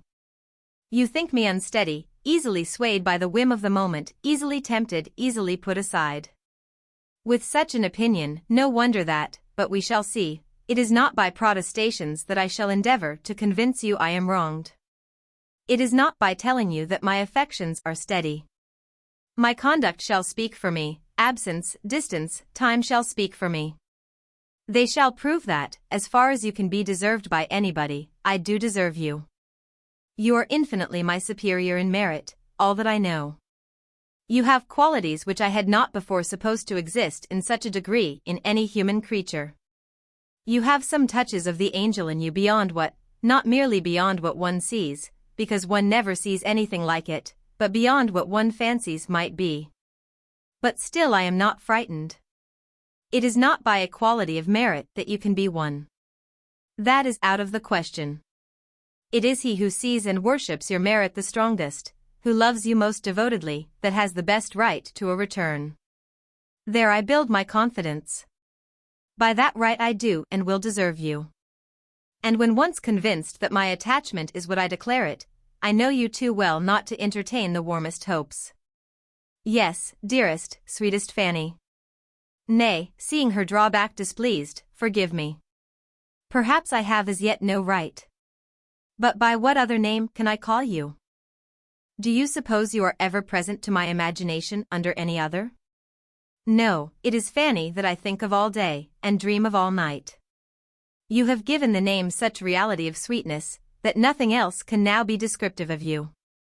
Fanny could hardly have kept her seat any longer, or have refrained from at least trying to get away in spite of all the too public opposition she foresaw to it, had it not been for the sound of approaching relief. The very sound which she had been long watching for, and long thinking strangely delayed. The solemn procession, headed by Baddeley, of tea-board, urn, and cake-bearers, made its appearance, and delivered her from a grievous imprisonment of body and mind. Mr. Crawford was obliged to move. She was at liberty, she was busy, she was protected. Edmund was not sorry to be admitted again among the number of those who might speak and hear. But though the conference had seemed full long to him, and though on looking at Fanny he saw rather a flush of vexation, he inclined to hope that so much could not have been said and listened to without some profit to the speaker. Chapter 35. Edmund had determined that it belonged entirely to Fanny to choose whether her situation with regard to Crawford should be mentioned between them or not, and that if she did not lead the way, it should never be touched on by him. But after a day or two of mutual reserve, he was induced by his father to change his mind, and try what his influence might do for his friend. A day, and a very early day, was actually fixed for the Crawfords' departure. And Sir Thomas thought it might be as well to make one more effort for the young man before he left Mansfield, that all his professions and vows of unshaken attachment might have as much hope to sustain them as possible. Sir Thomas was most cordially anxious for the perfection of Mr. Crawford's character in that point. He wished him to be a model of constancy, and fancied the best means of effecting it would be by not trying him too long. Edmund was not unwilling to be persuaded to engage in the business. He wanted to know Fanny's feelings. She had been used to consult him in every difficulty, and he loved her too well to bear to be denied her confidence now. He hoped to be of service to her. He thought he must be of service to her. Whom else had she to open her heart to? If she did not need counsel, she must need the comfort of communication. Fanny, estranged from him, silent and reserved, was an unnatural state of things, a state which he must break through, and which he could easily learn to think she was wanting him to break through. "I will speak to her, sir, I will take the first opportunity of speaking to her alone," was the result of such thoughts as these. And upon Sir Thomas's information of her being at that very time walking alone in the shrubbery, he instantly joined her. "I am come to walk with you, Fanny," said he. "Shall I?" drawing her arm within his. "It is a long while since we have had a comfortable walk together." She assented to it all rather by look than word. Her spirits were low.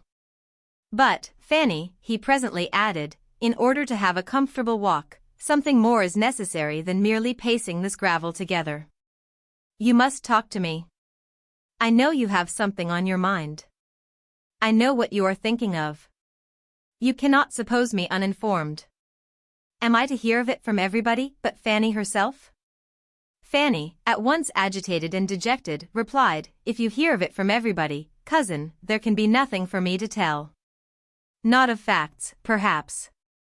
But of feelings, Fanny. No one but you can tell me them. I do not mean to press you, however. If it is not what you wish yourself, I have done. I had thought it might be a relief. I am afraid we think too differently for me to find any relief in talking of what I feel. Do you suppose that we think differently? I have no idea of it. I dare say that, on a comparison of our opinions, they would be found as much alike as they have been used to be. To the point, I consider Crawford's proposals as most advantageous and desirable, if you could return his affection. I consider it as most natural that all your family should wish you could return it, but that, as you cannot, you have done exactly as you ought in refusing him. Can there be any disagreement between us here? Oh no. But I thought you blamed me. I thought you were against me. This is such a comfort. This comfort you might have had sooner, Fanny, had you sought it. But how could you possibly suppose me against you? How could you imagine me an advocate for marriage without love? Were I even careless in general on such matters, how could you imagine me so where your happiness was at stake? My uncle thought me wrong, and I knew he had been talking to you. As far as you have gone, Fanny, I think you perfectly right. I may be sorry, I may be surprised, Though hardly that, for you had not had time to attach yourself, but I think you perfectly right. Can it admit of a question? It is disgraceful to us if it does. You did not love him. Nothing could have justified your accepting him. Fanny had not felt so comfortable for days and days. So far your conduct has been faultless, and they were quite mistaken who wished you to do otherwise. But the matter does not end here. Crawford's is no common attachment, he perseveres, with the hope of creating that regard which had not been created before. This, we know, must be a work of time. But, with an affectionate smile, let him succeed at last, Fanny, let him succeed at last. You have proved yourself upright and disinterested, prove yourself grateful and tender-hearted. And then you will be the perfect model of a woman which I have always believed you born for. Oh! Never, never, never. He never will succeed with me. And she spoke with a warmth which quite astonished Edmund, and which she blushed at the recollection of herself, when she saw his look, and heard him reply, never. Fanny, so very determined and positive. This is not like yourself, your rational self. I mean, she cried, sorrowfully correcting herself, that I think I never shall, as far as the future can be answered for, I think I never shall return his regard. I must hope better things. I am aware, more aware than Crawford can be, that the man who means to make you love him, you having due notice of his intentions, must have very uphill work, for there are all your early attachments and habits in battle array. And before he can get your heart for his own use he has to unfasten it from all the holds upon things animate and inanimate, which so many years' growth have confirmed, and which are considerably tightened for the moment by the very idea of separation. I know that the apprehension of being forced to quit Mansfield will for a time be arming you against him. I wish he had not been obliged to tell you what he was trying for. I wish he had known you as well as I do, Fanny. Between us, I think we should have won you. My theoretical and his practical knowledge together could not have failed. He should have worked upon my plans. I must hope, however, that time, proving him, as I firmly believe it will, to deserve you by his steady affection, will give him his reward. I cannot suppose that you have not the wish to love him, the natural wish of gratitude. You must have some feeling of that sort. You must be sorry for your own indifference. We are so totally unlike, said Fanny, avoiding a direct answer, we are so very, very different in all our inclinations and ways, that I consider it as quite impossible we should ever be tolerably happy together, even if I could like him. There never were two people more dissimilar. We have not one taste in common. We should be miserable. You are mistaken, Fanny. The dissimilarity is not so strong. You are quite enough alike. You have tastes in common. You have moral and literary tastes in common. You have both warm hearts and benevolent feelings, and, Fanny, who that heard him read, and saw you listen to Shakespeare the other night, will think you unfitted as companions? You forget yourself, there is a decided difference in your tempers, I allow. He is lively, you are serious, but so much the better, his spirits will support yours. It is your disposition to be easily dejected and to fancy difficulties greater than they are. His cheerfulness will counteract this. He sees difficulties nowhere, and his pleasantness and gaiety will be a constant support to you. Your being so far unlike Fanny does not in the smallest degree make against the probability of your happiness together, do not imagine it. I am myself convinced that it is rather a favorable circumstance. I am perfectly persuaded that the tempers had better be unlike in the flow of the spirits, in the manners, in the inclination for much or little company, in the propensity to talk or to be silent, to be grave or to be gay. Some opposition here is, I am thoroughly convinced, friendly to matrimonial happiness. I exclude extremes, of course, and a very close resemblance in all those points would be the likeliest way to produce an extreme. A counteraction, gentle and continual, is the best safeguard of manners and conduct. Full well could Fanny guess where his thoughts were now. Miss Crawford's power was all returning. He had been speaking of her cheerfully from the hour of his coming home. His avoiding her was quite at an end. He had dined at the parsonage only the preceding day. After leaving him to his happier thoughts for some minutes, Fanny, feeling it due to herself, returned to Mr. Crawford, and said, "It is not merely in temper that I consider him as totally unsuited to myself. Though, in that respect, I think the difference between us too great, infinitely too great. His spirits often oppress me, but there is something in him which I object to still more. I must say, cousin, that I cannot approve his character.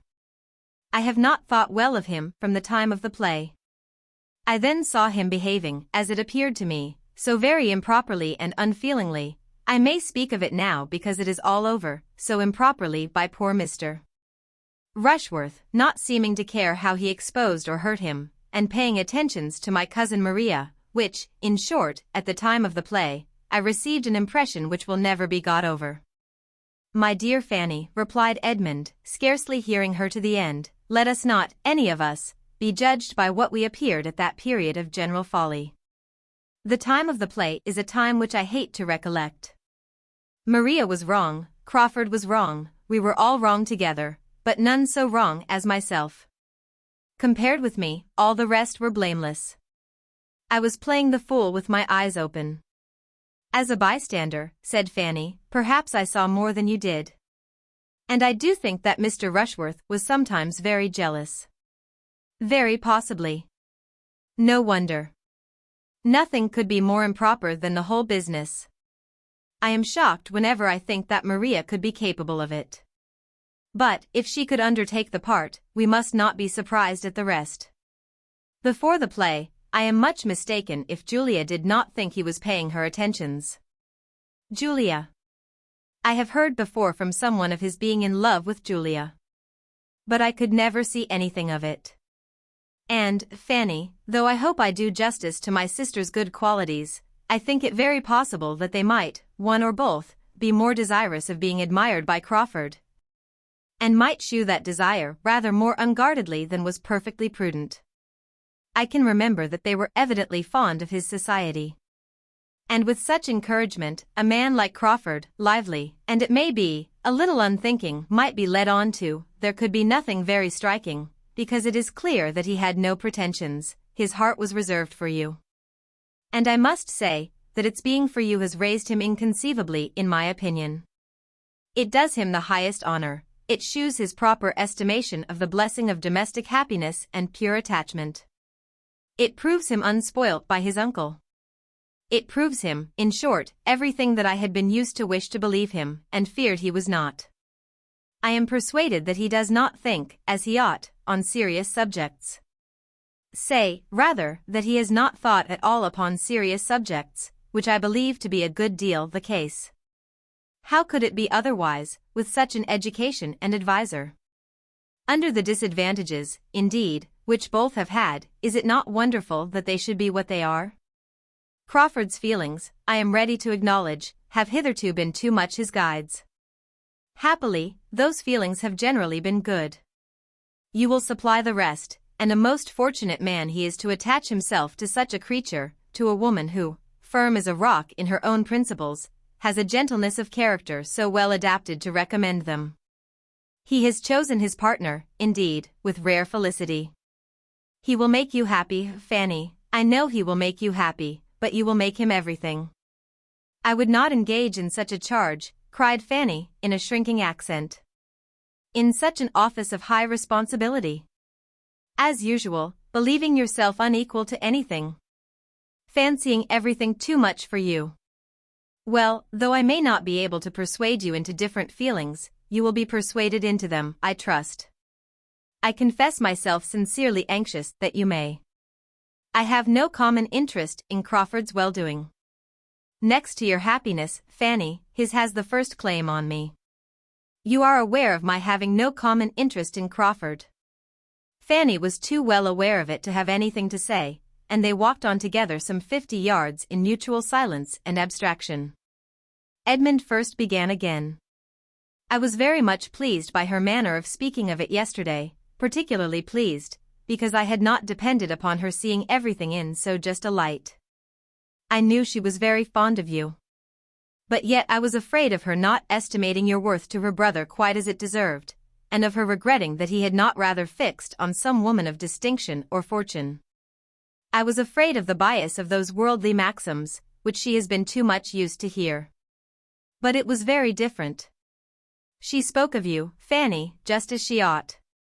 She desires the connection as warmly as your uncle or myself. We had a long talk about it.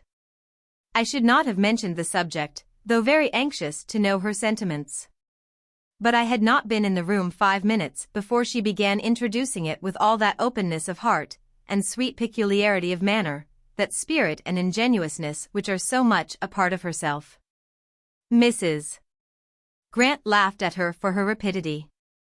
Was Mrs. Grant in the room, then? Yes, when I reached the house I found the two sisters together by themselves, and when once we had begun, we had not done with you, Fanny, till Crawford and Dr. Grant came in. It is above a week since I saw Miss Crawford. Yes, she laments it, yet owns it may have been best. You will see her, however, before she goes. She is very angry with you, Fanny, you must be prepared for that. She calls herself very angry, but you can imagine her anger. It is the regret and disappointment of a sister, who thinks her brother has a right to everything he may wish for, at the first moment. She is hurt, as you would be for William. But she loves and esteems you with all her heart. I knew she would be very angry with me. My dearest Fanny, cried Edmund, pressing her arm closer to him, do not let the idea of her anger distress you. It is anger to be talked of rather than felt. Her heart is made for love and kindness, not for resentment. I wish you could have overheard her tribute of praise. I wish you could have seen her countenance, when she said that you should be Henry's wife. And I observed that she always spoke of you as Fanny, which she was never used to do, and it had a sound of most sisterly cordiality. And Mrs. Grant, did she speak, was she there all the time? Yes, she was agreeing exactly with her sister. The surprise of your refusal, Fanny, seems to have been unbounded. That you could refuse such a man as Henry Crawford seems more than they can understand. I said what I could for you, but in good truth, as they stated the case, you must prove yourself to be in your senses as soon as you can buy a different conduct. Nothing else will satisfy them. But this is teasing you. I have done. Do not turn away from me. I should have thought, said Fanny, after a pause of recollection and exertion, that every woman must have felt the possibility of a man's not being approved, not being loved by someone of her sex at least, let him be ever so generally agreeable. Let him have all the perfections in the world, I think it ought not to be set down as certain that a man must be acceptable to every woman he may happen to like himself. But, even supposing it is so, allowing Mr. Crawford to have all the claims which his sisters think he has, how was I to be prepared to meet him with any feeling answerable to his own? He took me wholly by surprise. I had not an idea that his behavior to me before had any meaning. And surely I was not to be teaching myself to like him only because he was taking what seemed very idle notice of me. In my situation, it would have been the extreme of vanity to be forming expectations on Mr. Crawford. I am sure his sisters, rating him as they do, must have thought it so, supposing he had meant nothing. How, then, was I to be in love with him the moment he said he was with me? How was I to have an attachment at his service, as soon as it was asked for? His sisters should consider me as well as him. The higher his deserts, the more improper for me ever to have thought of him.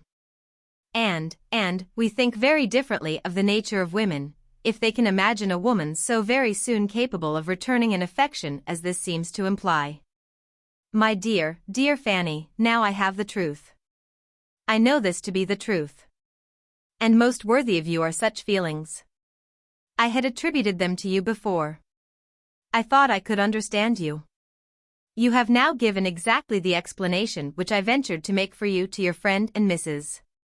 Grant, and they were both better satisfied, though your warm-hearted friend was still run away with a little by the enthusiasm of her fondness for Henry.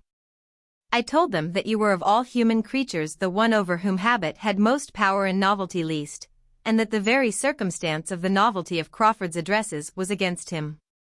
Their being so new and so recent was all in their disfavor, that you could tolerate nothing that you were not used to, and a great deal more to the same purpose, to give them a knowledge of your character. Miss Crawford made us laugh by her plans of encouragement for her brother. She meant to urge him to persevere in the hope of being loved in time, and of having his addresses most kindly received at the end of about 10 years' happy marriage. Fanny could with difficulty give the smile that was here asked for. Her feelings were all in revolt. She feared she had been doing wrong, saying too much, overacting the caution which she had been fancying necessary. In guarding against one evil, laying herself open to another, and to have Miss Crawford's liveliness repeated to her at such a moment, and on such a subject, was a bitter aggravation. Edmund saw weariness and distress in her face, and immediately resolved to forbear all farther discussion, and not even to mention the name of Crawford again, except as it might be connected with what must be agreeable to her. On this principle, he soon afterwards observed, "They go on Monday. You are sure, therefore, of seeing your friend either tomorrow or Sunday." They really go on Monday. And I was within a trifle of being persuaded to stay at Lessingby till that very day. I had almost promised it. What a difference it might have made! Those 5 or 6 days more at Lessingby might have been felt all my life. You were near staying there? Very. I was most kindly pressed, and had nearly consented. Had I received any letter from Mansfield, to tell me how you were all going on, I believe I should certainly have stayed. But I knew nothing that had happened here for a fortnight, and felt that I had been away long enough. You spent your time pleasantly there? Yes, that is, it was the fault of my own mind if I did not. They were all very pleasant. I doubt their finding me so. I took uneasiness with me, and there was no getting rid of it till I was in Mansfield again. The Miss Owens, you liked them, did not you? Yes, very well. Pleasant, good-humored, unaffected girls. But I am spoiled, Fanny, for common female society. Good-humored, unaffected girls will not do for a man who has been used to sensible women. They are 2 distinct orders of being. You and Miss Crawford have made me too nice. Still, however, Fanny was oppressed and wearied, he saw it in her looks, it could not be talked away, and attempting it no more, he led her directly, with the kind authority of a privileged guardian, into the house. Chapter 36. Edmund now believed himself perfectly acquainted with all that Fanny could tell, or could leave to be conjectured of her sentiments, and he was satisfied. It had been, as he before presumed, too hasty a measure on Crawford's side, and time must be given to make the idea first familiar, and then agreeable to her. She must be used to the consideration of his being in love with her, and then a return of affection might not be very distant. He gave this opinion as the result of the conversation to his father, and recommended there being nothing more said to her, no farther attempts to influence or persuade, but that everything should be left to Crawford's assiduities, and the natural workings of her own mind. Sir Thomas promised that it should be so. Edmund's account of Fanny's disposition he could believe to be just, he supposed she had all those feelings, but he must consider it as very unfortunate that she had. For, less willing than his son to trust to the future, he could not help fearing that if such very long allowances of time and habit were necessary for her, she might not have persuaded herself into receiving his addresses properly before the young man's inclination for paying them were over. There was nothing to be done, however, but to submit quietly and hope the best.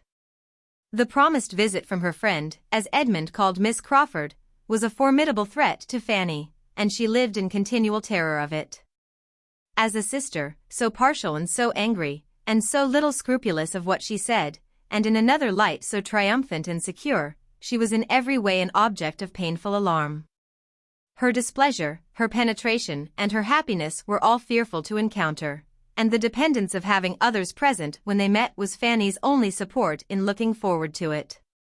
She absented herself as little as possible from Lady Bertram, kept away from the East Room, and took no solitary walk in the shrubbery, in her caution to avoid any sudden attack. She succeeded. She was safe in the breakfast-room, with her aunt, when Miss Crawford did come. And the first misery over, and Miss Crawford looking and speaking with much less particularity of expression than she had anticipated, Fanny began to hope there would be nothing worse to be endured than a half-hour of moderate agitation. But here she hoped too much. Miss Crawford was not the slave of opportunity. She was determined to see Fanny alone, and therefore said to her tolerably soon, in a low voice, "I must speak to you for a few minutes somewhere." Words that Fanny felt all over her, in all her pulses and all her nerves. Denial was impossible. Her habits of ready submission, on the contrary, made her almost instantly rise and lead the way out of the room. She did it with wretched feelings, but it was inevitable. They were no sooner in the hall than all restraint of countenance was over on Miss Crawford's side. She immediately shook her head at Fanny with arch, yet affectionate reproach, and taking her hand, seemed hardly able to help beginning directly. She said nothing, however, but, sad girl. I do not know when I shall have done scolding you, and had discretion enough to reserve the rest till they might be secure of having four walls to themselves. Fanny naturally turned upstairs, and took her guest to the apartment which was now always fit for comfortable use. Opening the door, however, with a most aching heart, and feeling that she had a more distressing scene before her than ever that spot had yet witnessed. But the evil ready to burst on her was at least delayed by the sudden change in Miss Crawford's ideas, by the strong effect on her mind which the finding herself in the East Room again produced. "Ha!" she cried, with instant animation, "am I here again? The East Room. Once only was I in this room before," and after stopping to look about her, and seemingly to retrace all that had then passed, she added, "once only before. Do you remember it? I came to rehearse. Your cousin came too, and we had a rehearsal. You were our audience and prompter. A delightful rehearsal. I shall never forget it. Here we were, just in this part of the room, here was your cousin, here was I, here were the chairs. Oh! Why will such things ever pass away?" Happily for her companion, she wanted no answer. Her mind was entirely self-engrossed. She was in a reverie of sweet remembrances. The scene we were rehearsing was so very remarkable. The subject of it so very, what shall I say? He was to be describing and recommending matrimony to me. I think I see him now, trying to be as demure and composed as Anhalt ought, through the two long speeches. When two sympathetic hearts meet in the marriage state, matrimony may be called a happy life. I suppose no time can ever wear out the impression I have of his looks and voice as he said those words. It was curious, very curious, that we should have such a scene to play. If I had the power of recalling any 1 week of my existence, it should be that week, that acting week.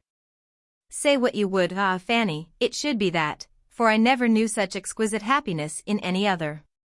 His sturdy spirit to bend as it did. Oh! It was sweet beyond expression. But alas, that very evening destroyed it all. That very evening brought your most unwelcome uncle. Poor Sir Thomas, who was glad to see you. Yet, Fanny, do not imagine I would now speak disrespectfully of Sir Thomas, though I certainly did hate him for many a week. No, I do him justice now. He is just what the head of such a family should be. Nay, in sober sadness, I believe I now love you all. And having said so, with a degree of tenderness and consciousness which Fanny had never seen in her before, and now thought only too becoming, she turned away for a moment to recover herself. "I have had a little fit since I came into this room, as you may perceive," said she presently, with a playful smile, "but it is over now, so let us sit down and be comfortable. For as to scolding you, Fanny, which I came fully intending to do, I have not the heart for it when it comes to the point." And embracing her very affectionately, "Good, gentle Fanny. When I think of this being the last time of seeing you for I do not know how long, I feel it quite impossible to do anything but love you." Fanny was affected. She had not foreseen anything of this, and her feelings could seldom withstand the melancholy influence of the word last. She cried as if she had loved Miss Crawford more than she possibly could. And Miss Crawford, yet farther softened by the sight of such emotion, hung about her with fondness, and said, "I hate to leave you.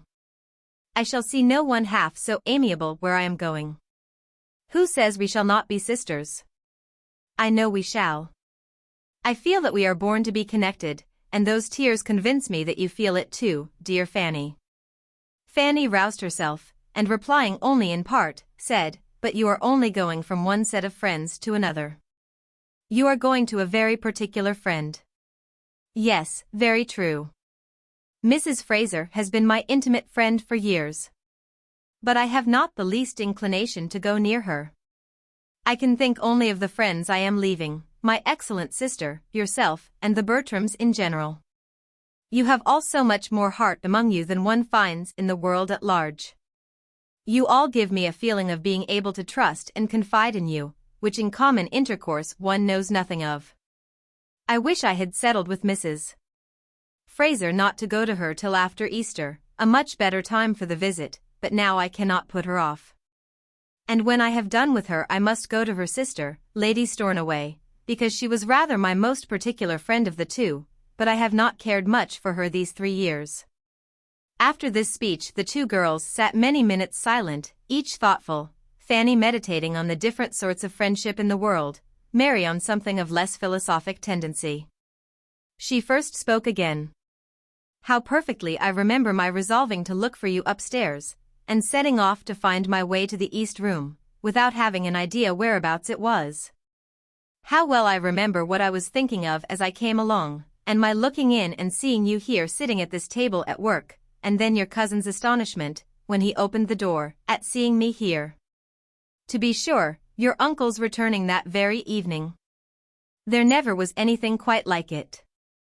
Another short fit of abstraction followed, when, shaking it off, she thus attacked her companion.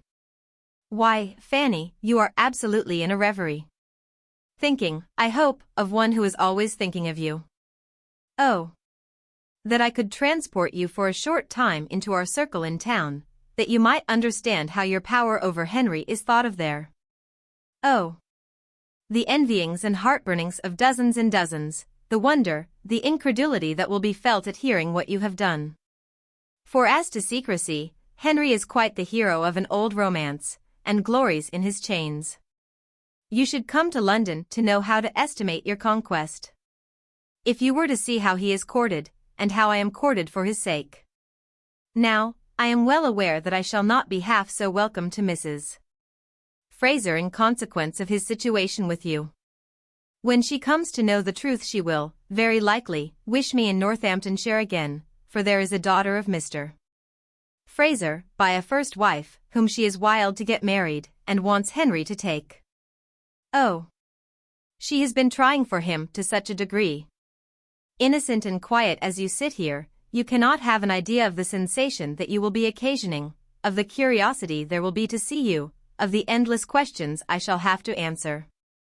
Poor Margaret Fraser will be at me forever about your eyes and your teeth, and how you do your hair, and who makes your shoes. I wish Margaret were married, for my poor friend's sake, for I look upon the Frasers to be about as unhappy as most other married people. And yet it was a most desirable match for Janet at the time. We were all delighted. She could not do otherwise than accept him, for he was rich and she had nothing, but he turns out ill-tempered and exigent, and wants a young woman, a beautiful young woman of 25, to be as steady as himself. And my friend does not manage him well, she does not seem to know how to make the best of it. There is a spirit of irritation which, to say nothing worse, is certainly very ill-bred. In their house I shall call to mind the conjugal manners of Mansfield Parsonage with respect. Even Dr. Grant does shew a thorough confidence in my sister, and a certain consideration for her judgment, which makes one feel there is attachment. But of that I shall see nothing with the Frasers. I shall be at Mansfield for ever, Fanny. My own sister as a wife, Sir Thomas Bertram as a husband, are my standards of perfection. Poor Janet has been sadly taken in, and yet there was nothing improper on her side, she did not run into the match inconsiderately, there was no want of foresight. She took 3 days to consider of his proposals, and during those 3 days asked the advice of everybody connected with her whose opinion was worth having, and especially applied to my late dear aunt. whose knowledge of the world made her judgment very generally and deservedly looked up to by all the young people of her acquaintance, and she was decidedly in favor of Mr. Fraser. This seems as if nothing were a security for matrimonial comfort. I have not so much to say for my friend Flora, who jilted a very nice young man in the blues for the sake of that horrid Lord Stornoway, who has about as much sense, Fanny, as Mr. Rushworth, but much worse looking, and with a blackguard character. I had my doubts at the time about her being right, for he has not even the air of a gentleman, and now I am sure she was wrong. By the by, Flora Ross was dying for Henry the first winter she came out. But were I to attempt to tell you of all the women whom I have known to be in love with him, I should never have done. It is you, only you, insensible Fanny, who can think of him with anything like indifference. But are you so insensible as you profess yourself? No, no, I see you are not. There was, indeed, so deep a blush over Fanny's face at that moment as might warrant strong suspicion in a predisposed mind. Excellent creature. I will not tease you. Everything shall take its course. But, dear Fanny, you must allow that you were not so absolutely unprepared to have the question asked as your cousin fancies. It is not possible but that you must have had some thoughts on the subject, some surmises as to what might be. You must have seen that he was trying to please you by every attention in his power. Was not he devoted to you at the ball? And then before the ball, the necklace. Oh! You received it just as it was meant. You were as conscious as heart could desire. I remember it perfectly.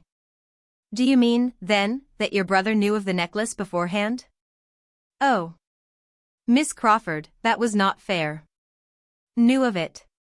It was his own doing entirely, his own thought. I am ashamed to say that it had never entered my head, but I was delighted to act on his proposal for both your sakes. I will not say, replied Fanny, that I was not half afraid at the time of its being so, for there was something in your look that frightened me, but not at first. I was as unsuspicious of it at first, indeed I was. It is as true as that I sit here. And had I had an idea of it, nothing should have induced me to accept the necklace. As to your brother's behavior, certainly I was sensible of a particularity. I had been sensible of it some little time, perhaps 2 or 3 weeks. But then I considered it as meaning nothing. I put it down as simply being his way, and was as far from supposing as from wishing him to have any serious thoughts of me. I had not, Miss Crawford, been an inattentive observer of what was passing between him and some part of this family in the summer and autumn. I was quiet, but I was not blind. I could not but see that Mr. Crawford amused himself in gallantries which did mean nothing. Ah! I cannot deny it. He has now and then been a sad flirt, and cared very little for the havoc he might be making in young ladies' affections. I have often scolded him for it, but it is his only fault, and there is this to be said, that very few young ladies have any affections worth caring for. And then, Fanny, the glory of fixing one who has been shot at by so many. Of having it in one's power to pay off the debts of one's sex. Oh! I am sure it is not in woman's nature to refuse such a triumph. Fanny shook her head. I cannot think well of a man who sports with any woman's feelings. And there may often be a great deal more suffered than a stander-by can judge of. I do not defend him. I leave him entirely to your mercy, and when he has got you at Everingham, I do not care how much you lecture him. But this I will say, that his fault, the liking to make girls a little in love with him, is not half so dangerous to a wife's happiness as a tendency to fall in love himself, which he has never been addicted to. And I do seriously and truly believe that he is attached to you in a way that he never was to any woman before, that he loves you with all his heart, and will love you as nearly forever as possible. If any man ever loved a woman forever, I think Henry will do as much for you. Fanny could not avoid a faint smile, but had nothing to say. I cannot imagine Henry ever to have been happier, continued Mary presently, than when he had succeeded in getting your brother's commission. She had made a sure push at Fanny's feelings here. Oh! Yes. How very, very kind of him. I know he must have exerted himself very much, for I know the parties he had to move. The Admiral hates trouble and scorns asking favors. And there are so many young men's claims to be attended to in the same way, that a friendship and energy, not very determined, is easily put by. What a happy creature William must be. I wish we could see him. Poor Fanny's mind was thrown into the most distressing of all its varieties. The recollection of what had been done for William was always the most powerful disturber of every decision against Mr. Crawford. And she sat thinking deeply of it till Mary, who had been first watching her complacently, and then musing on something else, suddenly called her attention by saying, "I should like to sit talking with you here all day. But we must not forget the ladies below, and so goodbye, my dear, my amiable, my excellent Fanny, for though we shall nominally part in the breakfast parlor, I must take leave of you here. And I do take leave, longing for a happy reunion, and trusting that when we meet again, it will be under circumstances which may open our hearts to each other without any remnant or shadow of reserve." A very, very kind embrace, and some agitation of manner, accompanied these words. "I shall see your cousin in town soon. He talks of being there tolerably soon, and Sir Thomas, I dare say, in the course of the spring. And your eldest cousin, and the Rushworths, and Julia, I am sure of meeting again and again, and all but you. I have 2 favors to ask, Fanny. One is your correspondence. You must write to me.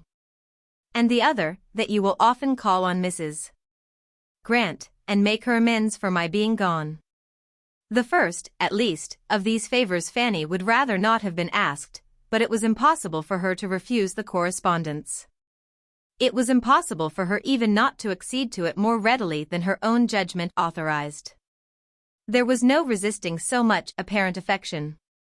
Her disposition was peculiarly calculated to value a fond treatment, and from having hitherto known so little of it, she was the more overcome by Miss Crawford's.